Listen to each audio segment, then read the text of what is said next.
on 10. Keep in red 10 if you can. Keep in red 10. Take it off. Take it off.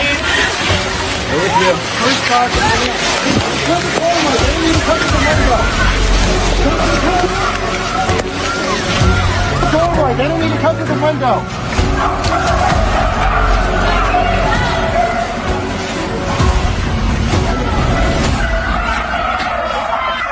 I don't know.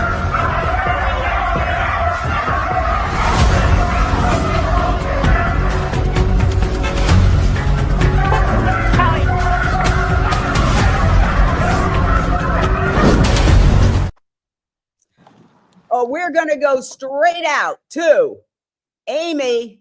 Amy, you are live. Tell us. Oh, we just lost her. Amy, what's happening? I'm here. Yeah, Go so ahead. we're just What's walking happening? up. We're over on Irby Road, just north of Ridgeland. We saw in the live stream that Wayne was arrested immediately on site as he was trying to serve papers to Ridgeland for a lawsuit.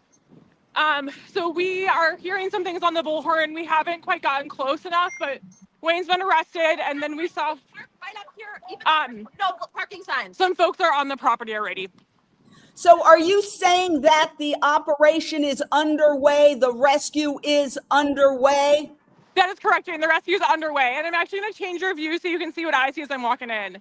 Yes, absolutely. So to bring you up to date while Amy is doing that on the ground in Wisconsin, we were told that today was going to be a training day, that the action was going to happen tomorrow. We are live in Wisconsin with about 5 reporters on the ground. Amy is one of them, but they have started the open rescue of 2,000 beagles right now, and it is underway. You are watching animal rights history in action as vehicles converge. 2,000 animal rights activists from around the country and indeed the world have converged on this facility. This is the second mass beagle rescue. And I say planned, but I'm going to edit that right now and say underway, because it is underway as we speak right now. So what you're watching is literally animal rights history in action. Those cars, Amy, those cars are the cars of rescuers who are coming to participate? That is correct. These are the cars of all the rescuers that are coming to participate. Oh my gosh. So how far are you from the actual facility? And I want to ask you about, yes. Yeah, you can actually see Ridgeland Farms in front of me. So just past the trees is where Ridgeland Farms is. Now I want to ask you about the orange fence marks the start of their property. I'm putting up a photo of the barricades. Jane, I'm hearing there's tear gas. Oh no. There's tear gas already being deployed. Okay, well, you can see that these barricades, these are photos of the barricades, the wire fencing, the barrels of manure. Now you're hearing possibly that there is tear gas. Oh my gosh, that's very scary. Please stay safe. I'm urging everyone who may be watching, stay safe. This is literally unbelievable. Now, Renee King-Sonnen, what are your thoughts? You're not going to be on camera, but I'm going to unmute you, or you unmute yourself. What are your thoughts on this? I am watching in utter just awe. Number one, it's these brave activists. Jane, can you still have me? Yes, I can see you and hear you. Just keep going. I am in utter awe. I am in shock. I am so incredibly grateful that we are here live. I think we're losing reception, Jane. No, I see you. I see you. I see you. Okay. Yes, we're here. I see you. We're here at this moment in history on Unchained TV. It is just an absolute miracle that this is that we're converging at this time in history, and just God's blessings on all of them. Unbelievable. And we have what happened was, just to bring you up to date, these people are putting their special outfits on so that they do not bring any contaminants into the facility. Today we were told that this was going to be a training, testing, but you never know with this organization. They change things moment to moment, because the law enforcement had said they were going to basically stop them. And you just heard that there's a possibility that tear gas is being used. That is something that we heard. We cannot independently confirm that. A lot of people saying save the dogs. Again, 2,000 activists. 2,000 activists descending on this troubled facility, and you can see them taking out their clothes and getting ready to enter. And you can see some of the barricades there. There are some of the barricades, but if you see the little white dots, those are people getting in. As once you get close, Amy, just stop your camera, and then we can see more clearly. As soon as you stop moving, it becomes much more clear. But you can see activists going in there. And I urge you, Amy, to stay safe. We don't want to put anybody in danger. But this is amazing. This is absolutely extraordinary. The courage that these people, because, you know, there's charges. The last time this happened, they are now facing charges, like more 63 charges that could be filed. It's up to the district attorney, but the law enforcement is suggesting it.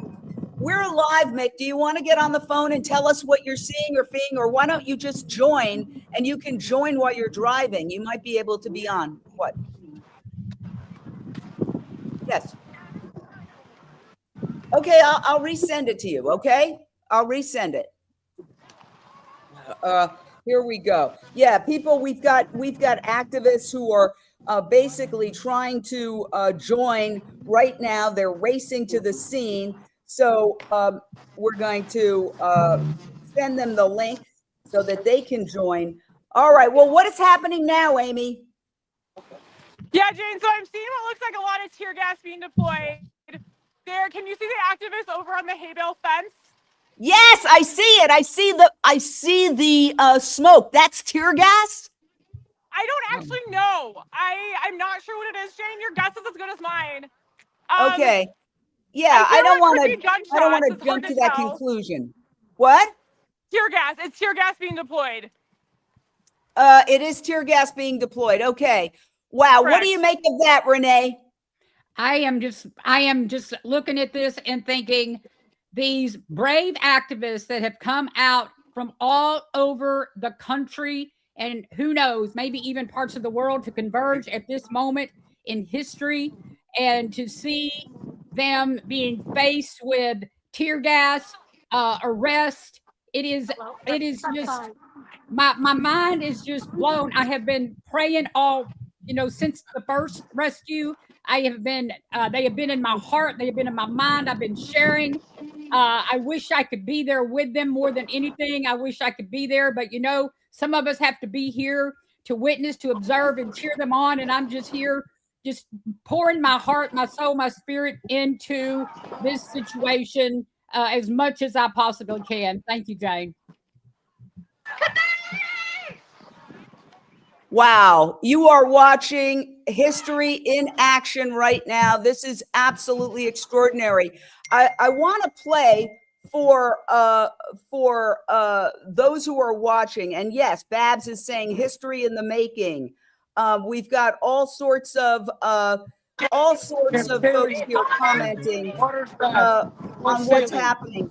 I want to play for a second while we're watching this what the cops said that they were going to do. So let me play that very quickly so that you can get a sense of what the cops said that they are going to do. Dane County community. I'm your Dane County Sheriff Calvin Barrett, and I'm here to provide an update on an event that we've been made aware of that's going to be taking place this weekend in Dane County, Wisconsin. An outside animal activist group has organized and planned a protest and intentional break-in of private property at the Ridgeland Farms facility in Blue Mounds, Wisconsin. The event is scheduled for this Sunday, April 19th, and will be taking place again in our Blue Mounds community. But we have to draw a decisive line between peacefully protesting and disagreeing and violently breaking into a facility, damaging property, and stealing private property forward. Our sheriff's office will be there on site to ensure that people can exercise their First Amendment rights. But when people start breaking in and breaking the law, we have to intervene to keep and maintain peace. All right. That's what he's saying. But Wayne Hsiung, the leader who has just been arrested, had his response to that. I'm going to play that very briefly so you can get Wayne's response to what the sheriff said. The sheriff of Dane County just made a video condemning violent outsiders for breaking the law by rescuing dogs from Ridgeland Farms. And this might be the craziest thing I've heard from law enforcement in my 20 years of being a lawyer. Let's unpack why. First, the sheriff's views on violence at Ridgeland. This is a company that has cut the vocal cords out of dogs, held them down and injected them with rabies, and just killed them because it decided it did not want to waste money feeding them. But under the sheriff's view, all totally non-violent. In contrast, a young animal activist holding stuffed animals and flowers? Oh my God, the violence. Second, the sheriff's views on breaking the law at Ridgeland. A Dane County judge issued an order indicating that any reasonable prosecutor would conclude that Ridgeland broke the law. The Department of Agriculture, not usually an ally to animal activists, concluded that Ridgeland violated the law over 300 times by surgically mutilating dogs. But to the sheriff? Nope, not lawbreaking, because he has a completely made-up legal theory that Ridgeland is exempt from the animal cruelty laws as a teaching facility. But does this look like a school? So sheriff, with all due respect, of course you believe we are breaking the law, because you're living in a legal fantasy world. So what's really going on? Well, it's called regulatory capture. Agencies that are supposed to serve the public serve powerful interests instead. And it's happening here, with the government supporting armed thugs against grandmas holding flowers and trying to rescue dogs. What do we do about it? Well, I wrote about this in a 2023 piece in the Harvard Law Review. But sometimes the only way to make change is to be the change ourselves, by going around corrupt politicians and taking direct action. And that's what we're going to do. If the politicians won't rescue the dogs, we will. And the people will support us. And we are live in Wisconsin. You are watching Animal Rights History in Action. 2,000 activists descending on Ridgeland Farms. We are told that Wayne Hsiung, the leader of this entire operation, was arrested at the outset. We are also being told that tear gas is being used by these activists, these animal lovers who are forming the facility to rescue the dogs. Amy, what else can you say?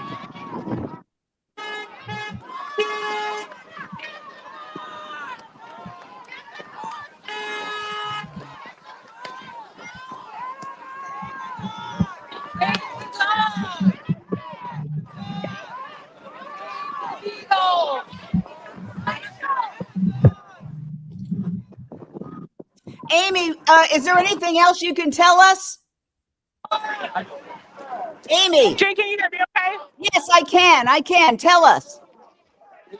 Yeah, so I'm here on site. There's currently, police are now getting out of the vehicle with tear gas. I'm going to change the view quick. Okay, be safe. Oh my God. Tell us what you can.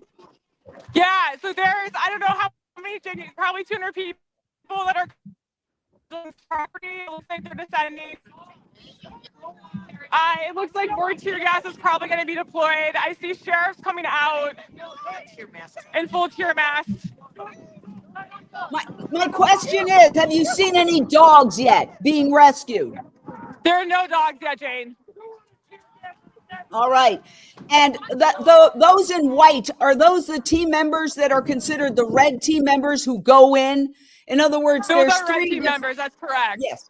All right. So the ones you see in white are the ones who are red team members. That means they go in there to pull out the dogs. What about the barricades? Have people been able to get past the barricades? Yeah, police are currently pushing people.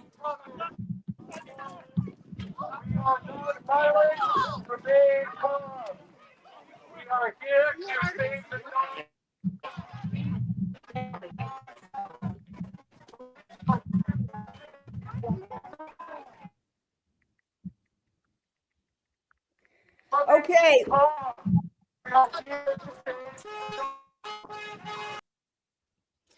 What are your thoughts?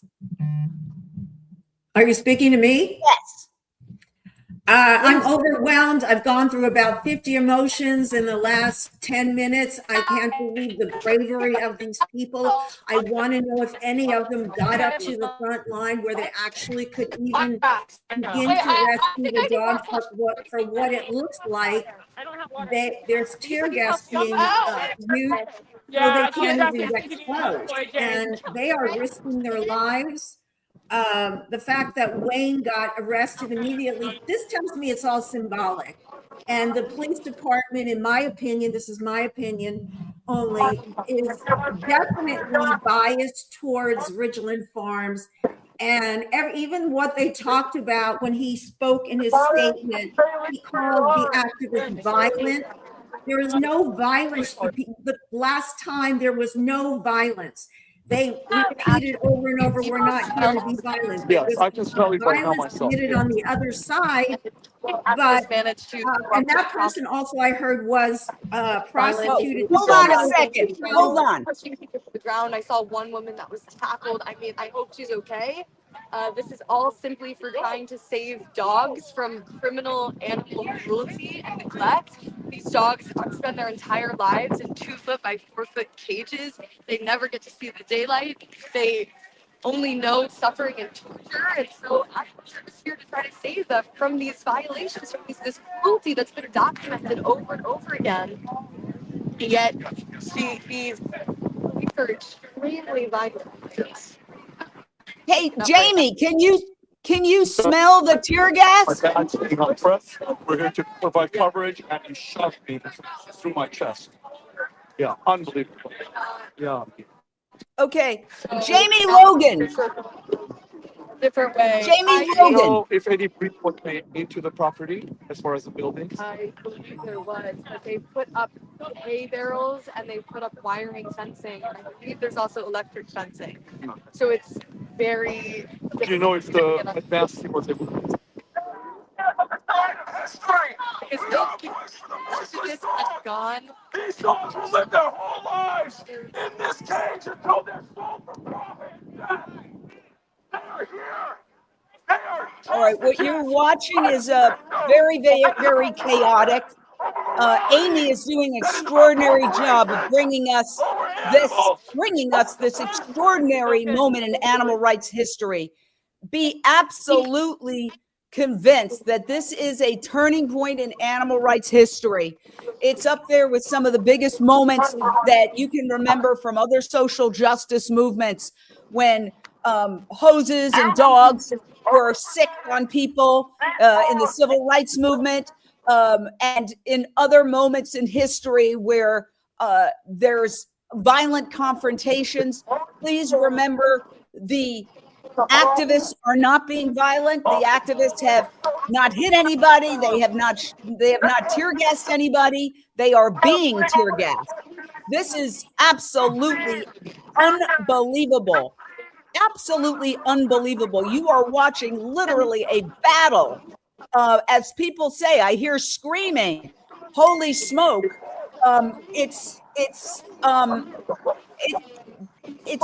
unbelievable. If you are just joining us now, we can tell you that we are live in Wisconsin as an extraordinary mass open rescue occurs. We have live team coverage with reporters on the ground. We understand the leader of this entire movement, Wayne Hsiung, has just been arrested.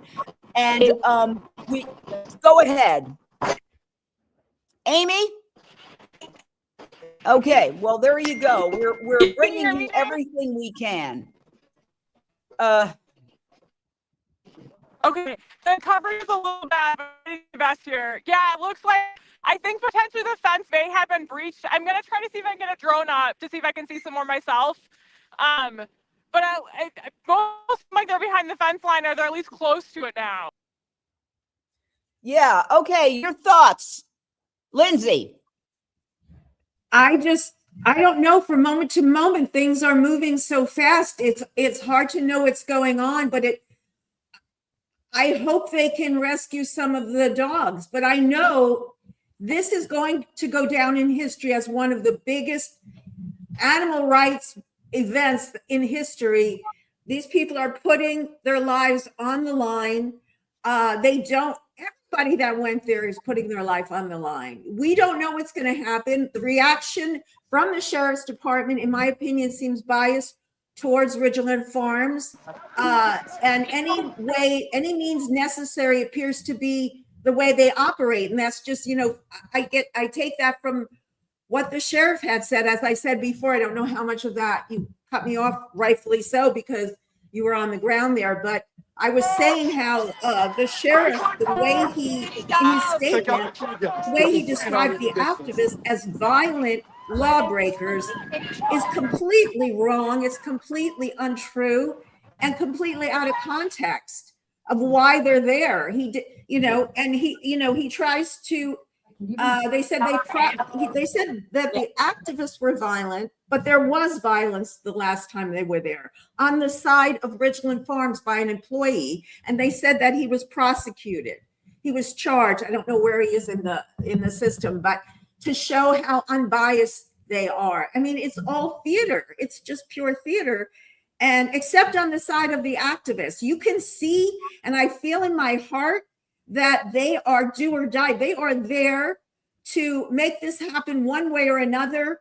Even if they don't get any dogs out, I pray they get all the dogs out. But if they don't, this is going to have a significant impact. It's been covered on the news, on all the different networks. RFK was talked about it with Senator Pecan, I think, Pecan.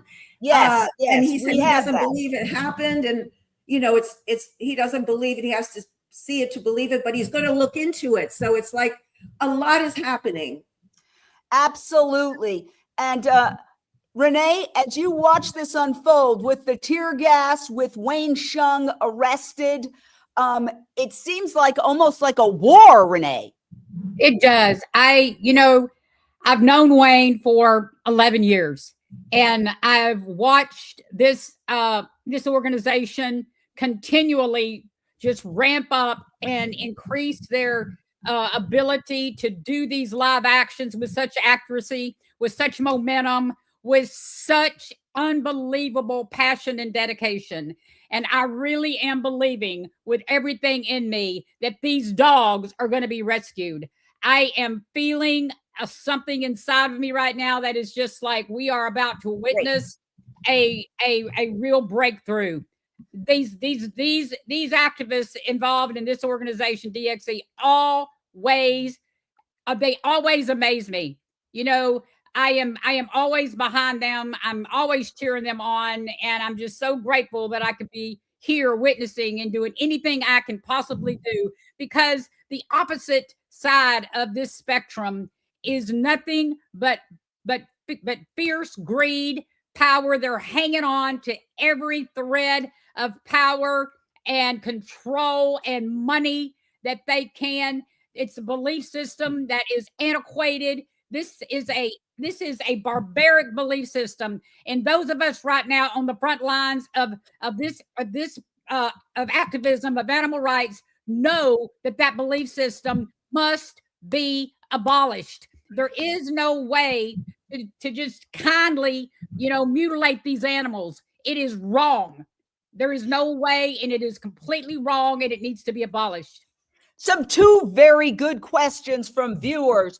I thought they were going in tomorrow. Yes, that was the plan. The plan was to go in tomorrow.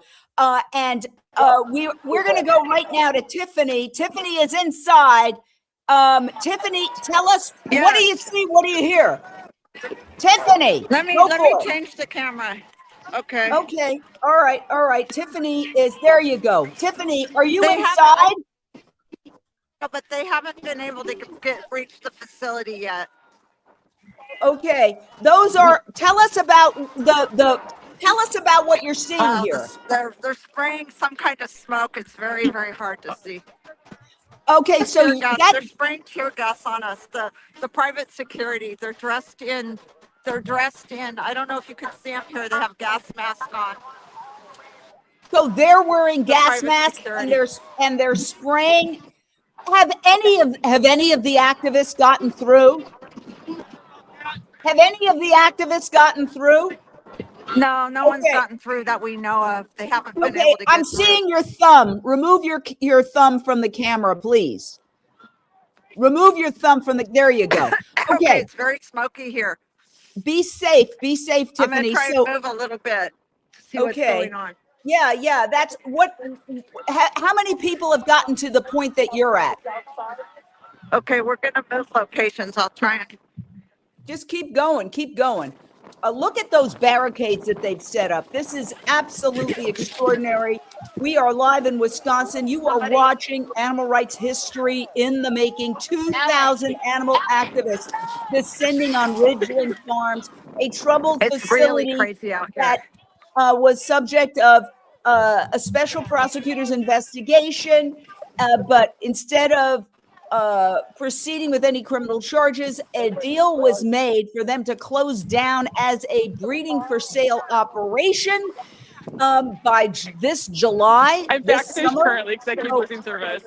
Okay, hold on. What's happening? Let's go to our other reporter, Amy. Amy, take it away. Hey Jane, we've got one of our attorneys here, Todd Joffel. Hey, good morning, Jane. Okay, what was Wayne arrested for? Jane, I think we're backstage still. I don't think anybody. Yes. No, we're seeing you. We're seeing you. You're live. I'm live? seeing. Okay. Yeah. So tell us. Go ahead.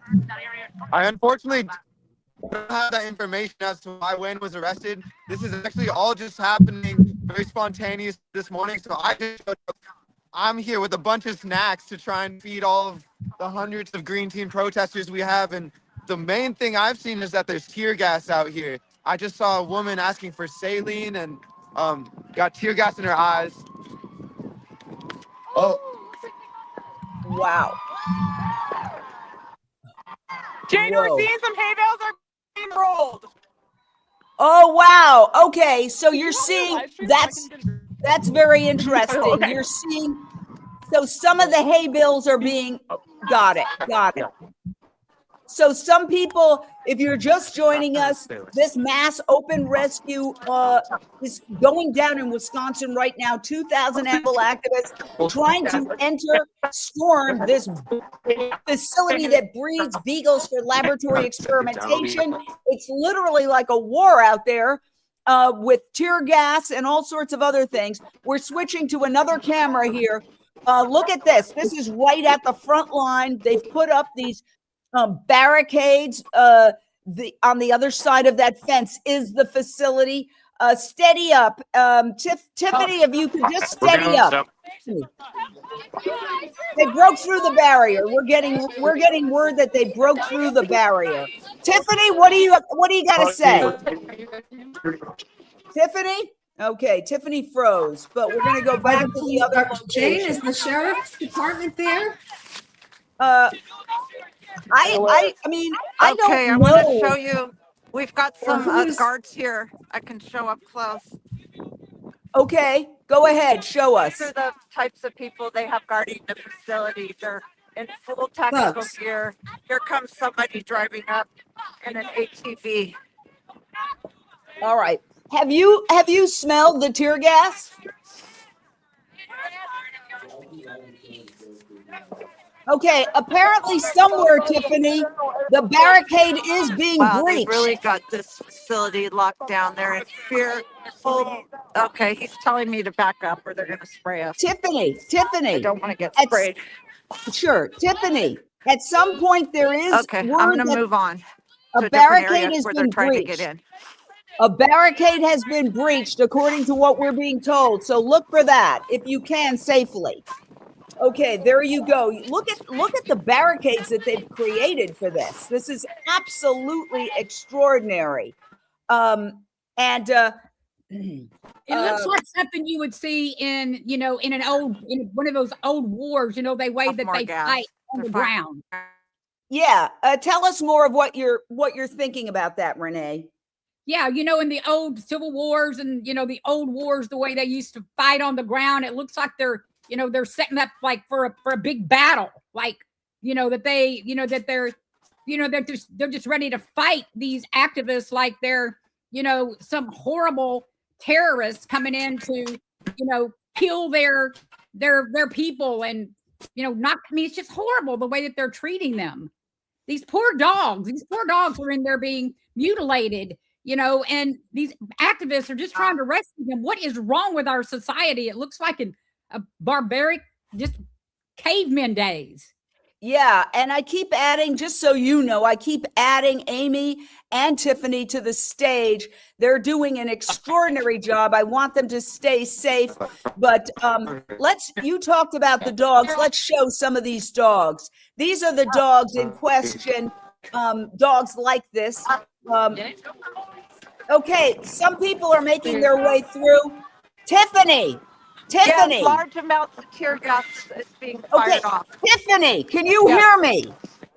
Yes, People are making their way through. They go to where they're getting through. There is an opening, so go there. Okay, I'm headed over that way. Okay, yeah, and then switch out your camera so we can see. If you could switch out your camera.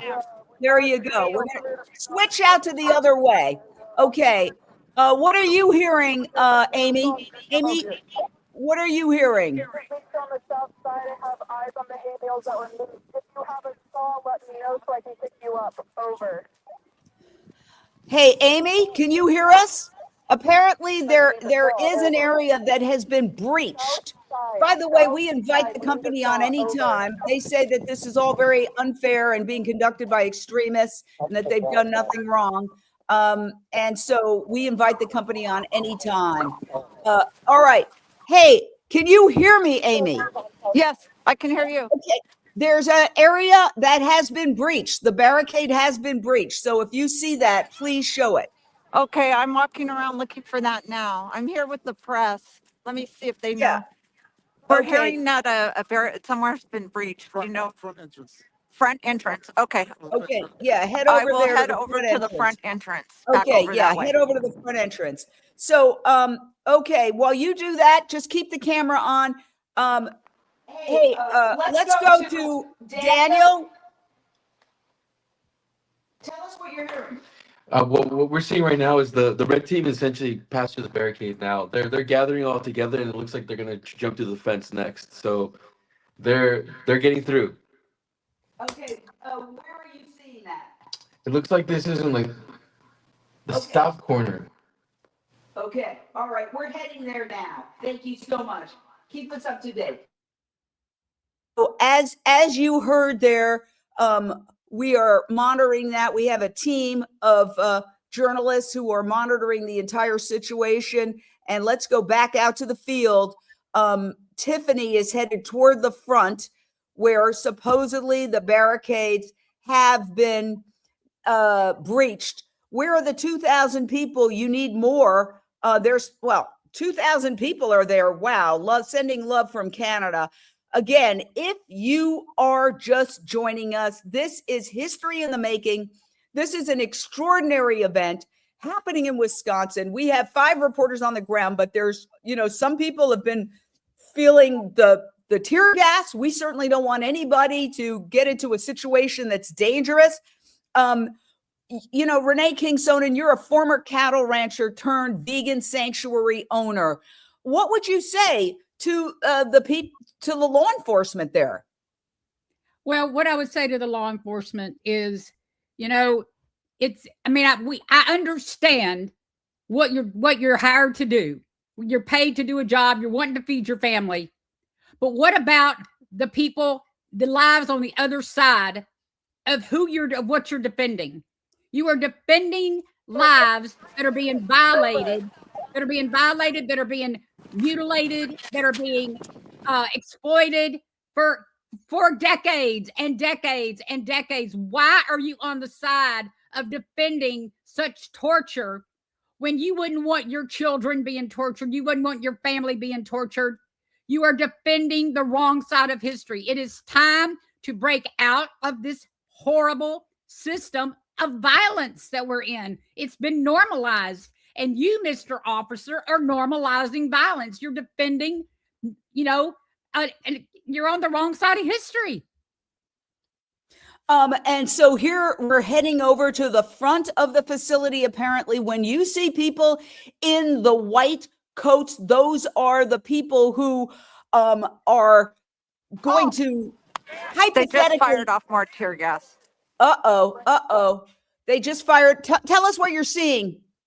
Tiffany, tell us what you're seing. She's muted. Jane, can you hear me? Yes, I can. Okay, so the guards that Ridgeland has hired, I guess they're getting instructions from someone on where to fire off the tear gas. Uh-oh, someone's coming this way. It's out. Oh my God. Oh, They're there's throwing the it tear out in the gas right field. there. Can Be you see it? careful.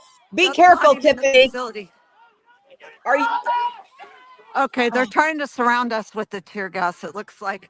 And Oh my also God. there's barbed wire behind the haystacks. So if you get over the haystack, there's barbed wire on the ground. Okay, have you They're seen gonna it? fire some.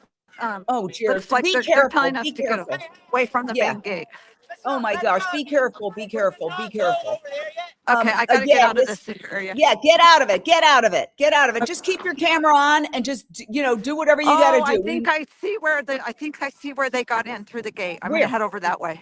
Okay. All right. Well, just keep your camera on. We'll keep watching you. My gosh. This is extraordinary. Lindsay, weigh in. Well, I'm just flabbergasted here, Jane. I'm trying to just let it, settle in my mind for a moment, but I'm wondering what possesses them to have such a violent reaction to these people that are coming there to rescue these dogs. The thing that came to mind, this is where is the fact breach that might be happening. he's They're not gonna fire supposed away to a be lot of keeping tear those gas dogs now. after.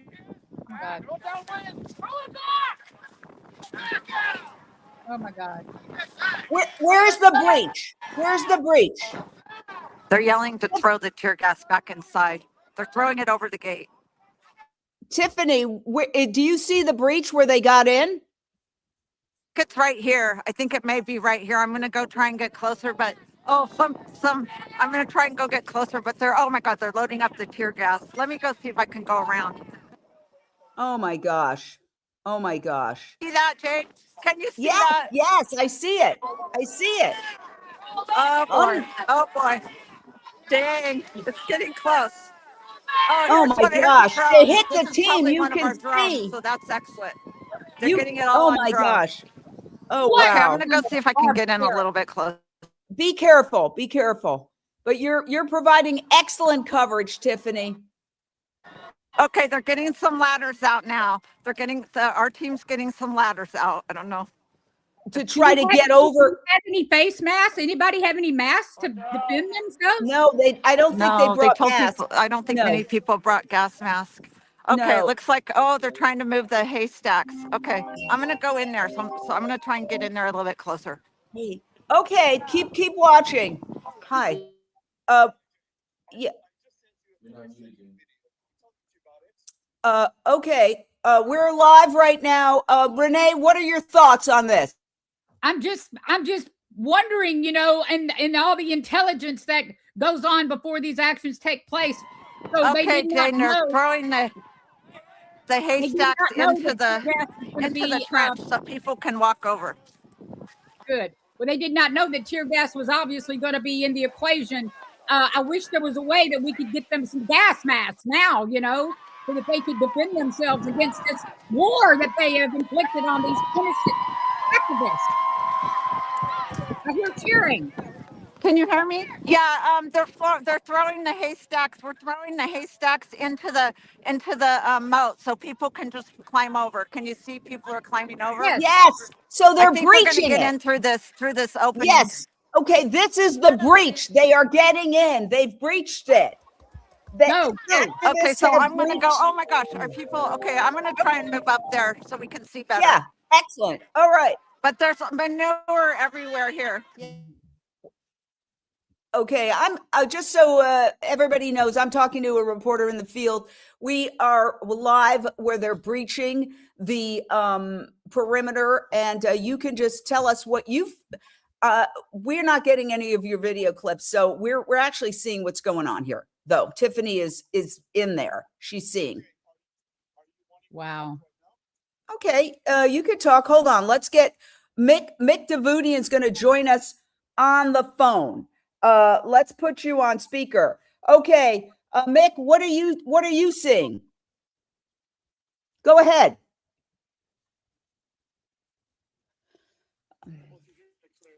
Okay, sorry. Mick, I'm sorry. It's hard to hear you. So we can't hear you. I'm sorry. It's too much, too crazy. I'm so sorry. Okay. Yeah. Okay, all right. people are dying from all the smoke. Not dying, but people are having a hard time. Yeah. Oh, it's hard to breathe in Yeah. here. It's hard to breathe in here. Okay. I'm gonna try and get a little bit closer. I'm in this area now. Okay. Be careful. But be there's careful, a lot Tiffany. of people down from the tear gas. Is this legal? Okay. Okay, let me get where's Wayne when we need him. Okay. Yeah, well, Wayne was arrested. Wayne was arrested right at the start of this event. He's the leader of it. That's what I expected. Okay. I don't want to get gassed though, Jane.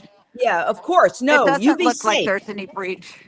You be safe. Oh my God. So I don't see any breach at all. You don't see any breach. Okay. No. All right. Well, let me go to Amy. Amy. Yeah. Amy. Yeah. What are you seeing? Because we're getting conflicting reports. Some people say that the facility was breached. Other people say Jane, it was no breach. No breach so far. Okay. No All breach. right. No, I've got a drone up, Jane. There's no breach. Okay.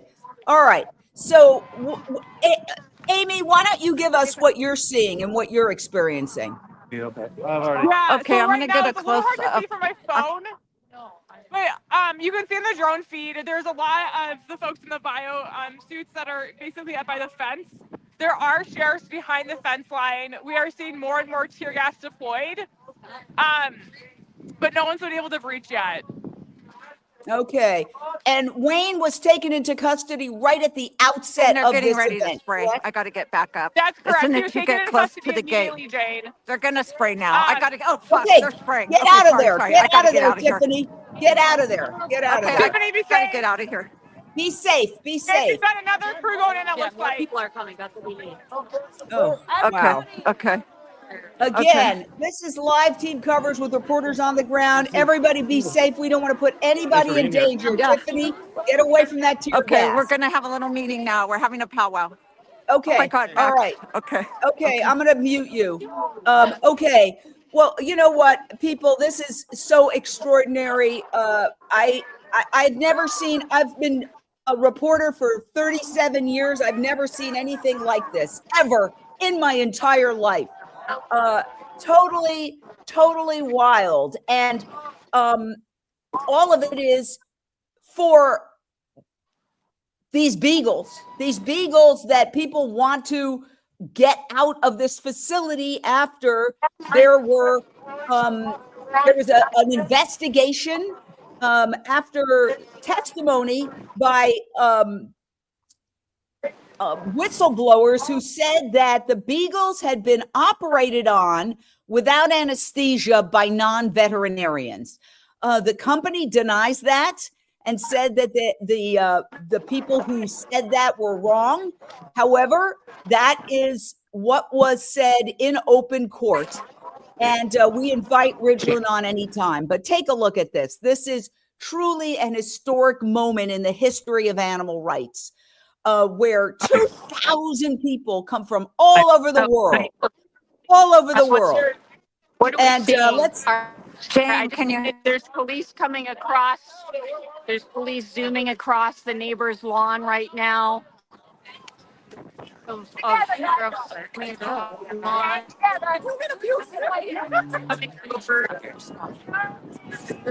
Jane? Yes, I can hear you. Okay, it looks like everyone's gathering here, but it looks like everyone's gathering at this front entrance. So it looks like they're getting ready to spray more gas, but it looks like this is where they're trying to get everyone to come here to the front entrance. Looks like they're going to have some kind of meeting or something. But there's some grandmas here that have been sprayed. They don't look. Did you get sprayed? Yeah. Are you okay? Yeah. Oh my God. Very brave. Okay, you're okay? Yeah. Okay. What are her thoughts? Okay. What are her thoughts? Everyone's going to come over this way. It looks like to the main gate. But it looks like they're probably going to fire off some more tear gas. Okay, so I'll keep you updated. I'm going to see what's going on. Okay, excellent.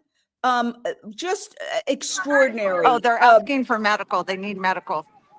So they're apparently injuries. Jeez. Wow. Yeah, hero. So this is what folks are saying. I wonder if there is mainstream media. Yes, CNN, Fox News, CBS, MS, they all need to be here. Yes. Unbelievable. We are providing live coverage from the scene as thousands of activists converge on this facility. We are live in Wisconsin. Let's play a little bit of what the authorities said about all this. Okay, we have it. Can you hear me? Yes. Okay, I'm going to go to this camera here because Tiffany's broken up a little bit. What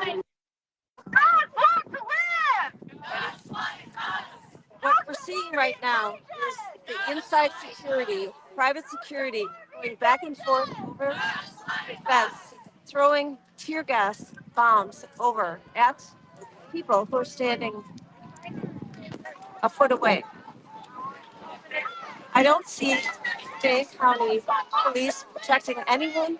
I don't even see them. I see these private security guards promise they would take control of us. They're not taking control. They're allowing them to throw tear gas in the face of these peaceful rescuers trying to save 2,000 Beagle puppies from 300 pounds of animal cruelty. We're all here peacefully. Look what's happening. Wow. Yeah. And I want to say that it was actually a U.S. congressman that represents this district that spoke up in favor of the Beagles. Let's hear that for a second. In my district, we have something called Ridgeland Farms. That's a Beagle breeder for research. They've had 311 code violations, including very serious harm to the health of dogs. Grants are still, in the last month, going to groups that are getting Beagles from Ridgeland Farms. Could you please take a look at this? I believe you, but I have a hard time believing that. I need to look into this. The protesters right now, they're lobbing, people are running, they're lobbing smoke bombs out at the protesters right now. Oh, one of the protesters, oh my God, they threw the smoke bomb back over onto Ridgeland property. Lily. Wow. Hey.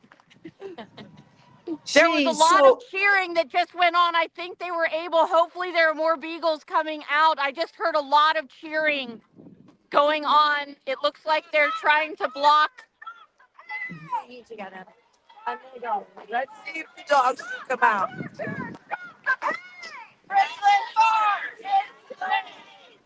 Let me know if you have any questions. Yes, I do they're have calling. tons of...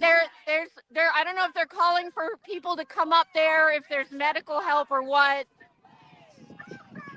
Carla, it sounds like it's Carla. Hold on. There's people running. Let's figure. I want to know what's happening right now. There's people holding their flowers up. There's people running off the property. Can anyone give us an update? What happened up there? What? From the tear gas? Yeah, Okay, people are being affected by the tear gas. They're asking people to bring water up the hill.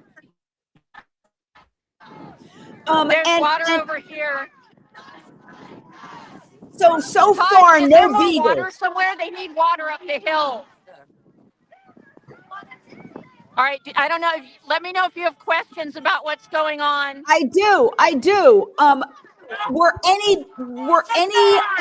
Was there a breach? Did anybody get through anywhere to the into the facility, to the dogs? Yeah, I had a report that that beagles were being taken out, but I don't know what happened because I haven't. I mean, I see there's a vehicle up on the hill, and I think they were trying to get the beagles into that that vehicle on the hill, and that vehicle's leaving. So I don't have confirmed reports for sure that beagles have gotten out, but I know that they did breach, and I know that they did at least get some beagles. I just don't know if they've made it off the property. And I understand Wayne was arrested, the leader, Wayne Hsiung, was arrested right at the start of this. Oh my God, there's more tear gas going right into they're throwing tear gas bombs on everybody that's like right at the fence line right now. Yeah, Wayne was immediately arrested upon arrival. And so did that cripple in a way this effort because he's the leader? Absolutely not. I mean, Wayne might, be at the forefront of this, but this is a grassroots effort. There is no actual leader. We are all here because we all independently have chosen that we care about getting these beagles out to safety.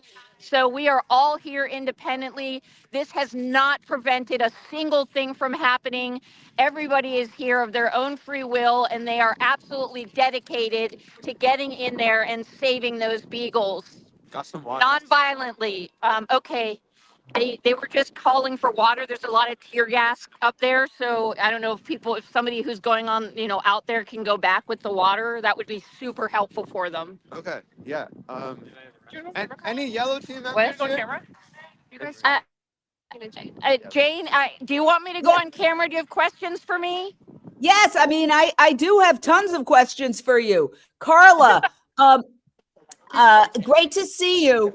How would you rate this in terms of, obviously there's global coverage. Are you seeing mainstream media covering this? New York Times is here. Yeah, I mean, in the beginning it was, mostly local, but now this has gained, gained attention. Do you want to go on live, Jamie? I'll just. Hey, Jamie, we've got somebody here who wants to go live. This is Jamie Hagenow with Dane for Dogs. Oh. Hi, my name is Jamie Hagenow, Yeah. representative of Dane for Dogs. I'm here to save How the far- Richland dogs. The Dane County Sheriff's Department has deployed tear gas and rubber bullets at activists, even with their hands raised. We had a Dane County Sheriff on a four-wheeler that's been documented attempting to run over an activist even with his hands raised. It's a very scary situation, and the fact that the Dane County Sheriffs are basically Bridget's private police force. It's very disturbing. As a resident of Dane County and a homeowner in Dane County. That's all I have for right now. I gotta go find my friends. Thanks, Jamie. Were you hit? Were you? Oh, so Sorry, I had to go. yeah, no worries. In terms of how this is unfolding, is this, where is the success? Is the success in the global attention being paid to this issue? I mean, I think there can always be more attention on an issue like this. I'm thrilled that there's been as much attention as there has been. We saw international attention, and like I said, now we're starting to see higher levels of attention with the New York Times and, press that is beyond just local press.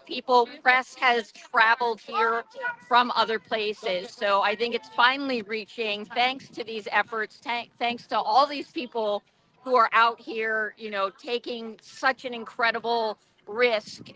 Like that person said, I mean, there's tear gas coming at them, rubber bullets. It's a very scary situation. And nevertheless, people are really dedicated, and they want to make sure they know that they have the right to go in there and get those beagles out of this place, because they are suffering every moment that they are in there. They either are being bred and raised in cages, never getting to come out, never getting to play. The only time that interaction is when they're taken to go be experimented on. They're sold off to any number of places. And we all know that that is, at this point, not necessary. It's time for these places to shut down. I'm an ex-vivisector myself. I was in the thick of it. I understand how the system works, and it's time that we end it. Now, the agreement between the special prosecutor and this company said that they could no longer breed for sale, but the problem is they could still conduct their own experiments on the remaining 2,000 animals, correct? Yeah, they can continue to do that. And what is the mood there? What is the mood there? I mean, I think that the mood is pretty good. Everybody understands why we're all here, very dedicated to making sure that we free these beagles. I think that, you know, it's very scary to be actually up there with tear gas being thrown at you. You know, right now they're calling for water to get up the hill because people have tear gas in their eyes. You know, I think that the fact that the police are just sitting around and allowing them to have this happen is atrocious. You know, we were told that the police were going to be here for us to help people, to make sure that nobody got hurt, and that is not what's happening. Well, let me ask you a question, because I'm getting conflicting signals. Some people are saying it's the private security company. Other people, the woman who just came out, said it was the police throwing tear gas. Do you have any idea which it is? I think it's both. I think it's a little bit of both. We have a situation where they're working together. Like, they are all working together to make sure that we are not successful, but we are going to stay here until we get, either we get the dogs out, or they're going to have to, I don't know. There's more to, they just lobbed more tear gas out at the people who are there. I mean, it's just unfathomable that the law enforcement is standing around while they are being tear gassed rather than helping, which is what they said they were going to do. And like I said, I think that everybody here we are here, and we are not going to go anywhere until there is a resolution that either they say that there is some kind of agreement that we can take those dogs out of there. We will stay here until they let us take them out, or they force us to leave. Now, I've heard conflicting reports. I've heard that there was a breach, and then I heard there was no breach. Can you clarify that? I can go and try and find out from somebody, but I was also absolutely told that there was a breach, and I could hear cheering that Beagles came out. So I don't have information about the whereabouts of the Beagles, or if they were taken back from people or what, but I absolutely heard amazing cheering coming, and they would not be cheering that hard if it was not a matter of Beagles coming out. Yeah. Well, it could be that they were Let me get a cheering. dog up and I can check. Yeah. Do you want to switch the camera? Yeah, I don't know that we can confirm. All right. Ellen Dent, give us your thoughts on this. You're just joining, head of Animal Alliance Network. Your thoughts, your feelings. Thanks, Jane. Yeah, I've been watching in just complete awe and horror of what is happening out there between the tear gas and the security and tactical gear. I'm really worried for these activists' safety. And they're there peacefully trying to save these beagles from being tortured. You know, the congressperson said it perfectly. There's 311 counts of animal abuse for this facility. It's time to completely shut it down. They shouldn't be able to breed in any way. And to see law enforcement protecting this facility over these activists' well-being, it's really hard to watch. So I had to hop on and, just cheer these activists on. If it's the very least that I can do, like Renee said, it's the very least that we can do is come on here and show our support. Thank you, Ellen Dent. You are an amazing activist. We appreciate you jumping on. I'm going to go back to what's happening here. But let me, can we get any closer? You're very pixelated right now. So why don't we Nonviolent action, and we have love hearts. I'm a former research scientist myself. I know what it is to be on the other side of this, but you can change. Anybody can change. You can make a difference, and you can do it peacefully. Thank you, Carla. Is can we- one of the leads as well? can we see some of the video of? Yes, Jane. Can you turn your camera so we can see a little bit of what's happening? How are you able to go live? Oh Can my you God. can you? You got a signal. Hey How did you guys, get a signal? I don't know. Oh, okay. turn your camera so we can see out. Turn your camera.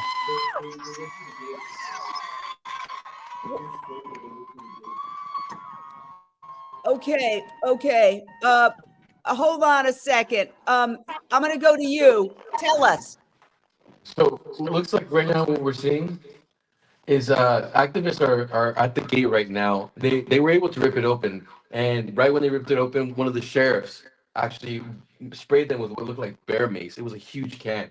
It was a huge spray. I mean, that activist ran away, but right there where that pole is, they essentially opened it. So they have an opening now. There's sheriffs right there waiting for them. Essentially, they have bags. They have a lot of canisters. It looks like they're getting refilled. So people are literally going back and forth, giving these sheriffs right here. But are they getting through the fence? Not yet. Not yet. Yeah, so please clarify that, because one thing is getting over the mound. Yeah. Another thing is getting into the facility. Clarify. Yeah, they opened the gate. So they ripped it open now. So I mean, if they all just run to that one area, they can break through. There is one sheriff right there with tear gas that's spraying them. When you say open the gate, what gate? There's a fence. There's a fence. Yeah, the fence. Okay, but you're saying they cut through the fence? Yeah, they were able to cut it open. I saw right when they ripped it out. Okay, describe it again.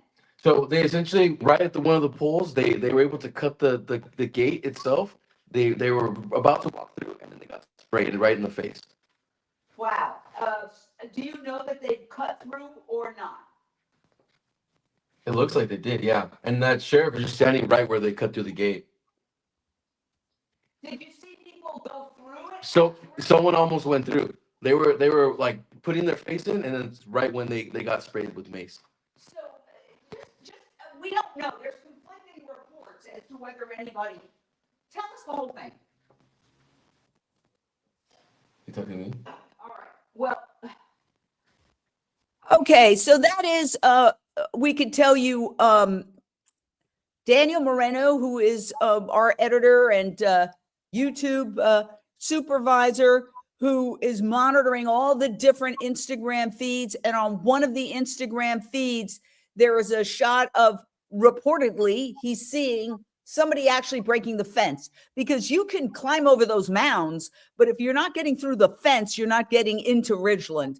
So he's saying that he saw on one of the many feeds he's monitoring that one fence was cut, that there was the people who cut it were hit with tear gas, but somehow we do not know whether they actually went through that fence, okay, or they were pushed back because of the tear gas. What I can tell you is there's a lot of conflicting information. I've gotten conflicting information that they have gotten in, that they've rescued the Beagles, that they haven't gotten in, that they haven't rescued the Beagles. We don't know. All we can say for sure is the leader of this entire operation, Wayne Hsiung, was arrested right at the outset. And I think here's Wayne Hsiung back when he went into this facility in 2017. So this has been going on for almost a decade. Wayne Hsiung, a constitutional law professor and leader in the animal rights movement, went in 2017, documented this situation. They took out 3 dogs. He was initially charged, then they dropped the charges, thinking maybe he'd go away. But instead of going away, he came back full force and working with all sorts of groups, including Dane for Dogs. So we're getting this video, hopefully coming in any second from the scene. You've seen a lot of video. So hopefully, and you know, it's difficult. I mean, these people are dealing with tear gas, so it may be hard for them to get in. But let me show you. Here she is. She's entering the stage again. Let's see if we can get her in. Are you getting in there? We're trying. In the meantime, what we're going to play is the sheriff issuing his warning yesterday. Dane County community. I'm your Dane County Sheriff Calvin Barrett, and I'm here to provide an update on an event that we've been made aware of that's going to be taking place this weekend in Dane County, Wisconsin. An outside animal activist group has organized and planned a protest and intentional break-in of private property at the Ridgeland Farms facility in Blue Mounds, Wisconsin. The event is scheduled for this Sunday, April 19th, and will be taking place again in our Blue Mounds community. But we have to draw a decisive line between peacefully protesting and disagreeing and violently breaking into a facility, damaging property, and stealing private property forward. Our sheriff's office will be there on site to ensure that people can exercise their First Amendment rights. But when people start breaking in and breaking the law, we have to intervene to keep and maintain the peace. All right. Well, hey, there you heard it from the sheriff. Okay, quiet. I've got my beagles barking here on site. But show us. Okay. No, it's right here. It's the notes, right? Or text message. Okay, right there. I've clicked on that. Okay, what we're trying to do, you're getting to see behind the scenes here, people. But for 1 second, we're going to click on this. Hey, Jane, I think we got a car trying to. Okay, hold on. Okay, hold on. Okay, continue on. We can't hear you right now. Wait a second. Just come back, will you? Yeah. Okay, this is the Instagram. Here's the direct action everywhere Instagram. Here? Okay, all right, there you go. Hold on. Okay, I'm gonna go here, present, share screen. Who's got a megaphone? First, but that is still 3 months away. In that 3 months, Ridgeland Farms is allowed Can you hear this? breeding and selling beagles despite having hundreds of animal cruelty violations. And that is wrong. And that is illegal. That is against animal cruelty laws. So we are peacefully coming to Ridgeland Farms today to remove those 2,000 dogs. You can see that we've moved away from the fence because of the tear gas, but we have managed to push a lot of the bales into the trenches that are filled with manure to try and stop us. You can see that did not stop us. We continue to gather here in the front of the facility. I do not know if there's somebody from the Dane County Sheriff's Department. They just deployed tear gas.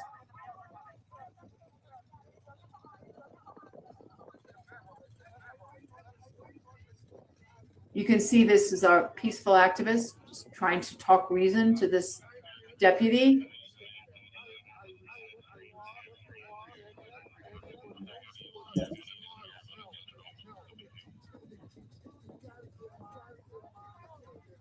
Alexandra Paul was arrested in the last rescue. She's the former Baywatch actress, activist who's been arrested numerous times. She's one of the leading animal rights activists in the United States. So that cop was saying, I'm here because I have to be here. And I can tell you from personal experience being there 5 weeks ago that the cops were not incredibly enthusiastic about being there, because they understood too when they saw what was going on with the dogs and how we were peacefully removing these sweet beagles.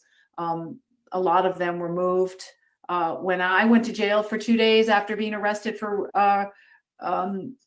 rescuing a dog, and when I was released, the woman who handed me my jail gear said thank you. They handed me my property back, said thank you. And she had tears in her eyes when she said it. And several other people who also were jailed got notes saying thank you. Beagle breakout, Operation Beagle Breakout. They had Wayne had a little sticky on his clothes saying Operation Beagle Breakout with a little drawing of a beagle. So it was clear that lots of people are on our side. And it's very likely that the Dane County Sheriff's Department just doing their job, just like we're doing our job. We are there to rescue the Beagles, and we are nonviolent. The enemy is not the police. The enemy is Ridgeland and the authorities who have allowed, by court orders, allowed these Beagles to stay in this facility despite the animal cruelty violations that Ridgeland has violated. I'm hearing lots of clapping, and I don't know what that means. So let's just see if perhaps the footage can.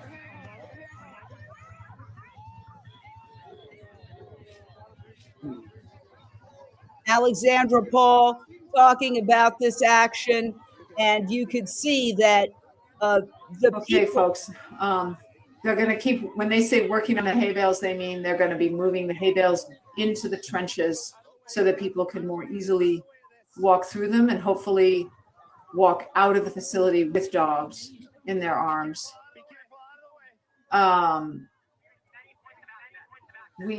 We are peaceful despite the fact that the police have detonated rubber bullets, tear gas, pepper spray. They've shown their weapons. And Wayne Hsiung has been arrested. He was arrested an hour and 15 minutes ago when he first came on the property. Dozens of activists have also been arrested. Okay, they're moving these hay bales. They're quite wet, these hay bales, because it's been raining. There were tornado warnings last night for this area, and there was a lot of rain, and so the hay bales are very heavy, but it's nothing like the passion of animal lovers to get things moved, no matter how big they are. Okay, something, I don't know what's happening here, but it looks like people are gathering out.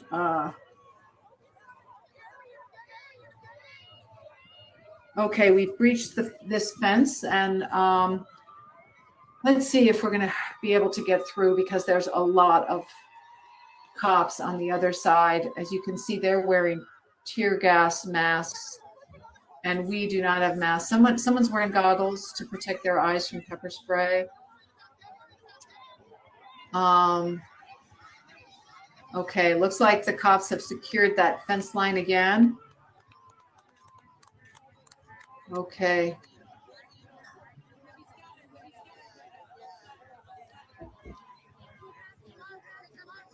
You can see the smoke from tear gas. They're talking about the cops are deploying tear gas again, trying to get us to move back from the fence.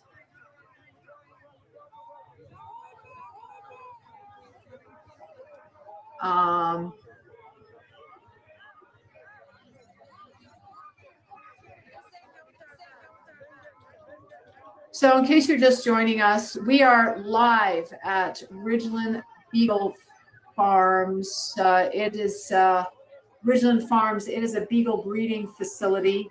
We've been live for an hour and 15 minutes since activists first approached the gates. Wayne Hsiung, who organized this action, was arrested immediately, despite the fact that he came in peace and wanted to negotiate for the peaceful release of the 2,000 dogs inside. After that, 1,000 activists followed him and are outside the facility. They have been able to move the hay bales and go through the trenches that were reinforcing the facility. We are on the north side. I haven't seen much from the west side of the facility, or the south or east sides, or nothing from inside the facility. So I do not know if there has been any rescues from inside the facility, or if anybody was able to get in, because this is an open rescue. The facility and the authorities knew that we were coming. They blocked off a lot of the streets. They reinforced the facility. They had sheriffs and security guards on 24-hour watch for our arrival.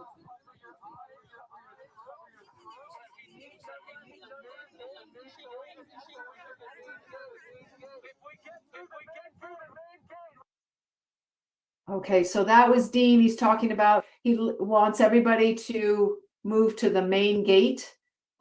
This is the north side. The main gate will be to your left as you watch this this footage. And so people are walking over there. And once again, we are hoping that the power of our numbers, look at all those peaceful activists from all over the country walking to the main gate. We hope to be able to walk on. That building in back with the silo, that is the nursery where baby puppies are being born to mothers who have maybe been at that facility for 6-7 years and are continuing to breed puppies so that Ridgeland can make money. There's a cop car, and you can see that activists are peacefully surrounding the cop car, putting their arms are up.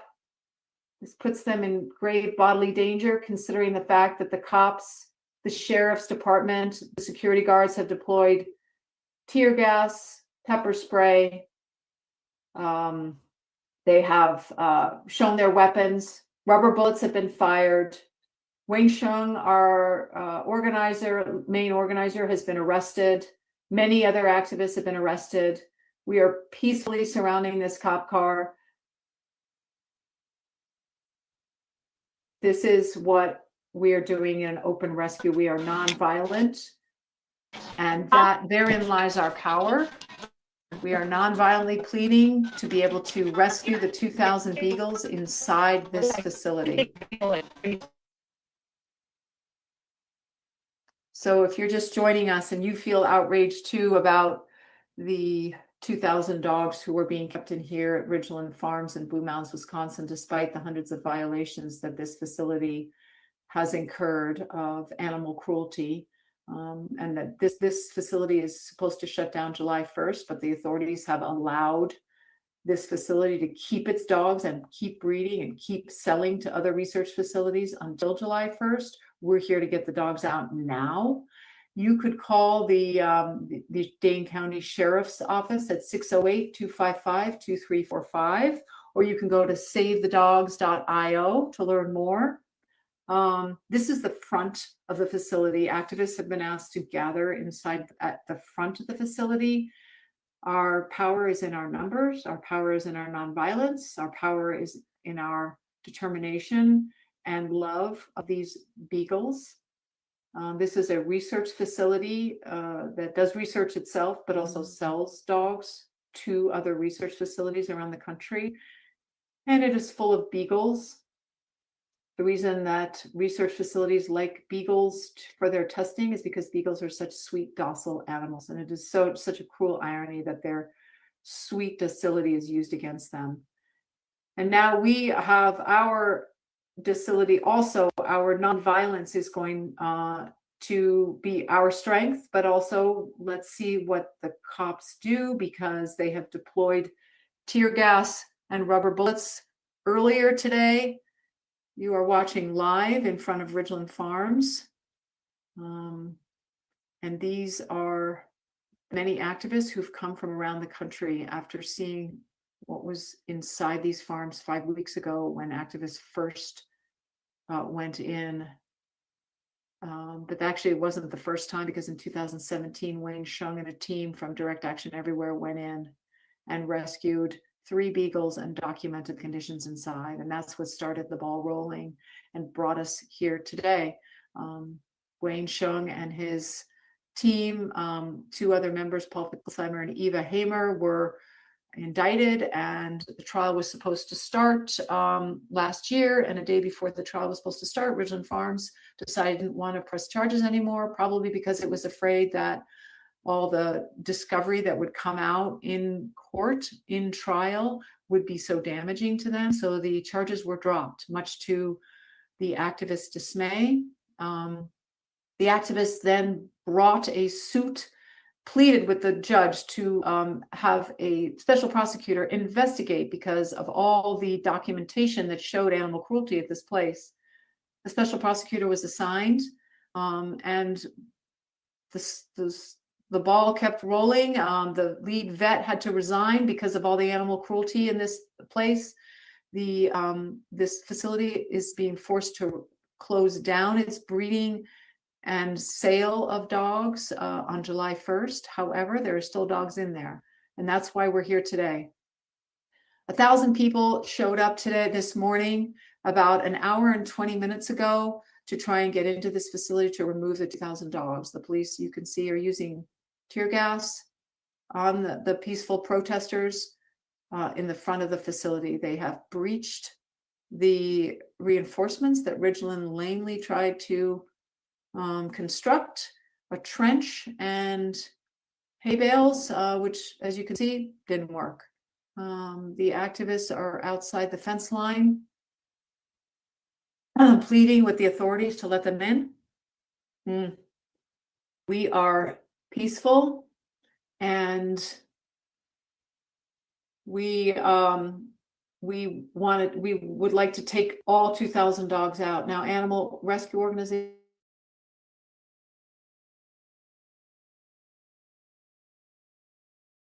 and get them to homes who will love them and not torture them, test on them, keep them in cages. Yet Ridgeland Farms has refused to sell these dogs to animal humane societies, rescue organizations. So here we are today, insisting on going in and rescuing them ourselves. So these are activists who are back at the site despite the deployment of the tear gas that was deployed by the sheriff's department inside.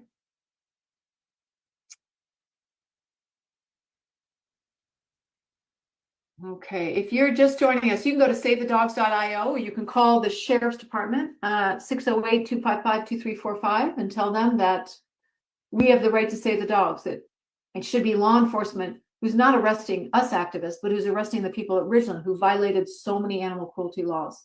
308 instances of surgery without anesthesia, folks. 308 instances of surgery without anesthesia on dogs. And an unnecessary surgery at that. It's called cherry eye surgery. It's completely unnecessary to remove the eyelids of the dogs, yet this is what the Ridgeland Farms staff did.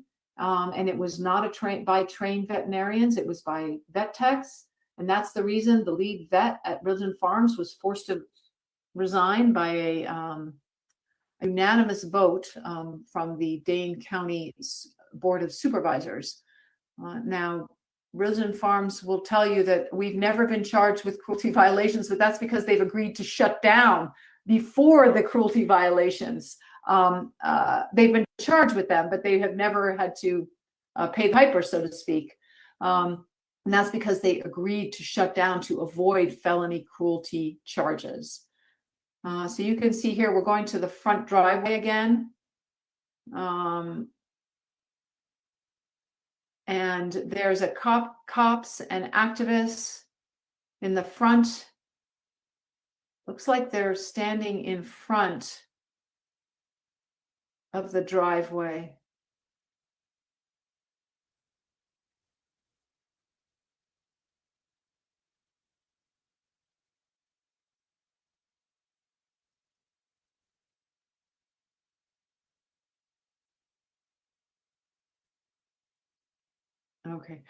Okay, so here we are outside Ridgeland Farms. This is the front gate.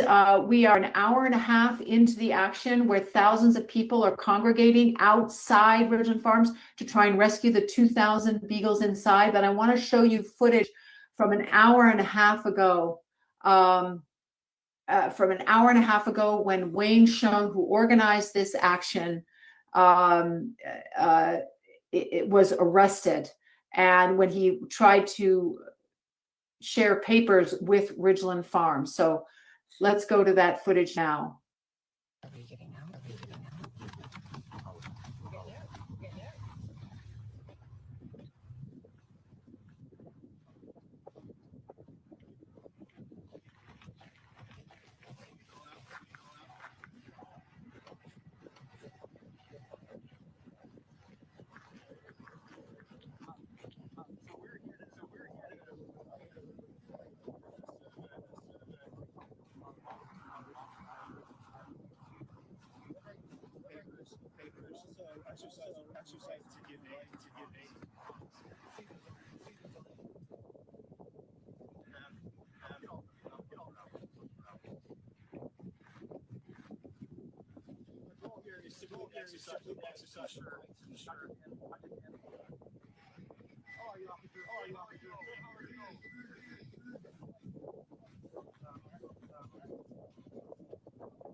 Why is he arrested?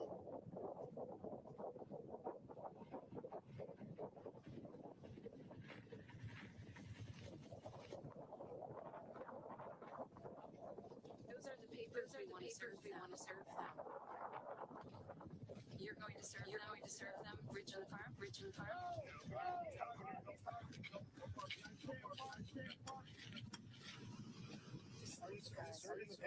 Are you serving? Or do you want to give them to me?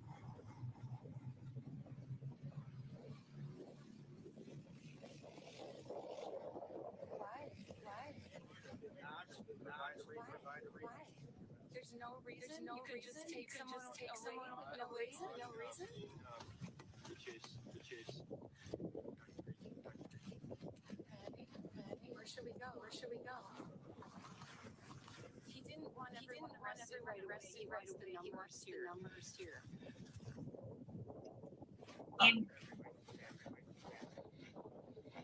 Well, there goes Wayne. Ridiculous. Thanks. Okay, folks, that was Wayne Hsiung being arrested earlier today, an hour and a half ago. He was arrested as he approached the Ridgeland Farms to try and negotiate the release of 2,000 Beagles. He definitely, he was taken away in a cop car. Been a rubber bullet that just hit them so hard in a very probably still in that cop car off site.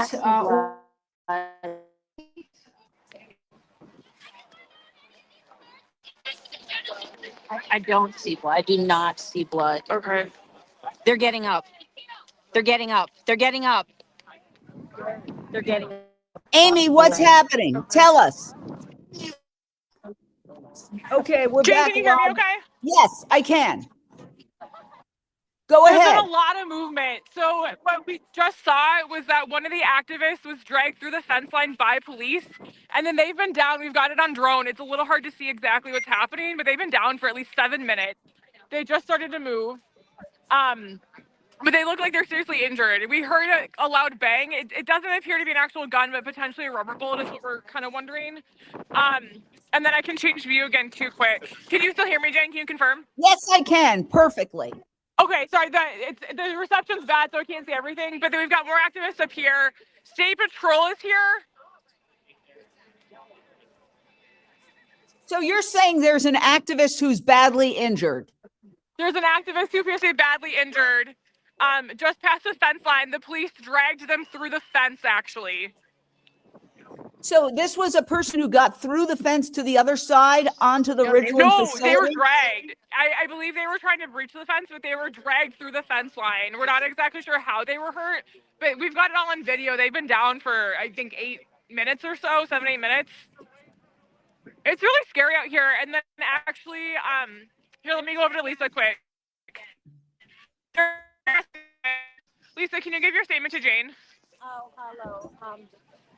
Get closer. Up at the action, I was just up at the rescue.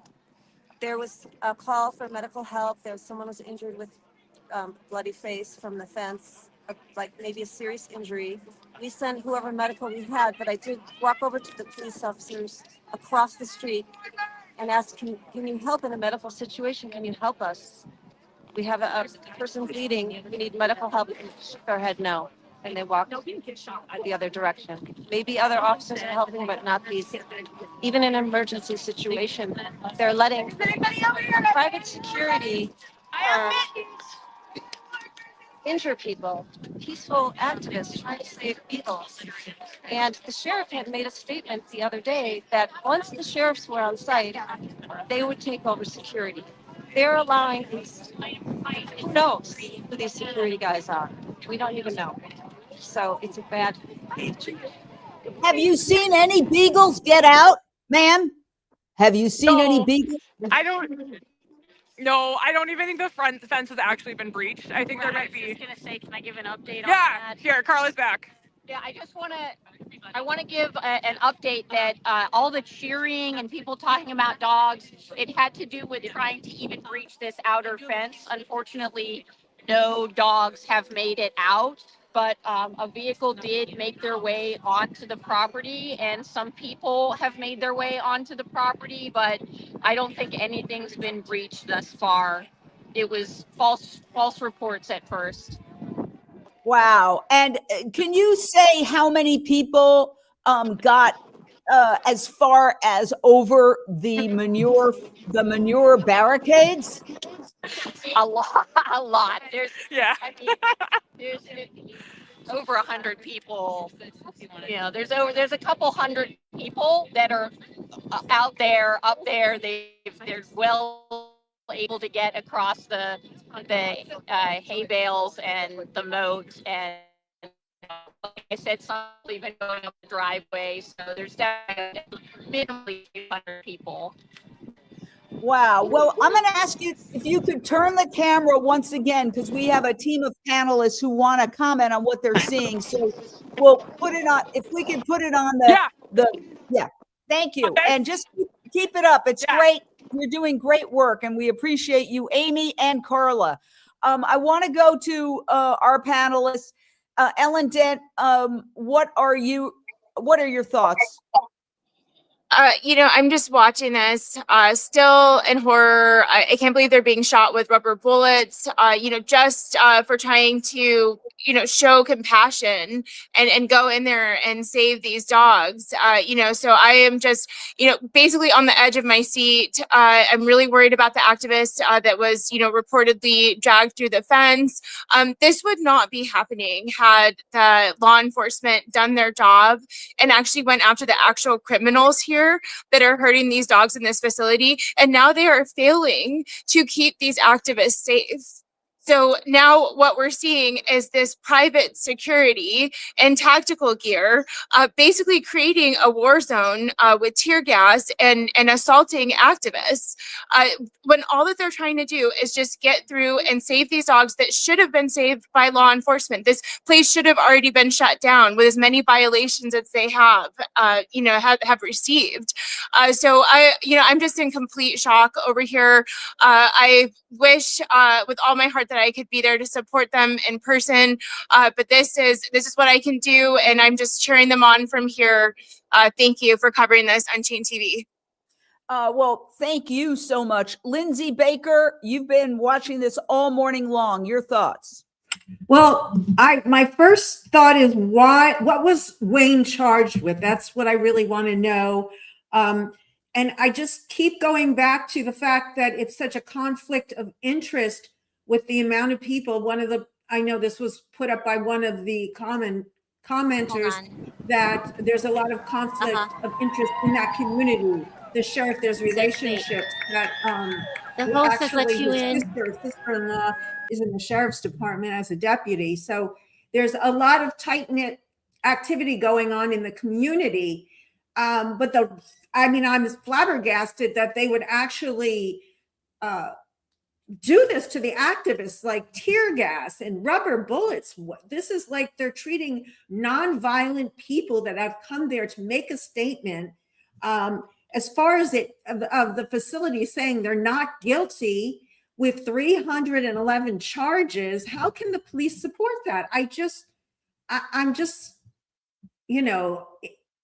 see so much from doing this work now for almost 7 years, but I'm always amazed at the amount of cruelty, corruption, inhumanity that is, present, and what happens. It's even worse.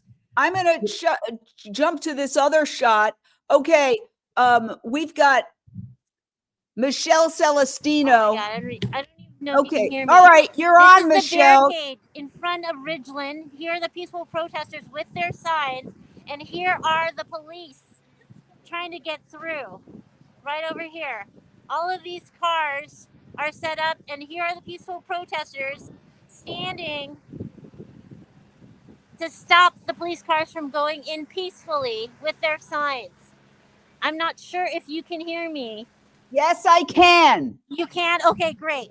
So we have, I'm going to walk down here because it's the only area where I can get signal, but you can see all of these police cars lined up against the entrance, the back entrance to Ridgeland. And what the activists are doing, they're walking up and they're being faced, here you go, with like signs of people protesting. Here, another team. Thank you. Another team is going in. As you saw, they had masks on. Let me show you. They had masks on because they are tear gassing everybody, and they're not just doing it to a few. They're throwing like crates of tear gas over the fence and the moat. So now they have bandanas on, and they're going to protect their eyes. Some of them have goggles as well because it affects your throat and it affects your eyes. We've got local media that have come down. They're Local 6 and Channel 12 that have been here documenting everything as well. And hundreds, thousands of people, 1,700 people expected to go. The police, I feel, are overwhelmed because they constantly keep throwing tear gas out. They have another area over here where they've set up right over there across the hill. Let me see if I could.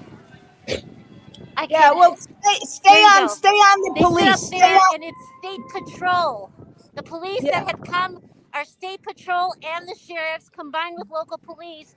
They went over the hill, went to this area over here where they first breached the hay bales. Can you see that? Yes, I can. But Michelle, let me ask you a question. You had that face-off between the protesters with the signs and police. What's happening with that? Are the police just standing there? Or are they trying to remove those? No, they are not trying to remove them as of yet. I think from what I've seen, they're not as well equipped as size of people coming. So they joined with the other police that were parked here on this ridge, along with state police that came, and they are now going to, there's two areas where they're trying to breach the activists. The back area here, where you've seen all the activists gather to cross over, and then we have more activists going down here. Let me see if I could, let me just try to show you. We have Yeah, as much just as I. try to be, Michelle, try to be steady. When you get the shot, don't move. And when you don't move, it's clear. When you move, it's not so clear. I cannot hear you right now. Okay.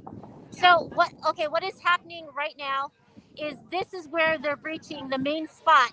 But because the police were throwing tear gas off, they went to this spot over here to the end where they're throwing over more tear gas. So the police that you saw over the hill, combined with state police and local sheriffs, went over to this area as well to throw tear gas and deter the activists from going over. So as much as the police keep trying, the activists keep going in different groups. Like you saw with the pink bandanas, they go and replenish. And I don't know if you've seen this yet. We have a whole triage center right over here where the activists who have been inflicted with tear gas go. And there's not just one, there's a whole bunch of them. Because what happens is the downwind, it's windy here today. Again, I'm not sure if you can hear me. It's windy. And so we're getting a little of the tear gas coming down the hill as well. And it's like 50 degrees. Here's another guy who went up. And he cannot see see. if we can talk to somebody. Yes, he cannot see. They're going to help him with tear gas. So what is going on right now? He was tear gas and pepper sprayed, and he can't see right now. He just asked for help. Okay. We've got multiple people right now that are actually going into shock from the amount of tear gas and pepper spray that they've been hit by. And a couple of people Can you speak a little louder? A couple of people have already gone on ambulances because there are people physically going into shock. Right now. So they're going into shock as well? Yes. Oh my gosh. Okay, so as you can see, this is a severe case. Some people are getting the downwind. Most people, I mean, they're applying a lot of tear gas to try to deter, because I don't think they have it in numbers.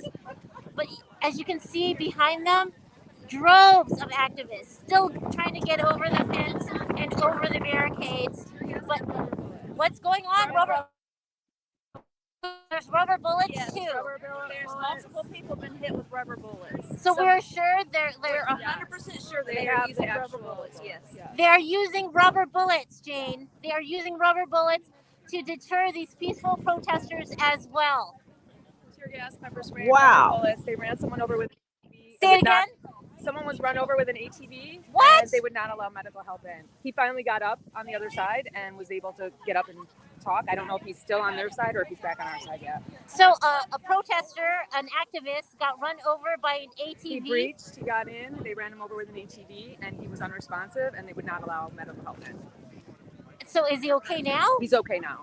He was up and walking, but we saw him walking inside. I don't know if he came back out. So was the police, was it a police SUV? Yes. Yep. It was like an ATV, not an SUV, an ATV. An ATV. Yeah. Okay. Jane, are you hearing that?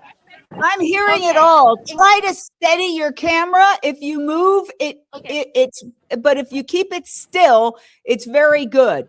And the interviews are excellent. So let's get some more people in front of that camera to tell us what's going on. Okay, okay, we have Michael. Michael, did you go in? Yes. We have an activist here as well. You're part of the yellow team, right? Yes, part of the yellow team. Tell me what Tell happened. us.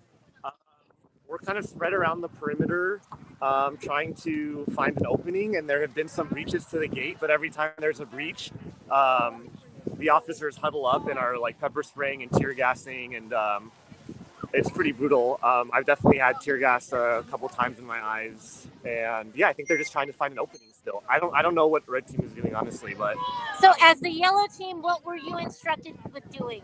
as the yellow team, we're kind of backing up the red team. And if they need help or they need a distraction or they need somebody to talk to an officer, then we're responsible for like going out in front of them and helping them out. Okay, now they're saying to clear the road. Why are they saying to clear the road? I'm not sure, but I think I'm going to go. Okay. This is Hallie filling in for Amy. That appears to be medical help that's on the way. Wow. Oh gosh. All right. Please tell us what you see and hear right now. And unmute yourself if you would. What's Hi, happening? everyone. What's Yeah, happening? what you can see right here is activists continue to be tear gassed, and they are being treated by medical volunteers here using saline to help flush out their eyes, as the tear gas is really painful. I got a little bit blown past me, so I can't imagine what it feels like. So every time someone tries to breach, they are tear gassing, as the activists are attempting to push the hay bales down to create room for breaching, but just running into tear gas every single time, and then also rubber bullets. And how close do you have to be to the tear gas to really be immobilized? Do you have any sense of that? Because the tear gas seems to be the theme of this entire day. I would say within a few feet of it. If you turn, the one thing that's on our side today is the wind, so it's not working to hurt as many people as they would like it to. So yeah, if you're right in the middle of it, it's going to hurt. But we've had some people go over and stomp down on the tear gas to stop it from coming out and hurting more people. Wow. And any word on breaching the perimeter of the fencing? Has anybody seen any beagles come out? Unfortunately, no, we have not. I've heard a few things, but I think that's just people getting excited because we, of course, want all of the dogs out. So there's multiple teams trying to breach in multiple methods. They are doing every single thing they can to get these dogs out. But we're really running into the very brutal force of police and security right now. Now, let me ask you about the media, because, it's said often that in order to get mainstream media coverage, you have to either get arrested or get naked. Are we seeing the New York Times? Are we seeing CNN? Are we seeing Fox News, CBS News, ABC News, NBC News? You know what? I don't see them with my own eyes right now, but I'm sure that one of those in those lists are around. We knew that the New York Times was planning on joining the briefing today to cover Wayne, and then of course plans changed to go to the rescue. So I don't know if there are road blockages up further down the road that could potentially be creating problems, but I'm sure there are larger press names here that I just don't see quite yet. And how is the spirit of the activists? I mean, this is extraordinarily challenging. Every single person involved in this, including yourself, I hope stays safe. But we've heard that some have been at least temporarily felt blinded. There's somebody wiping their eyes right now. What's the spirit of the activists? You know what? Despite the tear gas and the rubber bullets, that is not phasing us one bit. Everyone here is so brave and wants to help the dogs. And people who are getting tear gassed, after they come back from medical help, they're going right back to help. I've been going up and providing water and a towel for the activists who've been getting tear gassed, and they'll go right back up to the front lines to get these dogs out. So we even have a musician here. We have someone who has brought snacks. We have flowers. People from all across the country here to help, and so spirits are high. The violence has not deterred us. Wow. And do you have any sense of how long this is going to go on? I would also like to know myself. I think that we're gonna be here for a while as we just demand the release of the dogs. So, this is very different from the action on March 15th, as I'm sure you know if you saw it. So I think that we will be here potentially for the entire day as we demand for these dogs to come out. And I would love to see all these dogs see sunlight for the very first time in their life and look up to the sky like those 22 dogs did that we got out the first time.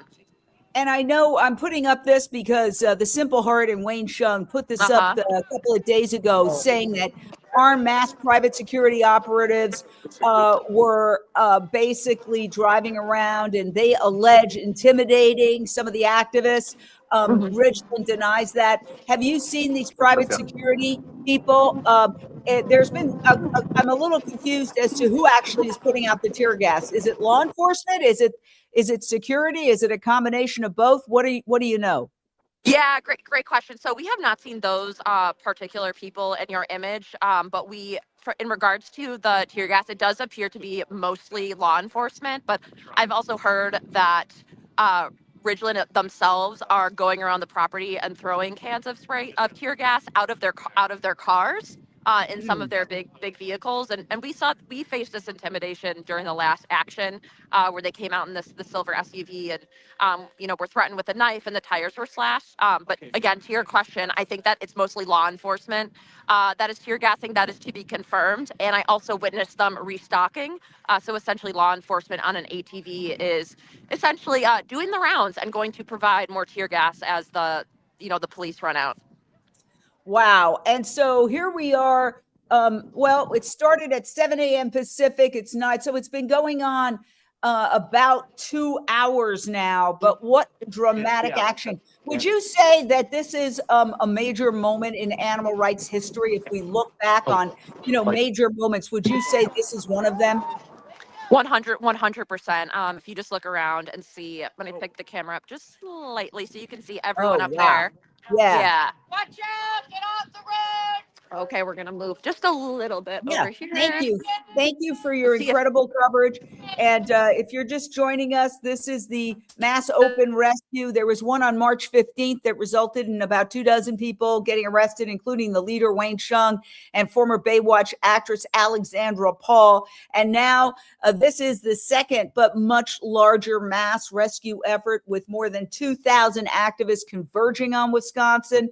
The company has put up some very substantial barricades. You can see an image of what they look like, and there's fencing behind them. There's rocks, there's manure, there's all sorts of protections.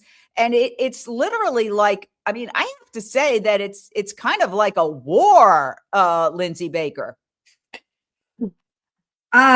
It is indeed a war. It's a war of morals. It's a war of ethics. And you can see that both sides are not going to give up.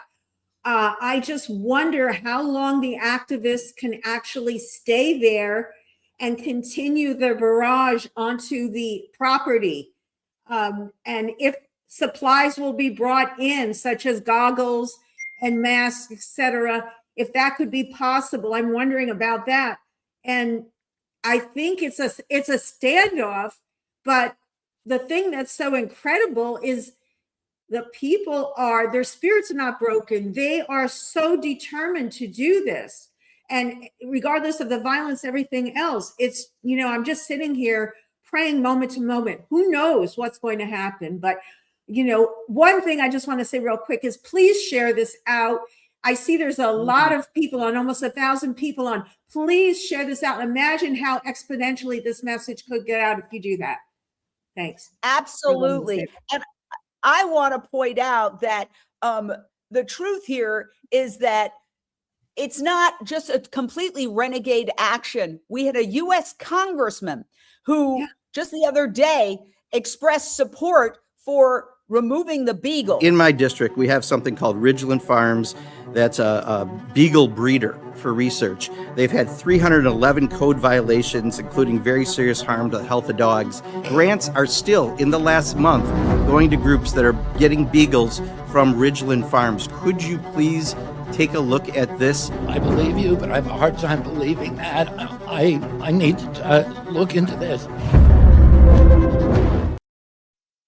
And not only that, just 2 nights ago, I was watching the Dane County, this is happening in Dane County, Wisconsin, supervisors meeting. And here's a supervisor expressing support for the Beagle. The last piece of work that Supervisor Ritt and I did together, along with all of you, was approving Resolution 119. Now, therefore, be it resolved that dogs are sentient beings and that they deserve care, respect, and ethical treatment. And therefore, Dane County must ensure the legal treatment of animals such as these within its jurisdiction and must hold both local and state agencies accountable for enforcing that law. You may lead up to the open, orderly rescue that is planned for April 19th and work with county and state electeds like we promised in this resolution to live out its promise and protect those that are set to rescue on Sunday. And I assure you, these dogs will not be homeless.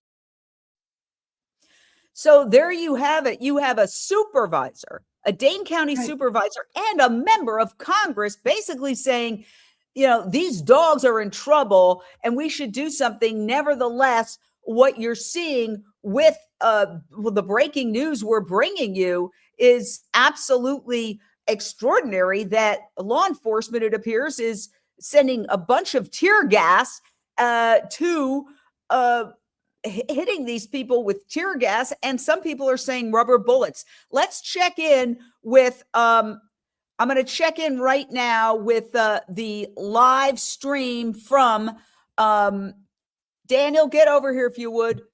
Trying to get to that live stream. Oh, here it is, right here. Okay, we're joining. We're going to join the live stream right now for.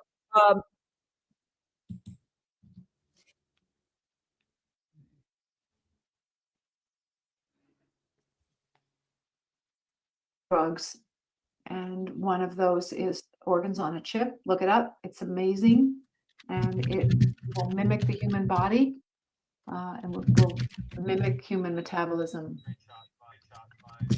Okay, here's a clip from something that just happened moments ago, and you can see that activists are moving hay bales into the trench to allow for more easy access to the farm. This is I think at the north side of the facility, and we are so about 2 weeks ago, because this is an open rescue, the authorities in Ridgeland Farms knew that we were coming, and they started digging this trench and filling it with manure and sewage water. And they also put these hay bales up where they and barbed wire on top of the hay bales, thinking that would stop us, but it won't stop us. You can see the driveway to Ridgeland Farms in the background. And the activists are wearing goggles because of the pepper spray and the tear gas that is deployed. So yeah, let's keep moving those hay bales in. We did know earlier that hay bales were perfect fit to put in those trenches. So thank you, Ridgeland Farms. So Ridgeland knew that we were coming because we're an open rescue. We believe what we're doing is right, that we have the right to rescue these beagles from this facility. This is the front part of the facility. You can see the research barns in the background there. The barns where the dogs are there are dogs being housed in there. And the dogs that are being housed for sale are in the long, thinner buildings to the left, which we haven't gotten as good a view from. There we are. Okay. So this rescue has been going on for 2 hours now. It seems to be that the cops are not arresting everyone, but they are on the inside of the facility stopping people from entering, and they are at the driveway stopping people from entering. You can see there's some people in the trench using ladders to get over the hay bales. That is one way to get over the hay bales. I think the most important reason to move these hay bales is so that when we get the beagles out, we can have a clear passage. And I can see the air. There seems to be tear gas in the air again. People are staying a little back because of that.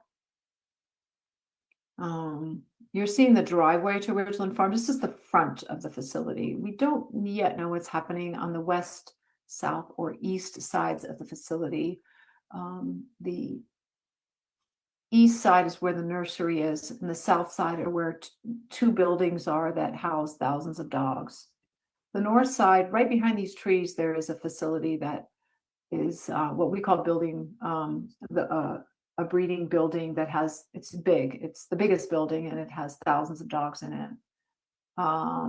There used to be 6,000 dogs at this facility, and because of activist pressure and the pressure from the state regulatory agencies in Wisconsin that have scrutinized this place and meted out animal cruelty violations, but not removed the dogs.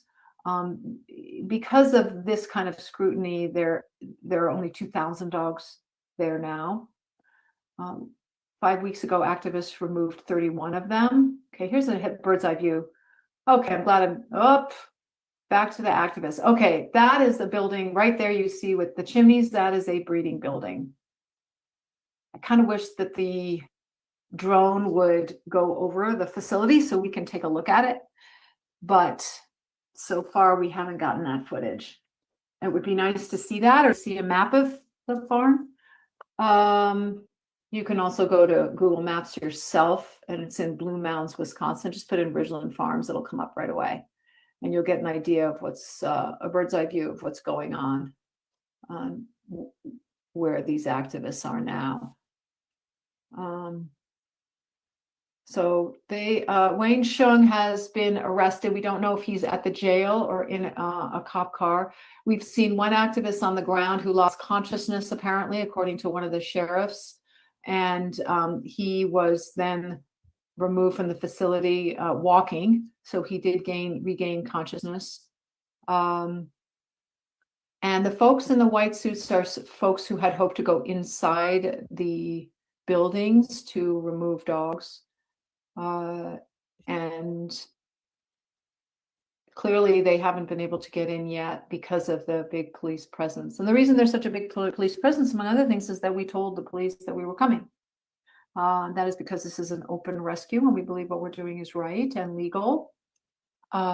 So we are, we told them we were coming. That's why the roads were blocked off around the facility, why the hay bales were here and the trenches were dug, and the 24-hour security, the armed guards, and the large police presence. We do not hide what we're doing because we believe what we're doing is right. We are peaceful. And now people are congregating in front of the facility.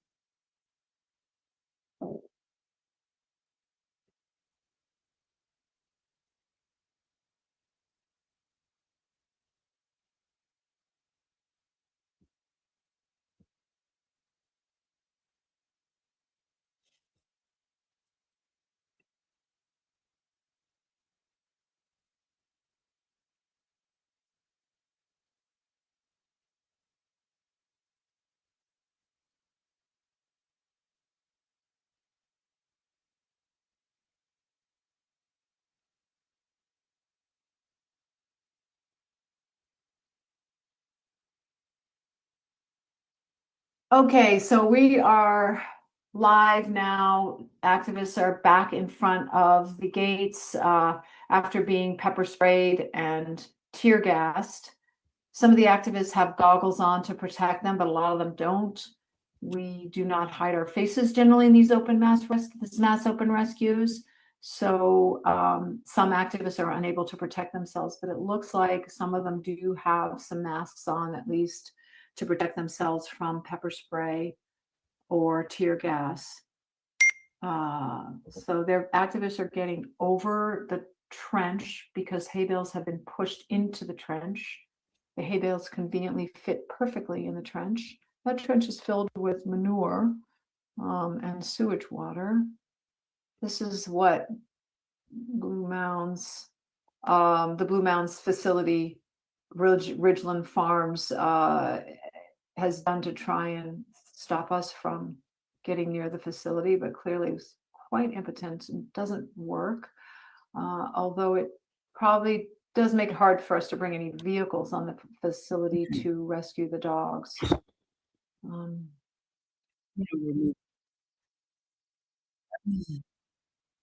I got it. Okay. Oh, darn. Okay. All right, guys. We're taking a break from that for a second to get response. Ellen Dent, unmute and give us your response to what's happening. Still just sitting here watching, feeling so powerless to help these activists take action. I'm glad they have those hay bales. So whoever came up with that bright idea with the trenches as well, thanks for making a way to make it easier for them to cross over those trenches so they can try to get in there. I hope that, they're able to breach those fences in several areas and are able to break through. What law enforcement president and, this breeding facility need to know is that these activists aren't going to stop until there's a resolution that has these dogs being freed so that they can be rescued and taken to loving homes. So this isn't going to stop. These activists are not going to stop. I, have no idea how long this is going to take. But my heart just goes out to all of the activists out there who are so bravely fighting and standing in solidarity there in Wisconsin. And there's so many people that are online watching this feed. As Lindsay said, please share this out to make sure that more people see this. If the public saw what happened in that breeding facility, they would be outraged. And you can see here. Okay, thank you so much, Ellen. We're going to jump back. Amy, if you could just steady up your camera and tell us what's happening. Yeah, just put it on a tripod. Okay, Can you hear me, excellent. Yeah, I can hear you very well. We just need a steady shot and we're good to go. Maybe oh, there you are. Okay, what's the latest? Is there more tear gas? There's a lot. So, Jane, we've got moving hay bales, a lot more tear gas. We hear SWAT is on their way now. We've got State Patrol. It's definitely like things are happening. No one's been able to breach yet, but we have heard there have been quite a few arrests already. Well, that's what I was wondering. They arrested Wayne Hsiung, the head of all this, at the very moment. Look at that tear gas. Look at that tear gas. Oh, that's a lot of tear gas.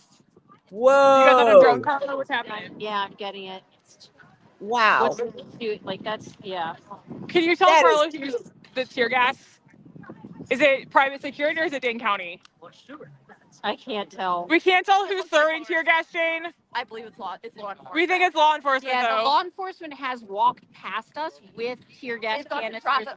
So the law enforcement came over here and they went back over there, but several of them we could see had tear gas canisters on their belts. Yeah, so I bet that they're the ones doing it. They're going to resupply all the men who are shooting. What I don't get is they don't seem to be doing any mass arrests.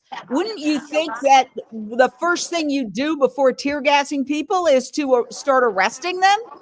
That's what I would have thought too. This whole thing has been really surprising. It just seems odd. Like they arrested Wayne Hsiung, the leader of it, first thing this morning, and then they seem to be letting everybody walk around, and their response is, let's just hit them with tear gas. I mean, if you ask me, I'd rather get arrested than be knocked to the ground with tear gas. Yeah, and we've heard there's been some individuals have been shot by rubber bullets too. Wow. So I'm actually looking to see. There was a few folks here. When I see somebody, I'll grab somebody, Jane. Yeah, and thank you. Just keep the shot steady because it's actually really clear when you don't move it. But the second you move it, it gets blurry.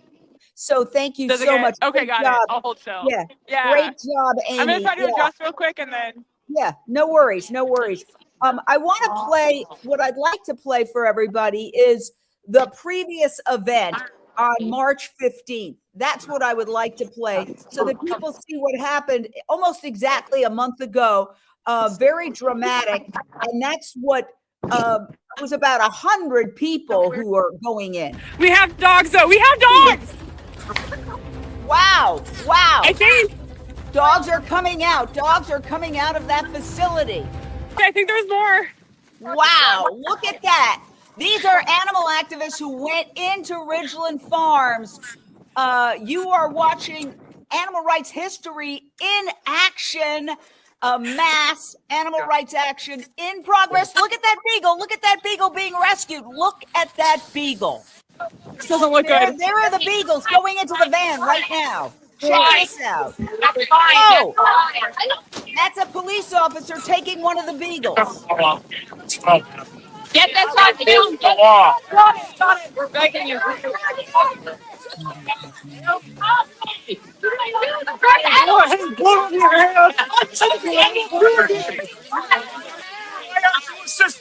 are you going to look at kids in the eyes? How cool is it?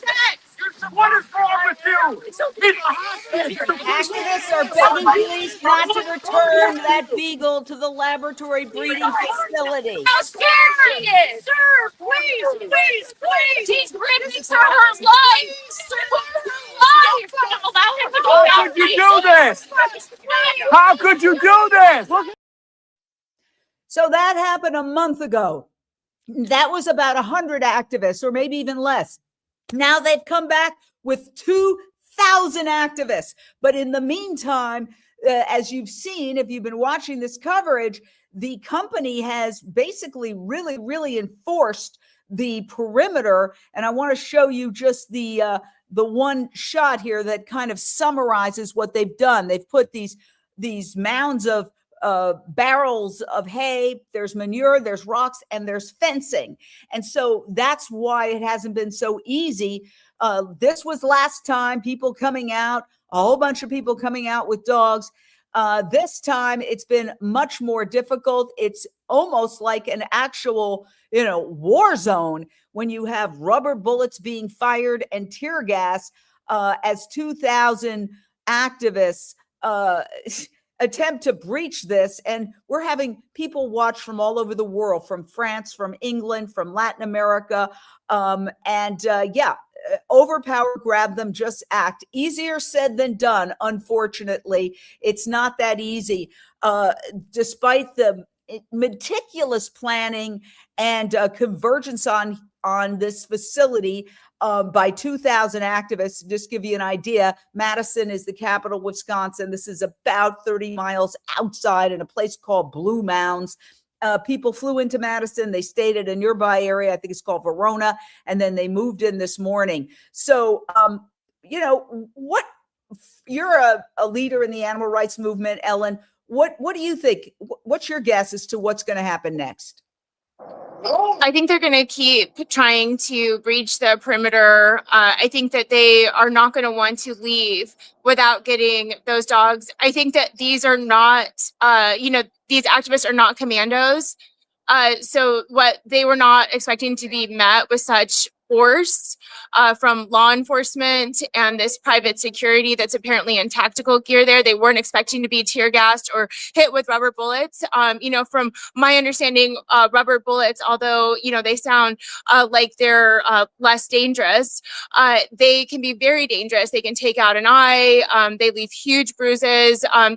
They're basically being assaulted for trying to get into this facility and save these poor dogs.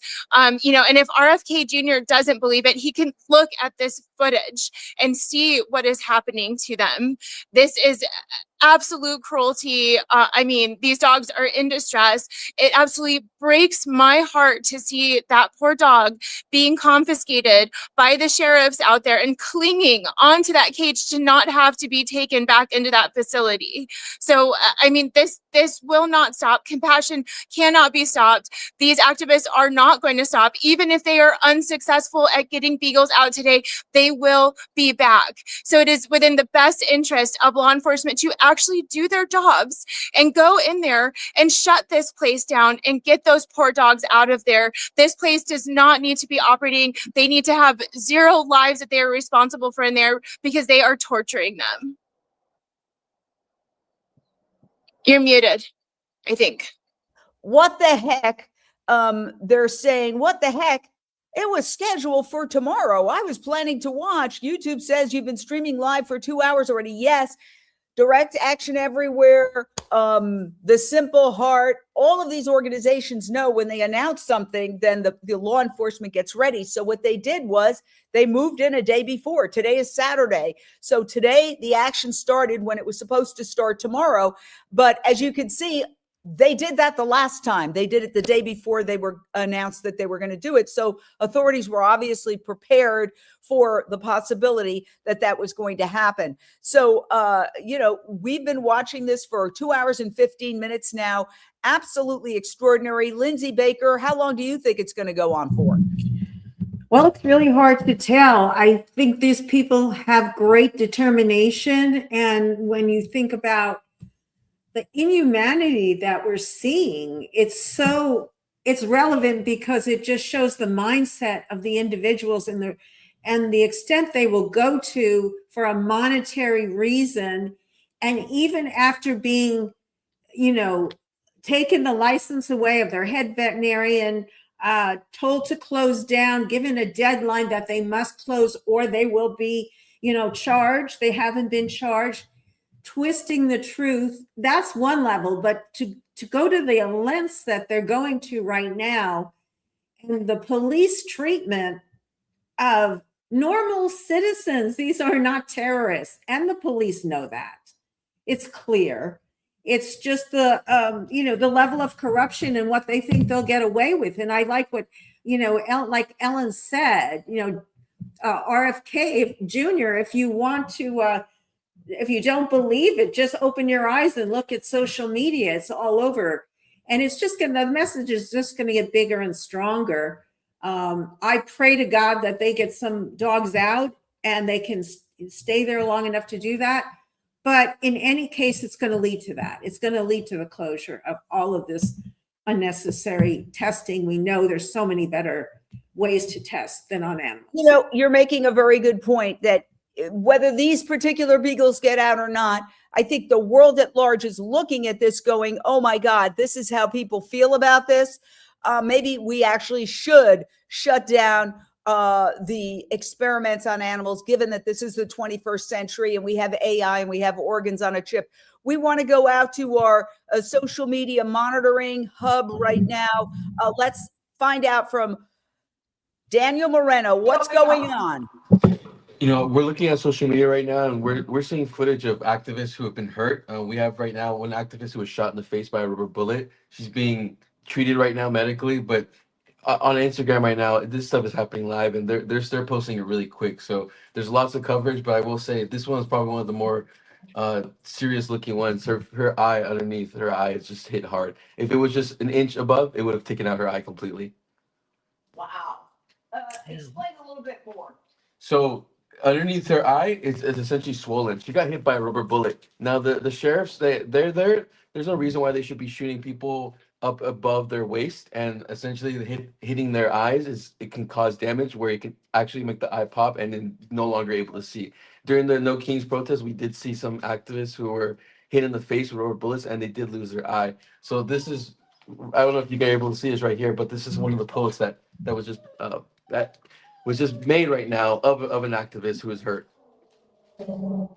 Thank you so much. I have to say, we cannot independently confirm. My beagles are acting up. We cannot independently confirm that was a rubber bullet, but it certainly appears to be. And we know that rubber bullets have been fired according to protesters. So that's what it certainly looks like. And that is pretty serious. I want to bring a very special guest into our coverage right now, because this issue is close to my heart, because this is a Beagle mix by the name of Wednesday. And of course, she's completely bored by the whole thing. But one of the reasons why they use Beagles in experimentation is because they're so docile. And I certainly know that with my Wednesday, who's a Beagle mix. I've got a Jack Russell over there. My Jack Russell would be out of this chair in 5 seconds flat, but I could probably keep a Wednesday here on my lap for hours. The reason they use Beagles in experimentation is because they're so amazingly docile. And so humans take advantage of that to inflict painful experiments on them. The idea that anybody would perform a surgery on Wednesday without anesthesia, especially a non-veterinarian, that's the accusation. Ridgeland Farms denies it, but that is the accusation that's at the heart of this whole crisis. Okay, I'll let you get back to your bed and your treats. Our live team coverage continues. Truly extraordinary events. This is literally animal rights history in the making. Ellen, there are moments in any social justice movement that are inflection points that when they happen, whether or not this is a successful rescue or not, that it creates such a commotion and that it becomes a turning point. What do you think about that? Well, I think the commotion's already been created. Okay, I can't hear you. Especially with. Oh, yes, go ahead. Oh, can you hear me? Yes, I can. Yeah, I think the commotion's already been created with even the first rescue, with them going in there and getting, almost 24 dogs out of there. And now you see, thousands of activists coming back to help rescue these other dogs that are being held in this breeding facility. So I think it's already happening. That is why these activists are there. That is why so many people are on this live feed, watching this at the edge of their seats. I myself am in complete shock at how these activists are being treated there. So I can only imagine how they feel on the ground there, suffering, but they're not going to stop. Like I said before, they're not going to stop until these dogs are freed. So this is what we're seeing. We're seeing this breeding facility being exposed for the animal cruelty, with footage showing these 311 counts of animal cruelty that have, they've been, charged with. So it's just really unbelievable that law enforcement is not doing their job. The law enforcement is not helping these activists, helping at least keep them safe during this, so that they're not being shot with rubber bullets and tear gas. Yes, we're going to go back live to the scene. Things are happening now. Let me Dane County. And just go, that, by the way, is Ridgeland's response, Ridgeland's statement. They claim that there's no credible evidence of animal abuse. They call the activists extremists, and they say that claims in court made under oath that painful surgeries were performed on beagles without anesthesia is not true.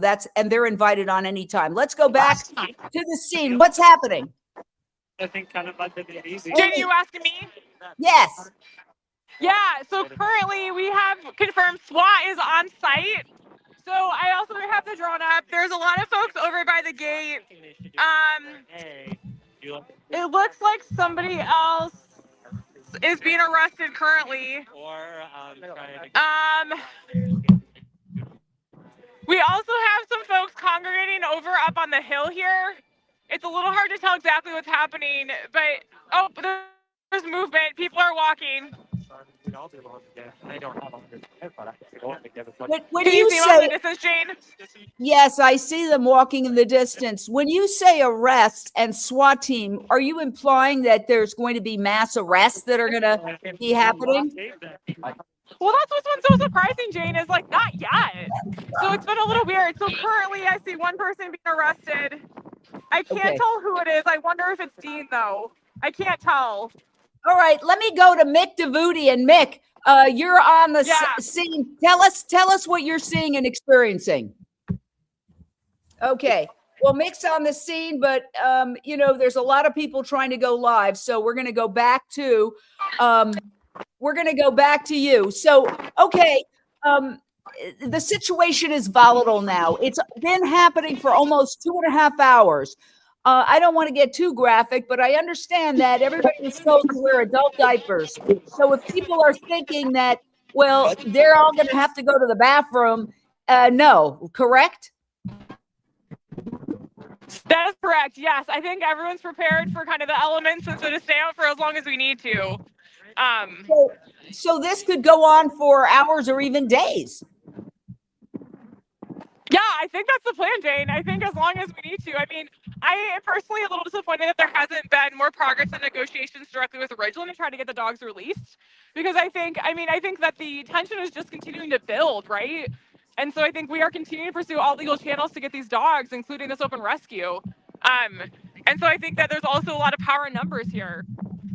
Now, obviously, the key weapon that they're using against you, against the activists, tear gas and rubber bullets. Is there any ability to get gas masks to the red team members so they can get in there? I think that it was because of optics. And so I think we didn't want to I think we were concerned tear gas could be deployed, but I think it was kind of the concern of wanting to make sure that we maintain, peaceful nonviolence, and that we also appear that way too. And so I think everyone's been really just doing their best to brave it out. Yeah, it's absolutely extraordinary. I mean, if you're just joining us, 2,000 activists have converged on Wisconsin. We have a team of reporters live in Wisconsin. Amy is doing a bang-up job bringing us the very latest. And we did have people who got very close, but they had to run because there was tear gas, there were rubber bullets, and certainly we don't want anybody reporting for us getting hurt. It's just a crazy situation. I've never seen anything like it in honestly 40 years of being a reporter. I've never seen anything like this. It's just unprecedented. Okay, so your thoughts. We're going to keep the video on and get some thoughts from Ellen Dent.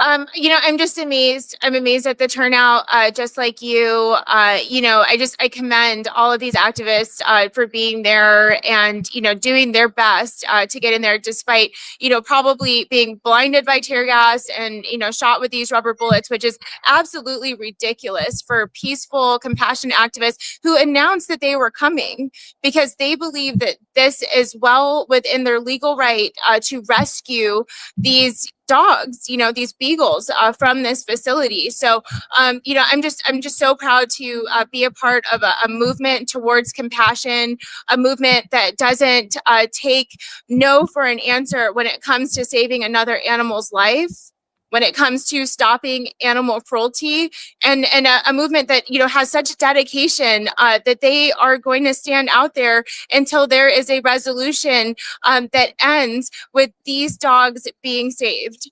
So that is my initial reaction, and I just want to pass it on to hear others. Thank you. Thank you so much, Ellen. We're going to go back out to our social media hub. I don't see anything. I don't see anything, Jane. All right. Well, tell us what you have seen over the course of the day. Well, what I can tell you is I've seen a lot of my friends out there, getting sprayed and running to get water and then going right back out. I mean, this is amazing to see that a lot of our activists, even from LA, all around the nation, are meeting here today. So clearly we're standing for something. I wanted to go to Wayne's profile. He was arrested, and he is now in jail. They confirmed. Wayne made it into his actual jail cell, and he made a statement. He said only a deeply corrupt system will use tear gas and rubber bullets against peaceful activists saving dogs. That was a statement he put out as he's arrested now and in his jail cell.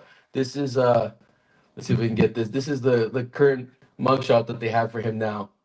So we saw him got arrested earlier, and now he's in his jail cell.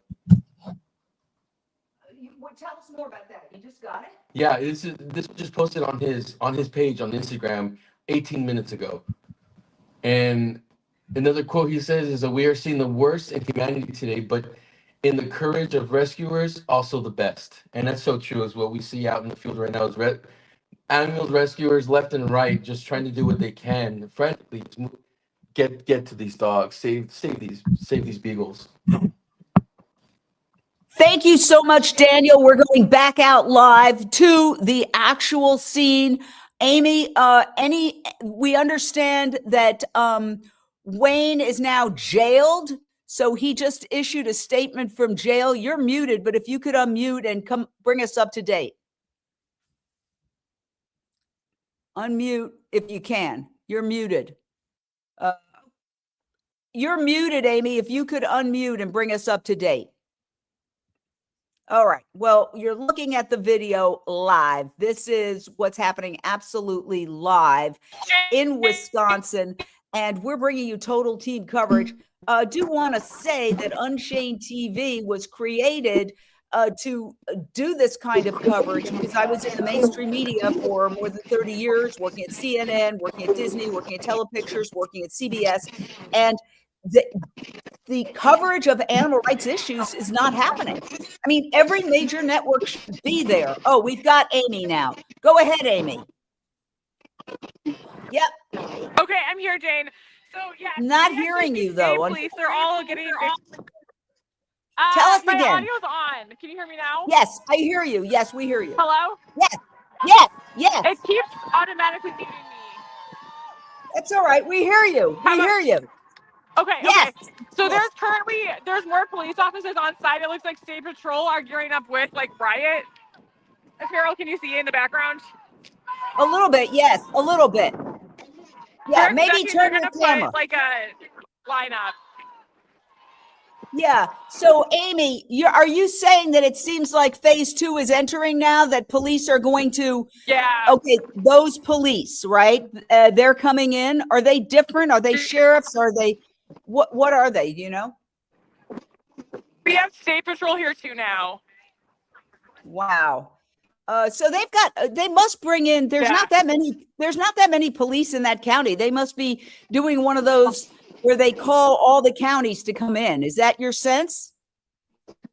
Yeah, that's also my sense. So I think we have State Patrol. I saw UW Madison Police. I saw Shorewood Hills. I saw Marib.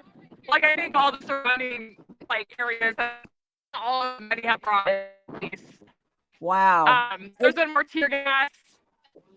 Yeah. All right. Well, keep that camera on. You're a little bit breaking up audio, but your video is clear. So I'm going to just get some reaction. Hold on audio. So just Lindsay Baker, your thoughts. I mean, the fact that they have no intention of leaving and they pre-planned this is incredible. I just wonder, you know, how these people are feeling right now. Many of them have been injured, or at least, you know, they have had some injuries, some of them more serious, and how that has not deterred them. And, you know, the police are now trumping up, you know, what they're going to be doing. The state police patrol have been called in. So I just wonder what these people are going through. And, you know, how long can they stay out there and face up to this? This is brutal, what they're being exposed to. And the fact that they're going to have a line of police and riot gear, I think that's what they were alluding to. We don't know for sure, but it looks like that's what they're going to do. It just, you know, this happened before. We've seen this kind of reaction to peaceful activists. But in the end, the activists win. And that's, I guess, what we have to hold on to right now. It's just, it's so emotional. I mean, it's insane what we're seeing here. It's like, this can't be real. I must be dreaming this. Like, I'm going to wake up and tomorrow we're going to find out about what's, you know, there's going to be an action taken. It doesn't feel real.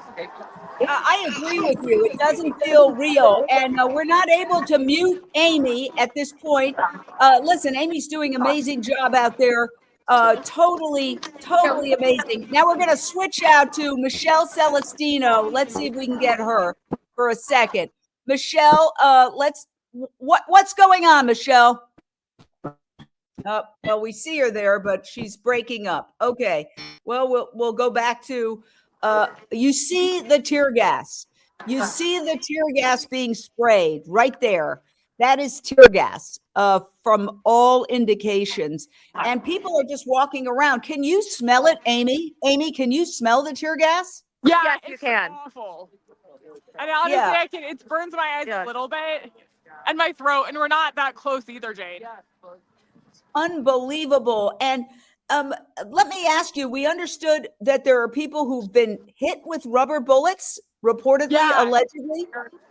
They've actually been seriously injured too. So there was an individual who was down for several minutes who's been quite injured. And then I don't see anybody currently who was hit, but I talked to a few individuals who've been hit.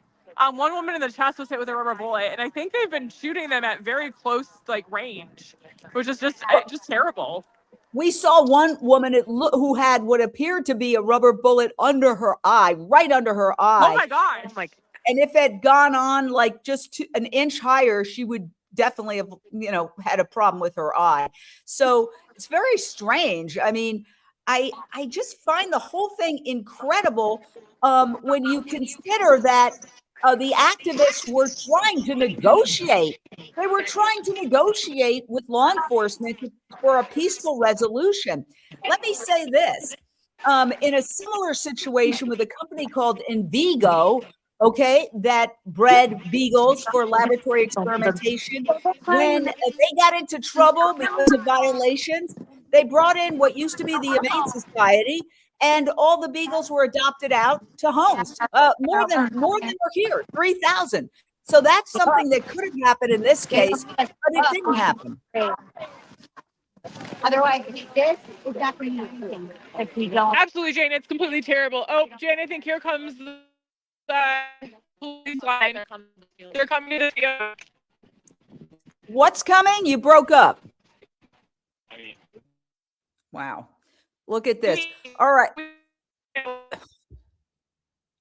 I'm going to add this to the stage and see what's happening over here. You may have to help me. Wait. Legally. There we go. And okay. Protesting from I'm the going to go back street. here. Now, right now, activists are on Ridgeland property. So they are, but they're not being escorted off that property, which is good because then we can get to the fence, which is the next barrier. You can see there's cops on the other side. There are cops holding what I think are tear gas guns, rifles. Don't know my hunting equipment very well or my guns very well, but because I've seen a lot of tear gas deployed, I'm assuming that's what it is. Although there was also reports of rubber bullets being shot, and we saw an activist on the ground being tended to by sheriff's deputies. He looked unconscious. Sheriff's deputy told an activist he was unconscious, and he was able to, he regained consciousness and was walked out of the property and arrested. So here we have activists pleading with the cops inside. So there are 2,000 dogs inside here, folks, and this is an open rescue, meaning that we don't hide our faces. The only reason you might see anything on somebody's face is because they're trying to protect themselves from pepper spray. So there are masks, and I see goggles too. That's the only reason. Otherwise, nobody hides their faces because we know that what we're doing is right and legal. And it is legal because this facility has been charged with hundreds of counts of animal cruelty. And the reason they're shutting down on July 1st is because they want to avoid a felony animal cruelty conviction. And the problem is that we're happy they're shutting down their breeding and selling of beagles part of the business, but they're still going to be able to continue to breed for their own research, which to me is egregious. And until July 1st, all 2,000 dogs are allowed to stay there, and they're allowed to continue selling to other research facilities. And they are continuing to bring little beagle puppies into the world to be sold for research. And we believe that because Ridgeland has been, indicted with these violations, charged with these violations, have been found to be violating animal cruelty laws, hundreds of them, that it's just insanity that the dogs haven't been removed. If you or I broke an animal cruelty law, our pet would be removed from us, and rightly so. But Ridgeland Farms, which has had at one time 6,000 dogs and now has 2,000, no dogs are being removed unless they're removed by activists, like they were on March 15th, 5 weeks ago. Activists peacefully rescued dogs and were able to get 22 to safety. So here, this is a footage from a couple hours ago, and we're seeing activists on hay bales, and we're seeing inside the property right there, you can see a security guard. So we are hoping, I'm hoping to get footage of inside the facility. This is at the front gate. And as you can see, we've congregated, a lot of folks have congregated in front of the front gate, but they're being stopped by police. And, it's as nonviolent activists, there's only so far we can go, but there's very far that we can go with this kind of nonviolence, because what it does is it changes hearts and minds and inspires Americans all over the country to support the Beagles in other ways. For example, by calling the Sheriff's Department in Dane County, Wisconsin, 608-255-2345, and sharing your outrage. If the phone is busy, call Monday, call tomorrow, call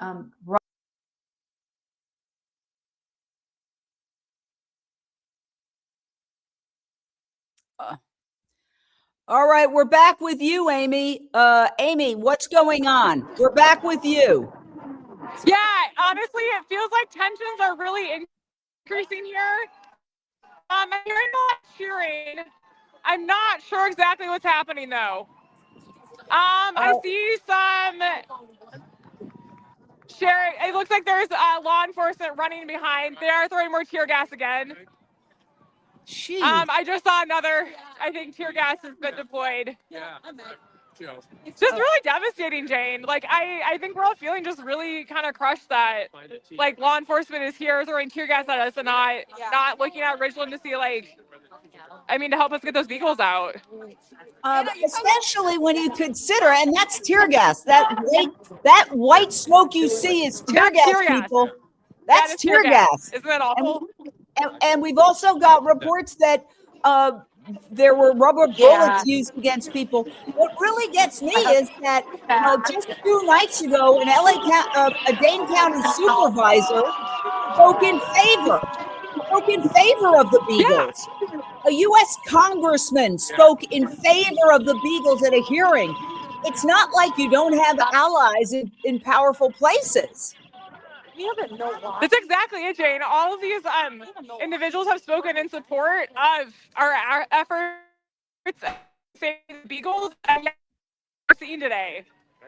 It screams of corruption in my opinion.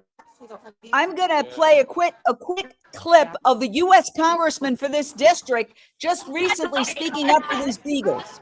In my district, we have something called Ridgeland Farms. That's a Beagle breeder for research. They've had 311 code violations, including very serious harm to the health of dogs. Grants are still, in the last month, going to groups that are getting Beagles from Ridgeland Farms. Could you please take a look at this? I believe you, but I have a hard time believing that. I need to look into this. Excuse me, you have a hard time believing that? Just Google it. All you have to do is Lindsay Baker. All RFK Jr. has to do is Google. I mean, it's insane. There is so much going on politically. We don't get into that here. We're neutral. We just want to save the animals. But like for him to say that, and no animals are being tortured, we're against that. And you always see that on social media too. Claims that Trump has signed a bill or JFK is getting another bill passed, and it just doesn't seem to change. And then you see him talking about use beef tallow to cook your food. So have we taken a step forward here, or are these people just putting blinders on deliberately? I mean, where are the police helping these individuals that are supposed to be keeping safe? Is this what they call keeping people safe? Someone got injured in the eye. We don't know how, but we think it was a rubber bullet. We see, all these people being asphyxiated here, putting these toxins out into the environment for what? For one organization, for one company that has already been told they have to close down, or they'll be, they will receive a felony charge.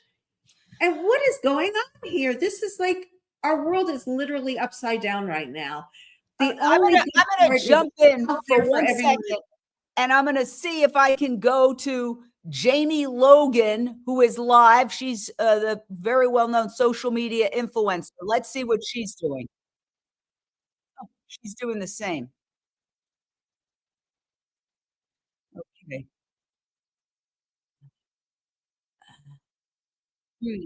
Okay. Okay.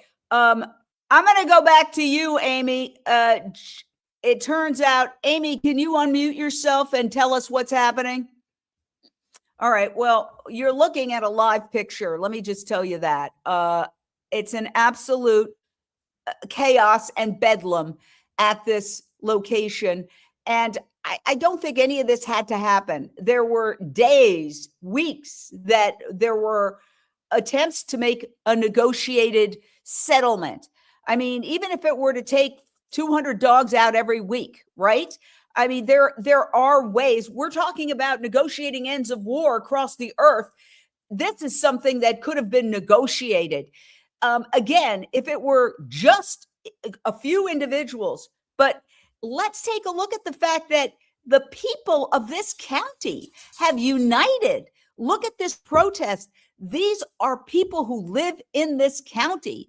And we've had a supervisor who lives in this county, who represents the county 2 nights ago. This is what he said. I recorded this live watching the Dane County Supervisors meeting. The last piece of work that Supervisor Ritt and I did together, along with all of you, was approving Resolution 119. Now, therefore, be it resolved that dogs are sentient beings and that they deserve care, respect, and ethical treatment. And therefore, Dane County must ensure the legal treatment of animals such as these within its jurisdiction and must hold both local and state agencies accountable for enforcing that law. You may lead up to the open, orderly rescue that is planned for April 19th and work with county and state electeds like we promised in this resolution to live out its promise and protect those that are set to rescue on Sunday. And I assure you, these dogs will not be homeless. All right. And that originally this was planned for tomorrow. We got word from some people, hey, heads up, it's probably going to happen now. We went live. We've been live for almost 3 hours now for this extraordinary event. And we're going to add Amy back to the stage. Amy, can you tell us what you're seeing now live from the scene in Wisconsin? Okay, well, there is, you can get a sense of what's happening. There's apparently police vehicles moving in, all sorts of police vehicles, certainly more than this local municipality or sheriff's office has. So it's a lot of vehicles. We're going to go back now to the Instagram feed of Direct Action Everywhere and bring you that, because they've got the very latest. So we're going to add them to the stage. When I went into the facility on March 15th, there was feces all on the floor underneath the cages. They're wire cages because, well, that's easier for humans, but it's terrible for dogs to live on wire cages their whole lives. Some of these dogs are in these cages for 6 years, 7 years, just breeding more puppies for Ridgeland to sell. They get thousands of dollars for each puppy. And then what happens to the puppy? The puppy goes to a research corporation and the research is done to these puppies. I was honored to be able to foster a Beagle from Beagle Freedom Project, a wonderful organization that you all should check out if you care about beagles and if you're moved by what's happening here and want to help lab beagles. We actually had the honor of fostering 2, Javi and Beckett, and they were wonderful. Javi didn't know how to walk on a leash. He was terrified of men because those were the techs who carried him from his cage to the testing table. He was 6 years old. He had a number on his ear. He didn't have a name until we named him. He was from a Spanish lab, so we named him after a Spanish cyclist. Javi was just a sweet, sweet soul, but he was completely lost when it came to anything like being a normal dog. He didn't know how to play with other dogs. He didn't know how to play with a ball. He didn't know how to climb stairs or be on a leash. He was not trained, house trained, because he'd been living in a cage his entire life. And luckily, because of the Beagle Freedom Project, he was sent to a wonderful home and lived for another, I think it was 11 or 12 years in that home with other dogs. And his mother, Maria, took amazing care of him. And I would get pictures every so often of him. And he was just a beautiful soul. He didn't deserve his first 6 years of life and what happened to him. He was tested on traumatically, and it clearly affected him his whole life, but he was still loving. And that's why these Beagles are 96% of dogs are Beagles.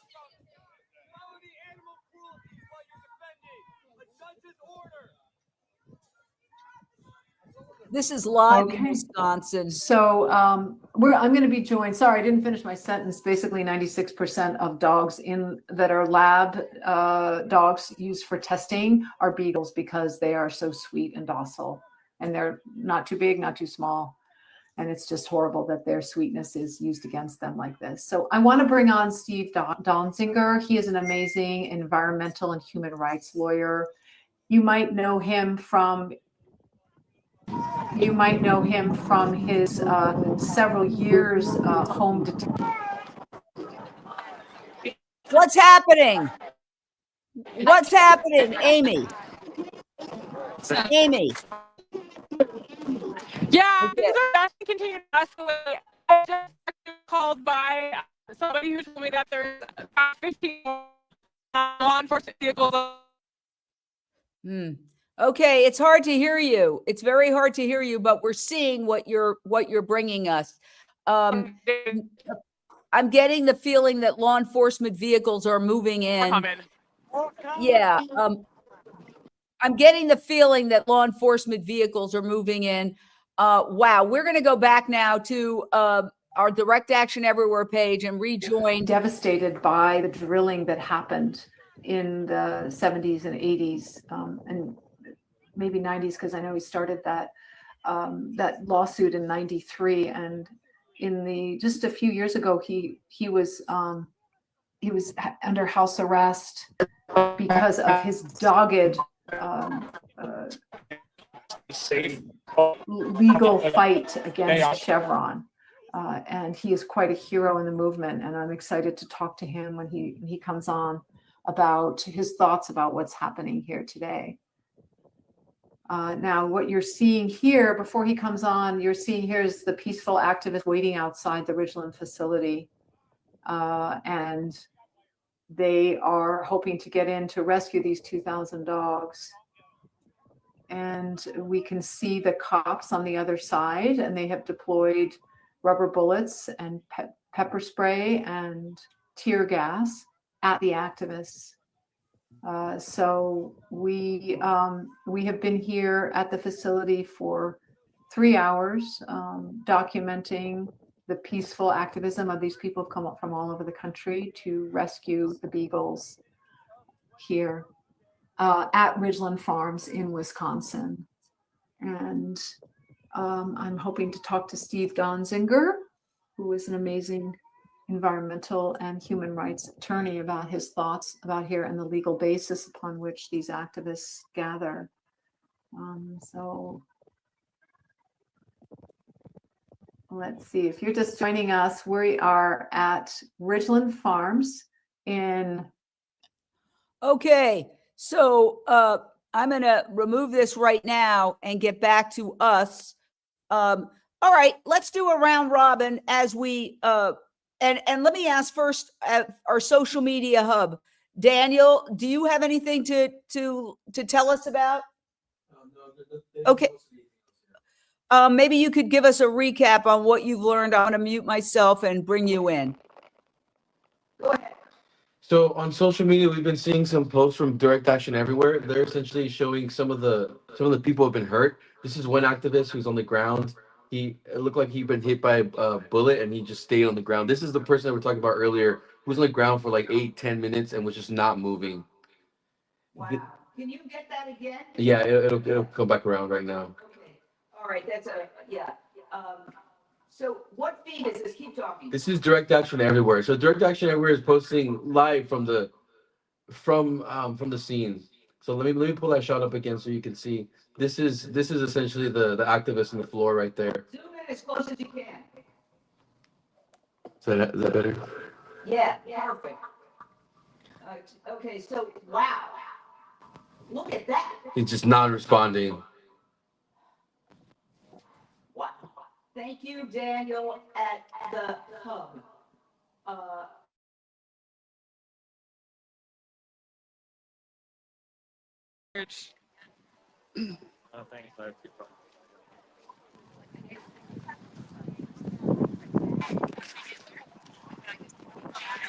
Amy, what's going on? Amy, can you hear? Okay, sorry, Jane. No worries. Yeah, can you hear me? Things tend to get worse, Jane. I think there's more and more law enforcement that are coming on site. We also have original who have, which is interesting. So they're on private property currently. I would suggest get very close to the mic and talk slowly because you're breaking up. Thank you. Sorry, Jane. Get close to the I'm mic just and saying talk. that things are continuing to. I think I'm like right next to the phone. It's so windy. Oh, yes. Well, tell me again.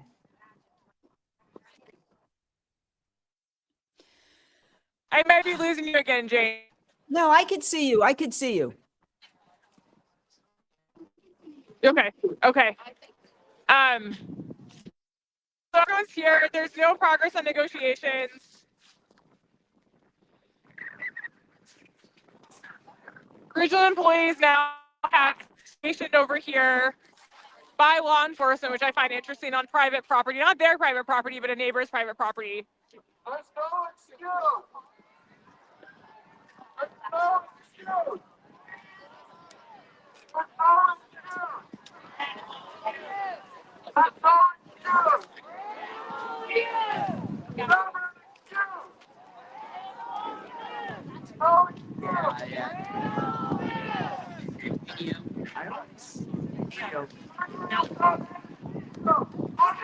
This is interesting. Somebody is suggesting that they're messing with the internet to keep us from going live. But thanks to Amy, Amy's pretty amazing. She's getting out live, and you're doing a bang-up job, Amy. Just really, really grateful that you're there telling us what's happening. But yeah, it's possible that they could mess with the internet to try to keep the live videos from coming out. But we're still live. Unchained TV is live and bringing you everything. We've got people watching from all over the world, from Israel, from London, from Paris, from Latin America. And there you go. Great reviews for the activists coming in. Just unbelievable. Now, I want to, while we're doing that. Okay. While we're doing that, I can tell you that the law enforcement issued this statement earlier, like I think it was yesterday or the day before, saying that the event was going to happen on Sunday. That's, activists said Sunday, but then they moved in today, Saturday. Listen. Dane County community.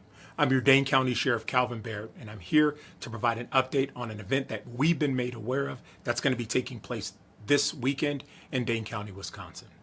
An outside animal activist group has organized and planned a protest and intentional break-in of private property at the Ridgeland Farms facility in Blue Mounds, Wisconsin.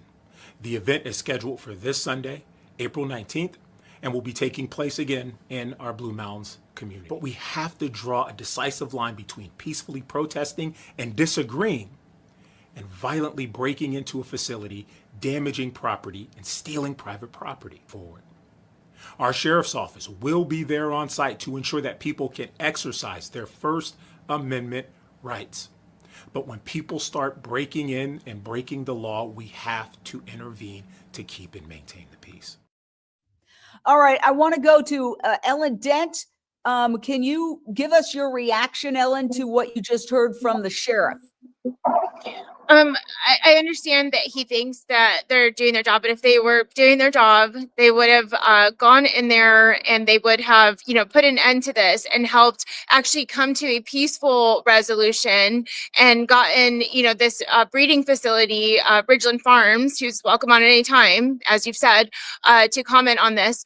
But he would have gotten them to come to the table and speak to the activists and come to that resolution that has these dogs released so that they can be adopted to loving homes like they deserve, like any other animal.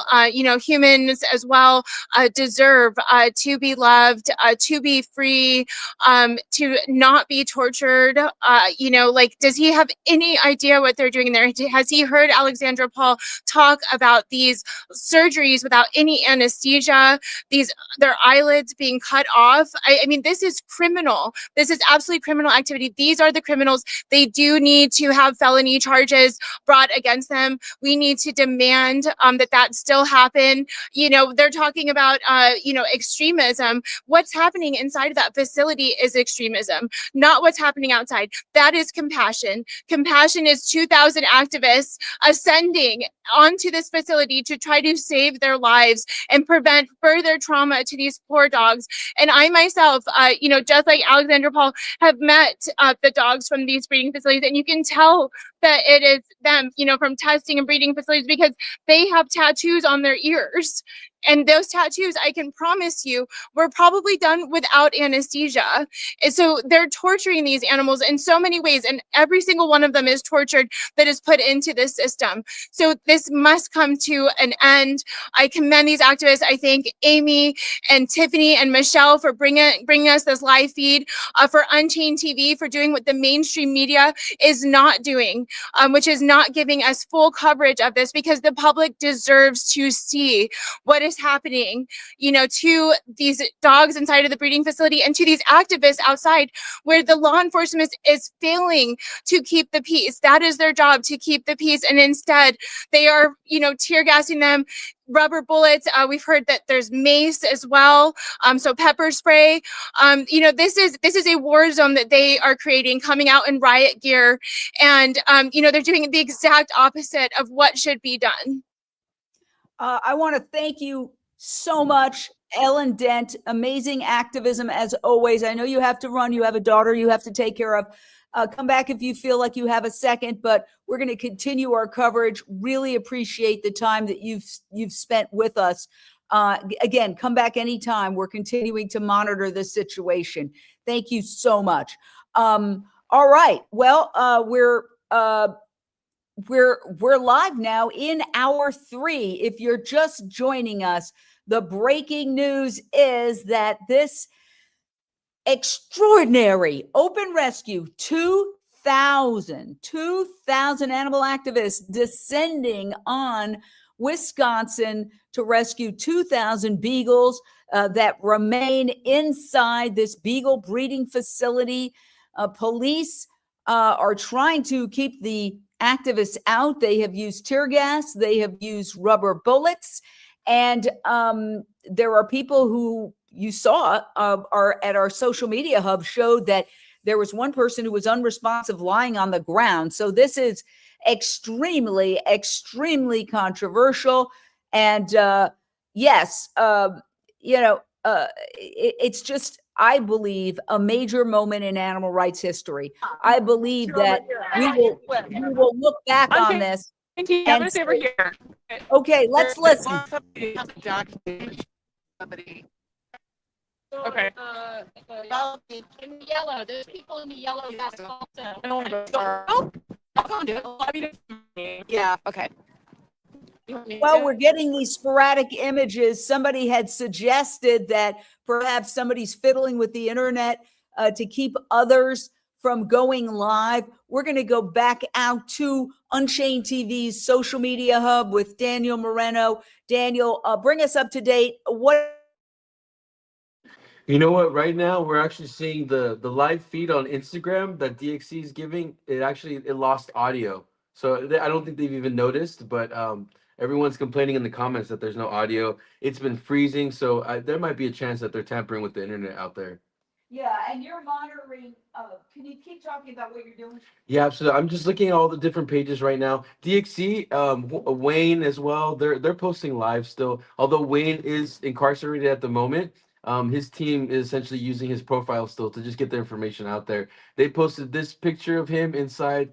Now a new mugshot of him and a statement where he says only a deeply corrupt system will use tear gas and rubber bullets against peaceful activists saving dogs. We are seeing the worst of humanity today, but in the courage of the rescuers, also the best. Jane, are you there? We're going to go straight out to, I thought I had Michelle there for a second. Yes, I do. Michelle, tell us, what do you know? It's crazy. So the activists tried to penetrate again. They moved the hay bales. And I'm going to turn this around so you can see. Now we have an activist down. Oh, do you want to show me? Jail red. She was struck with tear gas, as well as they're hitting people with rubber bullets. The latest news, as we have heard, is that state police have also come in and SWAT is being sent in, and they're telling everybody, if you don't want to be arrested, to leave the area. So people have been trying nonstop. I'm going to turn this carefully so we don't lose connection. And they're still gathering here because it's incredible. The activists are undeterred. They keep going back. And some people here are in triage, as you can see behind me. I'm trying not to move it too much. And then after they're fixed, they go back. They've gone back. Can you get closer to the triage? Yeah. I'm gonna try without losing signal. Yeah, just go That's nice what happened and last time. slow. So here we go. Here, so here we have people wrapped. Not only are they getting hit, and their eyes are irritated, their throats are extremely hurt and scratchy and painful and burning, but they start to get very cold. It is like 50 degrees and lower here today with nonstop winds. And what's going on is when they shoot the tear gas over, a gust of wind comes back and it brings it down the hill. And so everyone here that's on the other side is getting exposed. That is why I'm wearing a mask as well. I should have brought goggles. Some people are prepared with goggles as well. There are other media here. We've got local 6 and 12 here in Wisconsin, and it had a face shield and a mask. And Okay, I asked her, I'm gonna ask you to stand by for a second. It looks like we might have Paul Picklesheimer. Let me go over here. Paul, let's see if we can hear what Paul's saying. Unmute, please. Unmute. Amy, unmute. Unmute yourself, Amy. All right. Well, that's Paul Picklesheimer. He's one of the leaders. It looks like Paul Picklesheimer. It's a kind of a fuzzy. We can't get her, so we can't get him. So we're gonna go back. We're back to you. We're back to you, Michelle. Continue on. Okay. Sir, can you move us? What's going on over here? I don't know if you got pictures of the hay bales. The activists were able to take them down. Let me see if I could get another shot, maybe ultra wide, a closer shot so you can see this. Can you see that, Jane? Yes, I can see. The hay bales taken down, and then they have ladders erected around the fences to go over. Every time they try to breach, you have security, police shooting rubber bullets to get them down, and canisters of tear gas. I would have to say maybe, I don't know, 200 activists going in at the same time, but they are undeterred. Not only do they go at this one area right here, they go at the front as well. So once they're penetrating this side and being hit with tear gas, and they're down, the other activists, different groups, go to this other end and they try to penetrate, and it's nonstop. As you can see at the hill over there, they're gathered and undeterred. They're waiting to see their next moves. It's really incredible to see all these courageous activists going. I've interviewed so many people, bystanders that are concerned, the public that are here from Wisconsin, but also from different states. I'm trying not to move so much. Yes, it's And perfect. I It's very interviewed good signal. people in wheelchairs and walkers walking up this steep hill, elderly people, family with a baby. The man that I interviewed, he was on the red team. The red team was the team to go in and penetrate first to get the Beagles. The very first time Jamie, I there? have an interview with Yes. him, and he said Yes, he had to come back hold down. on They one started. That was second. when I'm they going to first. jump in. Let me jump over here. Okay, yes, I can hear you. Go ahead. Amy, go ahead. Amy? Okay, Amy's signal is not as good as it was before, but that's Paul Picklesheimer. Amy, can you hear me? Can you hear me? All right, we're going to go back. Then we're going to go back to Michelle. Hold on one second, because we're going to have to remove her and go back to Michelle. They're Michelle, chanting you're and back. encouraging everyone to support these activists who just want to save the Beagles. See everyone coming down here. They've tried to call the paramedics as well. Different activists have called 3, 4, 5 times. Our one reporter, Hurik, she called the paramedics 3 times.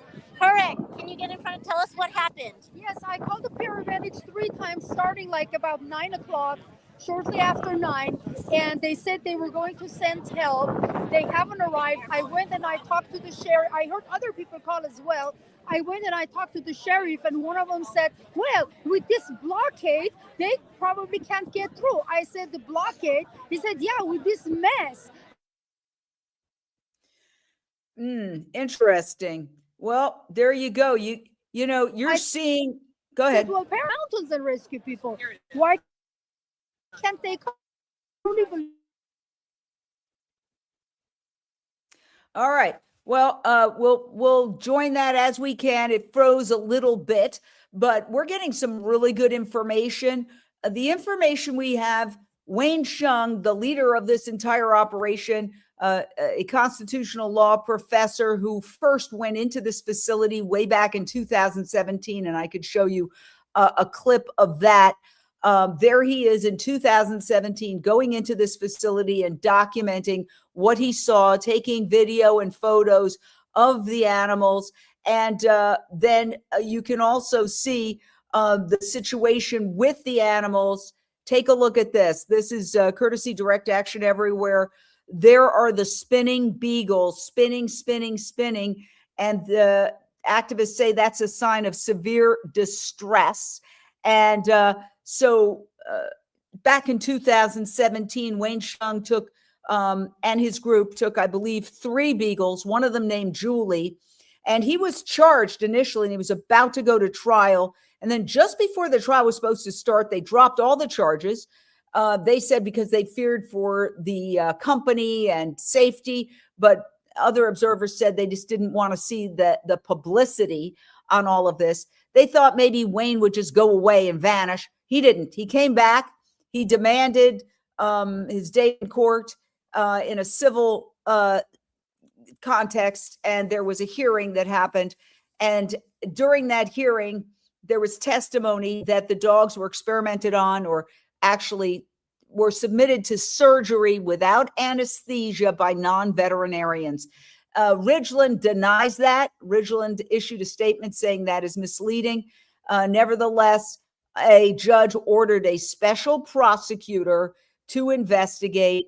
And that sort of brings us to today. Really what happened was that the special prosecutor decided to make a deal. He decided to make a deal with Ridgeland that Ridgeland would shut down this summer as a breeding for sale operation, but they retain the right to experiment on beagles on their own for their own research. That is what upset the activists. And that is what led to today's, the first incident last month where they went in, and also to today's. Let's play Wayne Hsiung, the leader, talking about the one dog he took out named Julie in 2017. This is Julie. And Julie was on the bottom row in a 2-foot by 4-foot metal cage, standing on wire her entire life. She'd lived there for about a year. In over a 2-hour time period, every single time we looked towards Julie, she was spinning exactly like this. for 2 hours. All 3 of the dogs we rescued from Ridgeland Farms, there's video footage of these dogs after we rescued them struggling to even walk. And this is one of them, Julie. So this is the evidence that, part of the evidence that was presented in court. Unchained TV was very grateful to be the pool camera for that very special hearing that resulted in the appointment of first a judge issuing a very long ruling, and then the appointment of a special prosecutor. Again, no criminal charges came out of that. Ridgeland Farm says that there's no credible evidence of animal abuse, and that these activists are extremists, and that the allegations of surgeries being performed by non-veterinarians on these dogs without anesthesia lack credibility, that allegation. Nevertheless, there was quite an uproar. People in the community joined forces. There you see Dane for Dogs. They joined forces with Wayne. And that has led to the first open rescue, which happened last month, and then today. Now, I want to contrast with what happened last month with today. So let's take a look at the open rescue that occurred last month from a Fox News story and see that they got a lot farther in that first attempt than they're getting today, even though there's many more activists because of the police response today versus a month ago. Shortly after 8 a.m. Sunday, a team of activists led by attorney Wayne Hsiung penetrated the perimeter of Ridgeland Farms, then tried to force their way inside the breeding barns. After failing to breach multiple doors, they punched their way in through a window, grabbing dozens of beagles from their cages and attempting to carry them to freedom. So that happened a month ago, and then there was attempts by Wayne Hsiung, the leader, to negotiate the release of the remaining 2,000 beagles. They attempted to reach the sheriff's department, but as opposed to negotiating, here's what the sheriff's department said about the action a month ago, because there were arrests. This all kind of started from an event that took place very similar to what's going to happen on Sunday, which initially occurred on March 15th, 2026. Approximately 50 to 60 individuals ran onto the Ridgeland Farms private property, broke into the facility, and stole dogs from the facility.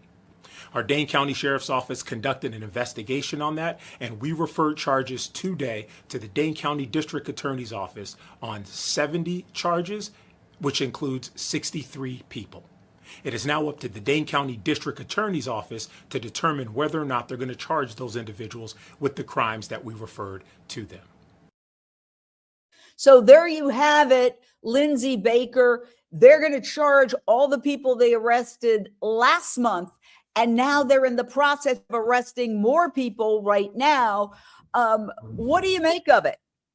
I think that's a really inefficient system of getting people to stop what they're doing and allowing this process to continue. I just wonder, what is the stake that the people in that area have with this company to allow this company to cause so much trouble, not just in their community, but, this is just what's going on there is certainly not putting them in a good light with the rest of the country. It's obviously what the police are doing is so one-sided and so unfair, and such an overreaction to what the activists are doing, which is just to draw attention to criminal activity at a Beagle testing lab, which we all know these labs are not efficient. They do not help humans in the long run. Most of the testing does not work in the human model. We have better ways. And if this individual that is running this lab, and it's been around for 60 years, I understand, was really interested in doing their job, which is to help provide the public with pertinent information for their health, then they would be, instead of doing what they're doing, cooperating and maybe changing over to a different model. There's other AI models and organs on a chip, et cetera, that they could be implementing, putting all these resources into suppressing people, injuring people. And in the end, it's not going to stop. These people are not going to go away. So I think Ridgeland Farms and other companies that are doing this type of testing and other animal use and abuse, they need to start thinking this is not going to be allowed to continue. It isn't. Thank you for your insights. We're going to go back to the direct action everywhere. Add this to the Either rubber stage. bullets or tear gas canisters that rifle contains. So you can see also that the security guards are protecting themselves, and that's the sheriff's department actually right there. They are protecting themselves with tear gas masks and trying to close up the fence, which is pretty lame job, but let's see, there is a sheriff's department with a rifle against peaceful activists wearing a tear gas mask, and that must be a tear gas rifle. And I don't know my rifles well, folks, so I've never used a rifle, and I've just used a gun on TV, so I'm not familiar with those kind of weapons. But here we are with the peaceful activists. Some of them are wearing masks to try and protect themselves. This woman here has got her hands up. She clearly is peaceful and wants to just talk. We haven't seen any Beagles released. It's been 3.5 hours since activists arrived on site, the first activists, and there have been nobody that I've seen with a Beagle.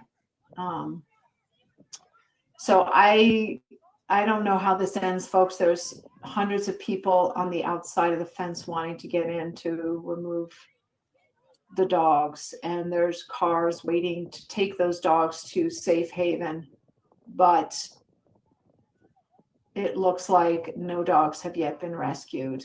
I might be wrong, and we just might not be in that footage, but that's what I see right now. I've only been seeing footage at the front of the fence of the gate and the front of the facility.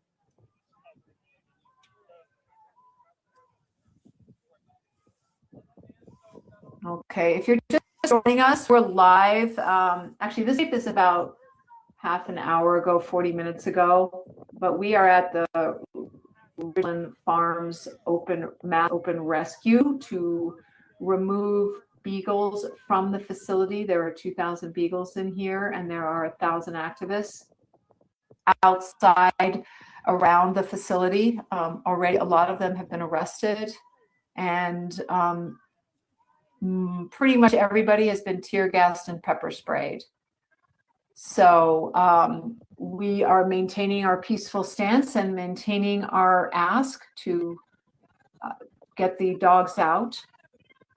And we're glad that you're here today. And we hope that if you feel as outraged as we do about the fact that this facility is still able to keep dogs, make money off dogs, breed dogs, even after its closure on July 1st, even before its closure on July 1st, then please call the Dane County Sheriff's Office at 608-255-2345 and tell them that the sheriff shouldn't be arresting peaceful activists. It should be arresting the owners of Ridgeland, who are cruelly treating these dogs and have broken so many animal cruelty regulations in Wisconsin. 308 just about not using anesthesia for surgery. Not using anesthesia on Beagles for surgery, 308 times at least, and that's what we know of, by the way, in the last few years. This is a facility that has been open for 60 years. It looks like folks are cleaning up some of the canisters, maybe for evidence for later, to show the aggression from the sheriff's department and the guards that were hired by Ridgeland itself. Here is an activist talking to I don't know if it looked like a security guard because they're all in black. The sheriff's department have the tan uniforms on. It also might be a police officer. Oh, it's a police officer. Oh, no, it's sheriff. It's a sheriff department.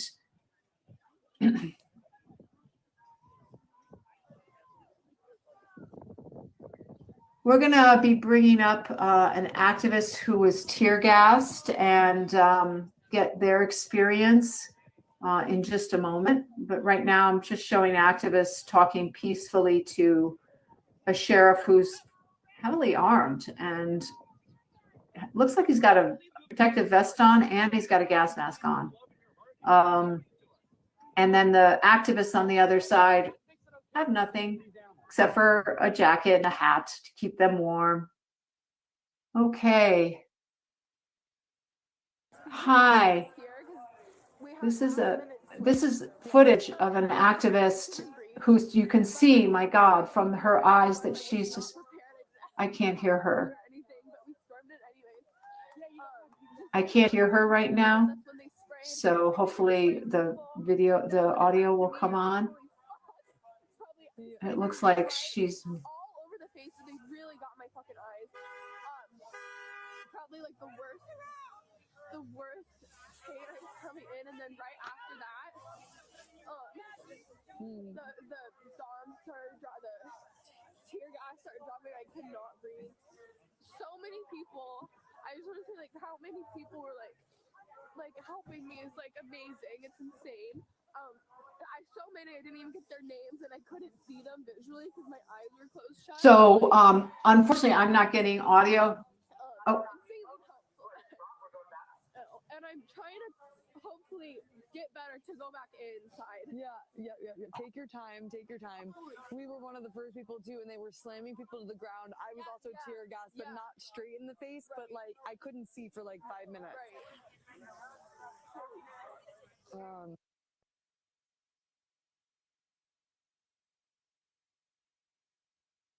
Okay, folks, I'm sorry. I couldn't hear her, but I know you could. Apologies for interrupting her discussing how so many people were helping her on of the activists, but that looks like she was tear gassed. And you could see by the red around her eyes how she definitely was tear gassed, and didn't have any weapons or anything. She was a peaceful protester just trying to release these dogs. She's just one of the 1,000 who are on the property and the hundreds who have been tear gassed today. Keep getting tear gassed over and over again. The bravery of these people impresses me so much. You can go to SaveTheDogs.io if you want to get involved and learn more about what's happened and make sure you're in the loop about what's going to happen. So thank you so much to that. Okay, we're going to remove that for a second and come back to our team. I know the social media hub, Unchained TV social media hub, has been monitoring. Daniel, do you have something you can bring to us? Looks like local news channel 27. They covered the arrest of and this entire just rescue. They put out an article talking about this, and they said over 1,000 people have joined the efforts. They said these dogs are caged, poisoned, even mutilated at Ridgeland Farms. So I think this is good light. This is I think this is something that's going to be impactful. Show us some of the other social media stuff. Yeah, absolutely.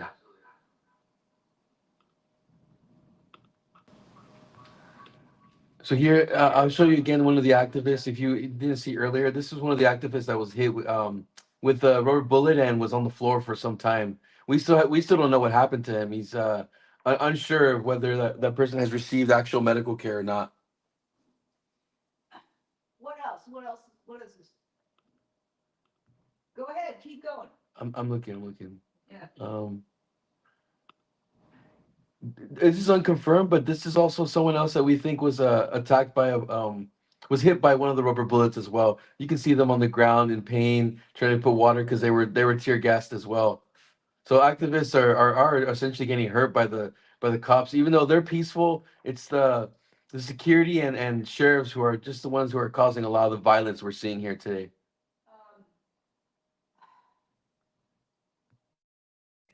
Thank you so much. That is Daniel Moreno at our hub. We have a an Unchained TV social media hub monitoring the situation to see what kind of reporting is going on.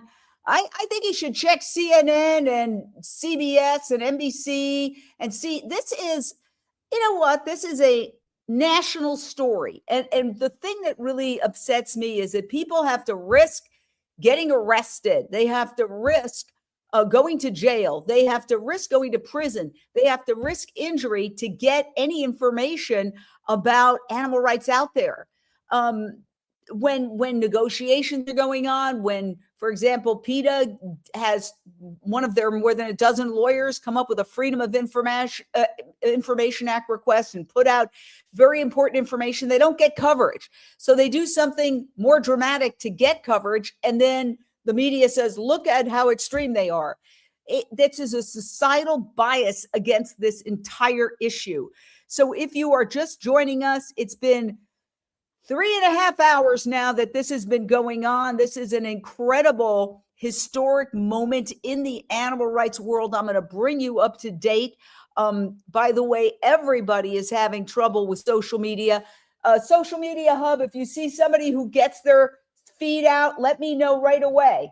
Okay? Because it seems that everybody's down right this second. That doesn't mean they're going to remain down forever. We are live with a team of reporters on the scene in Wisconsin, live in Wisconsin, as well as in our studio with Lindsay Baker, our co-host here. Here's what happened. Back in 2017, okay, this attorney activist, Wayne Hsiung, went into this facility and videotaped and documented what was going on in there. And he was the co-founder of Direct Action Everywhere. And he and his team took 3 of the dogs out. They were going to charge him. It went right up to trial. At the 11th hour, all charges were dropped. Instead of just walking away and going, whoof, I'm not going to jail, Wayne Hsiung came back and insisted that the authorities, that the courts look into what was happening in this facility. A hearing was held in which there was testimony that dogs were being operated on in painful experiments without anesthesia. That has been denied by the company. We invite Ridgeland on any time to comment further. They say that's not true, but there was witness testimony. So a judge appointed a special prosecutor to investigate what was happening with these beagles. Instead of any criminal charges being filed, the special prosecutor made a deal with the company that they would stop, as of this July, selling beagles for experimentation. But in return, they admitted no wrongdoing, they admitted no cruelty, and they could continue to experiment on these dogs themselves. And in the meantime, a lot of people in the community were outraged and joined forces, something called Dane for Dogs, to fight for the right of these dogs to be freed from this facility. Even a member of Congress spoke up for the dogs in a public hearing, demanding that RFK Kennedy Jr. do something about it. In my district, we have something called Ridgeland Farms. That's a Beagle breeder for research. They've had 311 code violations, including very serious harm to the health of dogs. Grants are still, in the last month, going to groups that are getting beagles from Ridgeland Farms. Could you please take a look at this? I believe you, but I have a hard time believing that. I need to look into this. Again, that is a congressman representing this district. So it's not like the activists have nobody on their side. A member of Congress representing this district spoke up for the beagles and said that he felt that the beagles should be moved to good homes. Additionally, just 2 nights ago, I videotaped a supervisor in this county, Dane County, Wisconsin, speaking up for the beagles. The last piece of work that Supervisor Ritt and I did together, along with all of you, was approving Resolution 119. Now, therefore, be it resolved that dogs are sentient beings and that they deserve care, respect, and ethical treatment. And therefore, Dane County must ensure the legal treatment of animals such as these within its jurisdiction and must hold both local and state agencies accountable for enforcing that law. You may lead up to the open, orderly rescue that is planned for April 19th and work with county and state electeds, like we promised in this resolution, to live out its promise and protect those that are set to rescue on Sunday. And I assure you, these dogs will not be homeless. Meanwhile, the sheriff said, "Oh, wait, we've got Michelle Celestino. Michelle, I'm going to try to unmute yourself. Please unmute yourself. Unmute. Hello." Well, there she is, but we can't hear her and she can't get unmuted. So she's trying to get out. We have a team of reporters trying to get information out. If you can unmute yourself, come back. Okay. But meanwhile, the sheriff of this community said this. Dane County community. I'm your Dane County Sheriff Calvin Barrett, and I'm here to provide an update on an event that we've been made aware of that's going to be taking place this weekend in Dane County, Wisconsin. An outside animal activist group has organized and planned a protest and intentional break-in of private property at the Ridgeland Farms facility in Blue Mounds, Wisconsin. The event is scheduled for this Sunday, April 19th, and will be taking place again in our Blue Mounds community. But we have to draw a decisive line between peacefully protesting and disagreeing and violently breaking into a facility, damaging property, and stealing private property forward. Our sheriff's office will be there on site to ensure that people can exercise their First Amendment rights. But when people start breaking in and breaking the law, we have to intervene to keep and maintain the peace. I think the entire issue at stake here is that these animals are considered by the sheriff to be property, and that's it.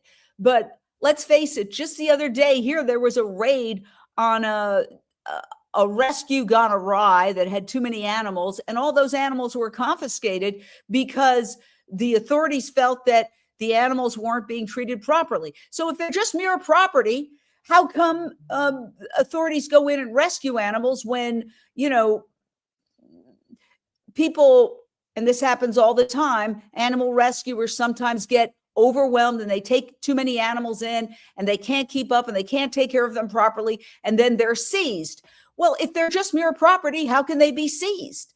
It's a double standard. And again, we invite Ridgeland Farms on anytime. We would love to dialogue with you. We would love to have a conversation with you about this issue. But I can tell you that one of the reasons why the authorities have come down so strong with tear gas today is that a month ago, almost a month to the day, the activists went in with their first mass open rescue. And well, here it is. Watch. We have dogs, though. We have dogs. Wow. I think dogs are coming out. Dogs are coming out of that facility. I think there's more. Wow. Look at that. These are animal activists who went into Ridgeland Farms. You are watching animal rights history in action. Mass animal rights action in progress. Look at that beagle. Look at that beagle being rescued. Look at that beagle. This doesn't look good. There are the beagles going into the van right now. Check this out. Oh, that's a police officer taking one of the beagles. Get this on film. The law. Got it. We're begging you. Are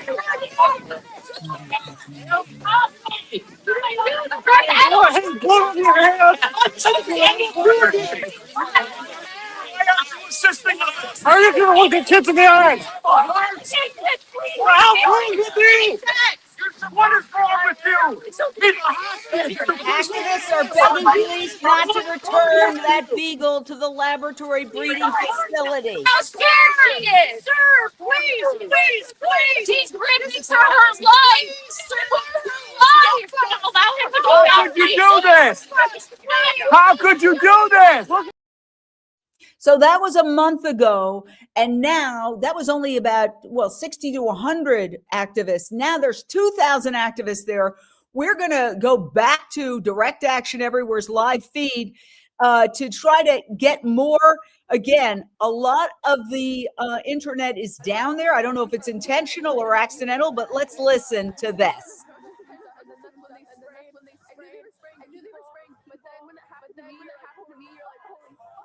over the face, and they really got my fucking eyes. Probably like the worst coming in, and then right after that,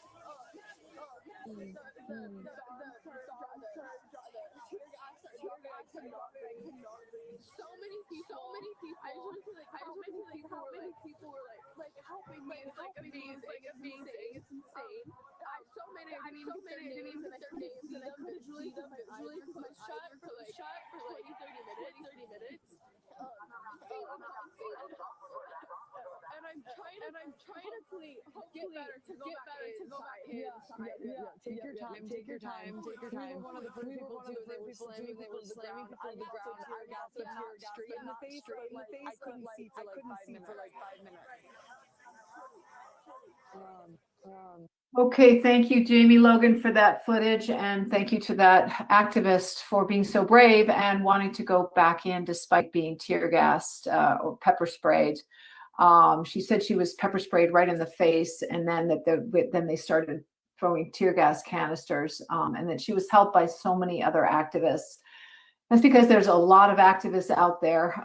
There are 1,000 showed up in Wisconsin for sure, and hopefully showed up this morning. It looked like certainly hundreds and hundreds and hundreds are there.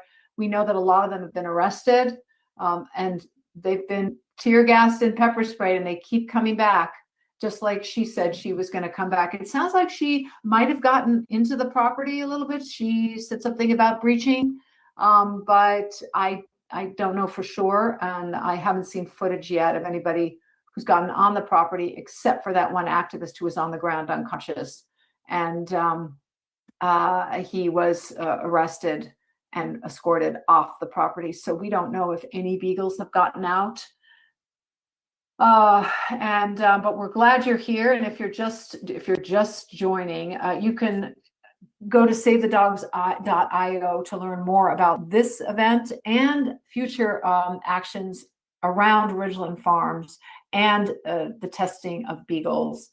You can also call the Sheriff's Department at 608-255-2345. That's the Dane County Sheriff's Department. And tell them that you believe that the sheriffs should not be pepper spraying and firing canisters, tear gas canisters at peaceful activists. That this is completely wrong, that we are nonviolent, and that they should be going in there and helping the 2,000 Beagles who are living on wire their whole lives in cages before they get shipped off to research centers and labs all around the country to be tested on. This is a facility that does its own testing too.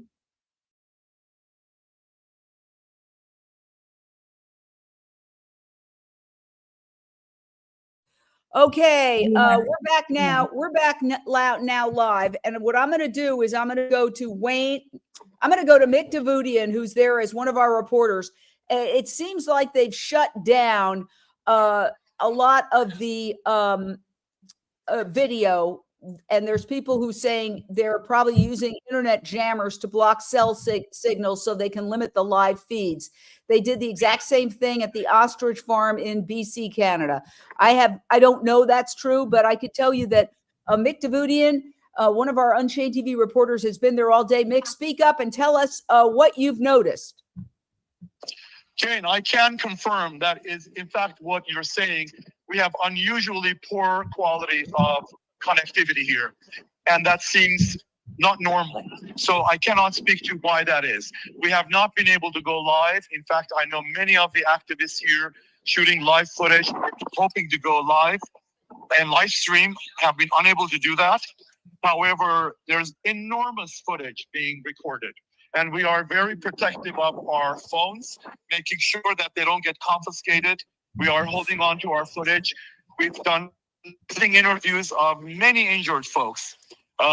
We have witnessed unbelievable scenes of cruelty by the authorities who have been logging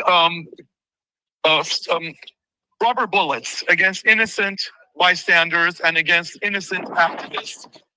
Tons of tear gas flying in the air. We had to change locations because the tear gas was coming towards us as well.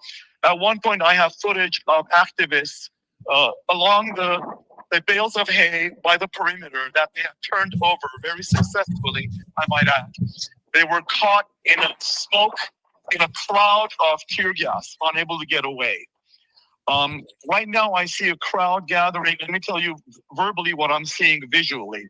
There is a crowd gathered in one particular spot, and I cannot see who's speaking. I believe it's Paul, one of the leaders of the organizations, and he was negotiating with the police on the surrender of 100 dogs, possibly in exchange for the remaining activists to move on. It is not clear that's the case, but we do see some of the red teams in their bio gear heading down from the hillside. Would that indicate? Oh, go ahead. Here is Burik Davudian, and she has some news she wants to share. Well, I hear that the SWAT teams are gearing up down the road, so they're trying to start to arrest. And the team leads are saying that if they try to arrest you physically, do not back. Okay. That's the instruction. So we are not sure what the status of the negotiations are that I just mentioned earlier. But apparently now the group is being told that the police is getting ready for mass arrests, and people are being told not to resist arrest. Well, I mean, there were something like, I don't know, 63 recommended charges in the last one that happened a month ago. So now there could be literally hundreds of people arrested because reports were that 2,000 people were going, and there are reports that at least 1,000 activists are on scene. There are hundreds and hundreds. I couldn't begin to tell you how many people are here. Hundreds, as far as I can see. And at one point, the entire hillside was full of activists in bio gear. And despite all this, even though the last time they were able to get through and they rescued Beagles the last time, and there were arrests, but they did get Beagles out. This time, no Beagles have gotten out. That is from what I understand, exactly what I understand. That last time they had to breach the perimeter fence, which in itself was not that difficult. This time they were dealing with a trench that is 6 feet deep, filled with rocks and manure, and a mound of soil around it, and an entire perimeter of 6 foot tall bales of hay. From what I understand, each one weighs 1,000 pounds, although majority of those have been toppled over by the activists. So the activists did make it beyond those two perimeters of defense to the fence line. And from what I understand, they actually breached part of the fence line. But they were hit by rubber bullets and non-stop tear gas. So we've had lots of injuries. I have not seen the particular serious injuries myself here, but I believe those people have been taken to the hospital. Let me ask you this, Mick. This is going to go down in animal rights history. What's your big picture takeaway? I mean, is this a moment where the people who are in charge, whether it's the supervisors, which have spoken out in favor of the dogs, or members of Congress, a member of Congress did speak in favor of the dog. We've been playing those clips, but maybe even somebody above, like the federal government, like RFK Jr., who said on national television, he knew nothing about this. One Google search shows you the whole history of the Ridgeland crisis and all the videos. So I don't know how he could have no knowledge of it and have to investigate. But do you think this is the turning point moment where people in power finally say, you know what, enough with vivisection, enough with experimenting on animals? Mick? Hello, Mick. All right. Well, I'm going to answer my own question. And the question, maybe they cut off phones too. Yeah, maybe. I was talking to him. Oh, there he is. What happens as a result of this action is that this is now a conversation at dinner tables across the country. This story is going to go viral again. It went viral the first time, and there's even more eyes on this facility now. We had a congressman ask RFK about this, which was amazing. And I'm sure it's only going to put more and more pressure on RFK and the powers that be to end animal testing and vivisection. And All right. Well, we lost that a little bit, but I'll answer my own question.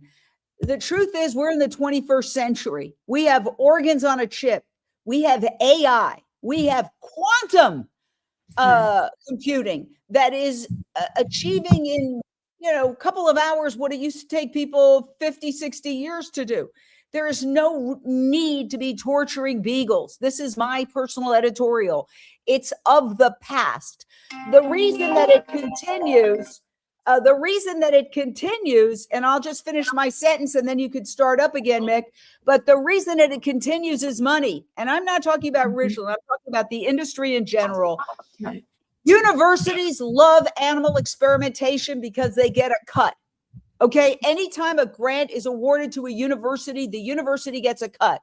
So it's big business. And all the universities, for the most part, okay, we have protests at big universities here in California. There's protests in universities in New York, in all Wisconsin, all over. They get a cut. So always follow the money. This is big, big business. They don't want to change it. But recently, the National Institutes of Health said, you know what? We've got to re-examine this as part of cutting unnecessary funding and as part of embracing new technology where organs on a chip and AI and quantum computing can solve a lot of these problems. Animal experimentation is literally medieval. They've been breaking dog spinal cords since before Christ to see what happens, and they're still doing the same thing. It is time for change. Mick, are you back? Mick, can you hear us? Hearing you. I can hear you again. Yes. Well, what's happening now? Have the arrests started? They have not. So from what I understand, the crowd was told not to resist arrest, reminded everyone not to be violent and not to resist arrest. And there's a big force of police right behind us on the side and along the perimeter of the property. There is now a huge force of police along the fence up on the top of the hill where the activists were. So in essence, we're surrounded by police on all sides. Wow. Are they moving in though? Are they moving in, or are they just standing there? No, they're not moving in terms of moving in to make arrests, but they are inching in closer and closer. 2 minutes ago, there were no police visible up on the hill. Now they are along the fence, obviously taking position, what looks like position. They're distancing themselves equally from one another, and there's a set of them walking down the hill. So what is, you're a very smart man, Mick. You are good with big picture. What's the big picture here? Is this going to go on all night? I don't believe so. I think the police is ready to end this. And it's going to end with arrests? So everybody's going to get arrested? Well, if people are on the property and they don't disperse, I believe they would be. So you, as an Unchained TV reporter on public property, you have your press pass. Hopefully you're not arrested.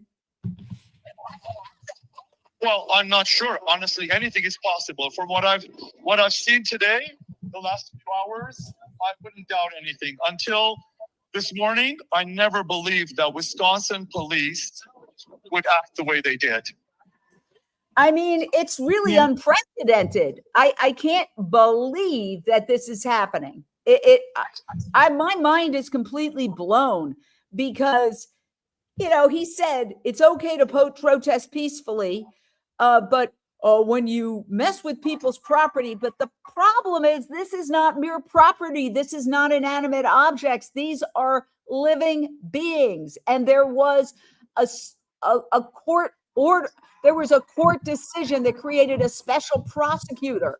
I mean, the same thing happened within Vigo. Similar. I shouldn't say the same, but there was a similar thing happening on the East Coast with a company called Vigo, and they were found to have numerous violations. They had to shut down, and what used to be called the Humane Society moved in, and they took thousands of beagles and they got them homes. And that's what these activists have been offering. They've been trying to negotiate that, and nothing. So do you think that negotiations are going to happen now? Well, I believe they were happening earlier. Curtis, do you know if there's negotiations still going on? Yeah, there's ongoing negotiations with the farmers and the authorities to release 100 dogs in exchange for us leaving now/soon. And people are now chanting "Save the dogs." Everyone's gathered kind of at the front entrance of the farm. There was an announcement of the negotiation. All right. Everyone's just going to kind of stay here and protest out front. Peaceful. Whoa, hold on. I got to tell you, we got Michelle's got a video. I'll call you right back. Thank you, Curtis. Thank you, Curtis. Right. Whoa.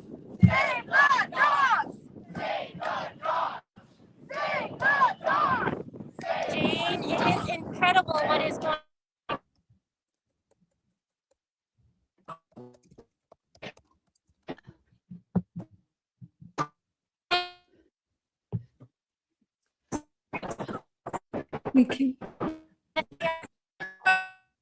Okay, so I'm going to leave. It's a little hard to hear. I would just let the sound go. Just let the sound play.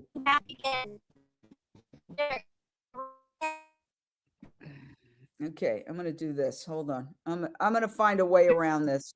Hold on.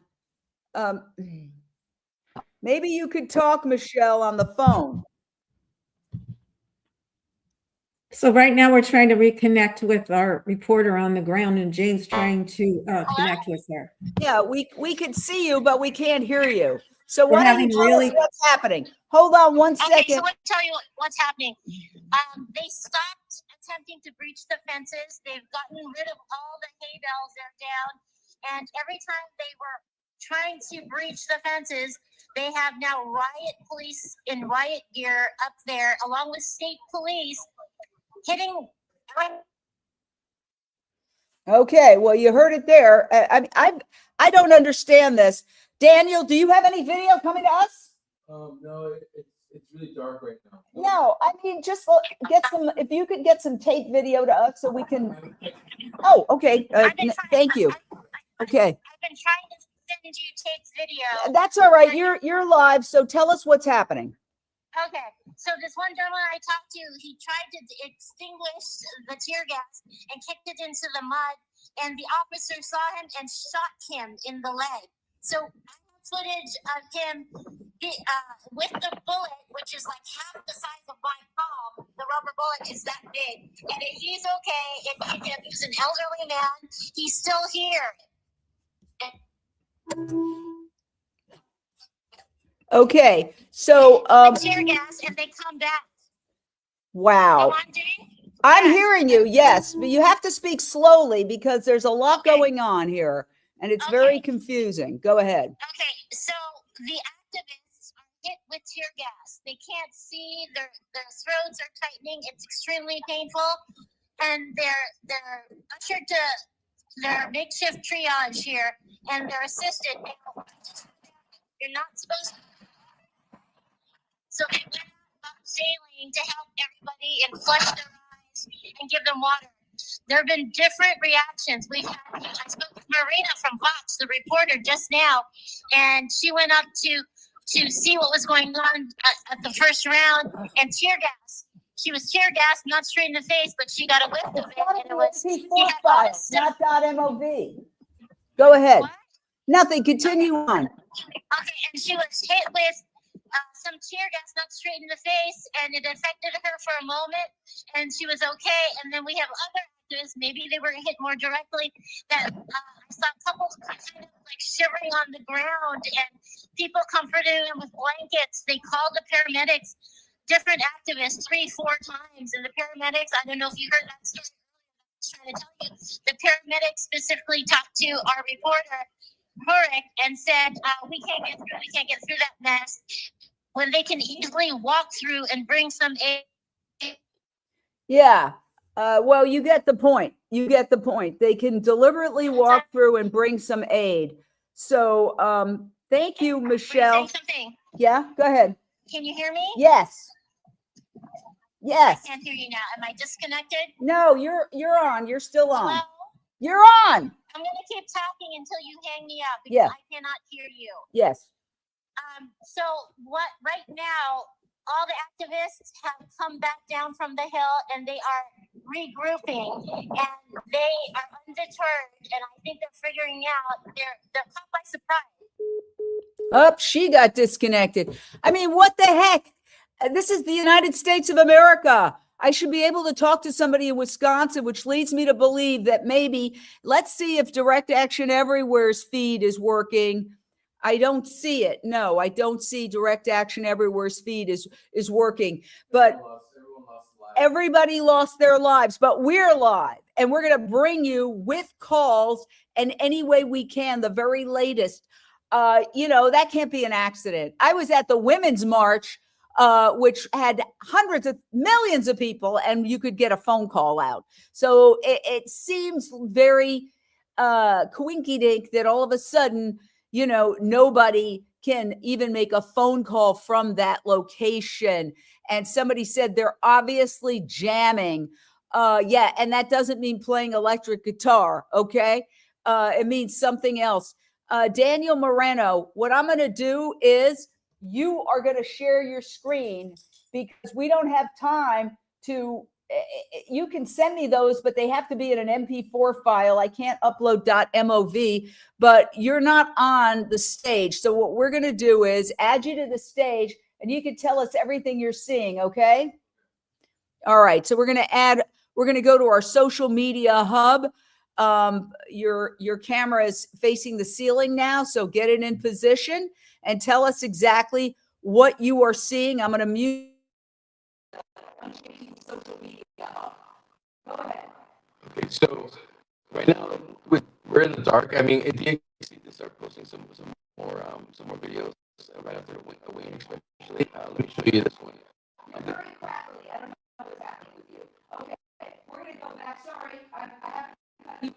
I have to cut you off because you're crackling, Daniel. So it's not okay. Hold on. No, not you. Oh Lord. Okay. You want me to hold on? No, yeah. Talk to us and tell us what's going on. What's going on right now is state police with batons out, making an opening in the path of the crowd with a black van with flashing light, with what looks like it's like a prison van. It looks like they're taking arrestees away. Okay, so are they putting people in bands? Yes. Okay. It's a big black van that just took off with lights on it, and state police with batons clearing the path. Okay, so they're arresting people right now. It would appear that they've jammed video signals because nobody has a video signal from that location. There's lots of content being shot, but no live stream. So to be clear, Jane, those were people who were previously arrested. Okay, zoom in a little bit. We're seeing your footage, Daniel. Can you zoom in? Yeah, like push in so we can see what you've got. So this is from Jamie Logan. I don't. Let me get your audio. I got to mute myself, and let's see if we can hear you because you were crackling last time. Go ahead. So this is from Jamie Logan. She's on the field right now. Hold on a second. 1 second. Stand by, Nick. Go ahead. So what we're seeing right now is a live feed from Jamie Logan. Or not live feed. I'm so sorry. She's posting live right now. So this is all in her stories. Right here is the police that they're talking about. SWAT is going in. They are going in and arresting people. Keep telling us. It's very hard to keep up. Just keep telling us what's going on. Who is this? So here's SWAT. You can see as they're walking around, they're looking for people essentially to arrest. They have one of their vans and they're getting ready to load up people. Looks like. This is Zoe that's explaining a little bit more as well. They just posted this with all the footage that you're seeing. There's one gentleman being maced right there. People being taken away. There is a report of activists who are being arrested as well. Where did it go? It was somewhere here. Oh, it looks like it got deleted. Okay. What about? Is there any way you could just turn up your mic and we can hear what Zoe Rosenberg's saying? Yeah. Okay. It's showing us, it's just shining a spotlight on farms here in Blue Mountains, Wisconsin. Give me a second. Give me a second. It shows that this place needs to be shut down because even though they're closing on July. Okay, there we go. Sorry, there we go.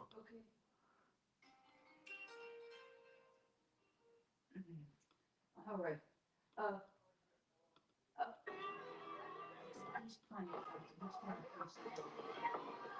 Hundreds of animal rescuers are being pepper sprayed, tear gassed, kicked, tackled, and arrested by the Dane County Sheriff's Office and assisting law enforcement agencies as they attempt to rescue criminally abused, tortured puppies from Ridgeland Farms animal testing and breeding operation. Stop tear gas!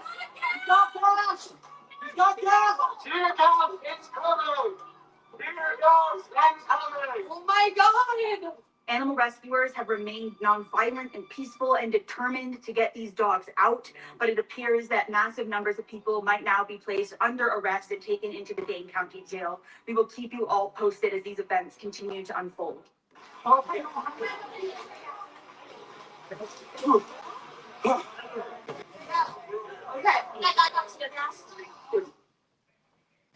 All right.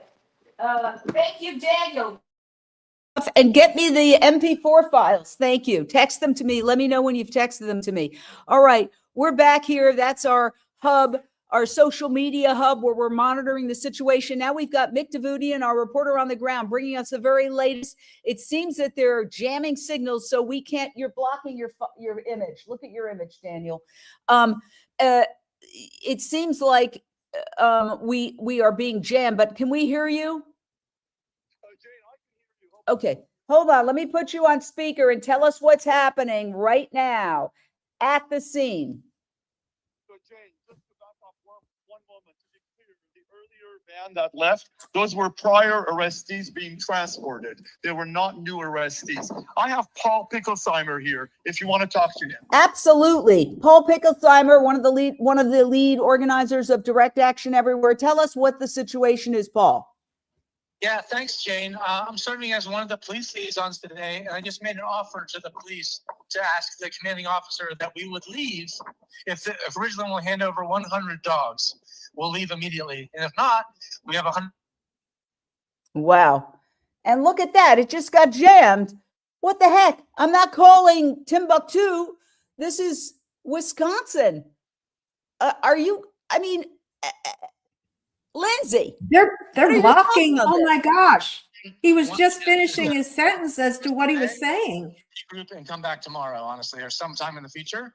And so that's what we're looking at. And in the background, there's a lot of work going on and conversations of different groups who are interested in potentially buying the dogs from Ridgeland. And I know there's been some talks about that. But so yeah, that's I hate the idea of paying for an animal personally, but it's about the dogs. And if somebody has deep pockets and they want to make that offer and make it happen, I'll be so thankful that the dogs survive and don't go forward to a life of torture. I would certainly pitch it in my little way, and I know that so many other people would. I'm sure that we could get those dogs purchased. Are they considering that seriously? Because that would be a great way to end this as peacefully as possible, even though tear gas and rubber bullets have already been shot. Progress, not perfection. Getting them out is the main thing. So that could be a great. Who's negotiating? Are you negotiating with the company or police? Even though today was disheartening in a way to see us get thwarted in the moment, I think we at least got closer to our end goal today by putting more pressure on Ridgeland. This is a nationwide story now. And we just want to hopefully put enough pressure on them to where they just throw in the towel. And of course, they're going to lose their license to sell these dogs in July, but that would still leave about 250 dogs on site being experimented on. And we care about them too. So Uh-oh. Wow. All right. Well, you're hearing breaking news, and we get it to you any which way we can. And the breaking news is that they're negotiating and they're willing to buy these dogs. And I can assure you that there are people who can buy these dogs. Okay, Mick, what do you think of this idea of buying the dogs?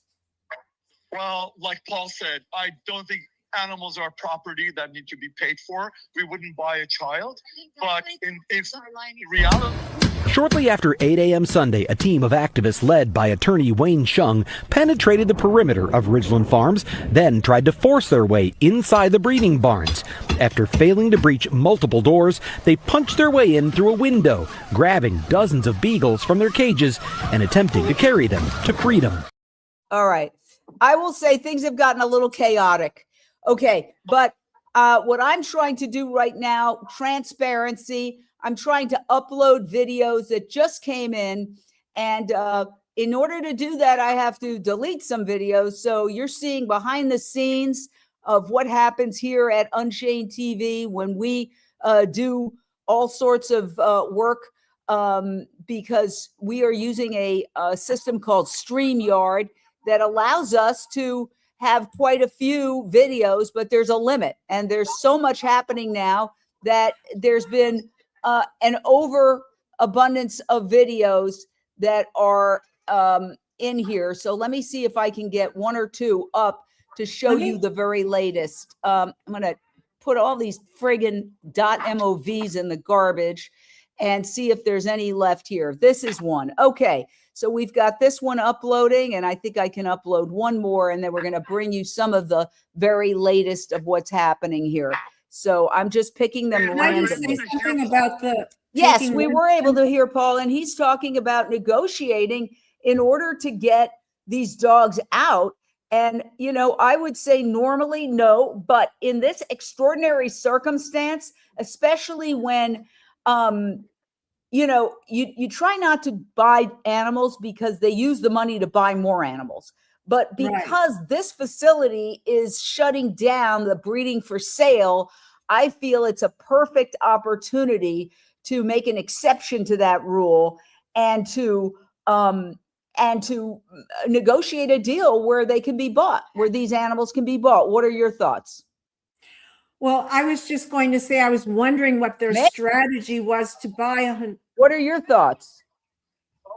All right. Well, I'm not hearing you. You're not hearing me. Let's call. I can hear you. Okay. Jane. What are your? It's coming in and Yeah. it's What are coming your in and thoughts? What are your thoughts? I spoke to that. Obviously, I didn't come through. My thoughts are animals are not property. Obviously, we don't ever want to pay for animals. But if it's going to mean the difference between an animal having the life of torture and death, absolutely, by all means, pay for the animals to get them out. So I would certainly donate. I know Lindsay would donate. Would you donate?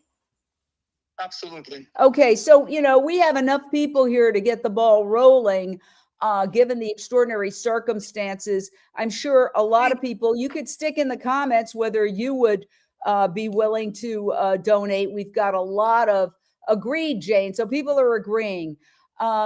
Yes. And yeah, of course, it's a bit premature, right? Because yes. we don't know if the other side is going to even agree to such an agreement. Okay. Yeah. But I'm just all of a sudden, all these people are popping up saying, I'm going to donate. I'm going to donate. Right. I'm going to donate. So, you know, people are willing. They could, I'm sure, raise the funds to get these animals out because hopefully they won't be replaced. The reason you'd ever want to pay for animals is that the people who are exploiting animals sometimes use that money to purchase more animals. So I think there's an exception here in the sense that they're shutting down their breeding for sale operation. I'm going to ask you to stand by. We've got a couple of videos we just uploaded that I'm going to play. These are from the scene happening minutes ago. Hundreds of animal rescuers are being pepper sprayed, tear gassed, kicked, tackled, and arrested by the Dane County Sheriff's Office and assisting law enforcement agencies as they attempt to rescue criminally abused, tortured puppies from Ridgeland Farms' animal testing and breeding operation. He's got tear gas! He's got gas! He's got gas! Tear gas incoming! Tear gas incoming! Oh my God!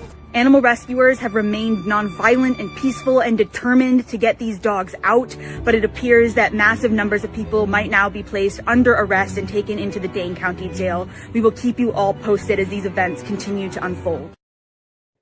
Here's another one. I don't care about the injury, I just need water.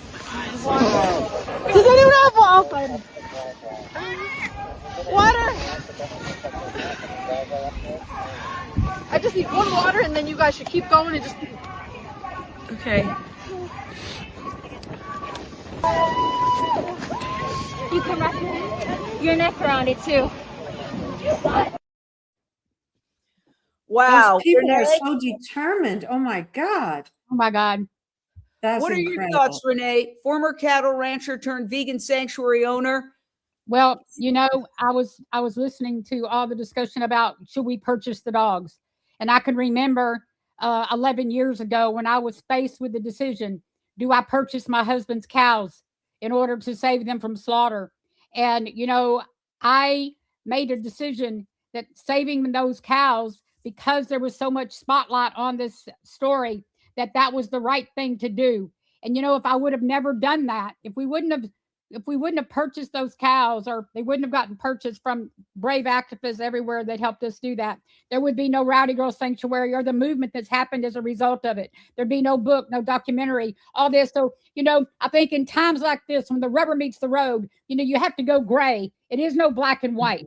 We have to go gray. This is a moment where we need to pull out all stops, get those dogs bought. There's got to be places that they can go. I know there is.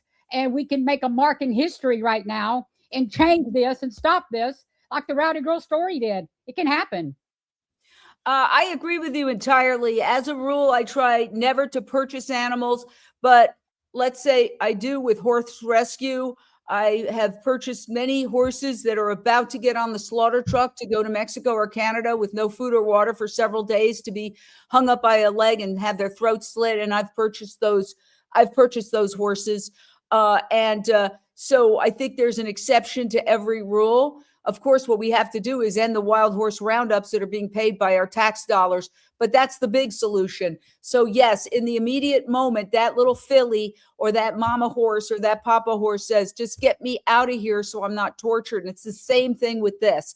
And so I agree 100%. I pray that they're able to get a deal done. Let's play another clip just in from our social media hub. Daniel Moreno is picking these up. Let's play.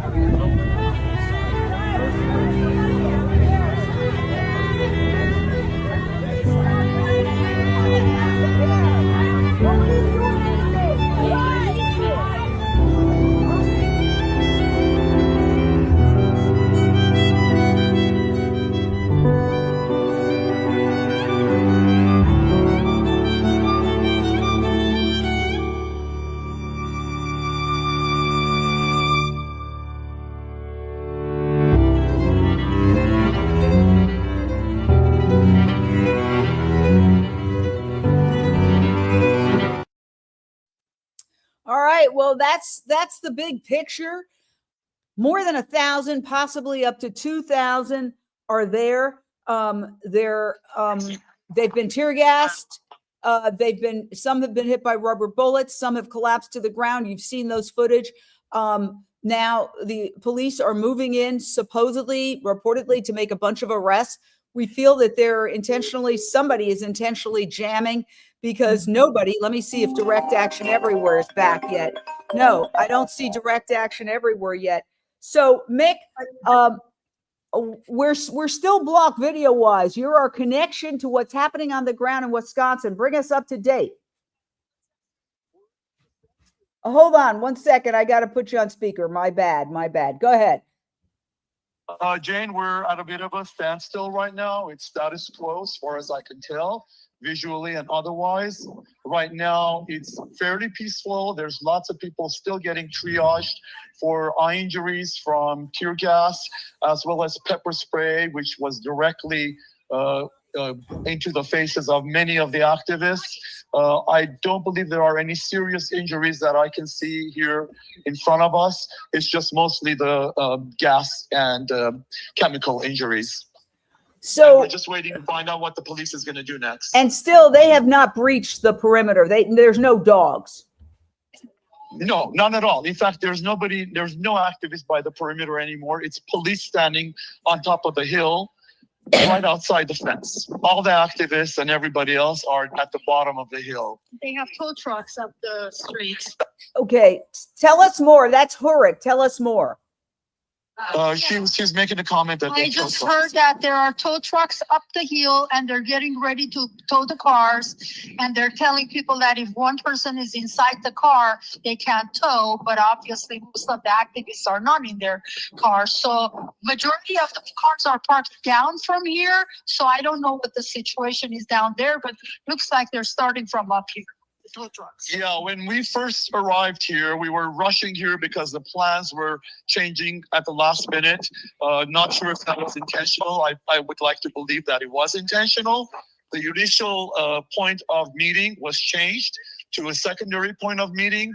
And then as soon as the 10 minutes distance that was supposed to be the next destination, we closed on it. We were almost at that point. We got a notification that the action is taking place at the Ridgeland farm to go there. When we arrived, there were signs saying no parking beyond a certain point.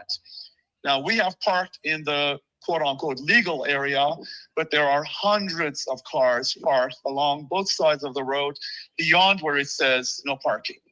So what's going to happen with these people if they tow the cars and they're not arrested? I guess that's Uber or Lyft to get them back. And then they've got to go through the whole thing of getting their cars. But I guess that's better than getting arrested. Hello? Was it something I said? Go ahead. Okay. Still there? Yes, I hear you. There's been no getting those dogs out. Yeah. So, yeah, I mean, Mick, you're somebody who has been involved with this movement for a long time. Is it okay for me to say that you've helped a lot of, organizations? What's the big picture here? Is this a win for the animal rights movement? I mean, what's a win, right? Every step of the way is a step to the end result. And our goal is liberation for animals. We're far from that, obviously, in all aspects, not just experimentation on animals, not just dogs, factory farms, hunting, you name it, right? And it bleeds into the environment and what we're doing to our planet Earth. So is it a win? Yes, it's absolute win. I mean, I think what the police and the state police and the local police did here today is beyond shameful. When I woke up this morning, if somebody told me they're going to be shooting innocent individuals and citizens, many of whom are right here local from Wisconsin, if I was told they'd be shot by rubber bullets, I would not have believed it in a million years. Yeah, it's shocking. It's very, it's very shocking, and it's very odd. I mean, it's almost like something out of the 1950s, right? It's something out of the 1950s or the 60s, or the 60s. Yes, or the 60s. What did you have to say about that? Stand by, Mick.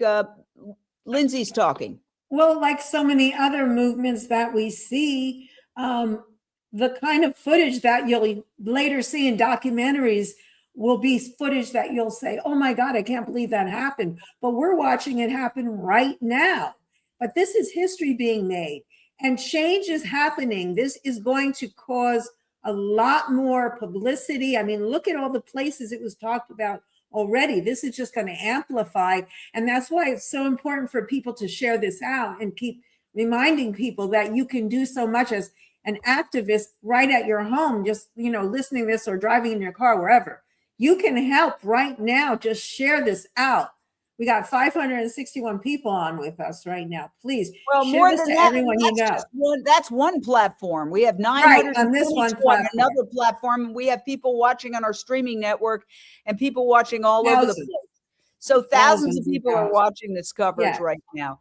Yeah, it's extraordinary. I think this is the most. I'm trying to think of what comes close to this, and I really can only think of something that happened in England, because ironically, there's a movement to rescue beagles.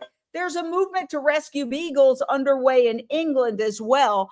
And we have video of the first beagle rescue, which I will find, by an organization called Animal Rising.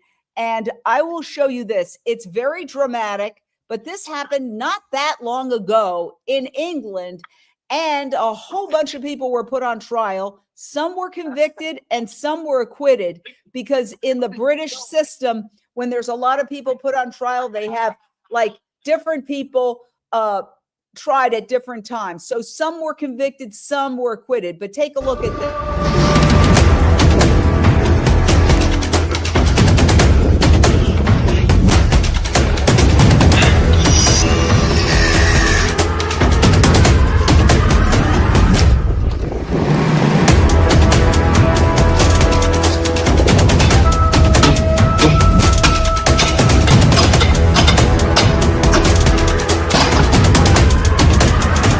All right, everyone stick to the plan. All right, in.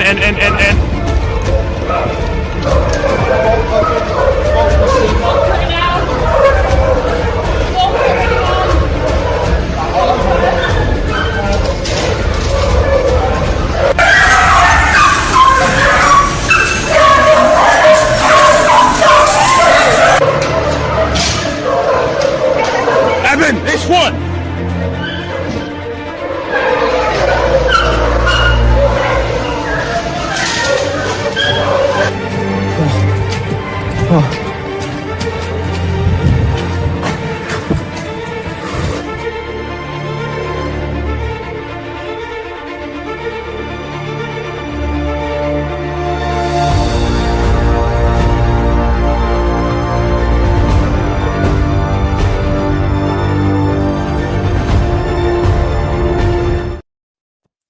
So that was a United Kingdom effort that parallels this. Interestingly enough, Wayne Hsiung, the leader of our movement here, the movement here in the United States, is married to a woman who's the co-founder of Animal Rising, who led that very dramatic rescue. I said to them, Netflix is going to be calling in a minute, because that's like a movie, team of Hollywood scriptwriters couldn't come up with that.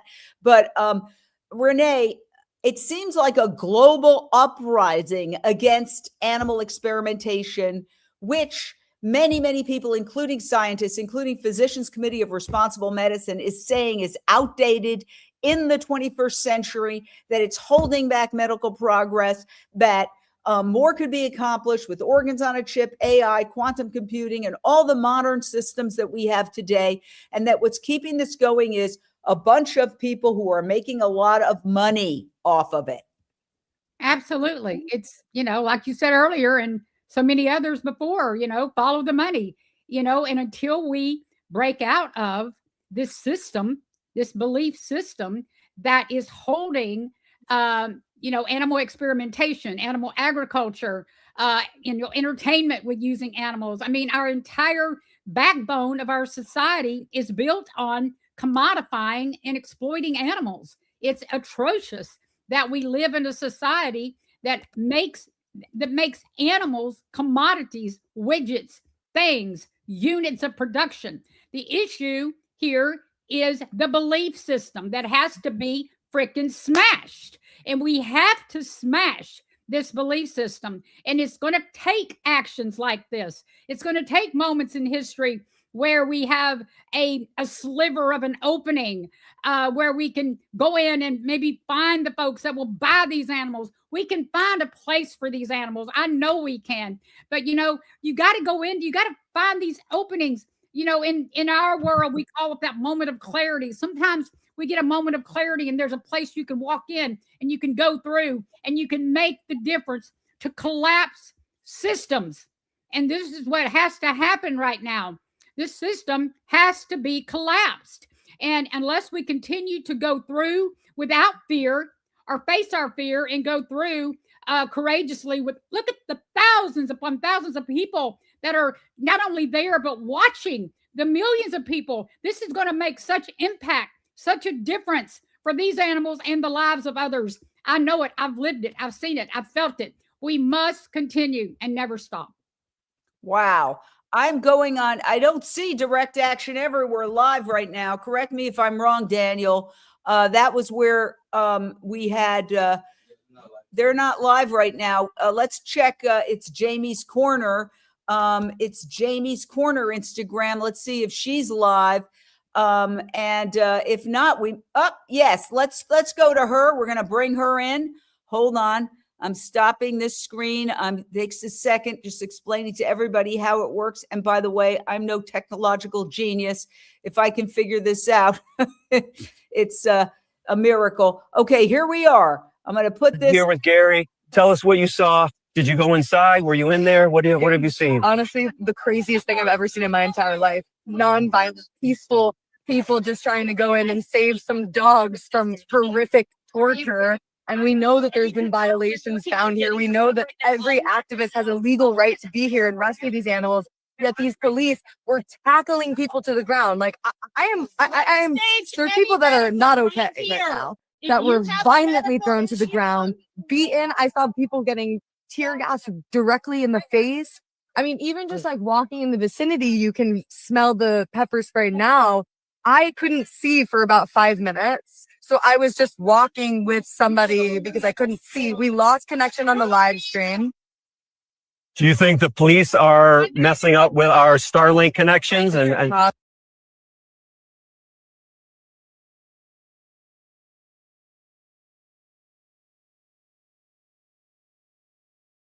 right at that moment when he asked, are police messing? It just drops out. Very interesting. That's Jamie Logan, an incredible activist. I'm going to see if I can even call her. In fact, she's in a Unchained TV reality series that's nominated for a Webby and a Telly Award. And I was just on TMZ 2 days ago talking about the show. She's an incredible actress and activist. And I'm going to give her a call and see if maybe we can get her on the phone. She has seen a lot. She's traveled the world doing animal activism. And she's saying that she's never seen anything like this. So if Jamie Logan hasn't seen anything like this, I haven't seen anything like this. I think it's completely unprecedented. 100% unprecedented. The big question now is, which side will it benefit? Will it reinforce the powers that be continuing with animal activism, or will it be a turning point moment where the powers that be, the universities, the NIH looks at this and said, oh my God, it's too much blowback. We've got to move on. That's what I would say. I don't know the answer to that. I certainly hope that it's the latter, but I don't know. Oh, so I'm going to say, call me, please, or jump on the Zoom. We're live. We're still live. Yeah. And Daniel at the hub, let us know if Jamie's back on, because we lost her. She's not at the moment. No, she's still not back on. The second you see somebody on, thank you for letting me know, and I'll jump on either the DXE or the Jamie Logan Instagram. So I'm checking with DXE is not on, and I'm checking with Jamie. Hold on. Let's go back to this. We're adding her to the stage. This is Jamie Logan here with Gary. Tell us what you saw. Did you go inside? Were you in there? What have you seen? Honestly, the craziest thing I've ever seen in my entire life. Nonviolent, peaceful people just trying to go in and save some dogs from horrific torture. And we know that there's been violations found here. We know that every activist has a legal right to be here and rescue these animals. Yet these police were tackling people to the ground. Like I am. There's people that are not okay right now, that were violently thrown to the ground, beaten. I saw people getting tear gas directly in the face. I mean, even just like walking in the vicinity, you can smell the pepper spray now. I couldn't see for about 5 minutes. So I was just walking with somebody because I couldn't see. We lost connection on the live stream. Do you think the police are messing up with our Starlink connections? And then it goes dead at that moment. So I'm going to pop out of that right now. But, you know, there is no stopping a movement whose time has come. There is no silencing people who are determined to get the word out in the 21st century. And let's face it, even in the 19th and 18th centuries, they could still hand things out in the dead of night. There's always an effort to suppress movements that shift the, let's put it this way, the ethical standards of a society. I mean, let's all face it. The three people on this Zoom, on this StreamYard broadcast, we are a gender that wasn't even allowed to vote until 1916. Okay? So things change. Okay? As an out lesbian, now I am officially legally allowed to marry. That was unthinkable when I was a teenager. So things change that you'd think were unthinkable, but now they're just part of the norm. We're going to go back out. Mick Davudian, what's the latest from the scene? Hold on. I'm raising you up. Go ahead. Hi, Jane. Again, status quo. We are waiting to see what's going to happen in terms of possible negotiations regarding the 100 dogs. And at the same time, waiting to see when and if the police is going to take an aggressive action for the mass arrests that they have threatened. Meanwhile, we are going around and documenting a lot of the injuries. I would say there are probably hundreds of people here who have had chemical injuries. And I just spoke with a young man and I have footage of his severe injury on his torso from rubber bullets. So it's pretty horrific.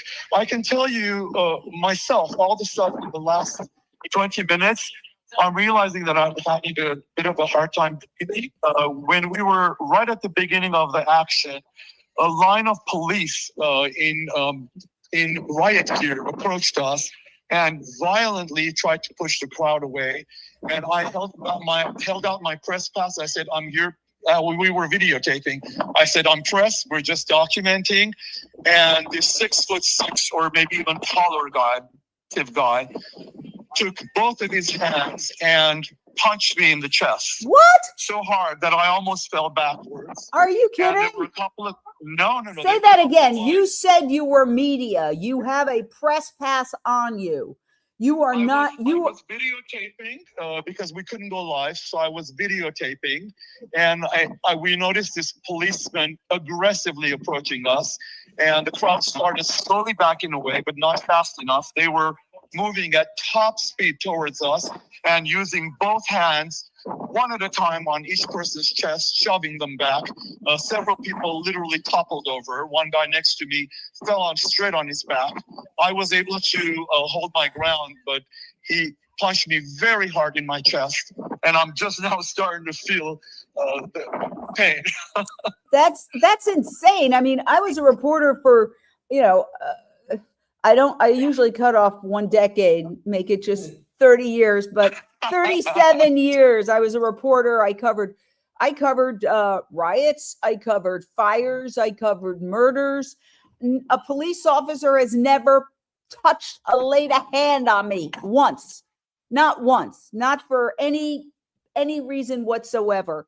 Because I'm a journalist. Never been touched by law enforcement ever, and I cannot tell you because this was in the beginning, so we were not in the. Okay, I'm gonna just upload. We have some new video coming in, and I'm gonna upload this too. So you're seeing behind the scenes kind of as we get rid of some videos and then upload others because we can't put more than a certain number on at any time. But this file is too large. The limit is 100 megabytes. You're going to have to redo that, Daniel. Thank you. It's too large. 100 megabytes. Jane, so do I still have yes, you do. Okay, got it. Yeah. So I can't believe this. This is pretty shocking because you have a press pass. We made very clear to all of our reporters, we have about 5 reporters on the scene, that they are not to go into private property. They're not to put themselves at risk. They are to be just observers. And you were just observing. We were on the public sidewalk. Wow. So what's your takeaway from all this? I mean, the level of aggression has been off the charts. Yeah. And now you blocked just when you said off. I'm going to finish your sentence for you. Off the charts. That's what I'm sure you're saying. Yeah. You know what? And it's really shocking. Yeah. I think it is very, very shocking. The whole thing. So Mick, if you could stand by, we're going to talk to our panelists, starting with Lindsay Baker. Lindsay, you've covered this whole arena for many years. What's your reaction to what's happening there now? Unmute, please. Unmute. There you go. I haven't seen anything like that in any of the situations that I've been involved in or observed through Unchained TV, the work that I've done with Unchained TV for the last 7 years. I'm just, even though I know that what these people are capable of by way of the way they're treating these animals as property, as a monetary value, as opposed to sentient beings, that there would be some people that are heartless. But the fact that the police department is so in alignment with this company to go to the lengths they have gone through with peaceful protesters that they have experience with before. So, it's a really big pushback. I apologize. I have lots of dogs that I've rescued. So do we. I think everybody involved has lots of dogs. Shut my door. Yeah. Hold on one second. I'm gonna ask you. Listen, we invite Ridgeland on anytime. We would love to dialogue with you. I want to put up their statement Okay, I got you, Mick, but hold on one second. We're putting up the Ridgeland statement, and I want to get reaction to it because it's important that we provide the statement. Ridgeland stated no credible evidence of animal abuse, cruelty, mistreatment, or neglect at Ridgeland Farms has ever been presented or substantiated. That is a direct quote from the company. The company has labeled the activists extremists who engage in dangerous and unlawful actions. They further assert that the activists aggressively seek media coverage to help recruit participants in their illegal actions. And they say that the people, the witnesses behind the allegations that non-veterinarians performed painful surgeries without anesthesia on dogs lacked credibility. What's your response to that, Renee? Let me just unmute you. Go ahead. Yeah. Well, I just think the whole thing is it's just ludicrous. I mean, obviously, the everything that we're hearing about these dogs being treated by individuals that are not veterinarians, of course they're going to dispute it. They're going to say they were veterinarians, but we are living once again in a society that is going to support the cruelty. They are going to support the violence because it has been normalized. I don't even know how in the world people like us got dropped in a society where our eyes are open, our ears are open, our senses are open, and we can feel, see, hear, and other people around us can't. I mean, what is it going to take for? It's like Night of the Living Dead. It's like people walking around with their eyes wide open, but they're really shut. I mean, I don't get it. Sometimes I'm doing everything that I can possibly do to open my big mouth, go wherever I need to do in my almost 70-year-old body, and I am doing everything that I know that I can to help open minds, open ears, open hearts. I mean, that's what Unchained TV is doing. That's what Jamie Logan on the ground is doing, and Gary Urosky and all the and DXE. Everybody out there is doing everything they can, not because they freaking want publicity. Yeah, they want publicity, okay, on the abuse, on the cruelty, to hopefully open the eyes and the ears and the hearts of you out there that might be watching, wanting to say, yeah, but they're breaking the law. What do you mean they're breaking the law? Who's really breaking the law? The people on the inside harming, abusing, torturing these animals. Shit. And again, we just put up their statement, and they are invited on anytime. We would love to dialogue with them. By the way, this is all happening outside Madison, Wisconsin, about 30 miles outside the capital of Wisconsin, Madison, in a little town called Blue Mounds. Now we're back on the phone again because it appears that the internet is either intentional or either intentionally jammed or oh, hold on. Hi. Okay. What? Go ahead. Okay. Hold on. Let me put you on speaker. Go. Wait a second. Go ahead. Sorry. I got the latest from Paul Pickles on DXE. He said they tried to negotiate with the police that they would surrender, that the police should surrender or talk to Ridgeland to surrender 100 dogs, and they will peacefully go away. If not, they're willing to have a. But what did the other side say? This doesn't make any sense. They're in Wisconsin. They're not in some godforsaken, thousands of miles away. They're in Wisconsin. I talk to people in Europe, in Canada, and Latin America on FaceTime all the time. Maybe I can FaceTime you. Wow. Hold on. I'm going to FaceTime you. Let's see if that works. I'm going to see Jane, can you hear me? Yeah, I'm going to FaceTime you to see if we can work. Right now, I'm going to FaceTime. All right. I don't know. I'm seeing myself, but I'm not seeing him. Would you accept the FaceTime? All right. I don't think. Can you see, Daniel? Can you come here and see if I can get the FaceTime to work? Because that would be good if we could. No, sorry. I see him, but I don't see the video. I only see him. All right. We got so many dogs here. It's not even funny. Social Media Hub has 4 dogs. I have 2 dogs. Yay! There you are. Okay, yes, we can. Tell us now. Okay, so the latest is that Paul Picklesheimer said they negotiated.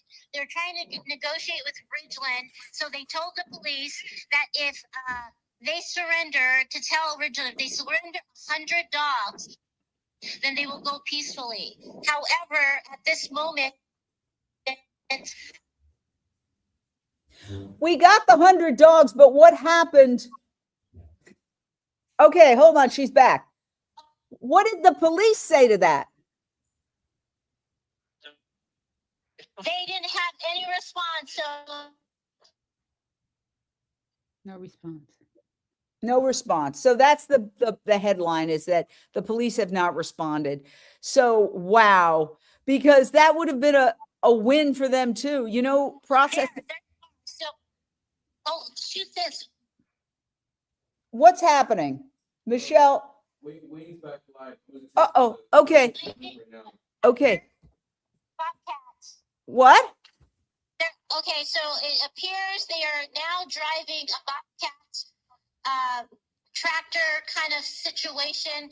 Oh, careful, you might get hit. And the sheriffs are backing them up right now, going into. Are you texting that to me? Yeah, I texted it to you. On the whatchamacallit, the notes? Oh, through the text app? Okay, text. Okay, hold on. I can hear you sporadically. That's it. That's all I can hear you is sporadically. So, okay, all right, hold on though. We've got other people. Wayne Hsiung's Instagram. Okay. Okay. Hold on.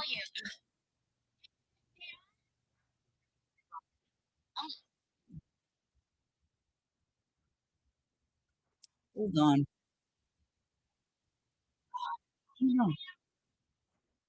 Okay, hold on. Quiet. Be quiet. Hold on. I'm trying to get this right now. Oy.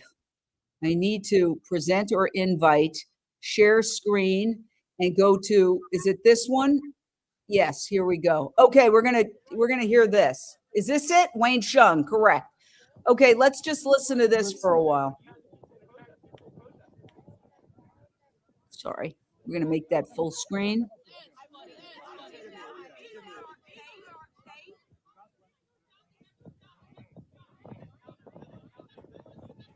So now they're putting up some extra fence in the breach that was made by an activist probably 4 hours ago. This is the north side of the facility, and they're adding some more fencing. Now, this is what happens when you have a mass open rescue. The word open is very important, and open means that we don't cover our faces because we believe what we're doing is legal and right. This mass action, the authorities knew that we were coming because we told them.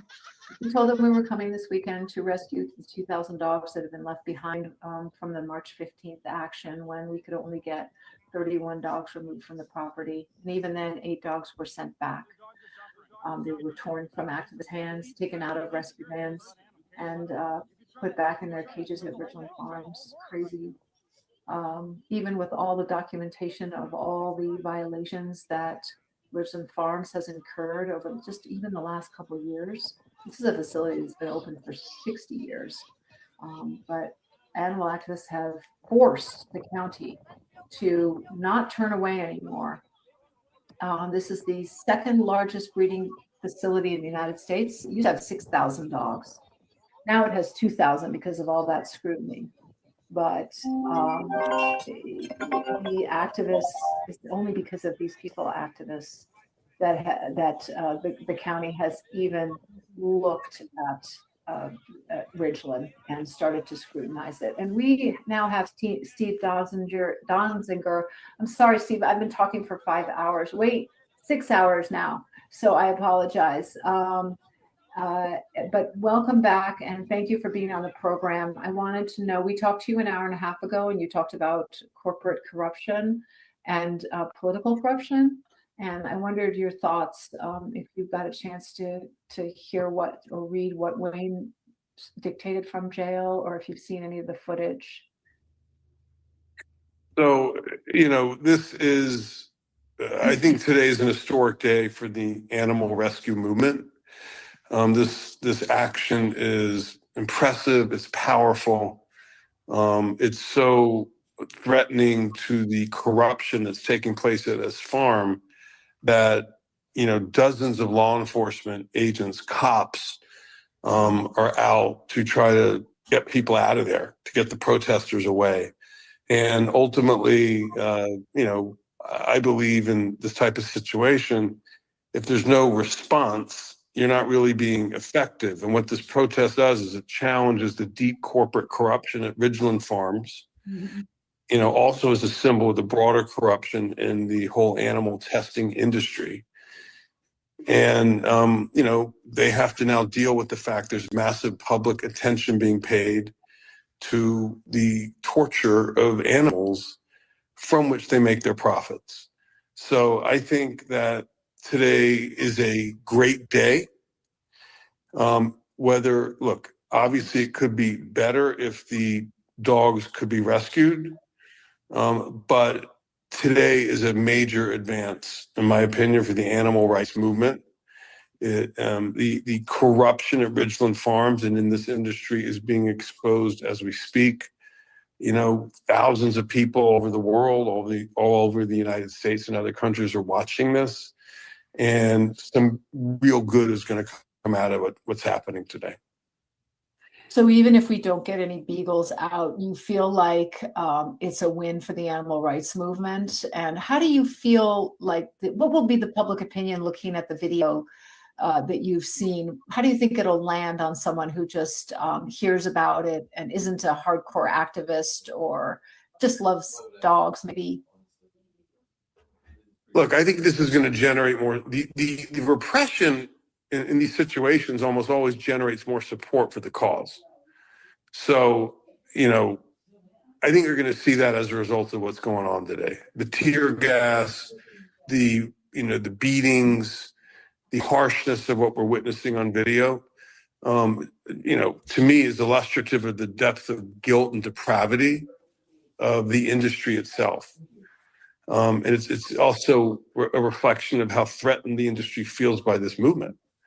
So, again, I think that the industry is going to look even worse than it already does, and it's going to look like they're trying to hide the corruption, which is exactly what they're doing. So, this is a step forward for the movement.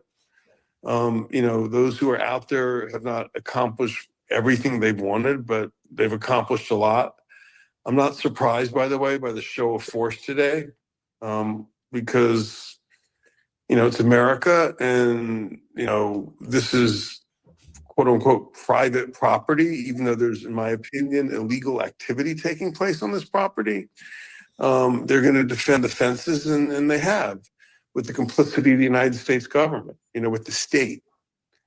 So this is another example of corporate state repression, state complicity in corporate abuse. I personally was victimized by the same dynamic. Chevron teamed up with a judge to lock me up after I helped Amazon Communities win a $10 billion pollution judgment against Chevron in Ecuador. They teamed up and had me locked up in the United States. When you're effective, when you're successful, when you get close to the power centers that abuse, this often happens. So, at this point, we need to turn our attention to the next phase, after today ends, which is obviously defending those who have been arrested, but using the repression to flip the script back on the company so people understand that this repression is a direct result of the law enforcement trying to protect corruption from Ridgeland Farms that is taking place behind those fences. And it's actually, you're right, that it's the repression that actually does bring more light to the corruption, because I read about you after you had gotten put under, wasn't it house detention? Yes. For over 900 days. So that's when I had read about the case, even though I know the corruption that actually happened started way back in the 70s. This is the same with Ridgeland. It's been in business for 60 years, and it's only until Wayne and other activists from DXE went in 2017 and were willing to show their faces and shed light on what they found, and they were arrested and were supposed to go to trial, that people started paying attention to Ridgeland. May I read Wayne's letter from jail to you? And I'd love to have you comment on it, and anyone else who hasn't heard it yet. It'd be good for them to hear. It's titled, "We've Been Attacked. What's the Next Step?" We've been attacked. Now everything depends on how we respond, with courage or with fear. Today, hundreds of animal activists were tear gassed, shot with rubber bullets, and assaulted by dozens of police protecting Ridgeland Farms. As I sit in a jail cell, I am feeling some mix of shock from the sudden escalation of violence and guilt for the failure to protect the people I love. Cordial conversations with Sheriff Calvin Barrett convinced me that authorities would respond to our movement with reason. I was wrong. Now we must care for our injured and defend those who are arrested. Leaders like me must be accountable for our decisions and ask forgiveness from those who suffered harm while our movement learns from this moment. Above all, we cannot give up on our purpose. We cannot give up on the dogs. If we stay focused on this purpose, the repression will backfire. The public will see armed men attacking grandmas desperately trying to save dogs, and their conscience will be awakened. That is what's happened in India's struggle for independence, when armed British soldiers attacked peaceful activists, simply attempting to gather salt. It's what happened when civil rights activists were attacked by police dogs in Birmingham in '63. It will happen here too, as long as we don't give up the fight. The brutality of those attacking us will highlight the injustice of a system that uses state violence to defend the torture of innocent dogs. I don't mean to say that this moment will guarantee the scale of change that we saw in the 1960s. There were years of struggle and failure before activists and past movements saw the change they dreamed of. What those activists understood, though, is their sacrifice had purpose. Claudette Colvin, a young Black woman who was arrested 1 year before Rosa Parks, did not spark the historic movement. And the Black community in Montgomery could have responded to Colvin's arrest with withdrawal and fear as state-sponsored lynching spread across the nation. That would have been an understandable response, but they did not respond with fear.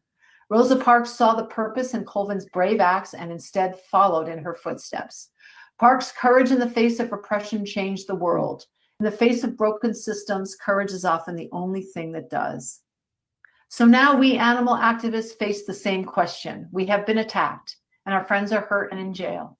But the dogs we love are still trapped in cages, and those brave activists' sacred purpose to bring those dogs into freedom and love shines brilliantly through their actions. As I sit in this jail cell, I cannot say with certainty what our next step should be. But what I can say is this: our next step must be taken with courage. Pray for courage. Pray for the dogs. Wow. That is from Wayne, dictated from his jail cell. I wondered if you had any thoughts about it. I think it's a beautiful and very effective statement. Wayne's a great leader. Wayne has a tremendous amount of courage, moral clarity, and intelligence. He's a lawyer who understands the law. He's an activist who understands the importance of, finding opportunity in these types of adverse situations. Like going to jail doesn't scare Wayne. And I think people who engage in this kind of work are not scared of what they do in response. As a matter of fact, it's not being scared, it's having the courage is what really engenders fear in the police and fear in the corporate owners of these abusive companies. So I think what Wayne just said is profound, and I think it's going to live forever in the annals of not only the animal rights movement, but the American protest movement historically. And this is just the beginning. I mean, this is day one of this action. There's going to be a lot of other things that come out of this, including potentially some trials that are incredible opportunities to call attention to the torture of these animals and to the broader corruption problems and abuse in this industry. So we're just beginning. And I salute Wayne. I think Wayne is going to go down in history as one of the great leaders of any protest movement in the country. I know a lot of people are like, well, wait a second, this is animals, it's not people. But I want to be very clear again, and I've said this before, in my opinion, there's very little difference between how Chevron abuses indigenous peoples in Ecuador's Amazon and how Ridgeland abuses dogs in this facility. They both involve tremendous abuse of the vulnerable who cannot defend themselves, all in the name of profit. So to me, it's all connected. And I think that we need to recognize that the animal rights movement is part of the justice movement in America. It has an important place in it because it's all connected. Well, just before you go, I'd like to ask you, since you've been in this position of being repressed by the courts and by companies and trying to get you to shut up and stop working for justice, what do you say to the people who were there today who might be in jail or might be going to trial? I'm going to trial from my actions on March 15th. So we're going to court in May, and we want to go to trial. We want to bring this to light. I fear that the companies are going to chicken out because they don't want this to go to trial because the discovery will bring too much to light. And I'm wondering what you think about that and what you would recommend how we move forward. Well, I'll say this. I think, if someone gets arrested, what to do next is a personal decision ultimately. People have all sorts of factors that they have to consider before deciding whether they're going to fight, go to trial, capitulate, bail out. I would advise people, if you really want to rescue these dogs and stop corruption in this industry, to move forward, make them go to trial to get any kind of conviction, and keep fighting through that trial to expose the corruption and the abuse and the abusive practices that are taking place. Trials are great ways to focus energy and attention on injustice. So, you know, I would encourage people, anyone who's arrested, to just push it as far as they can. I think a lot of these cases, the prosecutors will drop the charges to avoid a trial because it's going to generate so much bad publicity for them. I mean, what prosecutor wants to put someone in jail for trying to rescue a dog who's being tortured? I don't think a jury is going to buy that. So I think the people arrested are, you know, heroes, and I think they're in a very strong position right now to keep pushing this issue any way they can, both inside and outside of court. Thank you. Those are very powerful words. Thank you so much. Thanks for being here. And thank you to us. you. Thanks to you for the work you do. Thanks to everyone involved in this action today. It's impressive. It's going to go down in history as something really significant. We'll see how it plays out over the next few days, weeks, and months. But something significant is happening today in Wisconsin. Thank you so much, Steve. Thank you. That was the environmental and civil rights lawyer, Steve Donziger, who himself has been repressed by corporations and courts for speaking out and fighting for justice. He is a man you should be following and emulating. We have a new clip now to go to, and I hope that you, if you are interested, you can go to savethedogs.io to see, to read Wayne's letter from jail. This is a newer clip here. This is body cam footage. And these are activists outside at the north side, at the trenches. I'm seeing fewer activists now, so I'm wondering how many are still at the site after it's been 5 hours that the activists have been here at Ridgeland Farms dealing with, you can see that, that's the trench. That part doesn't have as much, there's some sewage water. These activists have been dealing with the cops for 5 hours, the tear gas and the pepper spray and the rubber bullets and the threats and the arrests. It's windy there and it's a lot. So kudos to those who are still there. This person is doing exactly in the trench. So that is that along the road you can see, and in the field you can see some activist cars are parked in the field and some are on the road. This was in hopes to be able to drive the Beagles off the property, and the cars in the road were hoping to take them to safe houses and loving homes.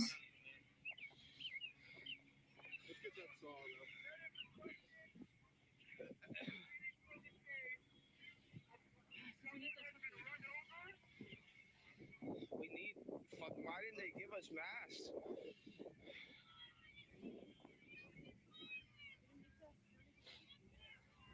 So for those of you just joining, we're at Ridgeland Farms in Blue Mountains, Wisconsin. This is a Beagle breeding facility, and 5 hours ago, 1,000 people converged on the property, around the property, trying to get in to release the 2,000 Beagles who are still in there. This was after a March 15th rescue that inspired a lot of these people to travel here to finish the job that March 15th started, which was to remove 31 Beagles from the facility. We were able to get 22 of them actually to safety. 8 or 9 of them were removed from rescue vans and arms of rescuers and returned to the facility. But that action on March 15th inspired thousands of people to return here and try and rescue the rest of the dogs. Now, Ridgeland knew that these activists were coming, and they prepared mightily by digging a trench around Ridgeland, reinforcing the gates, reinforcing the doors, putting hay bales up in front of the trenches, trying to stop people from getting to the gates and maybe from cars driving to the gates and to the fences. 24/7 security guards have been at the facility for at least the last week.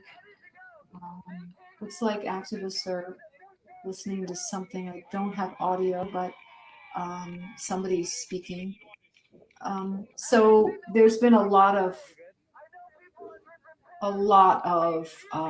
concern from Richmond about this action, and rightly so, because 1,000 people were coming to their property to rescue the dogs that they are cruelly treating, and they feel, I'm sure Ridgeland feels that vulnerable, and they should, because their actions are being exposed to the world. Ridgeland requested that the county help them with security, but to the county's credit, the county said, we're not going to help you. To their credit, that's an activist, by the way, that looks like he got some tear gas or something in his eyes. That's what the activists have been dealing with for the last 5 hours. So Ridgeland has reinforced its property mightily and knew we were coming peacefully. And all right, everybody, we're going to drop that feed for a second. We could come back to it, but we're back live. What? How many hours? It started at 7 a.m. 6 hours, 8, 9, 10, 11, 12. Well, yeah, going on 6 hours of coverage right now, but we're staying on for the duration. And we want to go to Unchained TV social media hub run by Daniel Moreno. Daniel, bring us up to date on what's happening.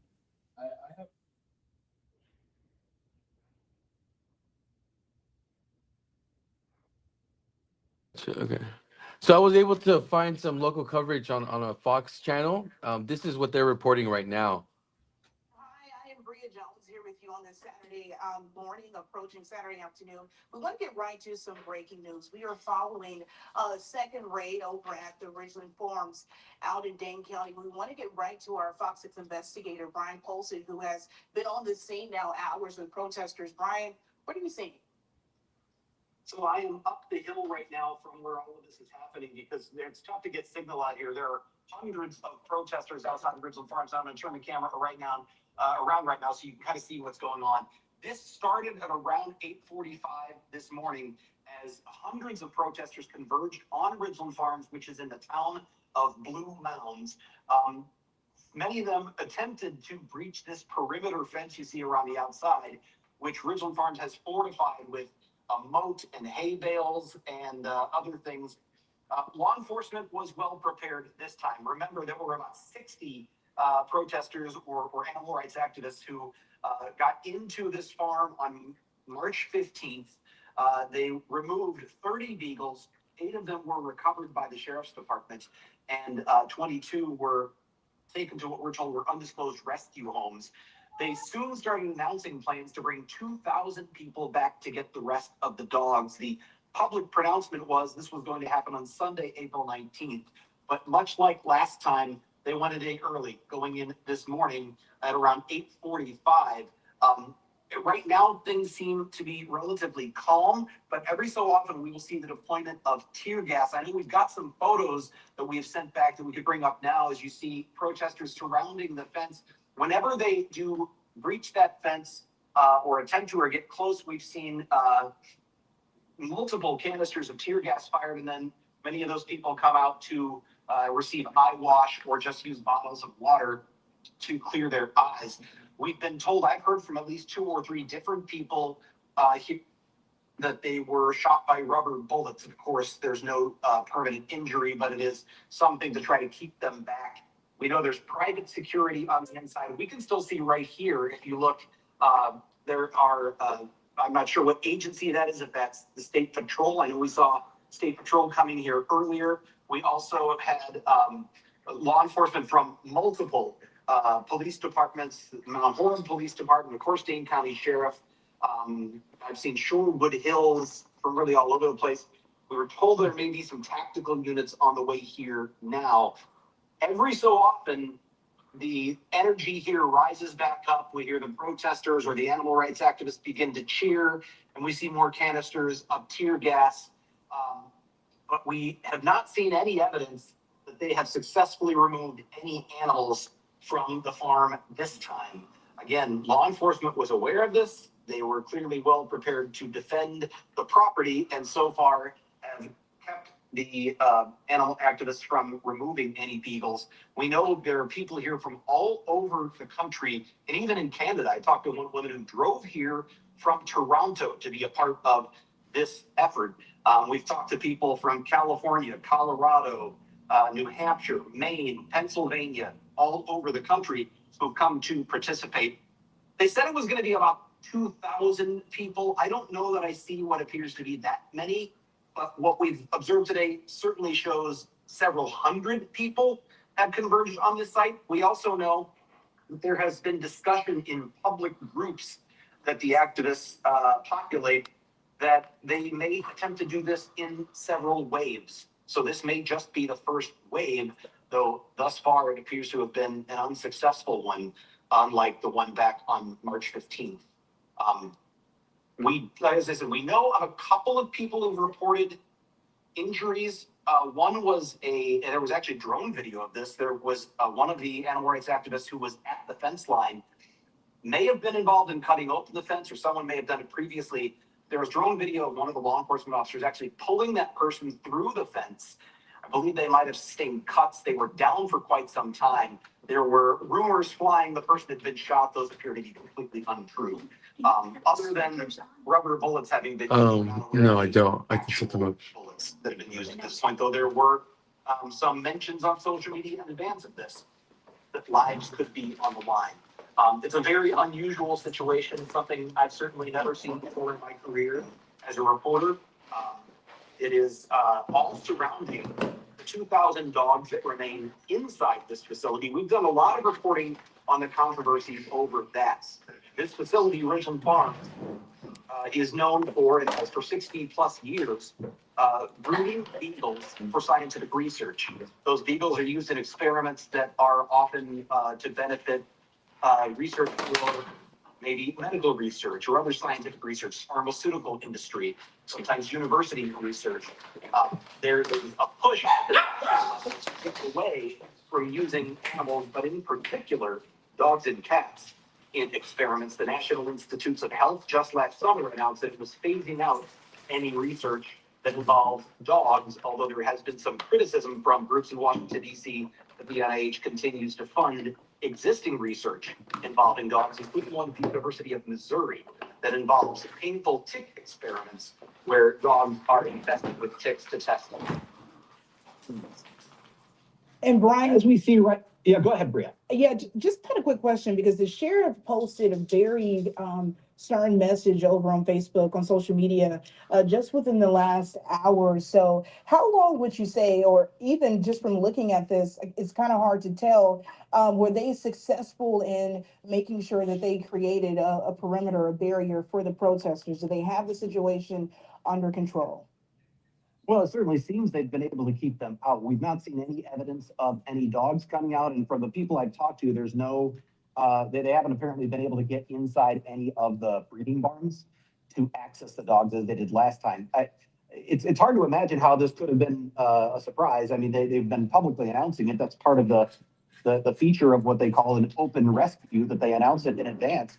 And there was, as I understand it, there were efforts to try and negotiate something to get Department of Agriculture, Trade and Consumer Protection, perhaps, to go in and seize the dogs before this, or to get the Dane County Sheriff's Office to cooperate, or even to get Ridgeland Farms to agree to some sort of compromise to allow the dogs to be rehomed. Apparently, none of those efforts worked, and what you see here today is now what's happening. It is unclear how long this will go on. I know there are people here who've come and they plan to spend the weekend, possibly even into Monday or Tuesday in the area, according to the public posts they've been making. So it's really not clear how long this will go on, or to what extent law enforcement is prepared for an extended effort like this. But they seem to have been, as you asked, Bria, much better prepared to protect the property from the people who wanted to get inside this time.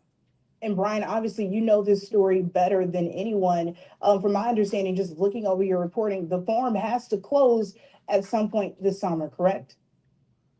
Well, not entirely. What they do have to do, what they've agreed to do to avoid criminal charges of animal cruelty, is they have agreed to shut down their breeding operation and to stop selling the dogs that they breed as of July 1st. However, they also remain a federally licensed research facility. And so there has been some question as to what they will do. Will they just classify all of the dogs here as research animals and perform research on site instead of selling them, say, to a LabCorp here in Wisconsin, or to other customers that we know have been purchasers of Ridgeland animals before? Will they simply convert it to in-house research?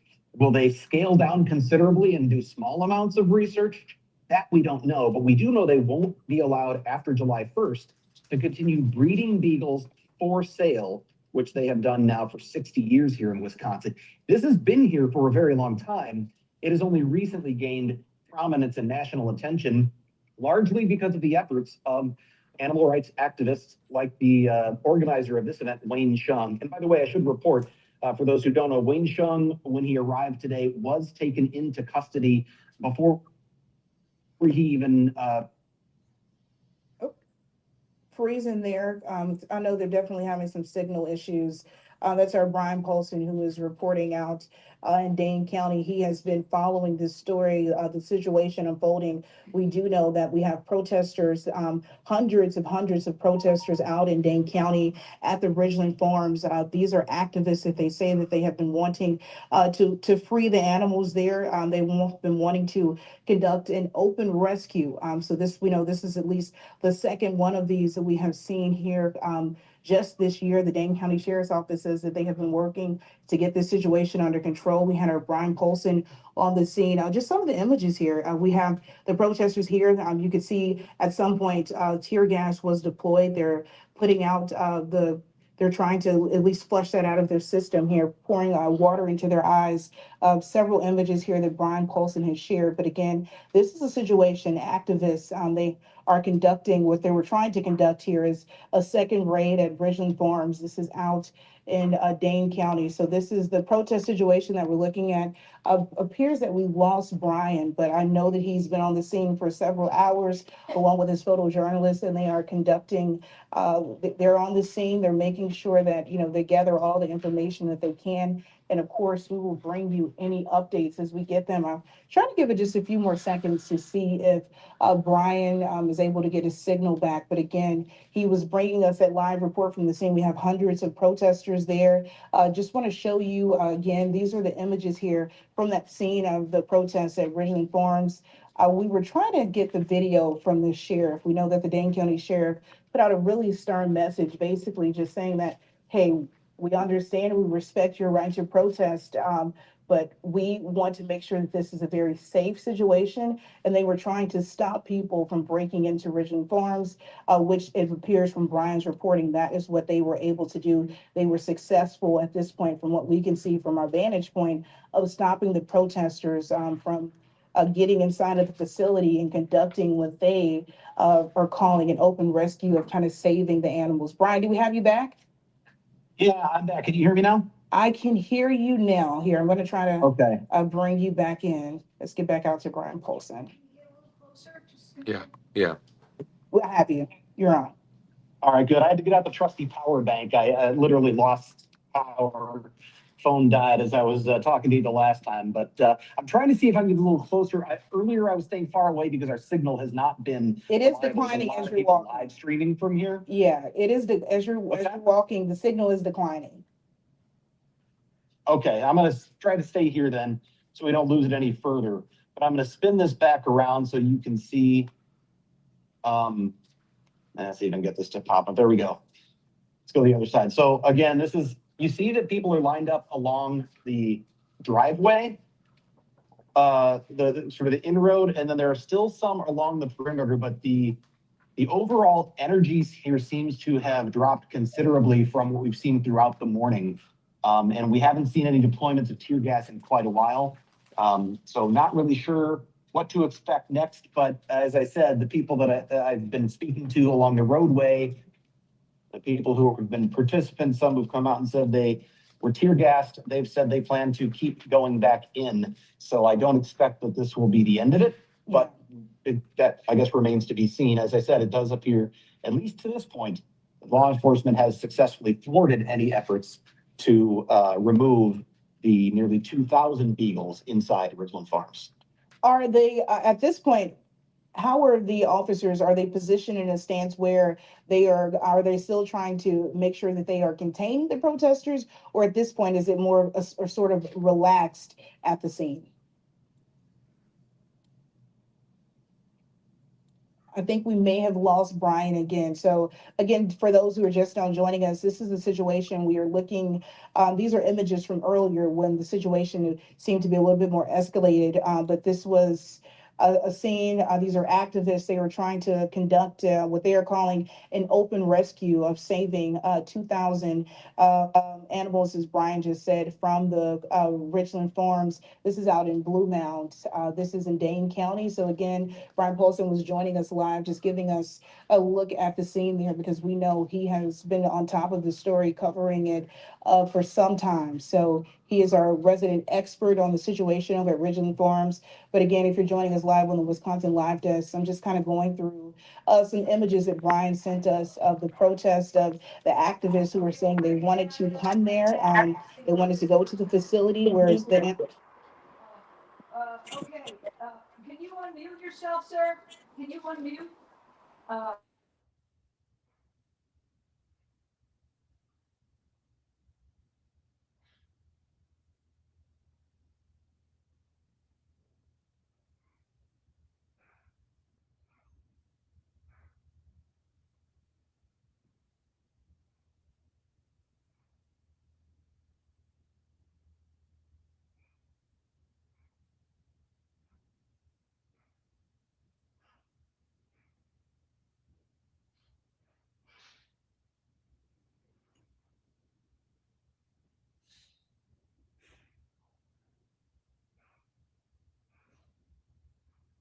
Okay, sorry about that. Have you figured you have to unmute yourself? If you can't unmute yourself, we can't talk to you. Okay, here we go.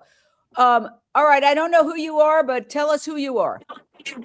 My name is Jeffrey Brown. I'm an animal rights advocate. I moved to Madison 4 years ago, coming from New York. And it was from Paul, Eva, and Wayne's activity in 2017 that raised my awareness about this disgusting facility known as Ridgeland Farms. I was a part of the event today from the beginning with over 1,000 other very courageous, nonviolent protesters that literally were confronted with a brutal force by the sheriff's department, tear gas. I was tear gas. I was shot. We had people that were shot at with rubber bullets. We had tear gas. That person who says they were tear gas, I heard somebody right there next to you. Okay. Okay, we have another individual with us here. Do you want to come on camera? Yeah. I mean, if you can, if you feel. Hi. What happened to you? Yeah, what happened? My name is Jamie Hagenow. I'm the co-founder of Danes for Dogs. Dogs, yay. Hi. Yes, I was tear gassed. I was shot with rubber bullets.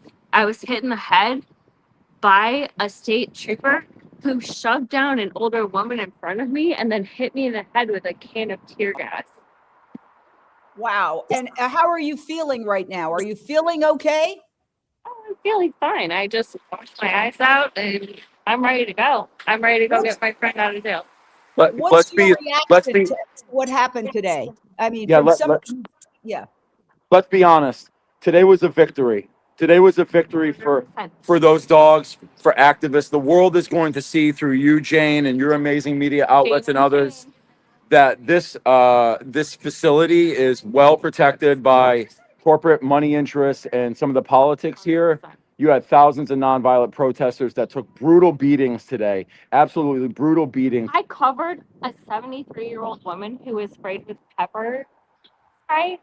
I literally stood over her and put saline in her face.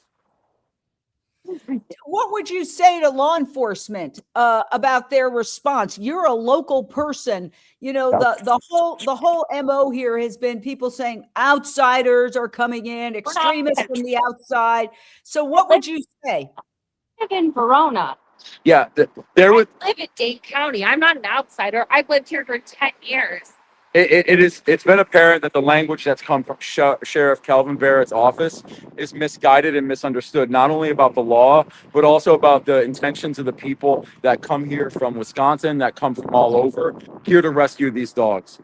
Like this is a mischaracterization of what is taking place. And there's been a lot of silence from our political leadership here in Dane County. Many of the individuals, including Democratic governor candidates, were made well aware that there was private security, that were flashing guns at activists going by on Saturday, only to have Rochland come out and say that's not true, even though it's on photo evidence. These politicians were made clear of this information, and they did not respond to protect the innocent people, not the public. Shot with a rubber bullet today and tear gassed in the face. Yeah, there's been, it was absolutely abhorrent, and we're excited to see all. Hands up, face it, back turn, shot in the back with a rubber bullet.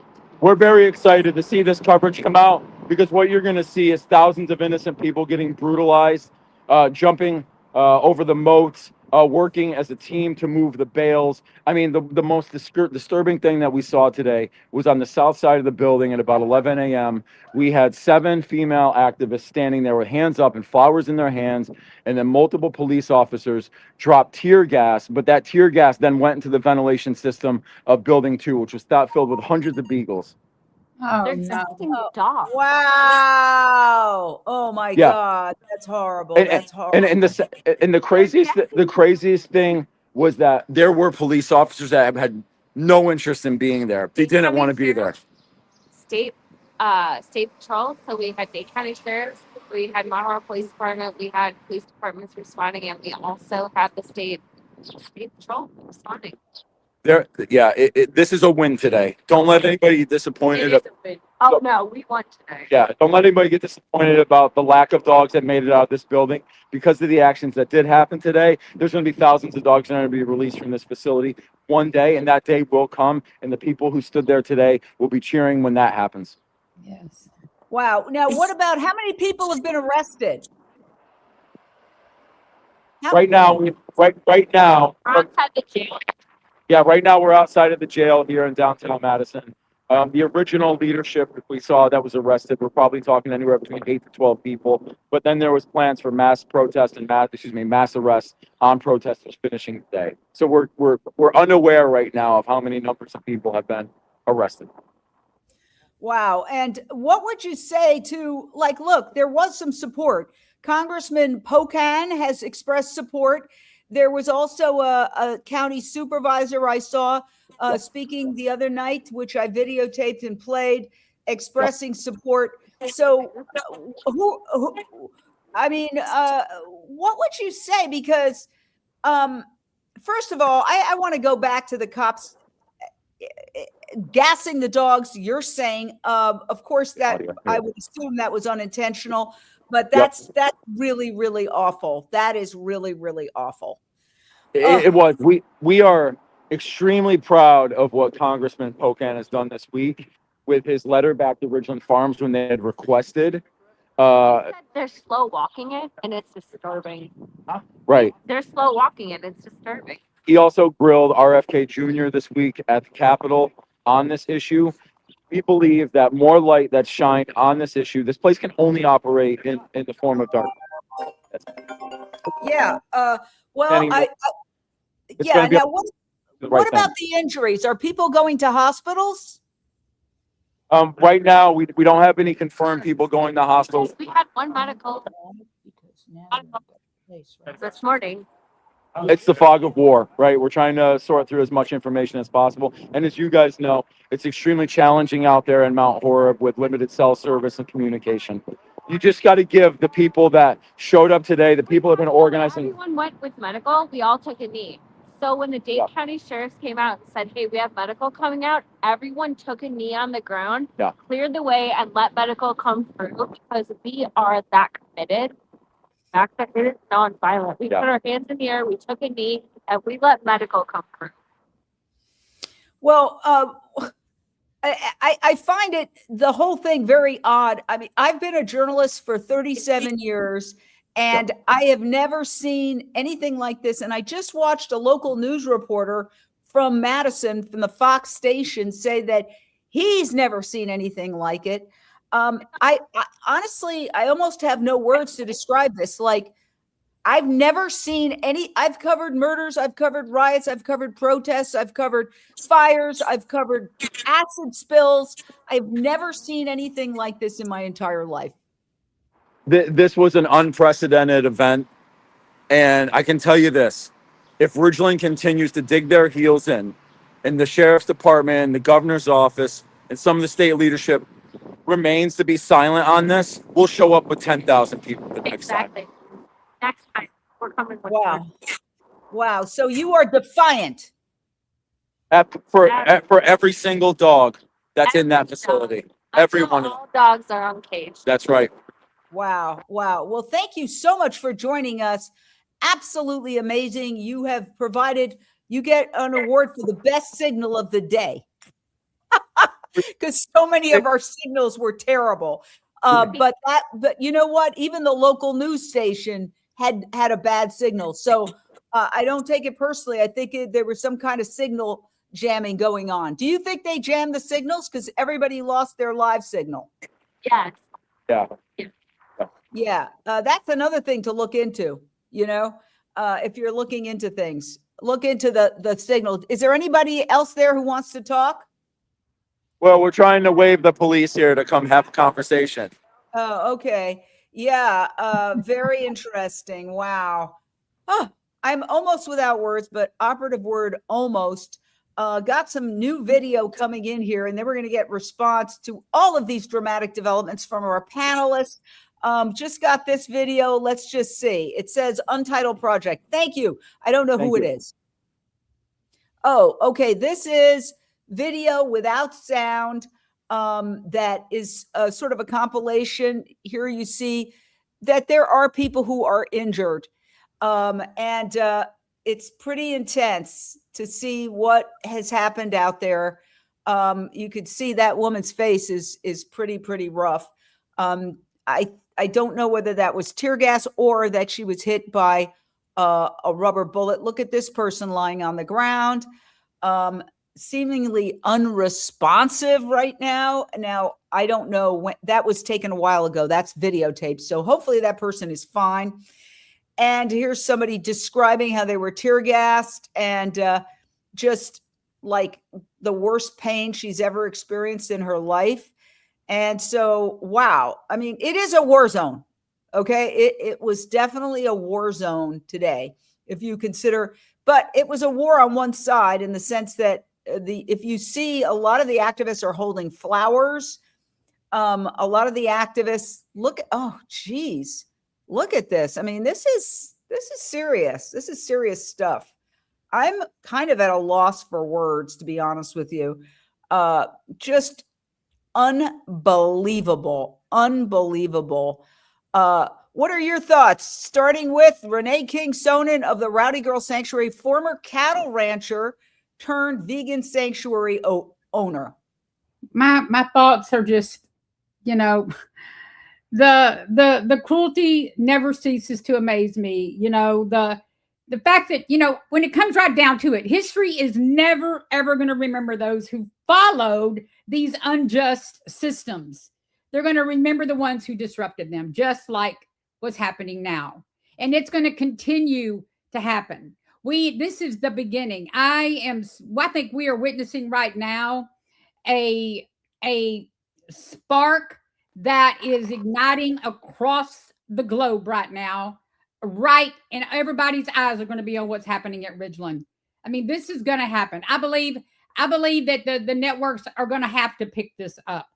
I just can't see how in the world they can just go silent on this. I don't know why more networks aren't on it right now, except for the powers that be are squashing their signals too, are telling them don't do it because of the money. You know, I mean, if all the networks covered this like you're covering it, like that Fox 6 channel covered it, the whole world right now would be attacking Ridgeland. but the money is all tied up in not only, you know, the systems that we're watching display right here with the experimenters and the sheriff's department and all the powers that be there, but that money is that travels also in the media, as we know. And you know, big money, you know, gets the airplay.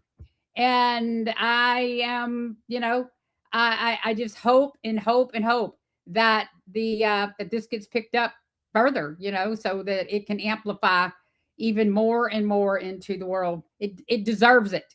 It deserves to be amplified. I just want to say, as somebody who was in the media for many years, many decades, I've never seen a report that long on a local news station. Kudos to Fox for that station for reporting the way they did. That was really good journalism. And Unchained TV has been thinking about doing an awards ceremony where we give awards to good coverage. That one definitely. Social Media Hub, Daniel Moreno, copy that down, copy that video, that whole thing down, because when we do our award show, we play the video first. So I'm inviting everybody to the award show. It's going to be held in Los Angeles. We'll tell you when. We are going to give awards to reporters who do a good job. Every station should be there. CNN should be there. I know I heard the New York Times is going to be there. It was there. Let's see what the article is like. Right? Let's see what the article's like before we say, oh, kumbaya that they were there.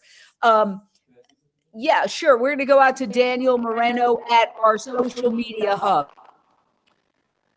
You know, I just want to say I was a press photographer during 2020, the pandemic, during all the riots. I was out there 64 days straight. I was like 2 or 3 protests a day, working with the Guild of Lawyers and all the other groups that were out there, Black Lives Matter in Los Angeles. And I can tell you that what we saw today, I've never seen that before. And I've been hit by a car. I've been gassed, maced. I've been beaten by cops as a press photographer. And what we saw today was just unprecedented. It's just history in the making. And the fact that there's so much coverage of it, not just the lives, but you can imagine all the other people who had their phones out, people who were recording all this and getting their own coverage of it. I mean, what we're gonna see out of this, I think, is big. And I think the person who was on before has it right. This is a big win. Although it doesn't look like it, this is the win that, I mean, for Fox to have this 15 minutes on a local story. Yes. That's not nothing. They don't do a story like that long if this isn't going to stick. So I do believe that this is going to stick, and this is history in the making. I mean, I don't think we've really ever seen anything like in this scale. Yeah. Thank you so much, Daniel. And you've been really combing the internet the whole day, bringing us some great snippets here and there.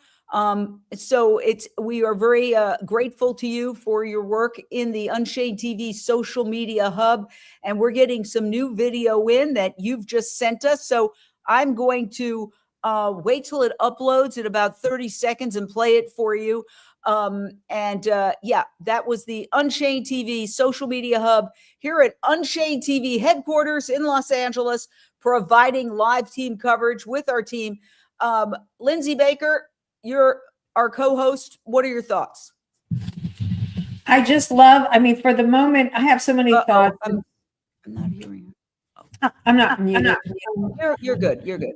Yeah, I just love what just was going through my mind when you asked me the question was how everyone is coming together, the social media hub, the reporters out in the field. This is just from our little team, but then when you expand that out to DXE, Wayne's organization, all of the over 1,000, almost 2,000 people showed up. Is that correct? All of these people working towards the same goal. It's just a matter of time. We know the 100th monkey syndrome. Everyone knows that story that on 2 completely separate islands, there were monkeys living, and certain monkeys were the lead monkeys. Everyone followed what they do. So perhaps they did something different, like perhaps take a sweet potato that they dug up and wash it off in water. once the first few monkeys adopted it on that island, it spread. And then the remarkable thing was another island completely remote where they'd never seen each other started doing the same thing. So there's a tipping point, and we are very close to the tipping point. I hope you're right, from your mouth to God's ear, as they say. I just got some new video in. We're going to play it. I honestly don't know what it is, but this is video from the scene. Let's see. Oh, okay. I thought we were going to. There. Okay. Oh, it's in Spanish. Okay. So they're describing people in Spanish. They're describing people getting hit. It's just another example of how this is spreading far and wide to different languages, different cultures, different countries. I've had people saying they're watching from England, they're watching from France, they're watching from Canada, they're watching from Latin America. Look at that. God. Wow. Whoa. And there's some people here who are clearly injured. And, you know, these are not all teenagers. Look at that lady. She's a senior citizen. My gosh. Senior citizens are like collapsing on the ground. As Wayne Hsiung said, it was like a grandmother's group going in there to rescue the dogs. And if you look at the last time, it was the same thing. The grandmothers. I'm going to ask our social media hub, put up the video I texted you. I can't get it on here. It's the one that I said it's controversial. Daniel? Yeah. Yeah. Okay. We're going to go back to Daniel and just zoom in as much as you possibly can on this video. I'm going to mute.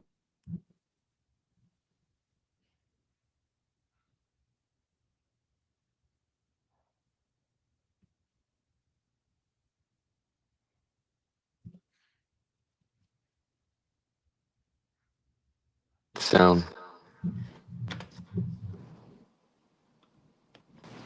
Okay. Let's see what we got here. Okay. We lost you. We lost it. Yeah, I'll get it back up there. Just give us a second. We're getting it back up.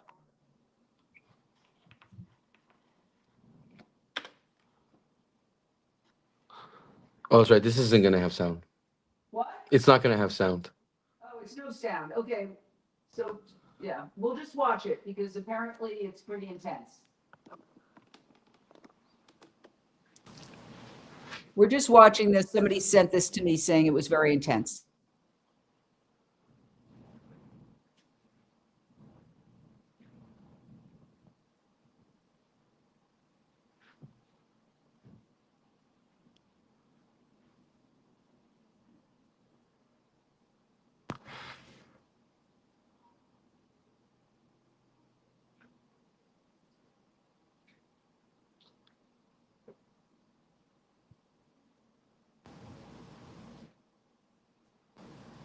Well, there you have it. That's somebody being physically restrained. What's your reaction to that, Renee King-Stonin? I'm just, I'm watching this and just thinking, here these, peaceful protesters are going in wanting to save these dogs that are being violently tortured, and law enforcement is being paid to to support the abusers. It just, I see this and I'm looking at these, I'm like, what are we doing in our society? I just keep thinking over and over and over I've got to believe that this is one of the frames in time that is going to change the way people look at things. It has to. We have to be willing to do every single thing that it takes to change. I remember when we went to, wasn't it Costa Rica? Was it Costa Rica that time? We went years ago with Dr. Rao, and we saw the different ranches, the ranch that was completely like inundated with animal agriculture. And just a few years later, how it all came back fresh with wild monkeys and all, just everything pristine. That is what, we are in a moment where we could actually, if we would just leave the animals alone, be the good stewards, be the ones that can take care of the animals, take care of the people wanting to take care of the animals instead of supporting these backwards, barbaric, violent, money hungry, power hungry systems. We would go so far to see what we all deserve to see, a peaceful world. But as long as we are eating violence, consuming violence, experimentation, using violence like this, as long as we're continuing to partake of violence, like we eat it, we believe it, we're saturated in violence. Our entire religious systems, religion is the flip coin of animal agriculture, in my opinion. I mean, when it comes right down to it, like it's displayed on Christspiracy, it's just backwards. And it's gotta be exposed. And I believe this is just one of the frames right now in history that is going to be absolutely monumental in exposing it. You don't get anywhere just sitting in your armchair quarterbacking. These folks, I can tell you, I know, well, our reporters even going, it's a lot of work just to get ready to fly to Madison and then get a hotel and then get a car and then go to this location and then, sleepless. A lot of these people haven't slept well in days because there's so much travel and preparation involved, and it's absolutely grueling. So this is really hardcore activism that is happening, and it's not easy. And it's very easy for somebody to comment on it from the comfort of their home. I have, oh my gosh, look at this. Look at this. Wow. Okay, I just got to show you something. I just got this photo. I'm going to get out of this for a second and just show you what I just got. Look at this. This is somebody, it just sent to me. That's somebody's chest. I'm going to put myself on full screen here. That is somebody's chest after being hit with something. Those bullets, those rubber bullets. Look at that. Oh my God. I mean, oh my God. I literally, they sent it to me 3 times. They said, look at this, look at this, look at this, look at that. A picture is worth 1,000 words, as they say. Well, that picture is worth 1,000 words. We need, we're going to be getting people going live from the, we're going to get people going live from the jail and or the hospital right now. So stand by with us. We are providing total live team coverage. We've been live now since 7 a.m. So for something like 8 hours. And we are continuing our live coverage. We're not, somebody said, get the officer's badge number. Yes. It's important that we do that. Yeah, I think we've got to get some, come on, we got to get people. Somebody said they're taking a bathroom break. Bathroom break? Aren't you wearing adult diapers? No, our reporters are not required. Hey, I know you're taking a bathroom break. Can you join us live? Because we need some live from the jail right away. Okay, you probably have a good signal now. Well, go live. Yeah, well, go live while you're driving. You can go live while you're driving. I've done Zooms driving. Yeah, go ahead. You fine, but then Mick can go live. Okay, thank you. All right. You're not wearing adult diapers? What's wrong with you? Okay, a little humor. Go ahead and then join us live because we need a live right away. So, okay. All right. Okay. All right. A little humor. Our team has arrived in Madison and they're going on a bathroom break and then they're going to join us live. But we can try for various other people. Oh, here's Amy, who is our great reporter. And I can't. Is Jeff doing okay or no? Jeff, who's Jeff? Okay, let me see if I can get Jamie Logan. Let's see here. Jamie Logan. No. Oh, we had one, but we have no live now. No live now. Okay. So, all right, we're going to get a live in a second if it's the last thing I do. You know, I do feel that this could be a very good thing for animal rights because I think it shows people that people are willing to get arrested. People are willing to get injured. People are willing to go to jail. And when people feel that strongly about something, it shows that they mean business and they're serious. It's not just some fad trend that they do because, oh, it's cool and they go to a lot of parties. It's their passion. It's their life's work.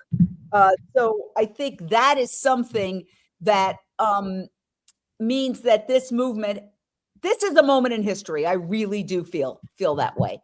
Renee?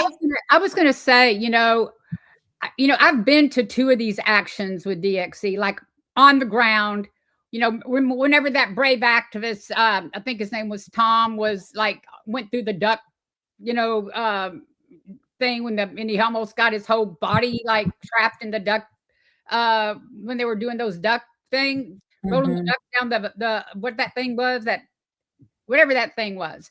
But I was there when that happened. And I was there when all those law enforcement just descended on all those activists that were at the front gate. I remember Zoe Rooster holding, you know, the animals. I remember Wayne Hsiung, you know, trying to, you know, negotiate, just watching it. I was there as a witness to all this.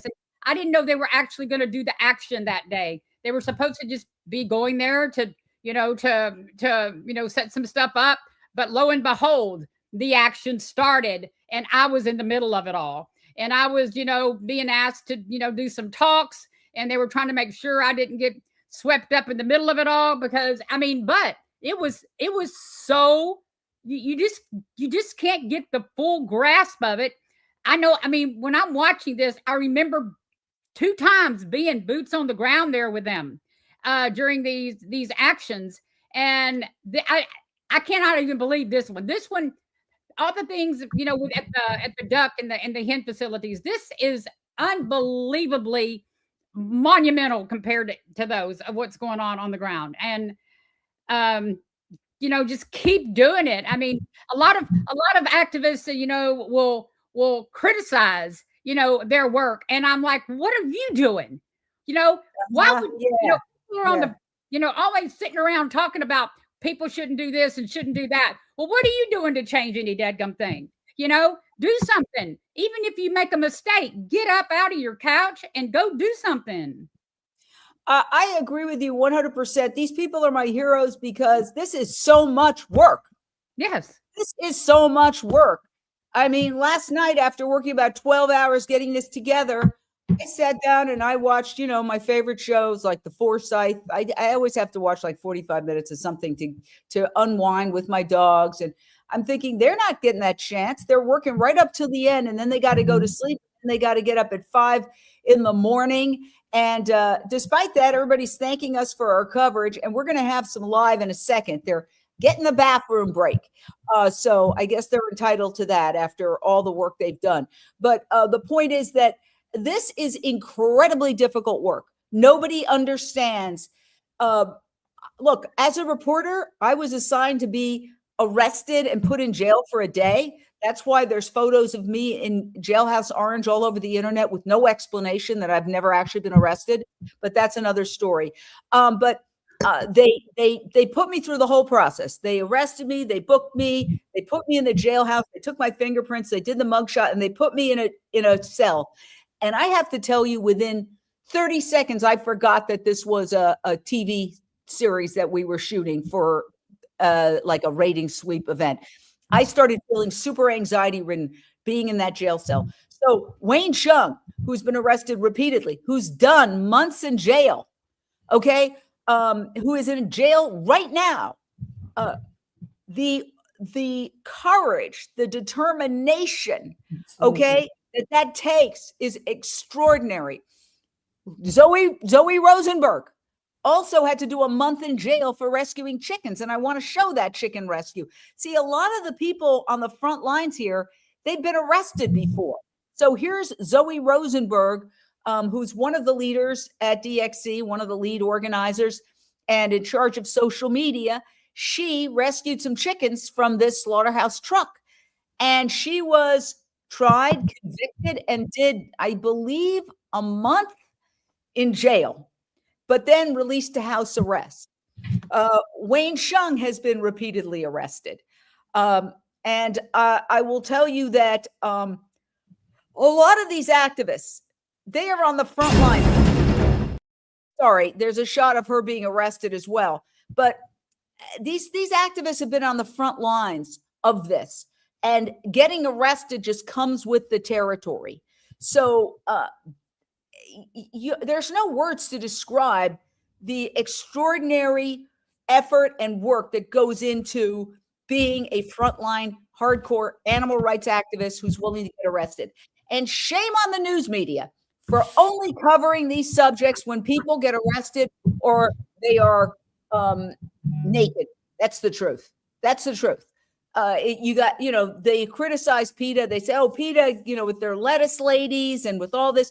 Well, PETA has dozens, like over a dozen lawyers. They do freedom of information requests. They send out very serious informational stuff and they don't get coverage. So then they do something outlandish to get coverage because of the desperation to get this issue out to the public. And then the media makes fun of them and said, oh, PETA's so wacky. So when you're put in a situation where you can't win, that means it's an unfair situation. And that's the situation with the mainstream media. Honestly, that's why I started UnchainedTV, which is a global streaming and fast channel network for the animal rights vegan lifestyle. And not only that, but it's a nonprofit. Lindsay's a volunteer. I'm a volunteer. Most of the people who are working here are volunteers, or they work for a pittance of their normal salary to get the word out, because the mainstream media is not doing its job. The industries that exploit animals have co-opted the government. They've co-opted the universities. They've co-opted the media. So what choice do people have when they want to get the word out? They don't really have a choice. So yes, in Canada, someone was arrested for offering water to animals in a slaughterhouse truck on a very hot day. Let me tell you, I know that person, and she's my hero, Anita Crines. And she gave us permission to cross-post to her Animal Save Facebook page. So hopefully she and her team are seeing this. She's an extraordinary leader. And Russell Regan was the woman who was killed. I hope I pronounced her name. She was protesting outside a pig slaughterhouse and was run over by a slaughter truck and killed. Yes, these people are putting their lives on the line. Let's face it, your life could have been on the line covering this today, going into there. If people were hit by rubber bullets, let's play that one more time and show you what was happening with this today. And this is in Spanish because it's going global, but it's extraordinary what's happening. You can look at some of the footage of what happened. These aren't teenagers on a fling. This woman's a middle-aged woman.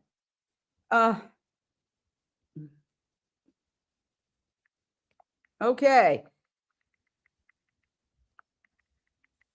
All right. Okay. I'm sure you have. All right. We're getting some folks with signals to join us right now. And we'd like to know where they are and what's happening. But this was monumental. It reminds me of one of these, medieval battles, like crossing the Rubicon. This is the kind of thing. They've crossed the Rubicon. They've crossed the Rubicon. This is just insane. Wow. Just really unbelievable. Unbelievable. Oh, look at this. I just wonder what the next chapter is going to be. Oh, we've got somebody live. Okay. Somebody's coming on live. Hi. Hello, can you hear us? Yes, we can. Tell us where you are and what's going on. Okay, amazing. We are at the jail right now to support many of the brave activists who were arrested. And something that I actually want to show you that was absolutely epic is once I am able to turn my camera around. Are you saying a jail in Madison, Wisconsin? Yep.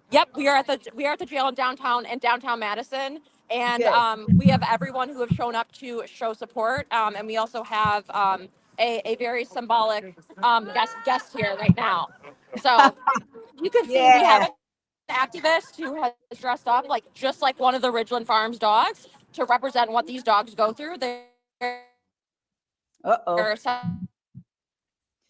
I would go back to where you were. Yeah. Your signal's breaking up, so don't move so much. Maybe go back around where you started. It was a better signal. Oh, boy. Oh, say larvae.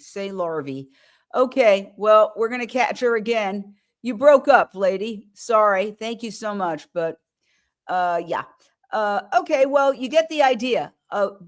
I can tell you right now that what this is saying to me is that all these people are converging at the jail. So I bet you there's going to be a big protest at the jail coming up any minute now. Oh, there you go. Okay. I would say stay in one place because when you move, you lose your signal. Go ahead. Got it. Let me know how this is. The connection is a little fuzzy just because there's a lot of people gathered here now, which is good. Yes. Go ahead. Great. Tell us what's happening. Thank you, my dear. Okay. Yes, absolutely. Okay, right now it looks to be almost 100 activists have come immediately from Ridgeland Farms to the Madison jail right now to support our friends who are in jail. You can hear there are people honking as they go past to show support, not really for us, but for all of the dogs that are trapped right now inside of Ridgeland Torture Chamber Farms. Now, is this going to evolve into a protest, do you think? There's something like 1,000 to 2,000 activists. Some of them have been arrested, apparently. Well, obviously, I've seen footage, but those who haven't been, are they being told to converge at the jail? And could we see like protests and marches? Yeah, absolutely. So really the direction was, hey, come support everyone and the mission in front of the jail. So yes, what we're demonstrating here right now is nonviolent direct action, which was total opposite of what we just saw at Ridgeland Farm. So yes, per our organizers and leads, they have said, please come down to the jail to support our friends. So you could call it a peaceful protest that is happening outside of the jail right now.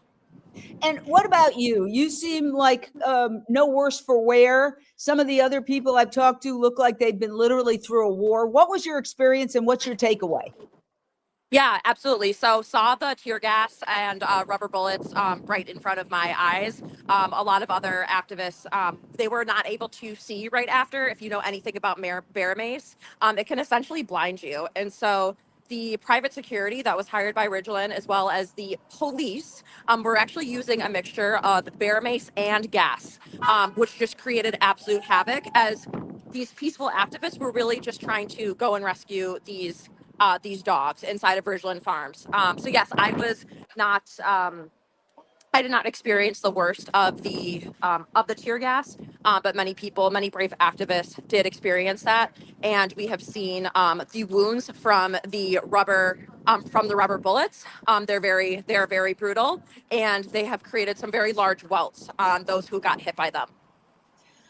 Yes, I saw some of the welts, and I do have to say, not being an expert in mace or tear gas myself, we can't independently confirm that it was the company that was involved in using that, but certainly tear gas was used on these protesters, and we have footage of the protesters, one of them being tackled by two police officers. How many people are in jail?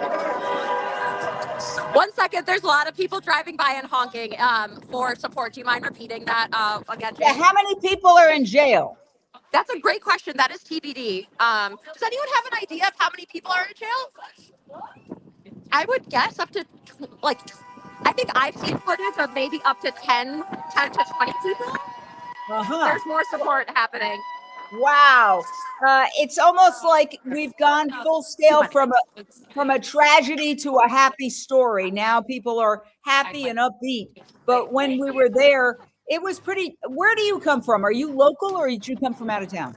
Yeah, absolutely. So my name is Hallie, for all those who are watching. I'm coming from Chicago, so representing the animal rights movement in Chicago. So I'm in the Midwest. So while I don't live in Madison and this isn't directly in my backyard, this is like something near and dear to my heart as a Beagle lover, as someone whose dog is part Beagle, and even outside of a dog lover, just someone who knows that all beings deserve a life of respect, and that includes the dogs at Ridgeland Farms. You're obviously, I don't know if you're Gen Z, whatever, but you're a young person, very tapped into the popular culture. I can kind of tell. What do you think the impact of all this is going to be? Is it a victory for the animal rights movement? Is it a defeat for the animal rights movement? Is it going to change the needle? Is it going to change the culture? Yeah, that's a great question. This is absolutely going to move the needle, and it's already changing culture, as you saw from the very first action on March 15th, due to the power of social media. Gen Z drove that, millennials, but really everyone who's on social media, we were able to amplify this message. That's really helped the movement, right? Is in terms of social being able to amplify the media that we see, because we all have the power to share this. Unlike relying on just regular news channels. So this has gone viral not only on Instagram and Facebook, but also on TikTok, with certain videos getting up to 3, 4, 5 million views per video. Wow. Okay. Do you know how to change the camera so you can see out? Can you actually give me a hint on how to do that? I'll tell you. No, I can't. Thank you. I've got a friend that can help. Okay, thank you. Because usually I'm here, I'm not on the other side, so I can't tell. And I know that's not real fur. We'll just make it for everybody. Yes, not real fur. Oh, here's Michelle. Okay. Michelle is okay. That dual wide camera. That camera. All right. Oh, there here you we go. Okay. Thank you. We're gonna give us a second. We're gonna just add somebody else in. Okay. Okay, perfect. Okay, hold on. yay. What the hell? Unhinged. What's happening, Michelle? Yes. What's happening, Michelle? Okay, hold on 1 second. Getting technical difficulty. Okay, so the latest now is that at 4:30 they're going to be holding a press conference outside Dane County Sheriff's Office. Everyone's already gathering there now. They wrapped it up. I don't know how much you've heard so far. They wrapped it up at Ridgeland Farms.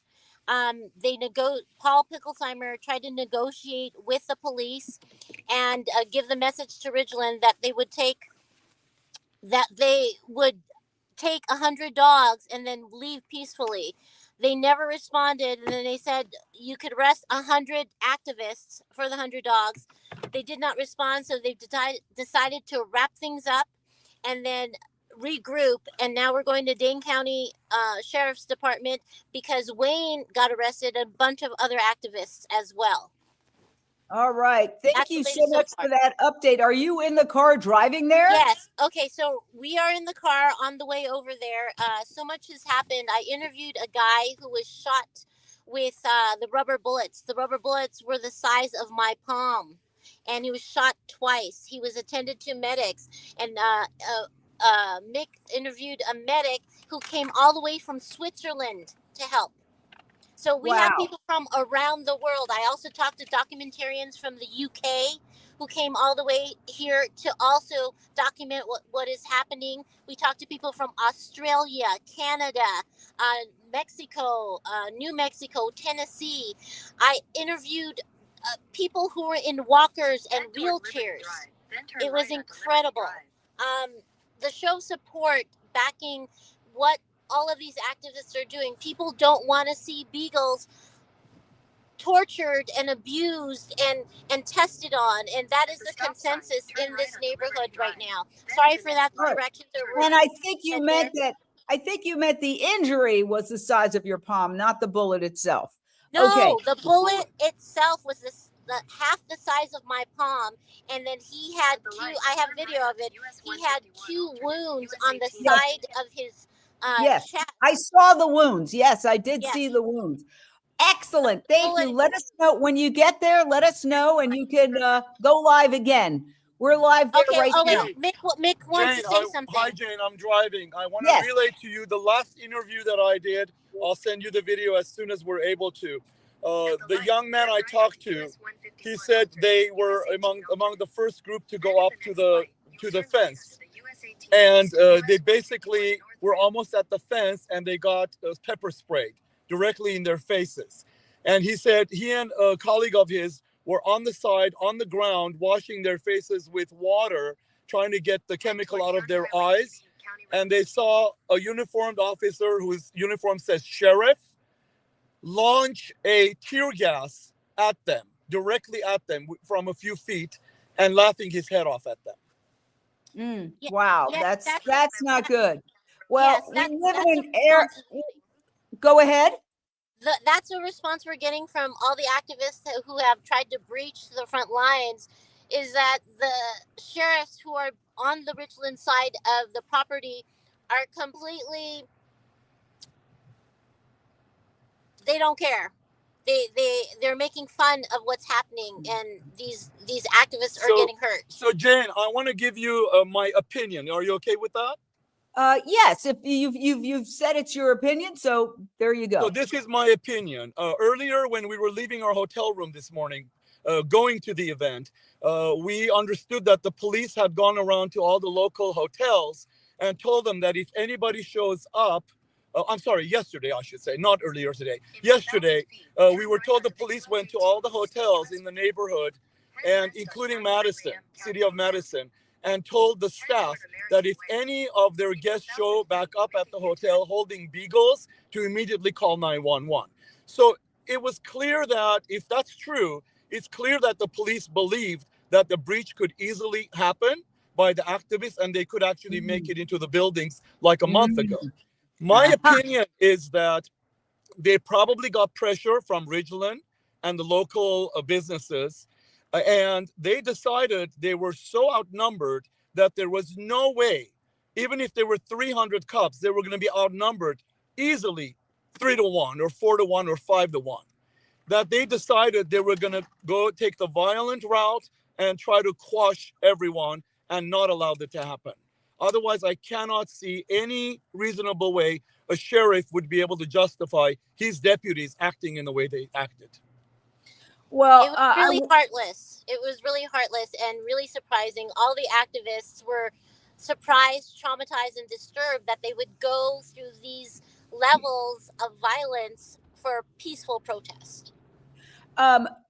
Thank you for those opinions expressed, and we have editorials, just like MS has a liberal leaning and Fox has a conservative leaning and CNN is somewhere in the middle. We have our leaning, and that is we are an animal rights network, but we invite Ridgeland Farms on anytime, and we have repeatedly put up their statement where they say they do not engage in cruelty, and that the allegations that they have done surgery on dogs, painful surgery without anesthesia performed by non-veterinarians. That's the most serious charge against them that was raised by a whistleblower under oath in a legal proceeding.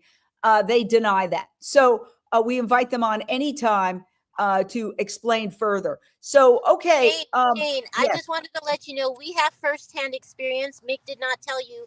He tried to, we were on public property and he approached, did you tell her this already? And Herrick was shoved as well. Okay, well, by the sheriff. let's hear it from the, is it species to say from the horse's mouth? Yeah. Can you go and, yeah, Mick, why don't you say, tell Jane what happened?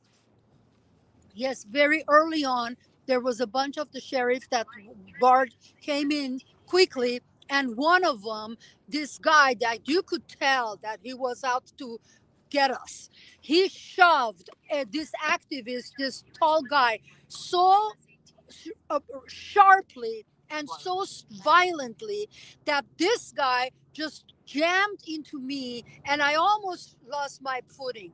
I mean, it was really something how this police officer just grabbed this guy and just shoved him. I'd never seen anything like that. The jolt I felt was, I really was shocked. Continue on US 151 North. All right. How far away are you from the jail? How far are we? We are 20 minutes. So let me, yeah. Do you want to see what our road? It's like clear. Yeah. There's nothing here. Sure. Let me turn this Yeah. around so you can see where we're Sure, going. sure. Okay. So we're on the yeah. road now. We're going from Verona, which is about 15 minutes out of Madison. And everyone's gathering to the Dane County Sheriff's Office in Madison. And we already have people there. We're live on the scene. I'm going to let you guys get there. Thank you for that update. I'm going to let you guys just get there. And then when you're there, just go live as soon as you can. Thank you so much. Okay. Thank you for your reporting. Stay safe. Bye. All right. So why don't we go back to this live camera? And Hallie, are you still there? Jane, can you hear us? Yes, I can. Thank you for your patience. I can't hear you. 1 second. Yeah, we were just talking to other teams. Can you tell us what's going on?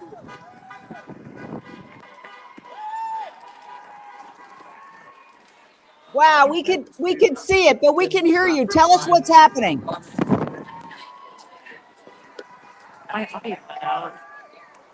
Yeah, you can tell us what's happening, please.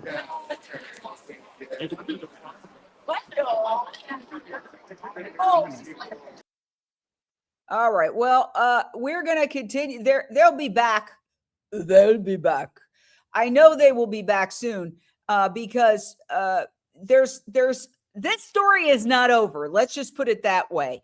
I mean, these folks are gathering about 1,000 people. She's coming back. I knew she would. Hallie, let's go back to Hallie. Okay, Amazing. Hallie, Sorry. take it away. Connection is a little shoddy. I'm going to turn you around so you all can see what's going on. Jane, can you hear us okay? Yes, perfect. Perfect. Amazing. So what is so fabulous, we just had a mailman drive by and honk his horn in support of us. So you can see that everyone, not just the activists who plan to come to Madison, Wisconsin this weekend to help, rescue these dogs and support, everyone is honking as they go past. Everyone is honking in support of us right outside of the jail as we support our friends like Wayne Hsiung and others in jail. So, I mean, politically, I know you're from Chicago, not from Madison itself, but I mean, what's the political fallout here? 1 second, lots of honking support. Can you repeat that? Yeah, what do you think the political fallout is for? I mean, isn't the sheriff an elected official? Jane, I can't understand how anyone would be reelected or why someone would support that. I think that's why we're also perplexed is like the amount of support that they would receive if they were supporting this. I also know that during a call that Wayne had pre-action that was public, is that the sheriff and police promised us a peaceful event. Okay, and that promise was not fallen through, and so that is a big concern, and so politically we know that re-elections are coming up here, and you can see just from the amount of people that are honking, we have Madison support on this issue. Wow, incredible. I saw a few people I know there, like Carla's there, and a few others. Yes, Carla is here. Maybe Carla could give us an update because she knows the inside story on the whole operation. Absolutely. Let me see if I can find Carla for you, and we can move through the crowd. Let me know if the connection gets a little unstable. Yeah, no, it's good. It's getting bigger and bigger. I can see. Wow. Oh, it absolutely is. When I arrived, there was about 25 people here, and now there looks to be close to 200 people. Oh my Let's gosh. see if we can find Carla. Yeah. Where is Carla? There's a lot of people here. Woo! Woo! Wow. The other thing It's is, amazing. This is also The a crowd consumer is issue. growing in numbers. Yeah. Yeah, I have to say this is also a consumer issue. I found Carla over here. She's grabbing a quick Yay. snack, but Carla, you've been invited to come and give your account of events when you have a moment. Okay. Because you, of course. She's napping. I get it because these people Please, don't all right, sleep. everyone, we have Carla. I would love to give my account, but Yes. we actually have to leave right now because Zoe is on her way here to talk to everybody, which is, you know, wow. because of the child, the no us. So we have to leave.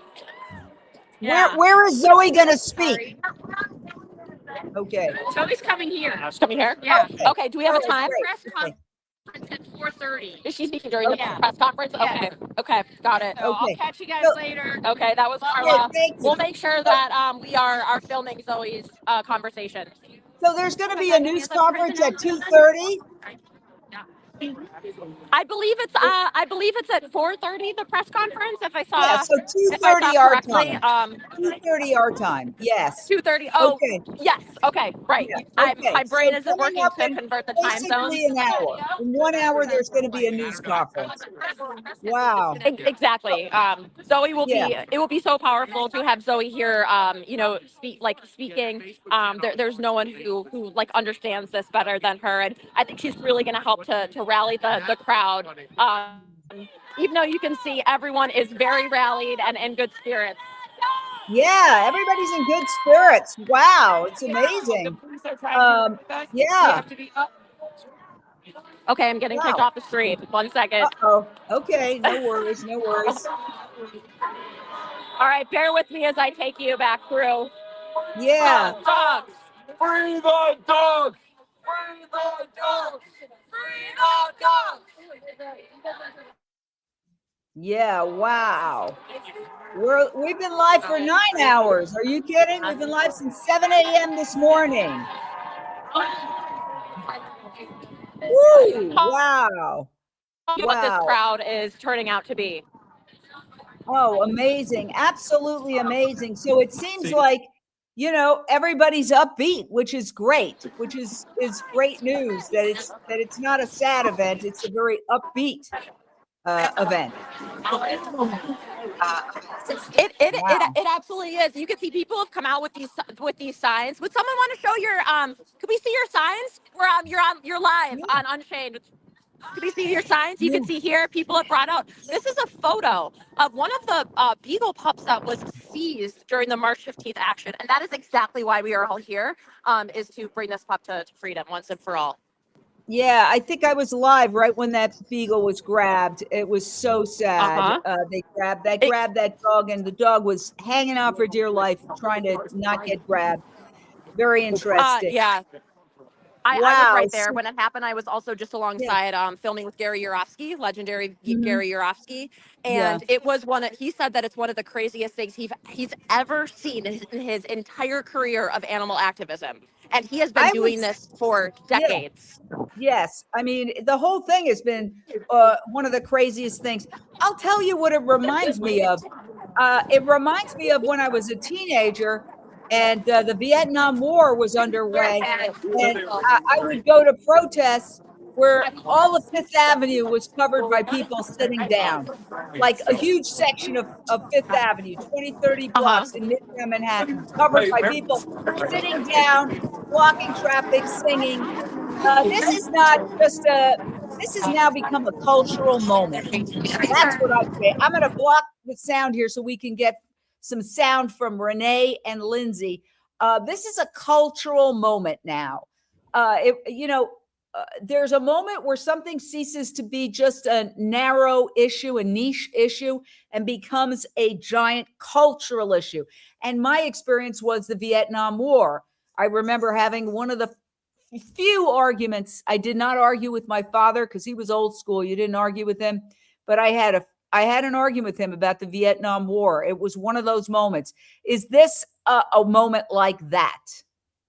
It is a moment like that. It is, as I've been here for the last several hours, either on camera during this live interview or this live process that you're covering, or listening and watching, what I'm feeling is, thank goodness that the attention is on these dogs that are in these torture chambers, because people across, many cultures love dogs, love cats. The same issues are happening, to cows, chickens, to goats, to turkeys. They're the same breathing sentient beings. And I'm just so grateful that this could be a cultural moment where people's minds and hearts and souls are opened to other animals that are also in these torture chambers, because they're seeing the brave activists really go in and unveil the cruelty of what's happening at Ridgeland. And this can open doors and also change culturally for all the other animals in our system that are being abused. Absolutely. I do feel, these cultural turning points. We got dogs barking because, yes, amidst all of this, there's about 6 dogs here that need to be walked. and one of them is my little Beagle mix. And I might have to have you guys anchor the coverage, Lindsay, while I go and take my little Wednesday Beagle mix out for a walk. And, she's an example of why these researchers use Beagles, because she is so docile and you just want treats, right? She goes, yeah, Mom, by the way, my dogs are vegan, very healthy and 100% plant-based. And you tell him Auntie Nene is coming to see him soon. Yeah, Nene's coming to see you soon. And look at her. Look at this little face, this innocent little face. She's not purebred Beagle. She's a Beagle mix. Do you have a little Chihuahua in you? I'm sure you do. But the point is that they're so docile. That's why the researchers use them. And, I have a Jack Russell as well, and you wouldn't be able to keep her up here for this long. No, and this dog could stay here for hours, just hanging out with me. She's the most docile. Okay, baby, I'm going to take you out in a little bit because we're staying live. But as soon as Daniel Moreno comes back and gets back on the social media hub, I'm going to run out for a second and walk my dogs because I walked them last at 5:30 this morning. So here we go. Here's more video of what's happening. The crowd is arriving. I can tell you right now that Zoe Rosenberg, who has been arrested repeatedly and actually spent time in jail, she's a UC Berkeley grad who, here's some video of her. She was arrested for taking these chickens out of this slaughter-bound truck and did a month in jail and then some considerable time under house arrest. And there she is rescuing those chickens. She's a fierce activist and, an incredible activist. And we know they're the chickens who she rescued from, they were just about to be slaughtered. So, animals, unfortunately, are considered mere property. This is the heart of animal rights. Are they more like children who need to be protected? They're not inanimate objects. They're sentient beings. And so she got 4 out. And for that, she was prosecuted. And the county in California that prosecuted her probably spent millions of dollars prosecuting her. It was quite a trial. And the chickens themselves would be worth on the open market something like $24, all told together. And yet that's the priority of our government, is to prosecute these activists. I'll show you another. Okay, there you're getting a wide shot of what's happening outside the jail in Madison, Wisconsin. This is live in Madison, Wisconsin. And this protest is going to get larger and larger. And then in about an hour, there's going to be a press conference. Zoe Rosenberg, the one you saw just taking out the chickens, the UC Berkeley grad, she is going to be speaking. Wayne Hsiung, the leader of this movement, is in jail, probably in that very building or nearby. And this movement isn't stopping because of the intense, some would say, just highly violent reaction of law enforcement to what happened today. And it's continuing, it's growing. And some would say there's no stopping an idea whose time has come. And so what we're doing is providing live team coverage for this entire saga. And it's nowhere near over. It's just getting started. At 2:30, it's gonna be another show, in a sense, as we have speaker after speaker, passionate and articulate speakers advocating for these dogs. I want to play some of the footage of the activities by law enforcement today. And you could see it. It's in Spanish. This has gone global. I'm going to remove this comment, but you could see what's going on here. It's this, you'll see more of what's going on, of people immobilized by tear gas, by rubber bullets, by spray, by physically being detained. They did not get any Beagles out today. Look at that. Look at that. They did not get any Beagles out. That wasn't water, by the way. There was something orange there.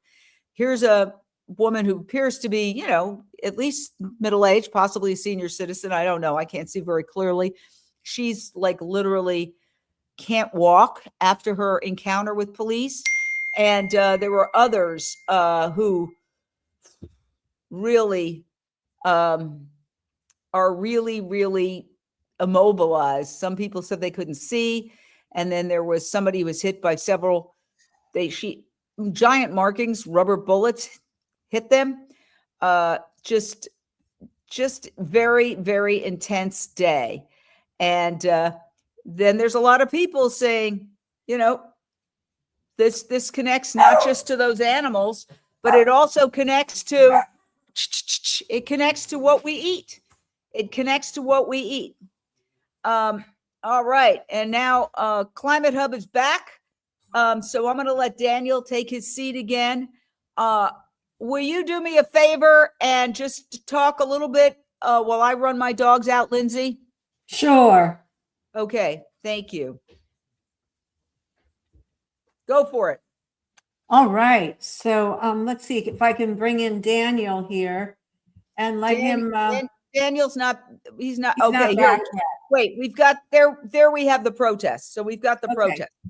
And let's take down this banner because people are saying they can't see as well. So Okay. All right. We're going to go out for bear with me a minute. Oh, that's a comment. Okay. Renee, are you still here? Renee's taking a little break. So guys, we are here watching live. This is live coverage of the rescue effort at Ridgeland Farms that took place today. It wasn't supposed to take place today. It was supposed to take place tomorrow. But like so many other situations with these rescues, when they do these efforts, they keep it as secret as possible. I was scheduled to go on with Jane just to give you a little bit of backstory. And we did not know till the last minute that it was going to be this morning. We thought this was a training session. What has really remarkably made me feel, it's remarkable, the response that we're seeing, the amount of people showing up, and also the fact that you can see here, we have the social media hub here. We've got so much going on. We have so many people involved in this. We have Renee King-Sonnen, who is taking a slight break for the moment. So I'll bring myself back up on the main screen here. But really the one I wanted to watch, and maybe you guys will agree, would be this one, where we see Zoe Rosenberg. We still see people there. And I'm trying to bring this down for you. I don't know which one that was, like a needle in a haystack here, which banner that is, that quote, but I'd like to take that down so you can actually see what's going on. People getting arrested. People have been hit with tear gas and rubber bullets, believe it or not, and they have been peaceful. I guess if you go over the mound and you traverse the what they dug, that so you couldn't go over it. And when they filled it with the hay and people could walk over it, that's when the police, it appears to me, this is just what I've been observing, became violent. As you can see on the left of this screen, this girl getting apprehended, I assume arrested. And then we see all over social media, this word is getting spread, which is so exciting to see all of these different people, like I said, coming together. I see Renee came back on, so let me take this down and I'll bring her in with me. Here, Renee. Hi, Renee. Hi, Lindsay. Yeah, I had to go walk myself around the block. No, we all have to take our breaks here, but I was just talking about how it's being covered on there's such a cooperative effort between all these different activists that are coming together, and other people that are helping, such as UnchainedTV, etc. So how do you feel overall? We've been talking about this, but here's James back for a moment. How do you feel about the success of the mission so far? Like, what are your highs? What are your lows? What do you think? Well, when Jane contacted me yesterday and asked me if I wanted to participate this weekend, I was like, yes, absolutely. I wanted to be here. I wanted to be there so bad, but I just couldn't. Circumstances were such that I could not be there. And I absolutely always appreciate with every ounce inside of me the opportunity to just be present, to lend my voice, to hear, to witness what is happening, on the ground, because I've been there, on a couple of different occasions and witnessed this for myself. And I know the torment, the agony, and I feel like the desperation that these brave activists bring into this is fueled by all of us out here in the world that are cheering them on. And so it's so important that we do that we suffer, we suffer as much as we need to, as long as it takes. I will be here to help cheer them on. And I think that this is a remarkable moment in history of animal liberation. I think putting the spotlight on the Beagles right now is it's so brilliant, really. It was a brilliant moment to put the spotlight on Beagles, because everybody loves these dogs and they are so docile, like Jane was saying, just like farm animals, cows and chickens are so docile. You don't see these factory farms, farming tigers and lions and bears because they're not docile, So yeah, I think it's a tremendous moment. So we have Daniel back with us here. Maybe he can jump in and tell us what he thinks is what he has seen going on. Can you jump in? Go ahead. Sorry. Can you repeat that one more time? Can you just jump in and tell us what you see going on with all the different social hubs that you're watching? I think Jane just came back too. Can you hear me? Oh, I can't hear you. Wait, you're muted. Hang on. There you go. What I'm seeing a lot of is just all the violence, essentially, that these activists went through. There's a lot of footage of that right now, which is good, because I think that exposure needs to happen. People need to see for themselves that, hey, you know what? These were peaceful protesters, and they were the ones that violence was inflicted onto them. And I think you're right. I think once they realized that, once security and police realized that those haystacks weren't going to work, they turned violent on the crowd. They knew that they couldn't handle them, and that's too bad. So all that is recorded. It's on social media now. It's all over the place. Jamie's a good source for a lot of the little stories that we've been showing as well as DXC, all the different chapters. They're starting to post it now. So as you go onto social media, that's all you're going to see right now. Yeah, we have boots on the ground there, UnchainedTV. We have reporters on the ground as well that are all giving us footage. And they made the comment just before Mick Davudian said, wait till you see the footage I got. We're not seeing it because they're not live. So there's more coming. Sorry, Jane, go ahead. Take over. Oh, you're muted. I don't know if I muted you. Mute you. Hold. Oops. Now to the scene now. We've got Michelle Celestino. What's going on there, Michelle? Can you hear that, everyone? Yes. is beeping for this protest. Let me show you what's going on. We've got hundreds of people here lined up in support for the Beagles. All across all up and down the block, we're here to support. Okay, I'll let you listen. All right. Wow. Okay, Mick, what are your thoughts? Can you remove Well, I mean, we just got here. This is an impressive show.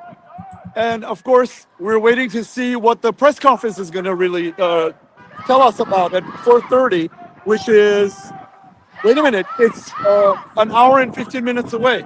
So we'll have to see. I don't know what to make of this right now. Why this location was chosen. Obviously, it's significant to what's happened today. But what the plans are beyond the press release or the press conference at 4:30, I'm not sure. Well, it was chosen because it's the jail. I believe Wayne Hsiung is probably in that jail, and we're expecting Zoe Rosenberg to speak, and we're expecting some of the other leaders to have a news conference and talk about, well, what their opinion is of how today went down. And I understand, Mick, that the offer to buy 100 Beagles that did not work out very well. So that was no response from authorities. Michelle, I'm going to go back to you, but can you get steady and just stop moving? Yes, I'm going to cross the street. I'm trying to cross the street so I can talk to the police officers that are standing right outside on my end. We're here live at Dane County Sheriff's Department right now, waiting for the press conference that's about to happen at 4:30.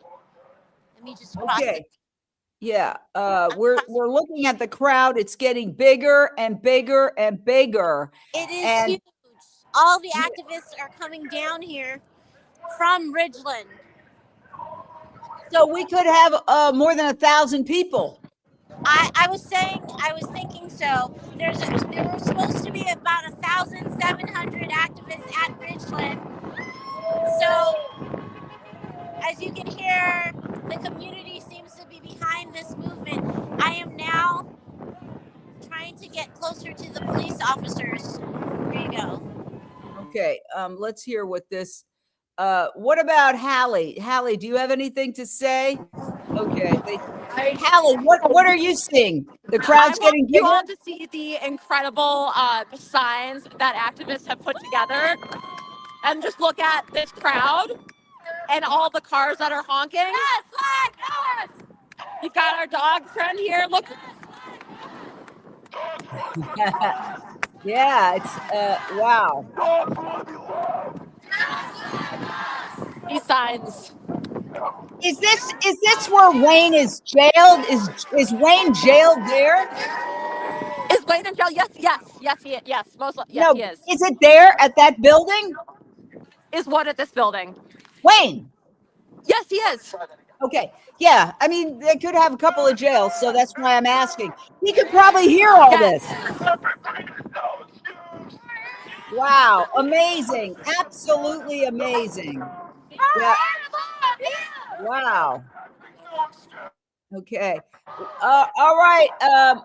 Mick, what are your thoughts? What are your thoughts, Mick?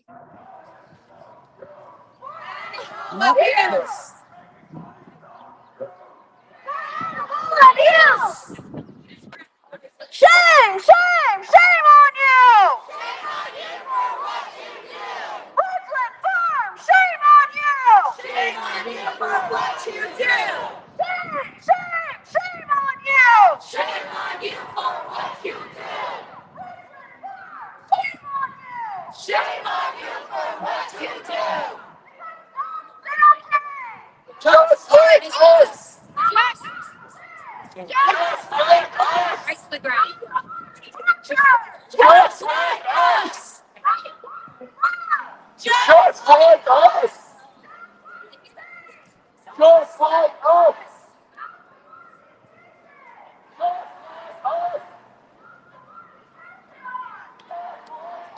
So Jane, there are hundreds of people here already and more arriving. The intersections are filling up with folks trying to cross the intersections. So hopefully there'll be a lot more people soon. What's the mood? What's the mood, Nick? I think people are angry. Normally you hear these chants in a very positive way. And of course there is positivity in general, but I also hear a lot of anger.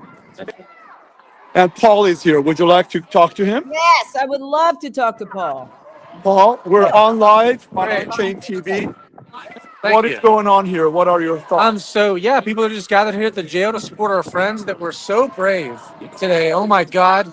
Like just going into a war zone, honestly. It's very scary, but our friends were just willing to do it. I saw a lot of people get slammed to the ground by the police and arrested, and I just want to support them any way that I can. And then pretty soon we're going to actually have a press conference right here with some experts and some people who got really violence and abused by the police or the private security today. We'll have that press conference at 4:30. So, Paul, without preemptively, going ahead of your press conference, feel free to say you don't want to answer. But there was a report as we were driving on Yahoo News that at least Ridgeland Farm is claiming that one of the activists drove a truck through their fence line and had high speeds of rage, drove into the police officers and got arrested. What are your thoughts on that? Is there any truth to it? That is not true at all, because the activist did use a vehicle to push the fence off of the rollers, but it wasn't a speedy thing, a high speed thing, and not like no officers had to duck out of the way or anything. They just drove up to the fence and just pushed forward, and that was intentional, and it worked to open the fence up. But unfortunately, they had the rubber bullets and the sandbag bullets and the tear gas. It was just too much for activists to make it through. Of course. Yeah. It sounds like Yahoo News maybe needs to do some more fact checking then. Yeah, definitely. I mean, they might be saying that the police are saying that or the Ridgeland is saying that, which is true, but that's not actually what happened. Got it. The activists just calmly used the vehicle to push the fence open. Got it. So there are hundreds of people here. The mood seems to be very rowdy, but also a bit angry, which is understandable. Yeah. So what are you going to do to keep the spirits up? And what are your plans for the next day or so? Because this action initially was supposed to take place tomorrow. Yeah, and it still may. I don't know what's going to happen. It still may. It still may. Like, you want to elaborate on that? Well, obviously, like people may just want to come back tomorrow and try again. Maybe that's going to be too hard, but we learned some things today, and so we would probably get gas respirators so the tear gas wouldn't affect us as much, and maybe try to build some makeshift shields for the rubber bullets. And there are people who say that maybe that's a bad idea because the activists might look pretty scary if they're wearing helmets and gas masks and respirators and shields. But I respect that opinion, but honestly, I feel like we just got to do whatever we got to do to get the dogs out. I hope it doesn't come to that, but it may well, but it may not. We're hoping that there's some negotiations behind the scenes can be fruitful, but we're yet to see about that. Yes. Jane? Well, tell us about those negotiations. I understand, Paul, that you offered to get 100 dogs, and in return, you would leave. What were the negotiations, and with whom? Yeah. With the sheriff or with the company? So there's two separate negotiations going on. One was me negotiating with the police, telling them that we will walk away if they can ask Ridgeland to release 100 dogs. And I don't think that negotiation was even a negotiation because one officer said that he would relay the message and took my phone number to the commanding officer, but I'm not confident he actually did that. So that negotiation is mostly nothing, and we left now, so that's gone. But there's other negotiations where some individuals with deep pockets, maybe big organizations, might be willing to offer some money in exchange for the dogs. Now, that's something that doesn't sit well with me as an animal rights activist in general, but still knowing the future these dogs have ahead of them, if somebody wanted to go into their pocket to make that happen, I would be so happy for those dogs that don't have to look forward to a life of torture. So, but I don't know how those negotiations are going. I haven't heard anything in a couple hours, and I'm not involved in those anyway. They're just outside of our organizing group. But I really hope they pan out. Yeah, I agree with you entirely. Generally, you don't want to buy animals, but in this case, I think it would be a very smart thing. And it's like, what is it that they would want? Because this certainly is not good publicity for the company. So that would be a way to kind of end it in a way that, everybody could say, well, you could at least claim a win. And so I think that's a brilliant idea. But maybe, is there any possibility that could happen? There's definitely a possibility. And even though we didn't successfully rescue dogs today, we definitely advanced our overall mission in terms of getting closer to Ridgeland handing over all the dogs. As of yesterday, the negotiations, the numbers were very far apart, hundreds of thousands of dollars apart. And the last I heard is that the numbers had became very close together.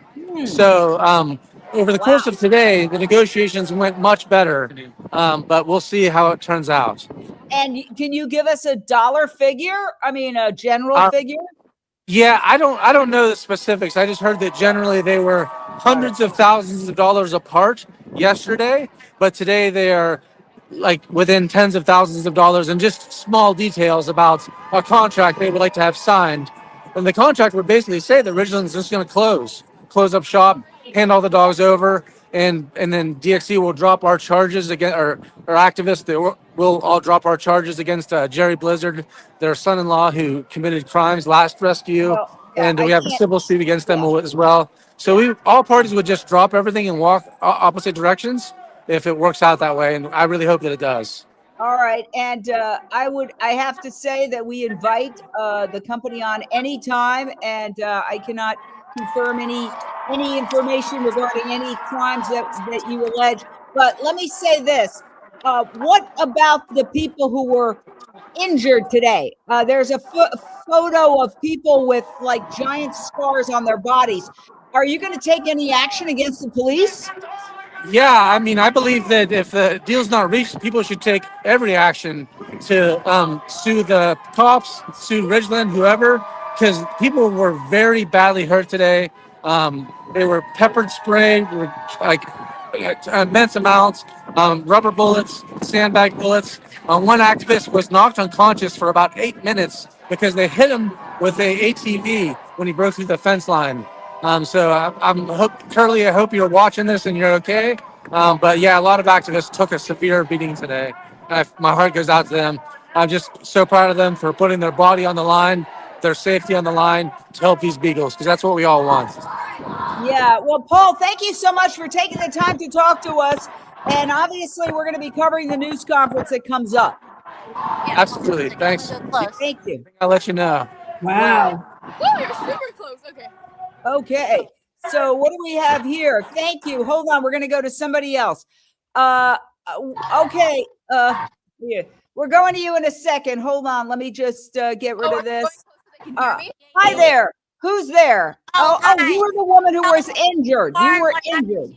Hi, my name is Ivy. I mean, again, like this isn't about me, but she was tear gas. I was pepper sprayed and tear gassed. Very early on in the thing, before there was any medical assistance or anything, and holy hell, that it was very, very painful and just so shocking when we're coming in with peace and no harm's way, just getting these dogs, but completely blinded by it. I was in excruciating pain. I could not open my eyes for at least half an hour, I would say. I mean, even still, I mean, I probably got sprayed at like 8:40 or something, and still, I mean, I still have stuff in my hair. So when the wind comes, like it's a second wave of it. But actually, like when I got sprayed in my eyes, it was probably like 5 feet distance, and it was right open in my eye. It was awful. But again, like these are strangers who I do not know, who I could not see either, were able to guide me down and get water in my eyes to kind of rush it out, flush it out as best as I can. But right as that happened, tear gas started, and I happen to have asthma, so that was not a fun experience for sure. But could you breathe? You were also wrapped up with blankets on the ground. I was, yes, and you're right. You look like you're convulsing. Oh, that's not good. Yeah. Well, no, it was very shocking. I don't know if my system was in shock. I mean, I have a compromised immune system too. I have autoimmune issues, so I think it could be just a stacking layers of all of it. But like again, this isn't about me. It's just one example of hundreds of people who have gone through something similar, even more badass than what I did. Well, you're still shivering now. I see, like her lips are shivering. Right. I think a few nurses. I mean, originally, nurses were calling an ambulance for me. I didn't want it, but they wanted to for some reason. But actually, the ambulance couldn't get to us. They refused. Right. Raise the volume. Okay. Raise the So, okay. Are you going to take any action? Are you going to take any action against the authorities? I need to get whatever kind of assistance that I need. I mean, I'm only 22 years old. This is my first real hands-on experience. My main concern right now is not me. It's about this movement and action. So you're not going to take action against the police? I don't know what the right step is right now. So I would need to talk to someone who's better about it. And again, I don't know if it was police who sprayed me or the private security exactly. I really don't. I can't remember. My system is complete shock.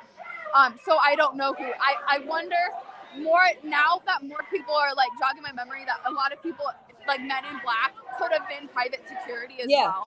Well, we don't want to jump to any conclusions. We don't want to jump to any conclusions. We want to be careful about what we say. But exactly. Right. I'm super glad that you seem okay. At least you're not on the ground. You're not, I'm not on the ground right now. No, I probably don't look the best either. This morning I did have mascara on. But look, when she stops talking, just stop talking. Look at her lips are still shivering. Yeah, no, I see. Yeah. Well, are you staying for the news conference? What, Jane? Are you staying for the news conference to hear them speak? Zoe, the rest of them? I hope so. Oh, I don't know how. Wait, when at 4:30? Oh, yes, I'll be here. I should be. Yeah. So, okay. Thank you so much. Thank you so much for stopping. I hope you're okay. I hope you're okay. Yeah, and sorry to put it like I know it's just hard to communicate with everything going on, and probably how I look isn't amazing either. But that's okay. You're okay. Anyway. Thank you for what you did. Thank you. I appreciate it. Thanks to everyone. All right. Thank you. Thank you so much. Quickly. Yeah. Yes.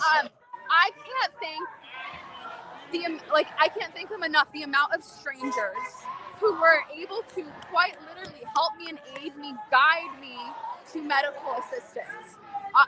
And again, I never have met these people. I don't know their names. I still don't know their names. I was also blinded when it happened. Obviously, I couldn't see them at all. It was so painful. But that didn't matter to them. They didn't give a shit about like, hi, who my name is. Like they were just concerned for my well-being as a stranger. Also, I mean, my clothes were completely contaminated. So we took everything off, topless basically. And I have a stranger's jacket on. I have a stranger's poncho on. Just a bunch of strangers who are so amazing that I don't know, but are willing to help me. It's been an amazing and incredible and traumatic event for sure. Jane, we have a load of people here. Thank you. They're gathered. Yeah, we're good. Yeah, thank you so much. Thank you so much. Thank you. Yeah, I would just keep walking through the crowd and talking to other people. That was a great interview. And let's just get some reaction from some other folks who are out there. Okay. Lynn, today? Yeah, can you tell me how you feel about that? Frustrated, the animals. Can you talk about it? Frustrated, none of the dogs came out. We were being nonviolent the whole time. They came with tear gas and rubber bullets, and they did hit people, pepper spray. And I feel very sad for the 2,000 dogs that we weren't able to help. Were you on any of the teams? Yeah, I was on red team. Oh, so you're one of the first teams to go and try to penetrate? Yeah, we're right up by the fence. And every time we got close to making progress, the tear gas and pepper spray and rubber bullets started.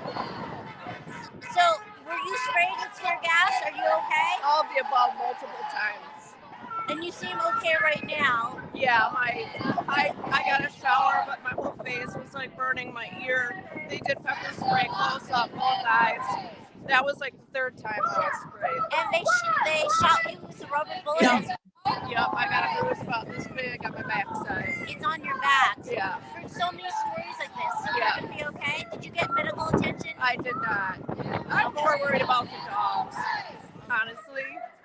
So are you staying for the press conference? Yeah. And what do you think about what's going on right now? Well, I think we have a lot of public support, and I'm happy for that, but something has to happen. Thank you so much. Thank you. Oh, wow. Okay. Excellent. Let's just keep talking to people. Yeah, Let's as you keep can talking. see, it's intense. People are really passionate, and despite being violently struck or violently accosted by tear gas, they're here. Let me talk to someone else. Here we go. These people holding the signs. Did you go to Ridgeland? Can I talk to you? Do you want to talk? We're live right now on UnchainedTV. Were you at Ridgeland? Yeah, I was at Ridgeland. I was on the red team. Oh, can you speak a little louder? Sorry, I was at Ridgeland. I was on the red team. So you were on the red team? What did you experience? So we got there and everyone was tear gassed. And you got close to the fence at all, even if you didn't do anything, you were getting pepper sprayed. And then they started firing rubber bullets at people who weren't even near the fence. Oh, wow. Were you hit with a rubber bullet? I was not, but I was pepper sprayed and tear gassed. Are you okay now? What? Are you okay now? Yeah, I'm okay now. What did you have to do? Did you have to rinse your eyes? I had to wash my eyes out, and we were all shielding our eyes as they were tear gassing us. I'm sorry, one I more said time. we were all shielding our eyes and our faces as they were tear gassing us. I talked to numerous people that went back even after being tear gassed. Yes, we kept going back, even though they kept tear gassing us. Non-stop, like several times. Yeah, non-stop. It was constant. If you looked up in the air, it was just all foggy pretty much the entire time we were there. And how do you feel now after everything that's happened? I don't feel defeated. I feel like they want us to feel defeated, but I feel like this just encourages me even more to do what I can to get those dogs out of there. Thank you so much for talking with us. Okay. And feel better too. Michelle. Yes, yes. Get the chanters, because we can't hear what people are saying with the chants. So might as well get the chants. Say that one more time. Get the chanters. Go up to the chanters. Okay. Oh, sorry. Be careful on the street. Hi. Hi. You for what you do. You're chanting here today. Why? Because the Beagles need to hear our voice. I was one of the ones at Ridgeland, along with everybody else here. Speak louder, please. Because the Beagles need us to be their voice for freedom and safety and love. I was one of the amazing people at Ridgeland, and we were so close. And what they did to us was not only institutional, but they were the ones that were violent. They were the ones that came in red hot, even though we were peaceful. And it's heartbreaking to know that we were so close, and those Beagles are still in those cages, circling, being tortured, being mutilated, and they refuse to help. They just want to protect the abusers and the torturers, and that makes me angry and also really breaks my heart that they're still in those awful places. Thank you so much. Dogs don't want to be in cages! Just like us! Dogs don't want their babies taken away! Just like us! Dogs don't want to be experimented on! Just like us! Dogs feel pain! Just like us! Dogs feel fear! Just like us! Dogs feel pain! Just like us! Dogs feel fear! Just like us! Dogs deserve freedom! Just like us! Dogs deserve freedom! Just like us! We have just begun to fight! We have just begun to fight! We have just begun to fight! We will not give up this fight! We will not give up this fight. We will not give up this fight. We will not give up this fight. We will not give up this fight.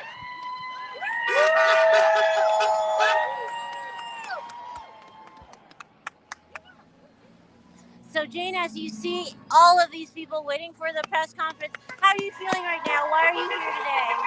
I'm feeling, I feel inspired. I feel inspired. I feel like we definitely have the world's attention. Now, were you at Ridgeland? Yes, we were. Yes. Were you part of one of the teams? Yes. Which team? Tell me about it. I was Ridgeback with Ridgeback team. So you red, yellow? We were red team, yes. So can you tell us about the red team? You were the first to go in and penetrate the yes, fences. Yes, I was transport, so I wasn't, my team went in or tried to go in until we were tear gassed and pepper sprayed, and but I was transport. I was by the cars ready to transport the precious souls of freedom and kill grass for the first time and love in someone's home and a forever home. So yeah, it's a little disheartening. We didn't get very far today, but hopefully we got the world's attention. So I also saw some shelters ready to take. Yes, they were. Tell me about the shelters that were ready to take 200 Beagles. Yes, they were all. Yes, there were all different types, all different shelters from different counties and different states coming in to help find forever homes for the Beagles. So we've had a ton of applicants, and a lot of people want to adopt them around this country. And around the world, actually, but definitely in this country. And they're waiting there. They're coming from all the different states. All the different states. I'm from Colorado, so yeah, all the different states. Wow. Yeah, thank you. Thank you so much. Thanks so much. Thank you. Thank you. Just like us. Incredible. Just like us. I'm going to get over here. Just like us. Just like us. Jane, are you there? I don't know if Yeah, I'm I live. can hear you. I can hear you, Michelle. It's really incredible to hear all of these people come from across the country, different countries, to support these Beagles. Now, hey, Michelle, I see three law enforcement officers there. Yes, I wanted to talk to them. Yeah. You were talking to someone else. You want me to interview them? I don't think they want to be interviewed, but I'm just curious as to, are there only three or are there going to be more? No, there are officers on this end and on the other end. And Mick just spoke with Michael. Michael, who, hi. TV, let's go. He's one of the activists as well. Hi, everybody. Hi. So what were you doing? Just speaking to? Yeah, they were super friendly. I was just explaining the situation, why we're here, and just kind of giving them some background information so that they understood like why we're so passionate about this. Tell us about your team and what you were tasked to do. I was on yellow team, so we were there to provide support to the red team and kind of figure out what we could do to help save the dogs. And you were tear gassed as well. Tell Yeah, me I mean, about that. anyone who was near the gates got tear gas. I got tear gas multiple times. They were throwing tear gas like it was water balloons in a water balloon fight. I mean, tear gas was everywhere. A bunch of people got pepper sprayed. So the lead on our team got pepper sprayed in the face. The law enforcement over there and the private security over there at the facility was very aggressive and used a lot of force. A lot of pepper spray, a lot of tear gas. Were you shot with a bullet? There were rubber bullets fired, but I luckily was not shot with a rubber bullet, but people were shot with rubber bullets, yes. And why did you come down here for Ridgeland?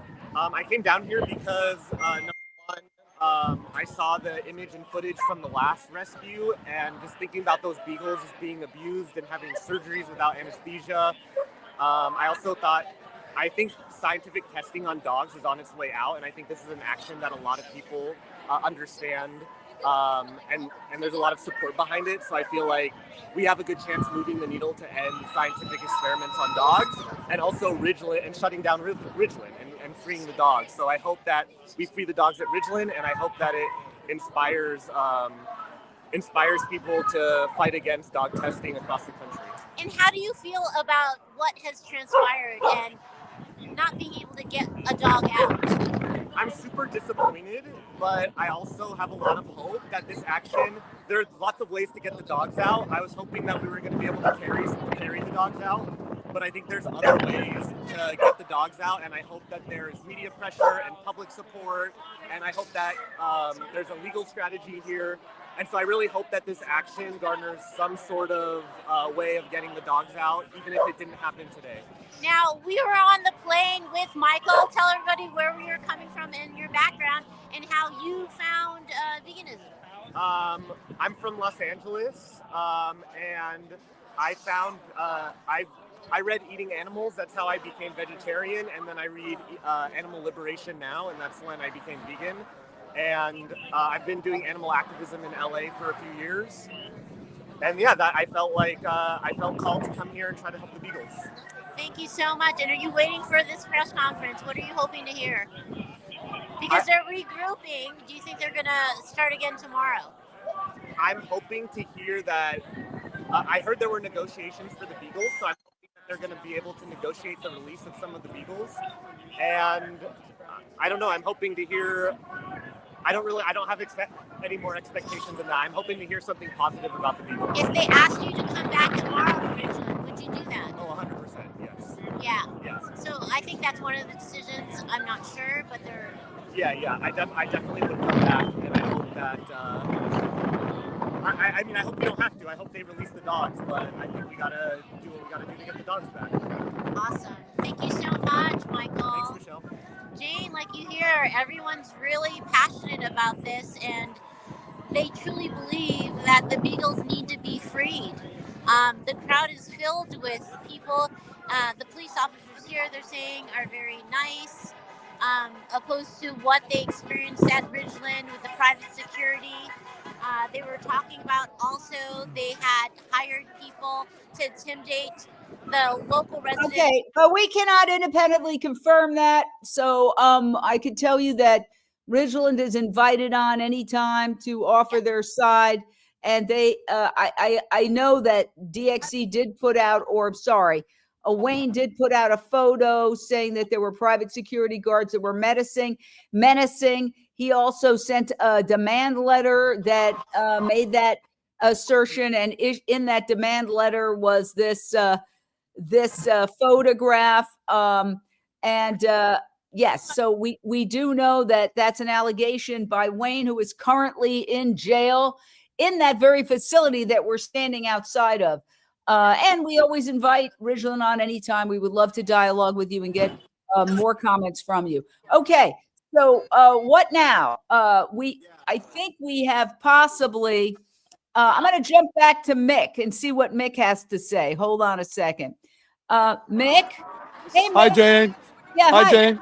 Yeah, tell us what's happening now. I understand we're only 15 minutes away from the news conference.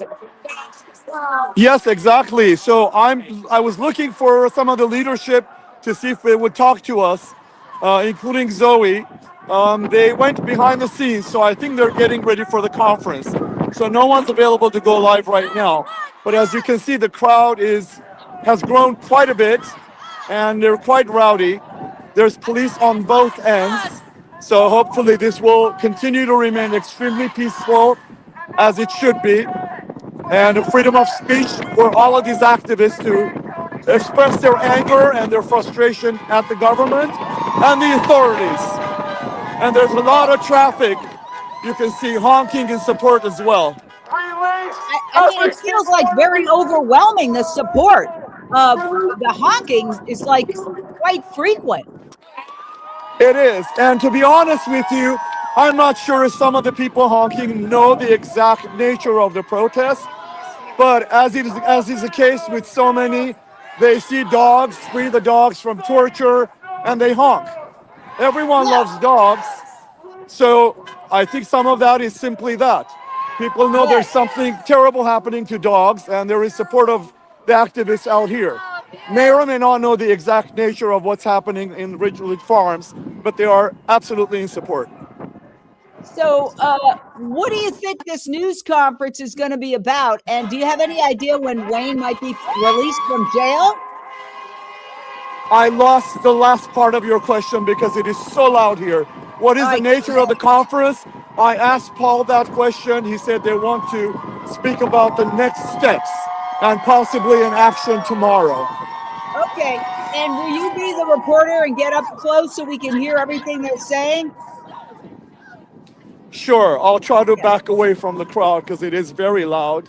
As long as you get close to the people speaking, that's the key, because otherwise we won't hear them with the noise cancellation. Yes, during the conference, absolutely. I'll be right up front. Thank you. Thank you. So, wow, Thank you. this is really exciting. We only have 10 minutes left before the news conference. And I will say that these activists, I've covered them many times, they're very prompt. They don't leave people waiting for an hour. If they say 2:30 Pacific, 4:30 Central, it's going to be at that time within a minute or two, because they're very organized. That's one of the things that this whole project shows, is the high level of organization of this movement. I mean, Mick, you know about this movement. People, it's not just people spontaneously showing up. There's a high level of organization, isn't there? There is, and in fact, as we were leading the action to come out to Madison, we saw numerous rescue organizations leaving the property. There were lots of, I don't know the number, but there were numerous rescue organizations that were ready to take in the rescued animals. And so clearly they were very disappointed leaving without any dogs today. Oh my gosh. Wow. Well, there's still hope, I suppose, that somehow a negotiation might result in the release of some of these dogs, or all of these dogs, if they decide to sell them. I mean, unfortunately, Jane, I cannot hear what you're saying, but we do see a beagle across the street being walked. That's what all this crazy rowdiness is about. People are cheering the beagle across the street. All right. Well, I always cheer beagles whenever I see them, even in my own living room. But what I was going to say was, you know, and this is hypothetical, and of course, yes, go ahead. I have someone that needs to speak. She was on the yellow team. Okay, go ahead. Go ahead. I came from Tennessee, and I was on the yellow team, and we were some of the people that made it all the way to the fence. And we did have people that broke through the fence, and we held it open. Sadly, they were spraying people the second they made it in, and they were kicking them. There was one girl who was sitting probably 3 feet from me outside the fence. They actually grabbed her from inside the fence and drugged her in. She was completely orange with all of the gas and the spray that she had been sprayed with. You were tear gas too. Oh, absolutely. I still, my hair keeps blowing in my eyes, and it starts all over again with the tear gas in my eyes. Probably tear gas 4 or 5 times. And the dirt on your hand, you went through the manure.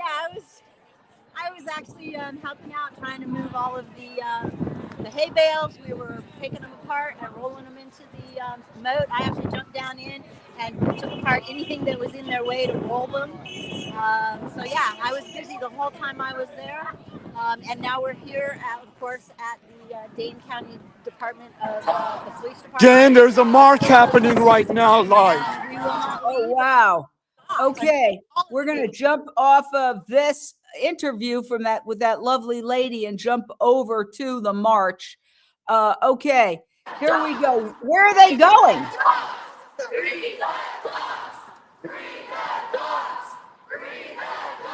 There's a march happening right now to the front of the Dane County Courthouse. Wow. And that's not too far. That's just very close from where they were. What do you think the impact is? There's a very loud march happening currently. Hundreds of people converging on the steps of the courthouse here in Madison, Wisconsin. And that's probably where the press conference is going to be held in 7 minutes. Correct. I would guess. Yes, this is a place that they often go to, because that's right here, the same spot where previous rallies have been held. Okay, we see that there's a microphone. Get in position, Mick. There's a microphone, and you want to get on the other. Yeah. Get in position.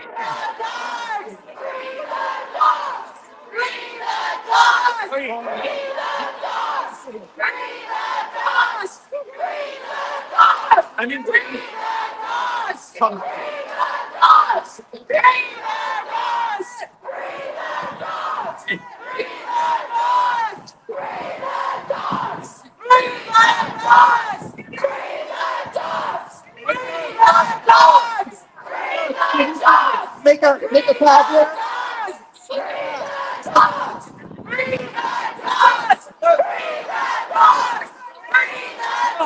All the way up.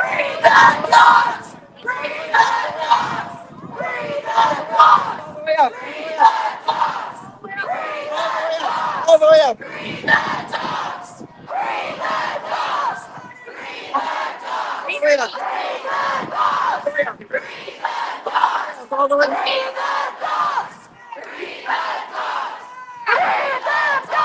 way up.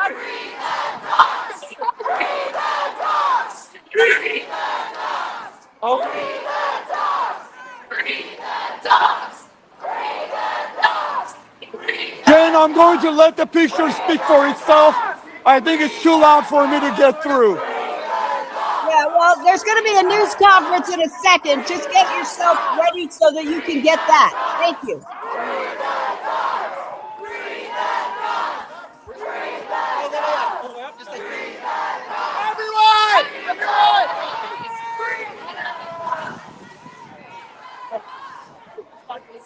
Oh, sorry. Okay, never mind. Keep going. Free the dogs! Free the dogs! Free the dogs! Free the dogs! Free the dogs! Free the dogs! Free the dogs! Free the dogs! Free the dogs! Free the dogs!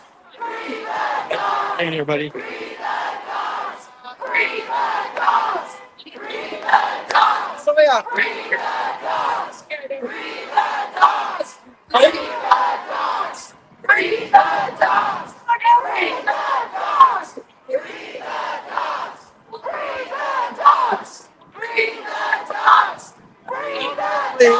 Free the dogs!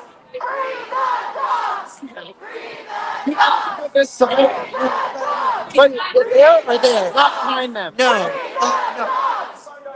the dogs! Free the dogs! Free the dogs! Let's more people to put in this guy. Free the dogs! Free the dogs! Free the dogs! Free the dogs! Free the dogs! Thank you. Free the dogs! Free the dogs! Free the dogs! Free the dogs! Free the dogs! Free the dogs! Free the dogs! Free the dogs! Free the dogs! Free the dogs! Free the dogs! Free the dogs! Free the dogs! We gotta keep free the dogs! Free the dogs! Free the dogs! Free the dogs! Free the dogs! Free the dogs! Free the dogs! Free the dogs!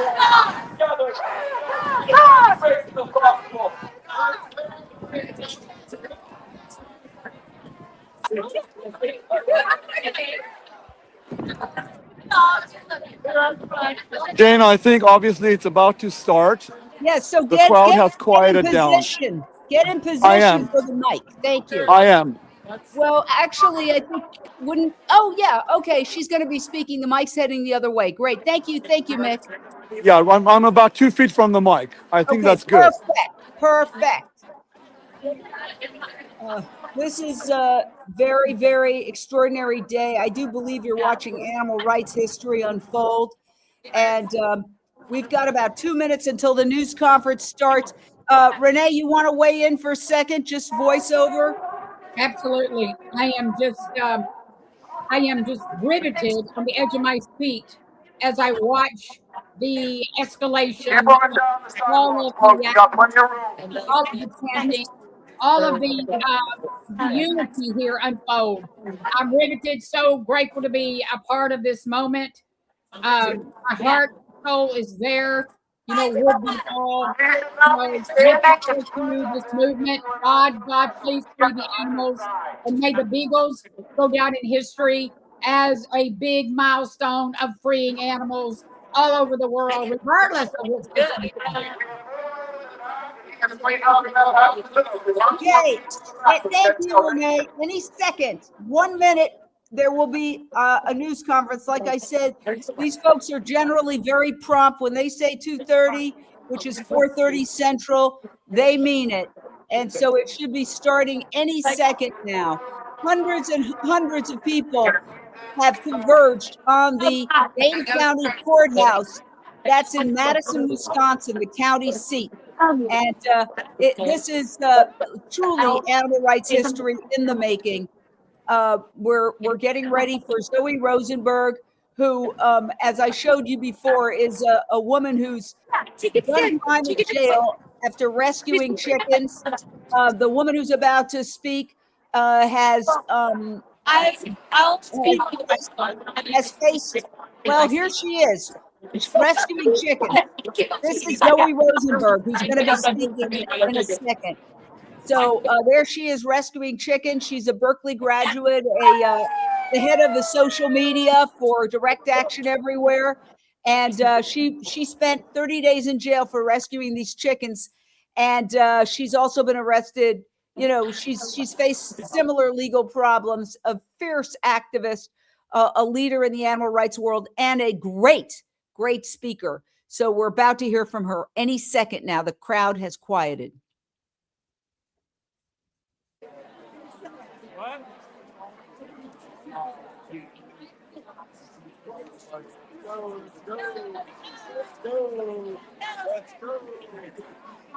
Oh yeah. How you doing?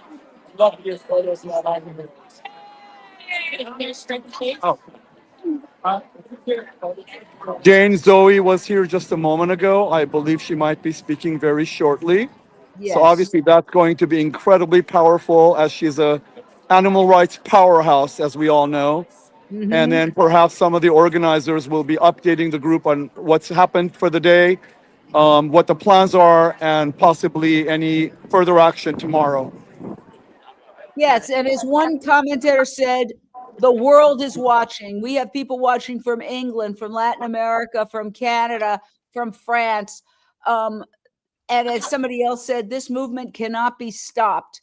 So you cannot kill an idea whose time has come.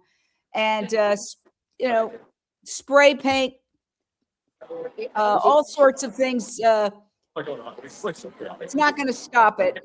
Rubber bullets, all of that stuff. It's painful, but I don't know that rubber bullets are going to stop this movement. And my apologies in advance. It's a little bit jittery. We're on uneven ground here in front of the courthouse, and it's quite windy. So I'll do my best to keep the image steady. I think it's really good. It seems like there's not a lot of wind this moment. So hopefully. Oh, it's windy. Yes. Hopefully it'll work. We're Okay, great. Hear Zoe hopefully any minute now. And wow, this is a moment. If you're not pressed, if I can have you move. If you are pressed, if we can scoot back, please, to make a little bit of room for our speakers. Yeah, just a little bit more until this line, please. Just one more, couple more feet, please. Yeah. Couple more feet. I'm sorry. Catch the audio. You won't catch the audio. We're live. Okay. It's windy, and we want to catch Zoe's talk. Yeah. I appreciate it. I respect you. Not involved in the media side of this. Please get out of the way in a sentence. Let's take to either side. They just pushed us back a bit, and when it starts, depending on how the audio is, I might push forward again. Okay, well, let's see, because they do have speakers, so hopefully we can hear. Yeah, so give me the thumbs down if it's too low, and I'll push my way forward. Okay, well, I don't know how I could do that, but I guess. Okay, I understand. Or just say so. I'll just do it in a banner. I'll say you can see the screen, right? Barely, but that's okay. We'll figure it out. It's extremely windy here. Oh, well, it doesn't look it right now. It is extremely windy, trust me.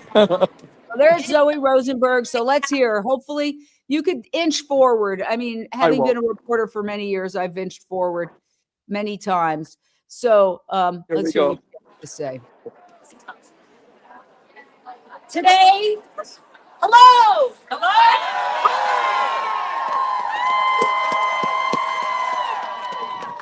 Sound is good. My name is Zoe Rosenberg. I'm an animal rescuer and an animal rights activist.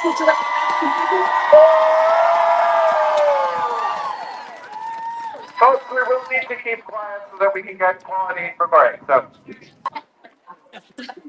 Please. Today, we saw a dark side of humanity. We saw law enforcement officers commit horrific acts of violence against our friends as they tried to provide aid to some of the most vulnerable among us. We saw our government side with a company that is caging and torturing thousands of puppies who, without rescue, will never know an act of kindness, who will never know freedom, who will never even know the feel of sun on their skin. Many of these dogs are sold to laboratories where they are forced to ingest chemicals and even have chemicals rubbed in their eyes. Ironically, the people trying to rescue them today had chemicals sprayed in their eyes. And I'd like to introduce one of those rescuers. Please join me in welcoming Jenny McQueen, an animal rights activist from Toronto, who was violently pepper sprayed today by the Dane County Sheriff's Office.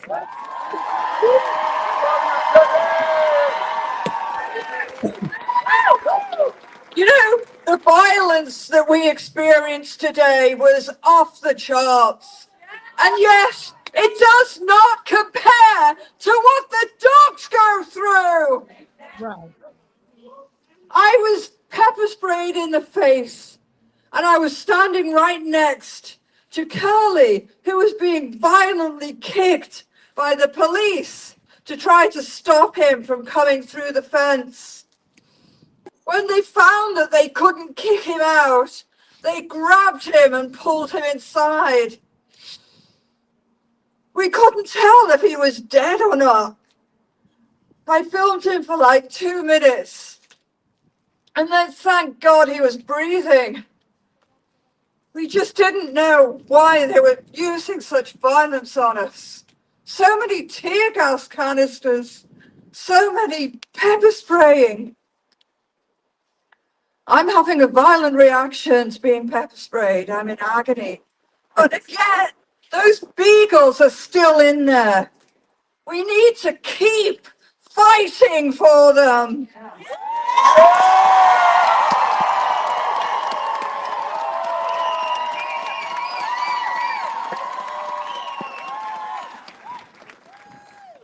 This is the biggest action I've been at. I've been an animal rights activist for decades now.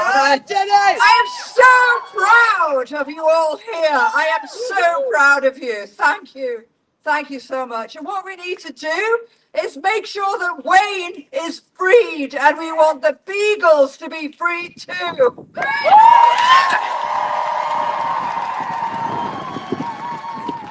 I love you, Jenny, the real deal McQueen. Yes, Jenny. Hi, I'm Curly. I wanted to make the first step to try and help these poor innocent animals out, and I was brutalized by the police. I was kneed in the head. I had pepper spray relentlessly poured in my face. Even at one point, my foot was run over by an ATV. Luckily, it's okay. But that's only a fraction of the pain that these innocent animals go through in Ridgeland Farms. Studying biochemistry in university through a master's program, I realized that vivisection is the most disgusting thing that is still allowed in the world today. They induce strokes in animals to test on them. They will induce pain in them to observe opioid receptors. This is absurd. This is disgusting, and this has to stop.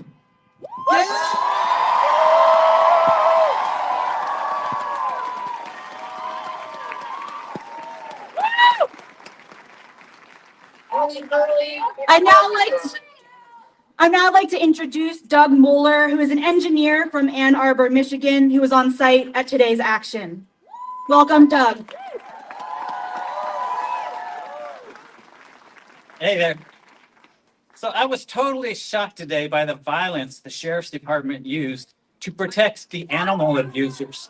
We were only there to help those animals, and they violently attacked us. I was outside the fence, not even inside, and they knocked me to the ground, sprayed tear gas in my eyes, pepper spray, shot tear gas canisters at my body. I'm just shocked that the sheriff can act like this. So. Me too!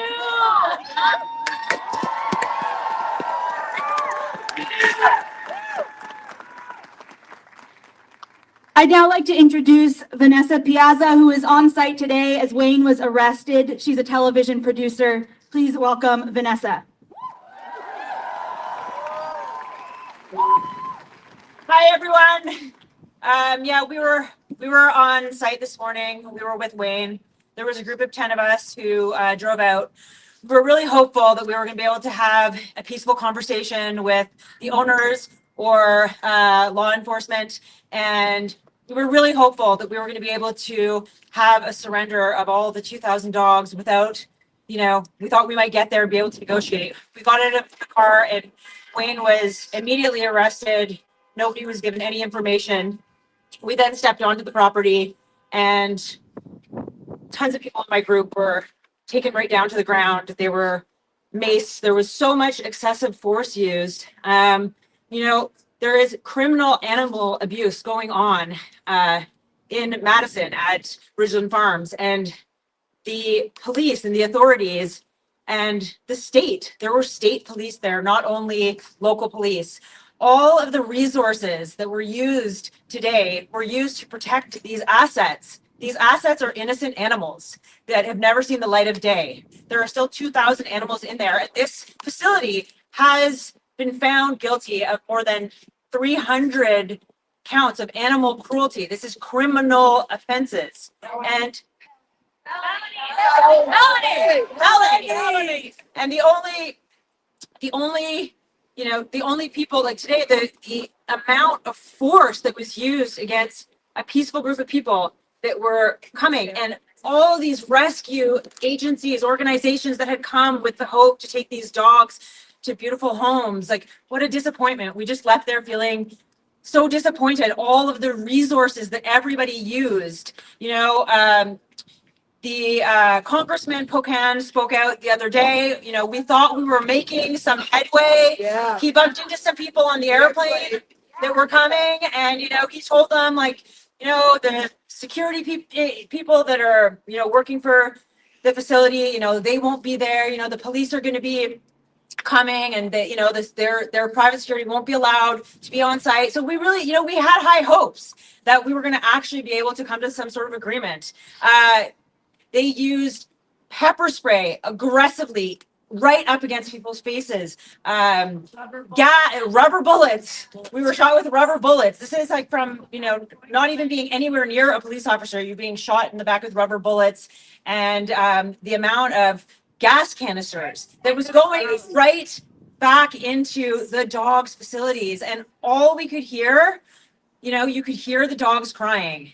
And I have to say, the sound of those animals crying, this was a really disappointing day. And the failure was the state, the government, the sheriff's office, everybody. That was the failure. We are not going to give up.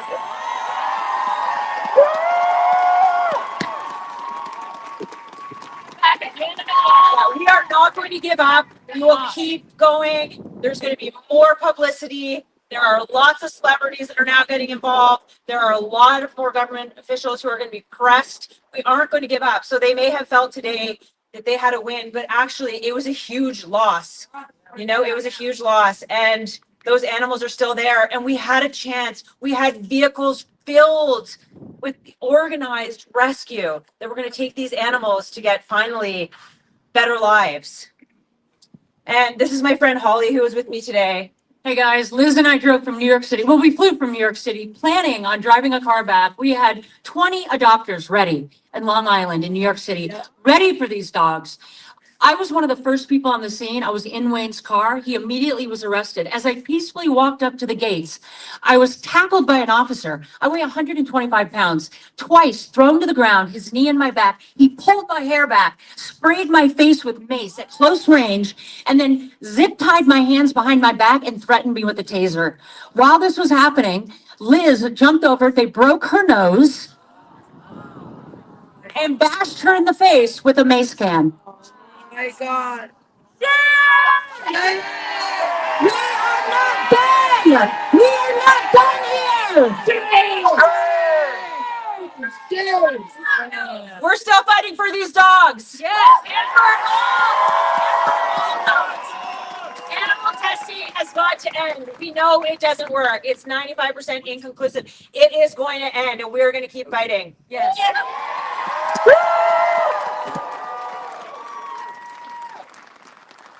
I'd now like to introduce Sarah Hewson, a brave mother who came here from Colorado to defend all mothers and their babies, including those being tortured by Ridgeland Farms. Yeah. Welcome, Sarah.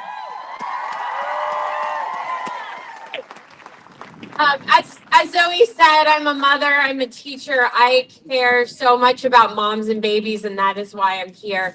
I know what it's like to connect with your baby when you're pregnant with them.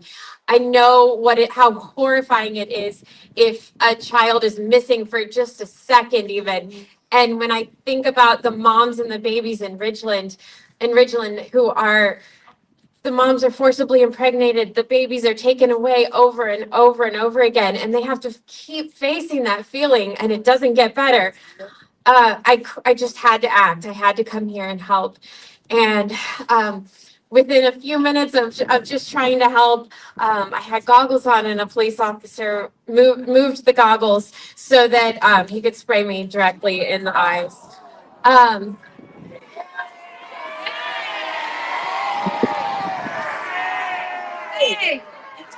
Cowards! Cowards! So for quite a while, I couldn't see. I was so grateful for my team for guiding me because there was so much in my hair, all over my face. It kept coming back into my eyes. And so I kept starting to regain a little vision, and then go away, and then it would come back. And so today I just keep experiencing the beauty of having your vision back. And it just keeps making me think of all the dogs who don't get their vision back, and how horrific that would be. And so anyway, I'm very disappointed that that so many officers did not take the side of moms and babies here today. But I am so incredibly proud of the people behind me. All the effort that was put into being here, and this is one step in what we're doing, and we're all going to be able to say that we were a part of this, that we are taking ourselves one step closer to rescuing everyone.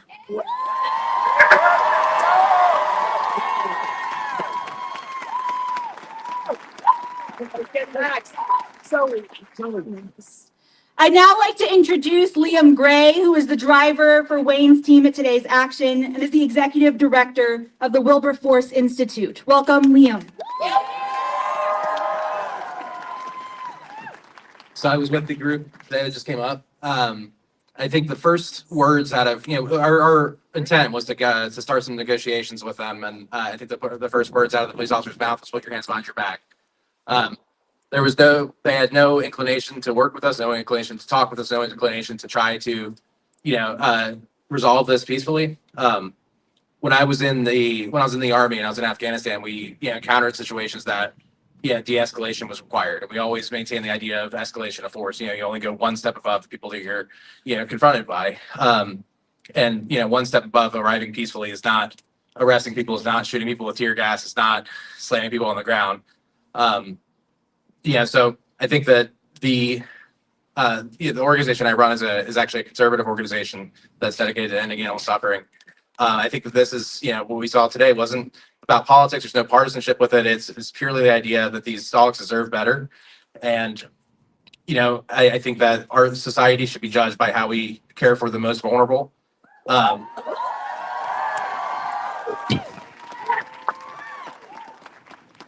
And how these dogs are being treated is clearly beneath us.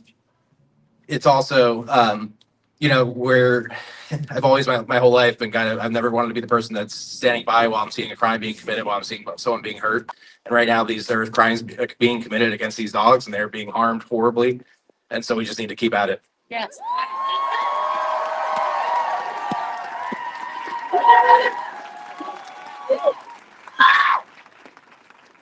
I'd now like to introduce Gavin Cooper, a 21-year-old Madison resident who came out here today to peacefully demonstrate and try to help the dogs. Welcome, Gavin.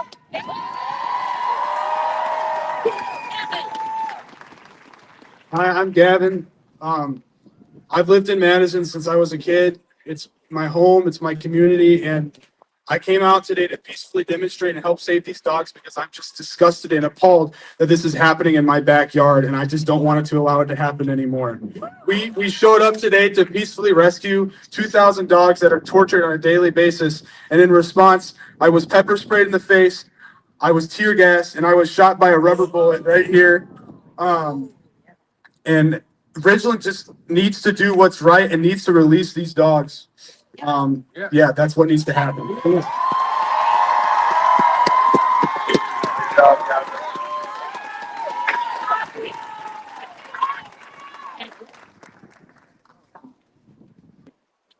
Why is the sheriff doing that? I'd now like to introduce Jamie Logan, who is out live streaming today's action, witnessing the violence that the police did against all of the people here today. Welcome, Jamie. Thank you so much. It's such an honor to be standing here with all of you guys. Today, we saw the best and the worst of humanity. We saw peaceful activists show up with an intent to just show love, to show kindness in every single action, in our thoughts, in our words, in our deeds, and yet we were met with all of the violence we've been discussing, the pepper spray, the bullets, the tackling, and ultimately we need to keep showing up with peace, with love, with compassion, because the world clearly needs more of that. Yeah. Right? So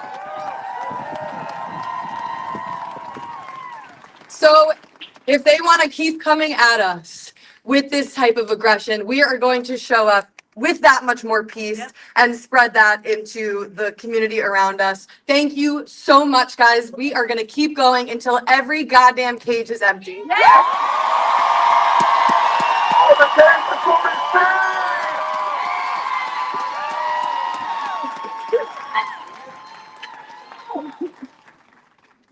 I'll just say some words myself. I feel really angry at what we saw today. I feel angry that we live in a society where it's acceptable for law enforcement to completely ignore blatant criminal animal cruelty and instead just brutalize the people who are trying to help these animals. And I personally recently was convicted of a felony and sentenced to serve 90 days in jail and pay over $100,000 in restitution for rescuing 4 chickens who were criminally abused by a slaughterhouse in California. And during my jail sentence, I served 14 days in solitary confinement. And during this time, there were many days where I was let out of my cell for less than 45 minutes. And even in that time, I was alone. And when I sat in my cell day after day, I thought constantly about all of the animals in cages. And from that position of being in confinement, of not being able to have any control over my own reality, of where I was, of what freedoms I had, thinking about those animals from that position, I just felt this creeping sense of panic imagining being born into that life and not knowing if there would ever be an end. You know, I was so incredibly privileged from my jail cell to know that there would be an end, that a day would come when I was not in jail anymore, when I was not in confinement anymore. But all of the dogs at Ridgeland living in those cages, they don't know if there will ever be an end. And for some of them, there may never be, unless they agree to release those dogs or people rescue them.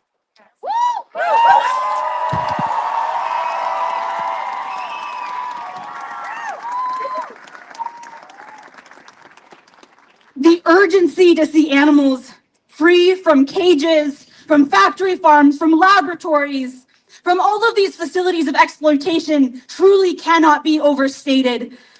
Most of us cannot imagine what it is like to be in their position, to day after day know nothing but pain and death and despair. And I hope that all of those dogs, I hope that they know that all of us are out here fighting for them to have a better life.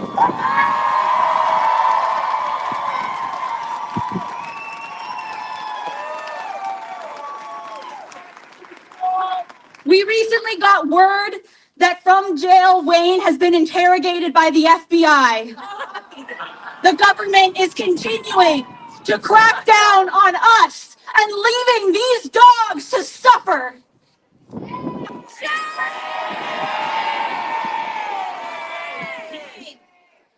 Wayne has written some words from jail that he communicated to our jail support person, and I'm going to read those words from Wayne from jail right now. Wayne says, "We have been attacked. Now everything depends on how we respond, with courage or fear. Today, hundreds of animal activists were tear gassed, shot with rubber bullets, and assaulted by dozens of police protecting Ridgeland Farms. As I sit in a jail cell, I am feeling a mix of shock from the sudden escalation of violence and guilt for the failure to protect the people I love. Cordial conversations with Sheriff Calvin Barrett convinced me that authorities would respond to our movement with reason. I was wrong. Now we must care for our injured and defend those who are arrested. Leaders like me must be accountable for our decisions and ask forgiveness from all those who suffered harm while our movement learns from this moment. Above all, we cannot give up on our purpose. We cannot give up on the dogs. If we stay focused on this purpose, the repression will backfire. The public will see armed men attacking grandmas, desperately trying to save dogs, and their conscience will be awakened. That is what happened in India's struggle for independence, when armed British soldiers attacked peaceful activists simply attempting to gather salt. It's what happened when civil rights activists were attacked by police dogs in Birmingham in 1963. It will happen here too, as long as we don't give up the fight. The brutality of those attacking us will highlight the injustice of a system that uses state violence to defend the torture of innocent dogs. I don't mean to say this moment will guarantee the scale of change we saw in the 1960s. There were years of struggle and failure before activists in past movements saw the change they dreamed of. What those activists understood, though, is their sacrifice had purpose. Claudette Colvin, a young Black woman who was arrested 1 year before Rosa Parks, did not spark the historic movement. And the Black community in Montgomery could have responded to Colvin's arrest with withdrawal and fear, as a state-sponsored lynching spread across the nation, and would have been an understandable response. But they did not respond with fear. Rosa Parks saw the purpose in Colvin's brave acts, and instead followed in her footsteps. Parks' courage in the face of repression changed the world. In the face of broken systems, courage is often the only thing that does. So now we animal activists face the same question. We have been attacked, and our friends are hurt and in jail. But the dogs we love are still trapped in cages, and those brave activists' sacred purpose to bring those dogs into freedom and love shines brilliantly through their actions. As I sit in this jail cell, I cannot say with certainty what our next steps should be, but what I can say is this: our next step must be taken with courage. Pray for courage. Pray for the dogs. Yeah!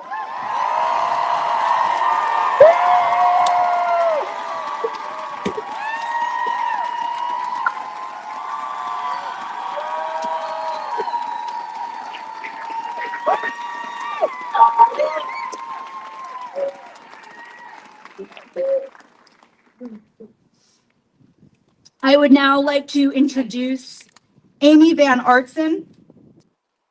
She is a local Madison resident and executive director of the Marty Project, and she is joined by Dr. Lowell Wickman, a Wisconsin veterinarian. Welcome, Amy and Dr. Wickman. And very good news, we're also joined by Dane County Supervisor Rick Rose.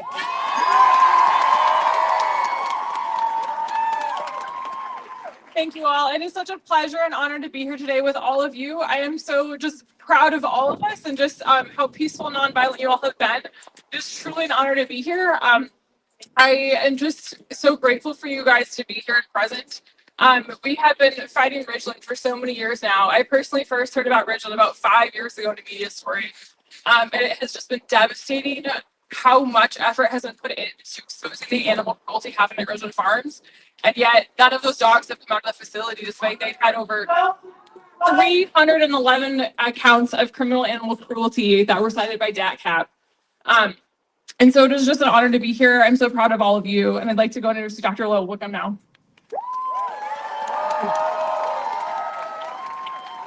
Unlike you, I am not happy to be here. I didn't think we'd have to be here. 18 months ago, I came to this courthouse, just a regular veterinarian, to testify against Ridgeland and the abuses inside that facility. Thank you. You know, we presented a really good case. It seemed like a slam dunk. We walked away that day thinking within hours we'd have a reasonable response from the judge. It took over 6 months to give us a prosecutor to even look at Ridgeland. And that prosecutor didn't even bother to go there. So I'm not happy to be here. I did not want to be here today. None of us needed to be here today. But when we were here today, we had a purpose, and it was to take those Beagles home. I've seen a couple of the Beagles at my practice. I've held them, I've nuzzled them. They're wonderful. And everything they've been through, they still wag their tails and lick your face. They belong on the couch, not in a cage.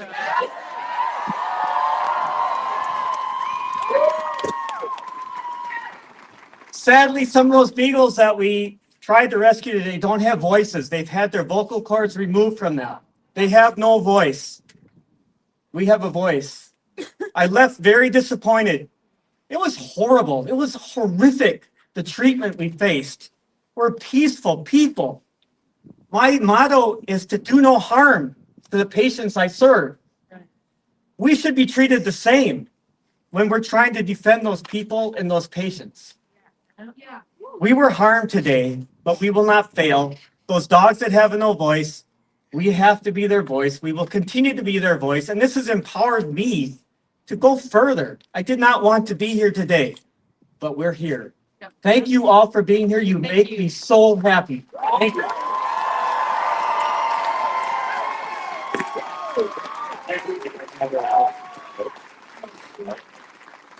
Everyone, I'm so pleased to introduce you to Dane County Supervisor Rick Rose, who has been one of the most tremendous advocates for the Beagles. Thank you. Thank you. Yeah, as Amy said, I've been 4 years into being a Dane County Board Supervisor, and it truly saddens me that I'm the only voice as an elected standing here tonight. Yeah, and thank you. And also on behalf of the people I represent, which is this 15,000 of the 450,000 people in Dane County, I am so effing sorry. This should never have happened. We say this thing in Dane County that we're the Dane County way. We're so progressive. We care about our people. We love our dogs. We do all this and that. We're so good. It's all freaking intellect. No one takes to the streets like you guys do and do the work you do. Now, you know what it takes.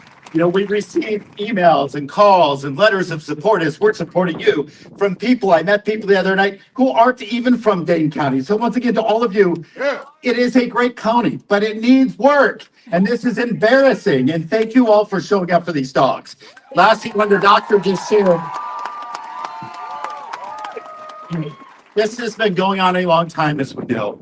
The movement on the board to try to get what we've all accomplished by Mark Pocan, getting this in front of a White House representative, hearing from our gubernatorial candidates in Wisconsin that this won't happen. It is about the future. Even though we may not have been successful today, it is the roads we're taking and the little bit at a time that we're taking and moving along. Lastly, back to the doctor's point, I am one of the 2 county whatever I am, I'm just a person that cares.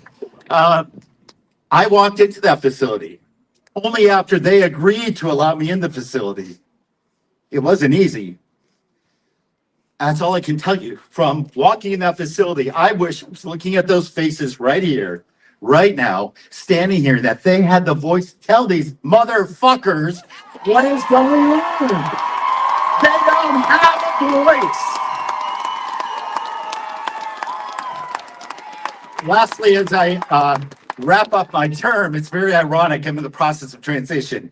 But my fellow colleague, Michelle Ritt, will keep this fight going, and she's been on the board a long, long time. I will continue the fight, not even as an elected, because that's what we do and we need to do. I will tell you in the last week, as an elected, I do sit on public protection and judiciary. We are the oversight committee for the court and for the sheriff's office. Yes!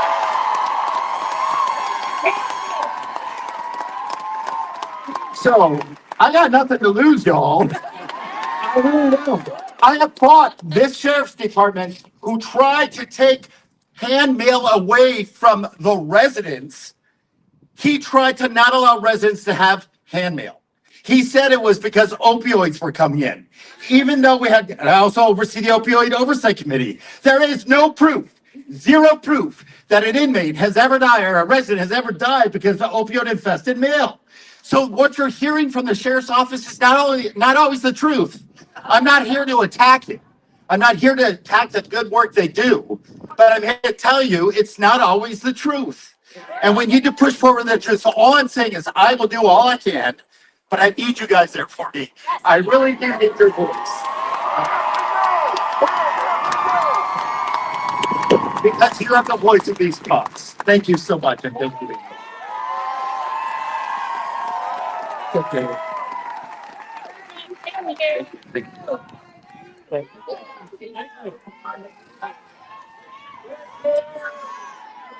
The tide is turning against Ridgeland Farms, and I also now have a statement from Stephen Donziger, a world-renowned attorney known for his legal battles with Chevron.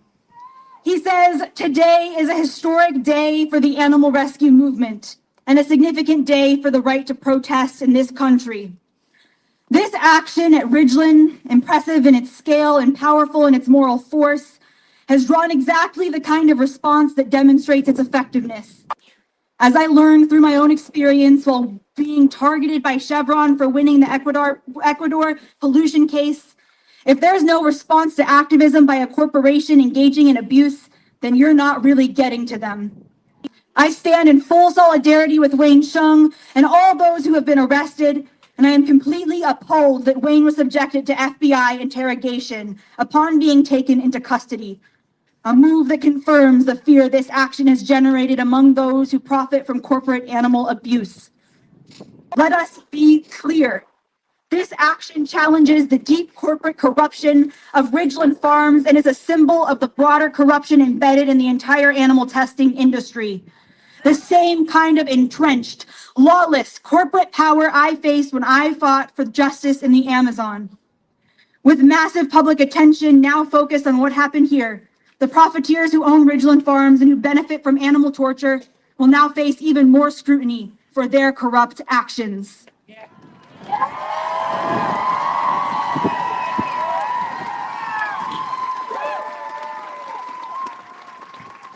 Now, Now, I think that we are all in agreement that what happened today does not mean that the fight for the Ridgeland dogs is over.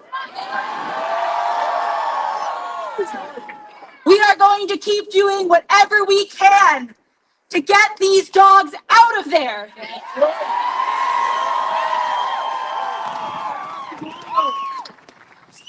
So, we are going to march to the state capitol, and Aiden is going to give us instructions on exactly what we are going to do. But let's get ready to march for these dogs, to march for their freedom.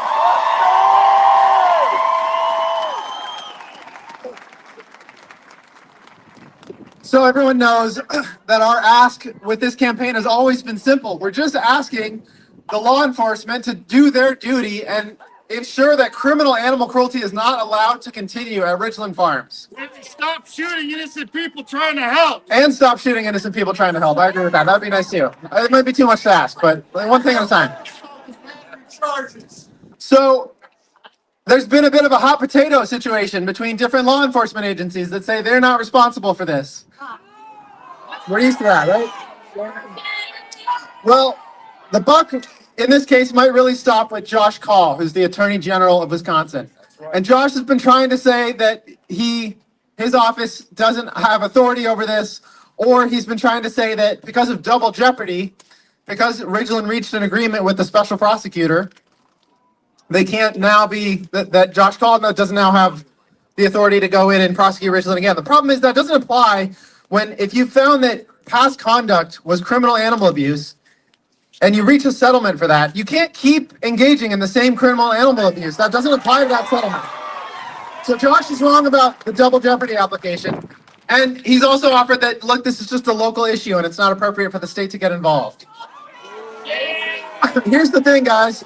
Wayne in jail today was visited by agents from the FBI and interrogated by FBI agents. So that makes it very clear. And anyone can open up the New York Times website right now and find out that this is not a local story, right? So we're going to ask Josh, and I'm not trying to be aggressive here. This is a request. We've seen some folks come around to the right side of this issue recently. I'm very, very grateful that Mark Pocan, congressman from this area, including representing Ridgeland Farms, has realized that it is not, he wants to be on the right side of history and say no more criminal animal abuse at a dog factory farm in his district. And we want to just ask Josh to make the same decision. So we're going to march over to the state capitol, which is right there. You can see it. It's just a couple blocks. And we're going to demonstrate asking Josh to take action. So, this is in the spirit of a request, Josh. We're really asking you, please step up, put a stop to this. No more tear gas. Do the right thing. Get these dogs out of hell. Yeah.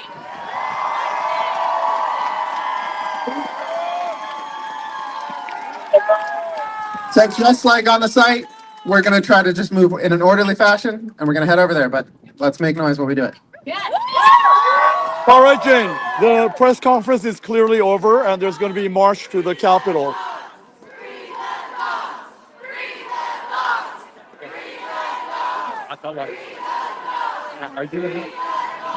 There are so many people here, I don't know how I'm going to make my way through. If somebody else is in a better position, please go to them. Jane, I have Zoe here to talk to you. Oops, sorry. Jane, are you there? Zoe, I've got you live with Jane. Hold on 1 second, she's getting some information. Okay. All right. Okay. Yes, absolutely. All right. Well, that was unbelievable. That was extraordinarily powerful. And what's so amazing is that, what a wide variety of people making comments. A veterinarian, a county supervisor, people who are from the area, people who are from other parts of the country, from New York City. I mean, it was a wide group of people who spoke and who expressed outrage. And so it really telegraphs that this is not just what they try to paint it as, some small group of radicals. I mean, these are people the kid from the local area who was shot in the stomach and who showed his injuries. That was very powerful, very short, but also very, very powerful. So now the march continues, and we really don't have a sense of what's going to happen specifically tomorrow. That's what we'd like to get some information on. So we've got Zoe here. Okay, hi, Zoe. Amazingly powerful speech, and all the speeches. Our question is, what is going to happen tomorrow? I don't know what's happening tomorrow. I'm not the person to ask about that, to be honest. But I know people are going to keep fighting for these dogs, and I don't think anyone is deterred by what happened today. I think people are feeling inspired to keep speaking up, to keep finding ways to get these dogs out. There are, negotiations in progress. People are trying to negotiate the release of the dogs, just kind of exploring all of the different means by which that this could possibly happen. I think obviously the ideal situation would be to work with law enforcement to get these dogs out. I don't think anybody wants to be breaking into Ridgeland Farms to be, resorting to other avenues. I think people would much rather just get all the dogs out and have it be a simple thing. So we're exploring all of the options there. But I don't have an answer right now on what's happening tomorrow. So last question, because I know you got to march. Political blowback. Correct me if I'm wrong, but isn't the sheriff an elected position? Just judging from the honks, people driving by, and the fact that you have veterinarian, a county supervisor, all of these people, do you think there's concern on the other side that, wow, rubber bullets and tear gas may have been a bridge too far? Absolutely. And, I went to the Dane County Board of Supervisors meeting on Friday night. And, there was Thursday night. And there was just so much support from Dane County's Board of Supervisors for this rescue. A lot of outrage at Ridgeland Farms.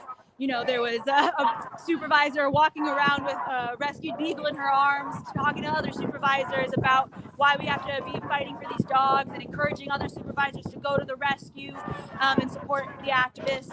So I really think that, there's outrage on all levels, and I think that the sheriff's office is going to receive a lot of backlash for what they did today. And the only way that I think that they can make it right is by seizing those dogs and placing them in the loving homes that they deserve. Yes, from your mouth to God's ear, as they say. Thank you so much, Zoe Rosenberg. Great job today. Thank you, Jane. Thank you. Are you going to Wow. Okay. So that was really, really interesting. I think that all these marches, and I want to get your hearing, but let's just get Renee King-Sonen and Lindsay Baker. Let's start with Lindsay. Lindsay, do you think that the local sheriff is feeling the political pressure right now? I would think so. I think the phones have been ringing, and I think people can't even get through at all to a message and then like an error. That's what I heard. But why wouldn't he be? And these people are in this town. They're not going to just leave quietly. They are going to be heard. There are going to be many more, I think, today. Who knows, something could be being planned for tonight. And then tomorrow, I think with the gathering that they have here, I'm pretty sure they're going to try and keep as many people here as possible. Could that have been the strategy to do this as part one and maybe there's a part two? I don't know. I think that's probably a little far-fetched, but we can imagine and hope that they can end this with some dogs coming out. But even if they don't, like everyone was saying, it's such a huge step forward. It's a milestone. It won't be forgotten. It definitely will go down in history. And hopefully in the shortest time possible, people will start to look back and see a documentary or something and say, did we actually do that? We do that now with so many things, of the way people behave towards each other and regarded people about their gender preferences and all the things that make you a little different than who they are and who they're used to being around. So, you know, this isn't just about the animals. We always say that if you could treat an innocent animal, that's what my friend always says to me, like, how could they do this to such a beautiful face? You know, how could they do this to something so innocent? But if you could do that to an animal, you're capable of doing that to anyone. I'm sure. Thank you, Lindsay. Thank you. Very wise words. Now, Renee King Sonnen, your thoughts on what you just heard. I am I'm just once again just riveted watching this. My thoughts are we are definitely watching, you know, history in the making. These brave activists. I really do believe that this is part one. When Lindsay said that, I just went, yep, that I believe that too. I don't think it is far-fetched. Having been boots on the ground at these actions before with DXC, they really strategize on how they're doing things. I don't think this is any mistake. I believe that maybe they will go back in tomorrow. I'm just speculating, and they'll have the masks that they need. They'll know what they need. They're going to be a success. These dogs now are just like other animals that jump off slaughterhouse trucks, and end up being saved. These animals now are seen by the world, these dogs. And these dogs, now their voices are being heard. Their faces are being seen. The violence that is being, predated on these poor animals are being experienced around the world. These animals will be free. And what we're seeing right now is just a nucleus of what is about to make that a reality. And I just want to thank all of these activists. I want to give a big shout out to Mick for being right there on the scene. I just am so incredibly proud to be a part of this movement and to be able to watch this in real time unfold. Thank you, Jane. Thank you for being a part of it. Thank Lindsay for being a part of it. Thanks Amy Van Arston for being a part of it. And thanks our team, Mick Davudian and Michelle Celestino and Hurik Tele. Michelle, you want to say something else? Yeah, all of these young kids are going to prom and they're cheering for the Beagles as they're walking by, pleasantly surprised by the protest. Can you see this? Yes, I see it. Wow.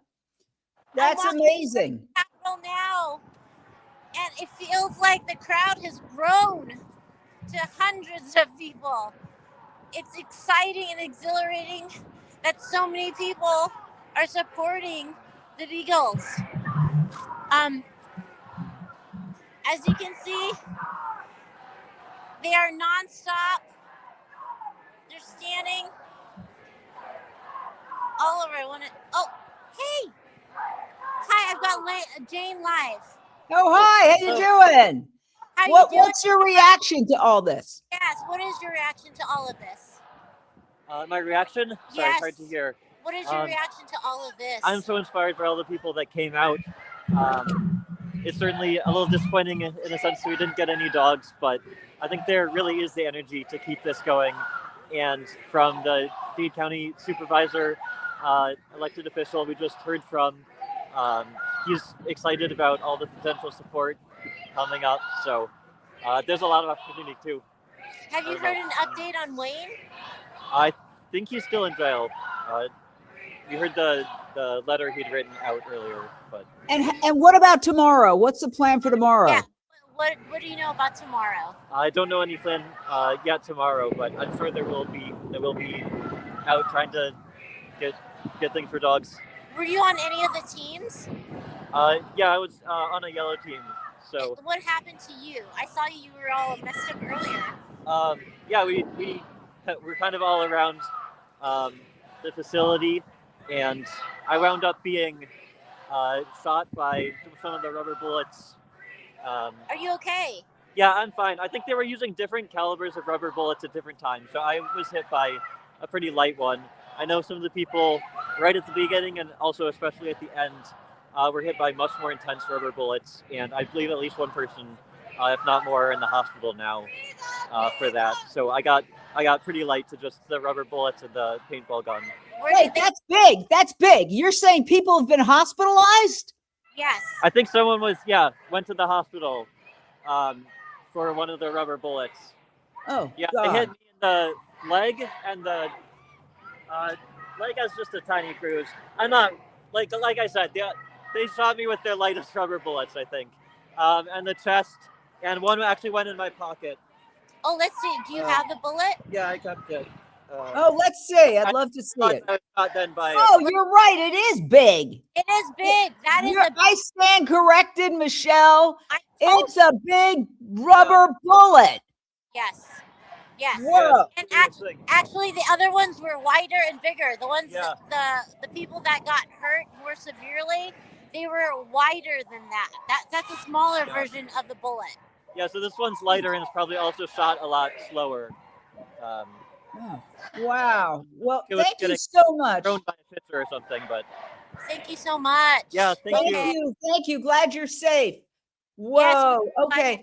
I want to put this up because people are asking. Unchained TV has been live for more than 8 hours. Facebook has an 8-hour limit for lives, but we remain live on www.unchained.tv. That's the online portal to our streaming network. On any phone, download Unchained TV, one word, just Unchained TV. It's on the phone. You should download Unchained TV anyway, because we have 2,000 videos, but you could watch live on your phone wherever you're going. And we're also live on Unchained TV YouTube. So keep watching and share. Oh my gosh, we've got Jamie Logan with us. Hi, Jamie! guys. Hi, Jane. Okay. I love you guys. Thank you so much for helping us share this story and get it out there. It has been quite the day. I'm like, I honestly don't even know where to begin. We were pepper sprayed, we were tear gassed, people have broken noses. The police were so violent that they were actually taking the goggles off of activists and spraying them in the face. Like they were purposely using excessive force on very peaceful people. I mean, the activists that are here are ordinary people. There are doctors here. There are lawyers here. There are mothers here. There are people of all ages, of all backgrounds. And I really think it's important to note that we saw the best and the worst of humanity today. We saw that even in the face of extreme violence, these people showed up with peace. And these people showed up with love. And we kept our mission in mind to rescue the Beagles. And this is not the end. We did not, it might feel like a failure today, but in fact, it is a success because we are getting the message out there. And the world is talking about Ridgeland Farms right now and the cruelty that they inflict on innocent animals. We are not going to stand for it. And the only thing that is going to change this is if ordinary people like ourselves show up, because the police are not enforcing the law and allowing the people to bring the dogs to safety. So we must do something about it. And that's exactly what we're doing. And I'll leave you with this, my favorite quote, which is, "Never doubt that a small group of people can change the world. In fact, it is the only thing that ever has." Okay, so I am so honored and proud to be here. I have a question. Do you think that the rubber bullets and the tear gas is going to bring more media attention and therefore backfire? I absolutely do. I mean, they look like monsters. They were monsters. It was like a war zone out there. I didn't know at a certain point, I was like, are we going to make it out of here alive? I mean, we're seeing literally tear bombs like drop from the sky. You couldn't see anything. Like I was blinded for at least 10 minutes. And this is all for trying to save dogs from cruelty. So yes, I absolutely think that it's going to bring more media attention. And what was great is that we had a lot of people on the ground documenting this. So that's the power of social media and video and what you're doing as well. But the live streams were cutting in and out. It was really hard to maintain that connection. It was very difficult to be able to make a story that makes sense. There was no continuity because of really lack of connectivity in the area. Much more unusual than any other site I've been at. Jane, you and I have done coverage at remote sites up in the Northern California area. This is half an hour outside of a major metropolitan city. There was absolutely no reason for us to have such lack of connectivity there. So there has to be an investigation as to whether there was scrambling happening or something else preventing us from giving the story live, getting the I think story there was across. corruption. I absolutely do. And, I mean, okay, I want to ask you another question. And absolutely, Mick, that's a very good point. There should be an investigation. You, as a person who was tear gassed, are you going to take action against the police? Because, you know, we saw footage of people being manhandled and collapsing on the ground. Do you think there's lawsuits there? Actually, what's happening right now, Jane, is there were two different, I believe, security or police companies that were there, and they're actually playing hot potato right now. So no, they don't want to take accountability for their actions. So I do think there will absolutely be lawsuits involved. I mean, the excessive violence, it's unacceptable, and it must be accounted for, and I hope that there are consequences for that kind of behavior and action. Jane, I mentioned to you that the very beginning of the action, several of us were on the public property on the sidewalk, and police force came over, and about 6 or 7 cops extremely violently came towards us. Yeah. I held my badge out. I said, I'm press. We're here to provide coverage. And a guy who was about 6'6" tall, probably weighs 250 pounds, pushed me so hard in my chest that my chest is quite a bit painful right now this afternoon. Yeah. And I wasn't alone. He also put his hands on my sister. To leave their message Oh, to prosecute hold on a Ridgeland moment. and free the dogs. And afterwards, in a couple minutes, we'll start chanting again. Thank you all so much. There are activists that are still in jail right now. So Wayne there was an Hsiung- announcement If made. you don't So have the number again is Jane, please go ahead and ask a question. We got this. 666-1221. When you hear the menu, press 4 and leave a message. Thank you. So crazy. Thank you. Alicia, can we interview you? How are you? I'm good. How are you? Hold on once. Oh, you got Alicia here. You are live. Oh, yay. Yeah. Hi, Alicia. What's the plan for tomorrow? The plan. I'm not aware of the plan for tomorrow yet. I think we're all waiting to hear what happens. We're waiting to hear what's happening with these negotiations. So yeah. Were you at Ridgeland? I was, yes. Were you part of a team? What happened? I saw people being tear gassed. I was on public property, and police just kept shooting round after round of tear gas at people through the fence, people who weren't even on Ridgeland's property. I saw so many people coming out, coughing, crying, having to be laid down to get saline washed in their eyes. I've seen people who were shot with rubber bullets. They have huge bruises. It felt like a war zone. I've never seen anything like it at an animal rights protest. What did you come away with how things have ended? They haven't ended. Gathering my thoughts, but it was quite sad because we are nonviolent protesters who are there to help these animals who are suffering. Sorry, there's sirens going by. Can you hear me? I don't know if you can hear me. Yes, you can hear me. Okay. So, yeah, these beagles are suffering, and we had these nonviolent protesters willing to go in and rescue them and do the right thing, and the police met us with such incredible force right away. The second people were walking towards the gates, they were just tear gassed. A woman's goggles were torn from her eyes, sprayed right in the eye. Another man was pulled to the ground, sprayed right in the face. I mean, it was just so violent that I'm still just reeling and trying to gather everything. But of course, I am just devastated and so sad that we were not able to rescue any of those beagles who deserve freedom, who deserve a life of happiness, and are not something to be used in experiments. They are someone, and we won't stop fighting until we free all of them. So the next steps that are happening now, you gave everyone a phone number. Yes.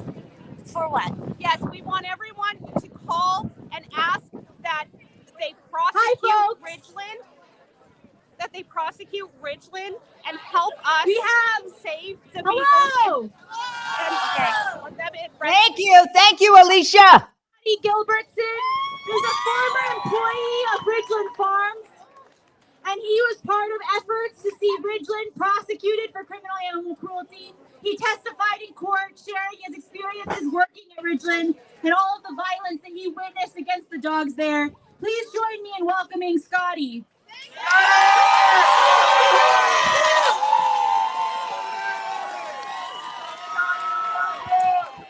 Thank you everyone for coming out. You're a hero, Scotty!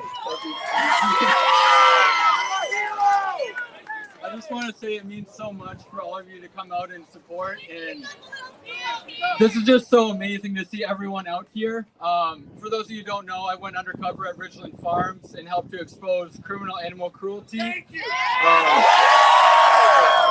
so I testified in court about the cherry eye surgery that I was told to assist with only 3 weeks into the job with no training, and it was very cruel. But yeah, I just want to say thank you for everyone coming out, and I'm not going to stop anytime soon, and I don't think any of you guys are. So. Hey, ask him tell us about that surgery. That's the heart of the case. Ask him. What, Jane? Ask that guy about the surgery that he testified about. Scotty, what did he say? Can you tell me about the surgery that you testified live here? I'll pull you over here. Okay, we're gonna come over here. And what his name is. Hi. Get his name. Okay, Yeah. Scotty, tell me what happened with the surgery. So, first off, you're supposed to have a licensed veterinarian performing the procedure. A little louder, please. Yeah, so for the cherry eye surgery, you're supposed to have a licensed veterinarian performing the procedure. There was not a licensed veterinarian. You're supposed to use anesthesia.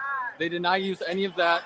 They just took a scissors straight to the gland of the dog's eye, just straight to the eye and cut it. That is not standard practice by any means. So every way you look at the procedure is extremely cruel, extremely illegal, and this is just one instance. 3 weeks into the job, I was roped into this. Imagine what they would have roped me into if I would have stayed longer. So what happened after that? After that, I testified about this in court, and we got a special prosecutor, but unfortunately, he didn't do anything about it. So this is why we're here today. I want to get your last name because we do want to focus on this. This is the heart of the case against Ridgeland. Ridgeland says basically they deny it. So what would you say to their denials? I would say that I witnessed it firsthand and that we have evidence to support that. Excellent. And can I get your last name again, Scotty? Gilbertson. Okay. Thank you, Scotty. You really are the person with your testimony, which we covered live, that resulted in the special prosecutor being appointed. I mean, you are the hero of the story. Thank you. I appreciate all the work you do. And actually, I was just at work the other day at the nursing home, and there was just a TV on in the residence room, and you were on it. So that was cool. I was like, what the heck? Well, we're trying to get the word out there. Do you feel like you were subject to any kind of retribution or like what happened to you after you testified in court and said they were doing, correct me if I'm wrong, they were doing painful surgeries on these beagles, you're saying at Ridgeland without veterinarians and without any anesthesia. Is that correct? Yes. And after the testimony, they said I was lying and they tried to bring charges against me. And and that just got thrown out? Yep, it got thrown out. But the fact that they would even do that is just, I don't even know what to say. I mean, yeah. Well, thank you for speaking up. It takes a lot of courage for somebody to speak up and testify in court. Yes, thank you. All right, thanks. Yeah, that Scotty is the heart of this whole case. For those who, and maybe we can get some reaction from Renee on that. That testimony, which UnchainedTV covered live, is what the key evidence, the smoking gun, as it were, that resulted in the judge issuing a special prosecutor, appointing a special prosecutor. Please unmute and comment. Thank you. I just was listening to that and my mouth dropped open and I was thinking, oh my God, this guy, you know, like he said, is the smoking gun. I was like listening to him say that he was there. He was roped into this 3 weeks in and, you know, having to cut into the glands of the eyes of this beagle without any anesthesia. I mean, and imagine all the other undercover agents that go in to other facilities, factory farms, vivisection centers, like what's going on at Ridgeland. Imagine what they go through to have to be able to come out and report these atrocities. Thank goodness he can actually say, come at me. That's what I heard him say. Come at me. I'll testify. I've got proof. You know? Thank you. And I'm going to just go right here. Yes. He was at Ridgeland. Go ahead and tell them. Hey there, I was at the action today. My name's Pete Ryman. I was at Ridgeland today, and when we rolled up from the south side, we led a special sort of red team. And we pulled up in an SUV full of activists and full of tools in order to get inside. And the same officer that arrested me at the first Ridgeland action was rolling up on a four-wheeler and recognized me. And before I could jump out of the vehicle, he said, "Hey, Pete, don't do it. Stop right there. Don't get out of the vehicle." Of course, we didn't listen. We pushed through. We got our tools out. We got around to the north side and tried to gain entry. Unfortunately, we were not successful. As you know, none of us were successful today, but we were successful in growing this movement and getting the message out there. And as you all know, too, this transcends political ideology. It transcends vegan or non-vegan. Everybody is on our side and everybody is on the side of these Ridgeland dogs. And this movement is only going to grow and we will not stop.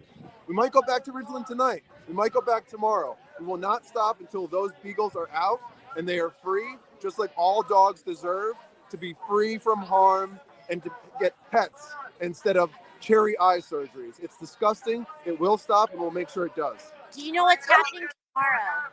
I don't. We're waiting for the organizers to get together, and we're going to stand by and we're going to follow through however we need to. I'm thinking, it occurs to me that maybe a strategic move might be, instead of going back to Ridgeland and doing the same thing over and over, you know, again, that maybe with everybody gathered there, it might be an opportunity to do a protest somewhere very public that where the mainstream can see you on a Sunday. Is there any kind of farmers market or a mall where there's a lot of people? You know, that's a great idea, and I'm sure the great minds behind this specific action are thinking about things like that. We're here right now at the Capitol building, and we put on an amazing protest, showed up in force, showed up in numbers, and I'm sure if they're thinking about it, all of these people are here right now, and they're prepared to do that if need be. Absolutely. Thank you so much. Thank you for your time. Appreciate you. See you. Thank you. Mick Davudian. Oh, Mick Davudian. Hey, Mick. All right. I don't want to yell into the camera. I'm trying to get Mick's, he has to unmute. Hi, Mick. Can you unmute and tell us? You have to unmute. Unmute. We can't hear you. Okay. We can't hear you. My phone has died after 8 hours. Oh, okay. Well, what are your final thoughts? I think we're kind of wrapping up our coverage. I would say hold off wrapping up, Jane. Zoe just made an announcement. There's another Dane County supervisor that's going to speak to the crowd in a few minutes. She's on her way here. Okay, excellent. Well, is your phone dead? If your phone is... I still have my phone. I've got Rachel here all the way from New York. Oh my gosh, Rachel. Organizer as well.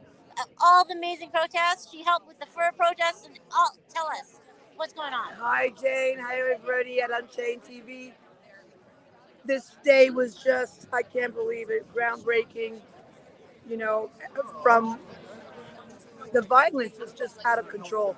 I mean, they were coming with bullets, rubber bullets, tear gas, pepper spray. Like, I don't know what kind of pepper spray that was, but I stopped breathing. It was crazy. So you went up to the front lines? We went to the front. Yes, I went up to the front line when we first got there, and they were like ready to like attack us. I felt like we were in a movie, like in a sci-fi or something. And I couldn't believe it. I mean, the SWAT team over here, police over there, and cars everywhere trying to block us. Manure, they had, they had the bales everywhere. I fell. I went straight down. You okay? But yeah, my knees. I'm fine. Again, nothing compared to what these Beagles go through. But we experienced something really I've never experienced myself. But we experienced breathing in toxic chemicals. And these toxic chemicals, cocktails of toxic chemicals are given to these poor dogs every day. I can't believe this. It cannot be funded anymore. These disgusting laboratories, these shops of horrors, it has to end. It has to end. I mean, like I said, we experienced a fraction of what that is. Let me ask you a question, Rachel. You're a good organizer. You've organized some of the most successful protests in New York.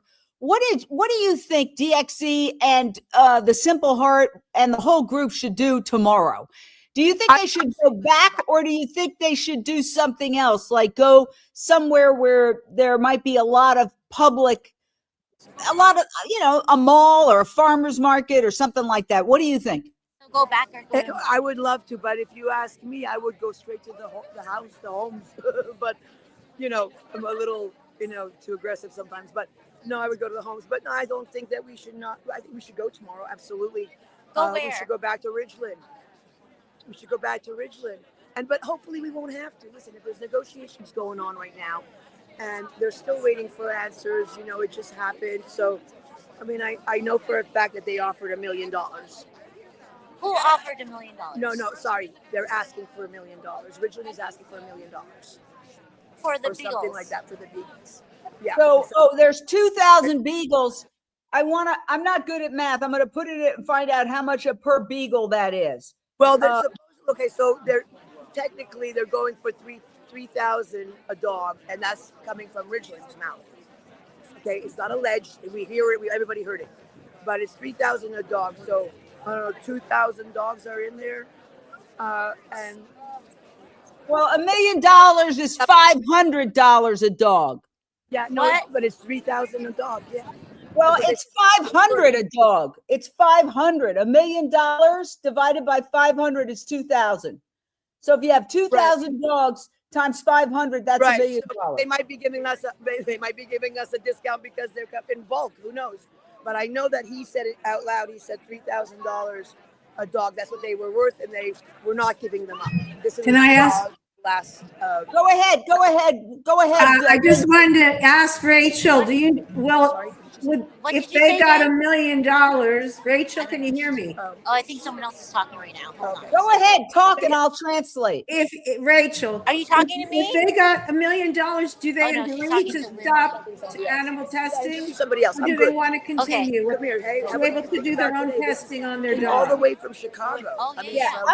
I'm going to answer that. I don't think that the negotiations would get into all that. I think it would just be getting the dogs, but certainly we'd like to see them end everything. Certainly the activists would like to see that for sure. I don't know. Maybe it could. Maybe you're right. Maybe you're absolutely right.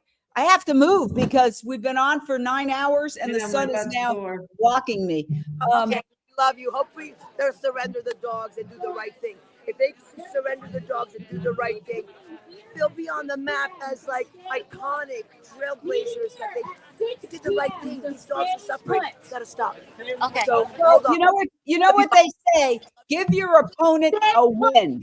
Going to be a meeting here at 6 p.m. So that's in 10 minutes. p.m. What did you say? Okay. If they feel like that is the vibe. What did you say, Jane? I said that's in 12 minutes. They're going to have a meeting. Can you get Mick in front of the camera? Yeah. Let me find Mick. I wonder what the meeting, are they talking strategy? Are they talking regrouping? I mean, how much, I imagine most of this they'll want to keep super secret, right? Till the Jane last wants minute. to talk to you. Let's get here. Okay. Hi, Jane. Well, Mick, you're a good strategizer. So there's a couple of questions. One, what should they do tomorrow? And two, what about the negotiations? Now, Rachel just said, and I love Rachel, she's amazing, but I happen to have a calculator in front of me, and she said they want $1 million or $3,000 a dog. And I said, well, actually, it'd be $500 a dog if there were 2,000 dogs. So what do you make of all this? Like, what is your thought about this money negotiation? Well, honestly, I'm not sure what to believe as far as the money negotiations. Clearly, there's something happening behind the scenes, but as far as dollar figures, I don't know. How do you put a price on an individual? That's the number one question for us, but that's more of a theoretical question. If it's really negotiations happening, actively going on, and there's somebody with deep pockets who wants to pay to get these dogs out, I say more power to them. As far as tactics for tomorrow, well, here's what I would say. I say, as far as I'm concerned, the organizations and the activists were ready for mass arrests. In fact, part of the power of these actions is mass arrests and going to court and bringing these cases in a court of law. So there were several people arrested today, but considering this was probably the biggest mass action for an open rescue in history, I say they're probably going to go back tomorrow and subject themselves to more mass arrests. But don't you think that the sheriff is starting to realize that this is a PR disaster for him? Oh, I have no doubt, but it's almost too little too late for them. What are they going to do? Basically go tomorrow with their tails between their legs and say, sorry for yesterday, go ahead and cut the chain links to get the dogs? I don't think that's what's going to happen tomorrow. So what do you think will happen? I think there's going to be another action and a mass arrest happening tomorrow.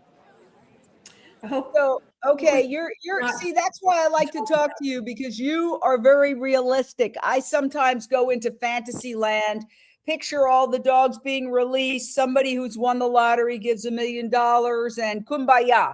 But you're saying no. Well, take what I'm saying with a grain of salt. I said earlier this morning on our flight over, beautiful Michelle here was telling us all along that we should have gas masks and we should be prepared for the worst. And as pessimistic as I can be sometimes, I was not this pessimistic about humanity. I did not in a million years think that the cops would be shooting rubber bullets at individuals holding white flowers and individuals with peace in their hearts. Yet it happened. So who the hell knows what's going to happen tomorrow? So some people are predicting, and they're agreeing with you, the police will double down. I hope not. I don't see them backing down at this point. I mean, they've got everything to lose by backing down, and probably the same amount of loss by continuing their tactics. I think they're going to continue. Are they going to get more violent? Who knows? It's possible. We'll be there to cover it. I have a couple of thoughts to say. One is I'm wondering if the police thought, with the bad reception by somebody, it seemed obvious, even the local news station couldn't keep a signal, that somehow I wonder if, I don't want to jump to conclusions, I wonder if there was a way to cut the live streams. And maybe they thought, well, with the live streams gone, people won't see what's happening. But they maybe or maybe not, they didn't calculate that people still can record on video. So we've gotten tons of videos of people with injuries, with people on the ground, with people with their eyes. So many videos of individual interviews I've done with folks that were injured on the ground getting treatment. And in particular, one lawyer from Canada with whom I spoke for 12 minutes. And she was incredibly powerful. So yeah, we have footage we need to go through and send them to you. But yeah, I would not be surprised if they double down tomorrow. Yeah, well, I just wonder, you know what they say in negotiations, and I've never negotiated. I'm the worst negotiator. I negotiate against myself. I was once at at a place in Mexico negotiating for something, and the woman said to me in Spanish, "No, senora, you're supposed to go down. I'm supposed to go up." That's how bad a negotiator I am. But they do say, give the other side a win. Find out something that gives them a win. Is there any way in this negotiation about buying these dogs, which generally animal activists, condemn, but sometimes there's an exception to the rule, that could give, let's say, Ridgeland the win? I mean, if they say, oh, we're giving you 100 dogs for nothing, or we're going to give you all the dogs for whatever, $250 a dog. I don't know. Is there a way to give them a win so that these dogs can get out? That's my question. I hear what you're saying, and I hope you're right, but I don't have that hope. I think tomorrow they're going to double down. But meanwhile, we're getting ready for Zoe. Okay. I'm sorry. What did you want to say, Lindsay? Go ahead. I just wanted to say that I think it's purely a monetary thing. They either want $1 million, or if you don't want to pay for all the dogs, they'll take $3,000 a dog. They're looking at it purely from their bottom line, and it's clear by the way what they're saying. They just don't want to lose money, and it might be, who knows what shape the business is in. It got reduced. It could be losing money, and they're just trying to save their butt. The Marty Project looking to free the Beagles. Very good point. I think you're making an excellent point, Lindsay. Very good point. Hold on a second. We're going to listen to the Marty Project. Working with both Rick and Michelle this past year, I sent an email back in July to Dane County. Sorry, can you hear me now? Yes. Okay, I'm going to adjust this a little bit. Okay. So I sent an email back in July about the animal cruelty happening at Ridgeland Farms, and y'all, the response was phenomenal. Immediately, I got emails from Dane County Board of Supervisors. People really cared, and these two individuals here, Supervisors Ray and Rose, worked with us expediently to get a resolution passed. And so in October, we passed Resolution 119, which called on DATCAP, which is the entity that regulates Ridgeland's license at the state level.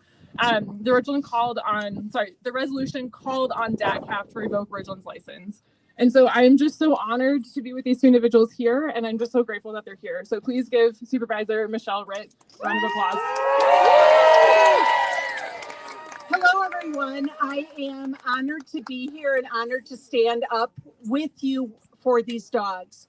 So I spent most of the day up north dealing with a flooding situation. So I'm sorry that I'm arriving late to our glorious party here. I went the speed limit if the sheriff's office is missing all the way down 151 from up north. I spent a lot of time listening to the live coverage today, and I am appalled by the behavior I saw with law enforcement. Absolutely appalled. Law enforcement today, to me, protected the abusers and not the abused. The fact that they used chemical weapons against rescuers of abused dogs makes me angry and sick. Shame! So much shame. We have a history of unjust laws in this country. There are a lot of unjust laws that allow this abuse of dogs and other animals to happen. Unjust laws need to be stopped. I will do whatever I can, policy-wise, to get these laws changed. It is time for animal cruelty to end. There is no reason why animal cruelty should exist. We no longer live in the 1920s or the 1820s. I believe in science. I married a scientist. Science has the answers to get all of this medical advancement without harming any animals.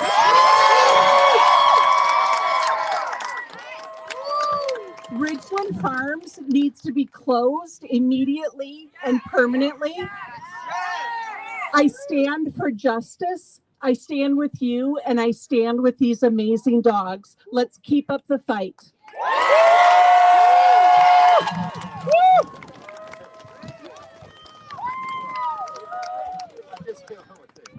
Supervisor Rose is also going to say a few words. Thank you so much. I just have to say one last thing. You can't beat that. And Michelle's heart is so golden. She'll continue to fight. We all will. But just standing with you and hearing the stories and seeing the rubber bullets, they're real. This happened. And when I was back there speaking, I didn't address what Michelle did so beautifully. All you talk about is the dogs. That's all I've heard today. You came with peace and you were treated like the dogs with inhumanity. I speak to you as another human being. The dogs matter, but so do you. And we will fight for that. Thank you. I have a question. Will you launch an investigation into the police conduct today? Jane has a question. Ask him again. Will you launch an investigation into the law enforcement conduct today, specifically the use of tear gas and rubber bullets? Absolutely. Like Michelle said, we have issues with the chemical components coming in. And some of you even shared with me. There we go. Here's an example right here. This is real. It exploded right in my face. It makes you sick. And I've talked to countless people where this happens. So thanks for the question, Jane. Yes, as a member of public protection and judiciary, I will put on record 5 months ago, we dealt with an issue in Stoughton, Wisconsin. There was a family living in a trailer home. And a convict who had just killed his girlfriend escaped and just happened to walk into this house for refuge. The sheriff's department showed up with special tear gas, and as a result, this family is displaced. The county did not back them because they didn't file their insurance claim too early. This is not the quote Dane County way. So on that, I'm going to write that there are already concerns over our use of tear gas. And yes, on Monday morning, I will get with the chair of that department and jump on it as best we can with the help of Supervisor Ritt. So thank you. Thank you. I'm Jane.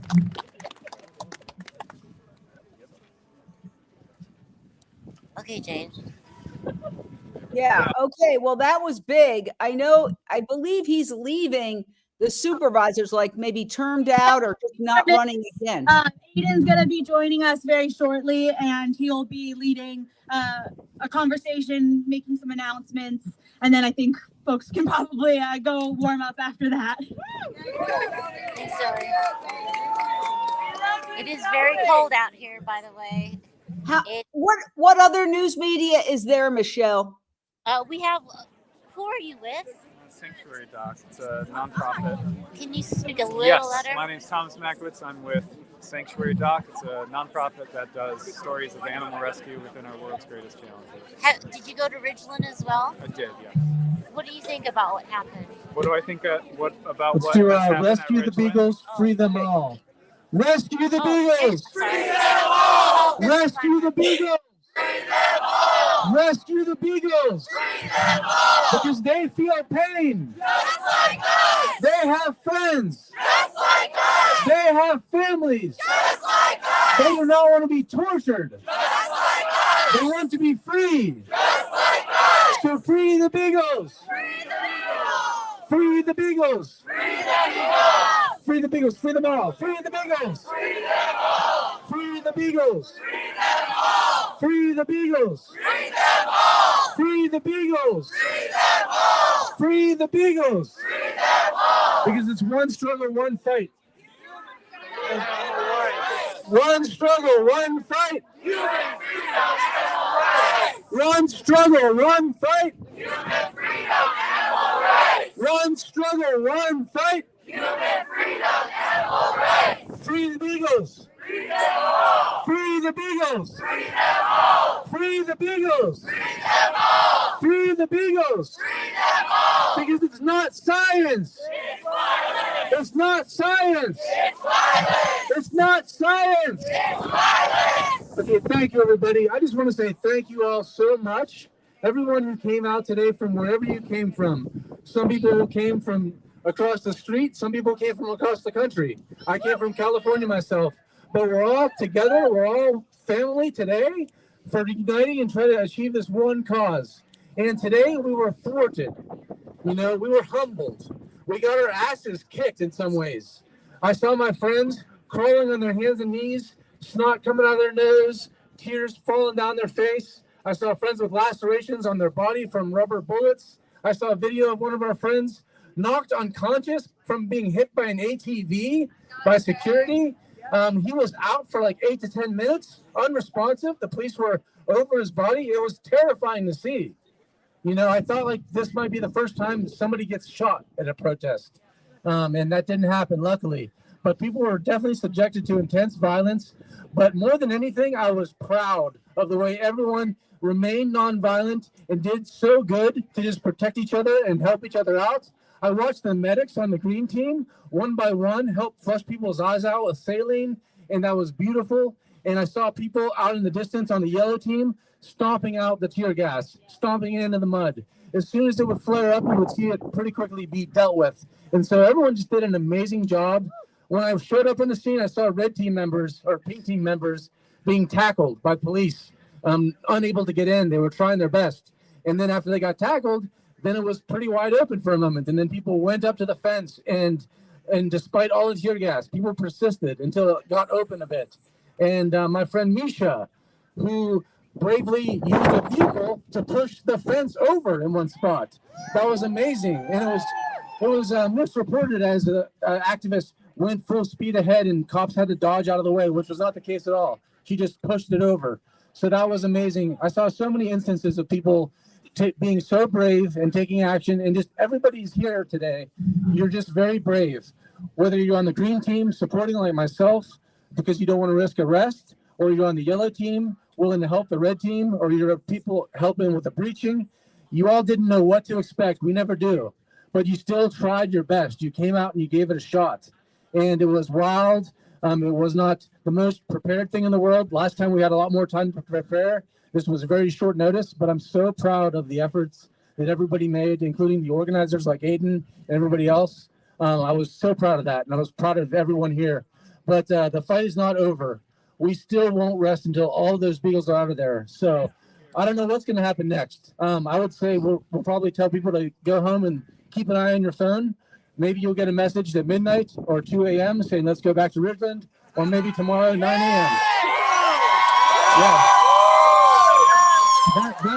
That's a possibility. I think we would need a lot more tools to make it work and protection, but we can do it. We can probably do that, and also keep your eyes out, because maybe we'll get a notification that some deal was actually finally made, and Ridgeland is going to surrender the dogs. In which case, we'll need your help to help carry them out.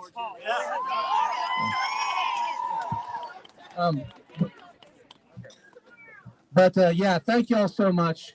It's just been an honor. I've been so honored to meet people last time, and it's just a month ago. It's hard to believe, because I feel like these people have been my friends for years.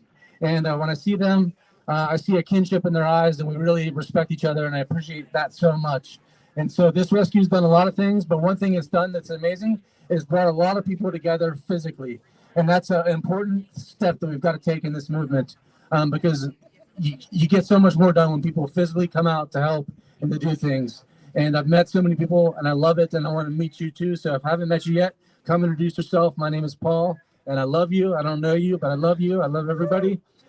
So thank you so much. And I'm going to pass it over to Aiden shortly. He's almost here, I guess. But yeah, free the Beagles! Free them all! Free the Beagles! Free them all! Free the Beagles! Free them all! Free the Beagles! Free them all! And let's just have a moment for our brave friends that are currently locked up still, like Wayne and Misha and Aditya and Dean. I saw Dean come crawling on his hands and knees, snot coming out of his nose, and he had to sit cross-legged for a good 20 minutes, just crying and just trying to gather himself, because he took a ton of pepper spray in the face and rubber bullets too. And then he got himself together and he stood up, dusted himself off, and went back.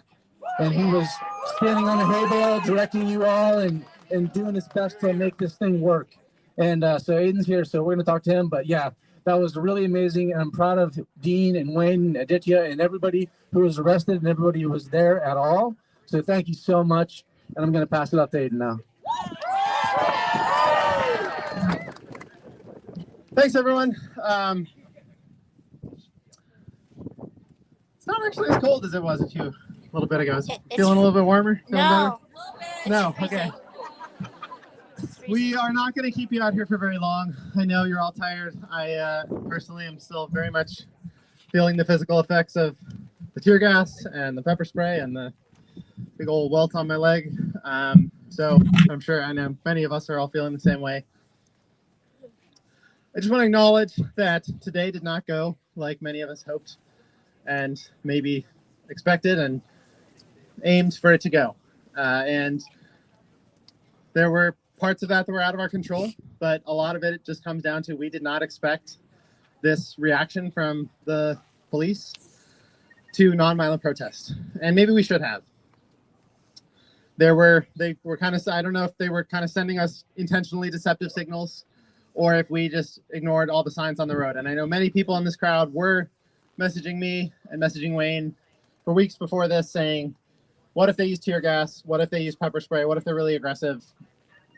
And Wayne was just sensing from his conversations with the sheriff that that's not the direction they were going to go. And we thought that there was this strong private security presence. And that seemed to kind of wane in the last few days. So point is, that was a big miscalculation. We just totally underestimated how the police would respond. And that's partly on them for being wildly inappropriate, but it's partly on us for not being realistic about what, what was in front of us. So I apologize for the way that this didn't go according to plan.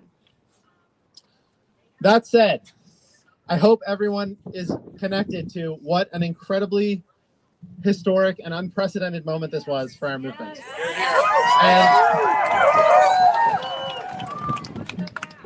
And what I'm working towards is getting some feedback from you all about what our next steps are going to look like. So I hear some enthusiasm to go back. It sounds like I got my answer. So all this rambling that I was going to do, maybe I can just skip it. But is Natalie in the crowd? Natalie Fulton?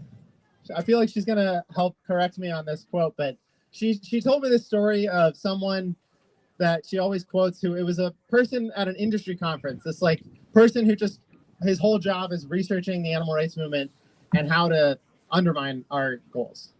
And he was speaking to a conference of, meat industry executives and explaining how the animal rights movement goes through these cycles, these ebbs and flows. It goes through periods of strength and periods of kind of decline and dormancy. But every time it comes back, it crests higher. And the point that he was trying to press upon these industry people was, these people are not going away. They are going to keep coming back every time it's going to get bigger. And he said, you are in for the long twilight struggle. And I think the one thing that's wrong about that is that we are going to go away at some point when we win. So we're not going to have to be out here forever, but it might be a long time.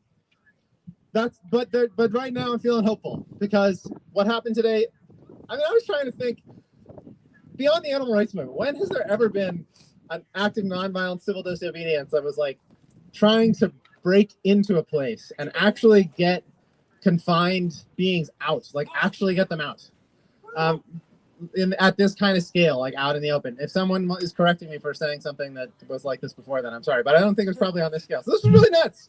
And we learned a lot, and we learned it the hard way in a very physically painful way that will make us remember it effectively. I promise you, I'm going to be doing a lot of reflecting. But it makes us want to go back. So we're here in Madison. We have more time, and I think we have nothing to lose.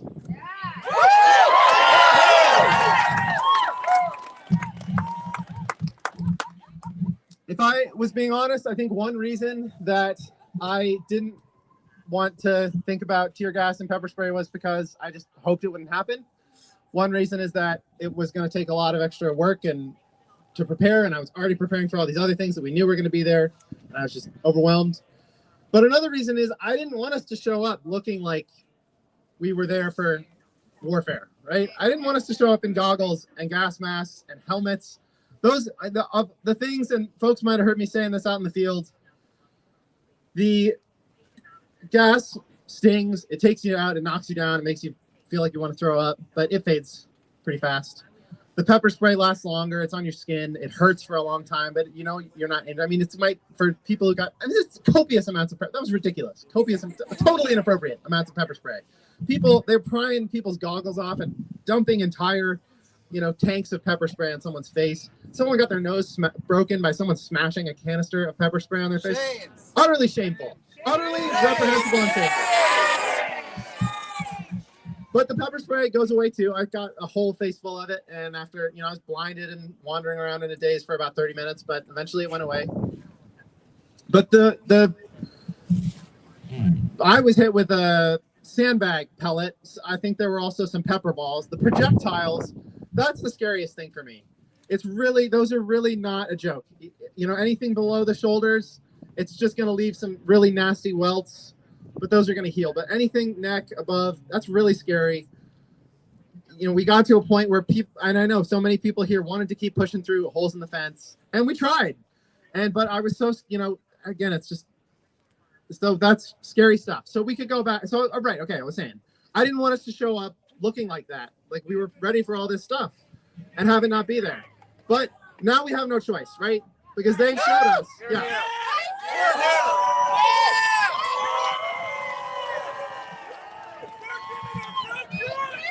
They've showed us that they are willing, the lengths they are willing to go to protect criminal animal abusers. The extent of violence that they are willing to carry out on nonviolent protesters. So we have no choice. If we're going to be back tomorrow, we have to have swim goggles. We have to have gas masks. We have to be ready to face down that kind of violence. So, and when it comes to the projectiles, there are things we can try to improvise to protect ourselves. And it's simple: cardboard and duct tape combined into a shield to protect you and your friends from bullets flying at you. Wearing a helmet, even just a bicycle helmet, can protect your head. Something to protect your face, like a visor that a tool user would wear. It's not ballistic. It's not 100% safety, and there's real danger involved in this if we're going to go back.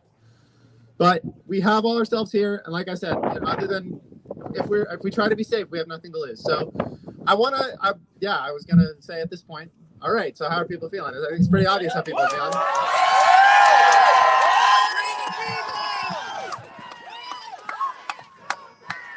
Let's go back! Let's go back!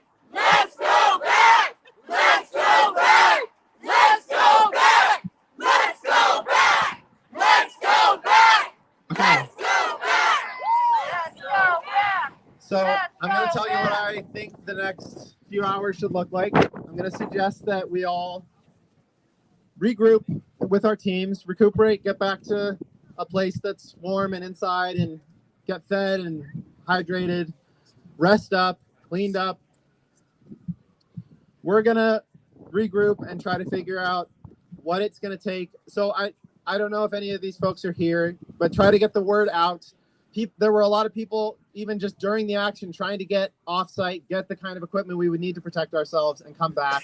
And I know a lot of that was already purchased. So please get the word out. We're going to try to coordinate all of that. We're going to figure out when to go back exactly and what the plan is going to look like. Folks should expect at this point the police response the next time. I don't think it could possibly be more violent, but it will probably be bigger. There will probably be more of them there from the beginning.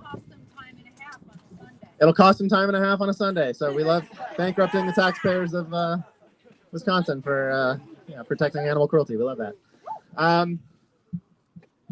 So look out for news. And so I mentioned, regroup with your teams, do a little bit of debriefing, talk through what you saw. And the focus should be on, and I mentioned someone who's a psychologist does a lot of work with veterans. There's a risk that if we dwell in a group on some of the most violent things that happen, that could be a little bit counterproductive to dwell on the kind of traumatizing aspect of it. One way out of that is to focus on what can we do, right? So focus on the action and the solution. So what did we see? What went wrong? And what can we do differently? So talk about that in your teams. Talk about how your team was operating, but also talk about the action as a whole. And I want lots of feedback. So I know folks were texting me ideas over the last weeks, and some of those you might rightfully be feeling right now, like, wow, I really wish Aiden and Wayne had paid attention to that thing that I said. And maybe I do too. So I welcome all those things now. Talk with your teams. Let us know what comes out, and we're going to be talking to and figuring out how we can safely go back and Yeah, just save the dogs. Yeah, of course they have. Now, there's one simple way that would save all of us, all those time and a half tax dollars, all those police officers, all the trouble. I want to tell you guys one story, actually, before I get any further. From my friend John, who was arrested today for the second time in a month at Ridgeland. He was there. John, here we go. Let's go. All the people who were arrested twice. And while he was lying on the ground in handcuffs for 6 hours, they were having some conversations back and forth with the arrested folks and some of the police. And, you know, we always say, really be careful talking to police when you're under detention, but these were some experienced folks. And one of the police officers kept talking about how he had to tell his kids last night that they were going to see him on the news tomorrow defending this facility engaged in animal abuse, and how he had to explain that to his kids, and that's just his job and he had to do it. But that all the police officers were saying, look, we're on your side. This is just my job, right? And I think that's shit. I think it's not, you know, you shouldn't do something that's wrong. Following orders is never an excuse for doing the wrong thing. But I don't remember why I told that story because I'm very sick of cracks, but I thought you'd enjoy it. That's one reason. Maybe tomorrow they'll join us, right? Maybe tomorrow they'll join us. There's John. That's the man who told the story right here. He asked him to call in sick. We're putting an enormous amount of pressure on the system right now. This is a huge national story. It's causing a crisis for Ridgeland. It's causing a crisis for the law enforcement that's refusing to act to stop criminal animal cruelty. So there are negotiations happening right now with Ridgeland. That's an easy out, right? We could save all this time, all this pain, all this taxpayer money, release the dogs, get it over with. And if you do not do it, all these people are ready to come back, and we're gonna come back.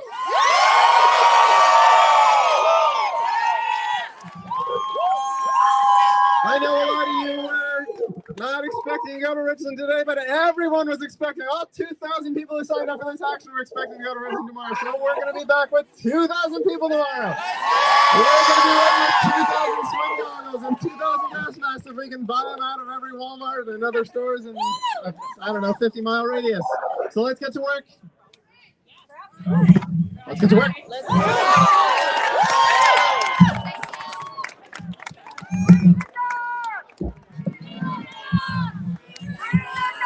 Jane, are you there? We're here. Jane, you're muted. What are you saying? We're here. She's muted. Say one more time. Sorry, I can't hear you. Oh. Jane, hello? was muted. She's here. I'm here. I'm here. I'm here. I'm in awe. It's so cold. I'm in awe of all of these activists. They're so courageous and risking everything and then going back. Like, today was traumatic for me. I have a loss of words, but my heart is full because I'm inspired by them and very cold. That's all I wanted to tell you. Just like us. You did a great job today, Michelle. I want to say you did a great job. Thank you. Thank you. Thank you. And Mick, tell Mick he did a great job too. I will, and Hurik. Hurik's here too. And Hurik, yes, and Hurik too. And Hurik, you did a great job. Final thoughts, Hurik. Final thoughts, Hurik. Well, the final thoughts is that there were a bunch of brave activists here today and a bunch of cowards who didn't want to lose their jobs, and they followed the sheriff's advice and they pepper sprayed them. You did a great job, Hurik, and pass it on to your brother Mick that he also did a great job. He did. He and Michelle and Hurik. Incredible job. Incredible job, everybody. And you, Jane, you did too. It's almost Jane. 10 hours, girl. 10 hours. And Lindsay Baker. Lindsay, Lindsay. Amazing. I can't believe it. Can I just say, those little puppies? Yes. And Lindsay, you get the last word. Well, I don't want to end on a negative note, but I wish they won't tell too much of what they're going to do. And, you know, because I'm just afraid, are they going to level, are the police and Vigilant going to level up as the team levels up to meet and defend themselves? Are they going to level up? So I wish they would just zip the lip a little, but you know, I'm praying. I don't know. We're just here to report, but I would like to say on behalf of Wednesday Velez Mitchell, who's my Beagle mix, I want to thank everybody for watching this coverage. And it's gone on so long that I have to actually move the table because the sun's getting in my face, the sunset. I would like to say thank you for everybody who's watching. We were on for how many hours? 12 hours or something. Wait, no, 7, like 10 hours, almost 10 hours. Almost and 10. Facebook cuts you off after 8 hours. So if you saw us drop off Facebook, that's why. But we're still on. We have more than 300 people watching on YouTube, and the entire team did a great job. I want everybody to stay safe tomorrow. If you go out there, please stay safe. And Michelle, are you listening? Yes, I'm listening. Let me turn this Please around. stay safe. Do not take any unnecessary risks. And the same applies to Hurik and Mick. You know, you are our reporting team. Don't take any risks that are going to get you hurt, please. And goggles and a respirator. yeah, yes, exactly. So I just want to thank everybody. If they're back tomorrow, we will be live tomorrow on Unchained TV, offering live team coverage of this entire event. And I urge everybody, please download the app. You can download Unchained TV for free on your phone. You literally just go to your app store, whichever it is, if it's iPhone or Apple, and you just go to Unchained TV, and there is all the coverage we've done live, as well as 2,000 other videos, everything about veganism, animal rights, from cooking shows to films, documentaries, all free. We're a 501c3 nonprofit news network. So please support us. You can become a monthly donor. You can download the app. You can download it on your TV. You see it's here behind me.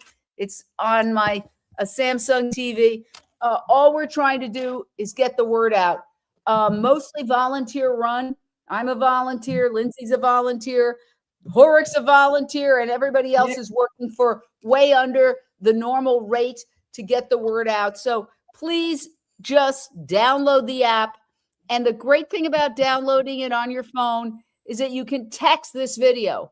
You can text this video to somebody. If people want to know why you spent Saturday watching this, text the video. That's how we create new activists. And before I sign off, as I've been saying all day, we invite Ridgeland on anytime. We would love to dialogue with you. Thank you, everybody, for watching our coverage.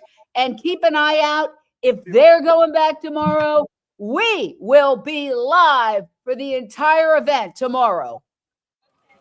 Bye, everyone. Bye. Thank you, Mick. Great job. Great job, Mick. Great job, Mick. So it's a vegan Netflix. Okay, that's the craziest thing I've ever heard. I love Unchained TV. Unchained TV. Your life will change. It's just that easy.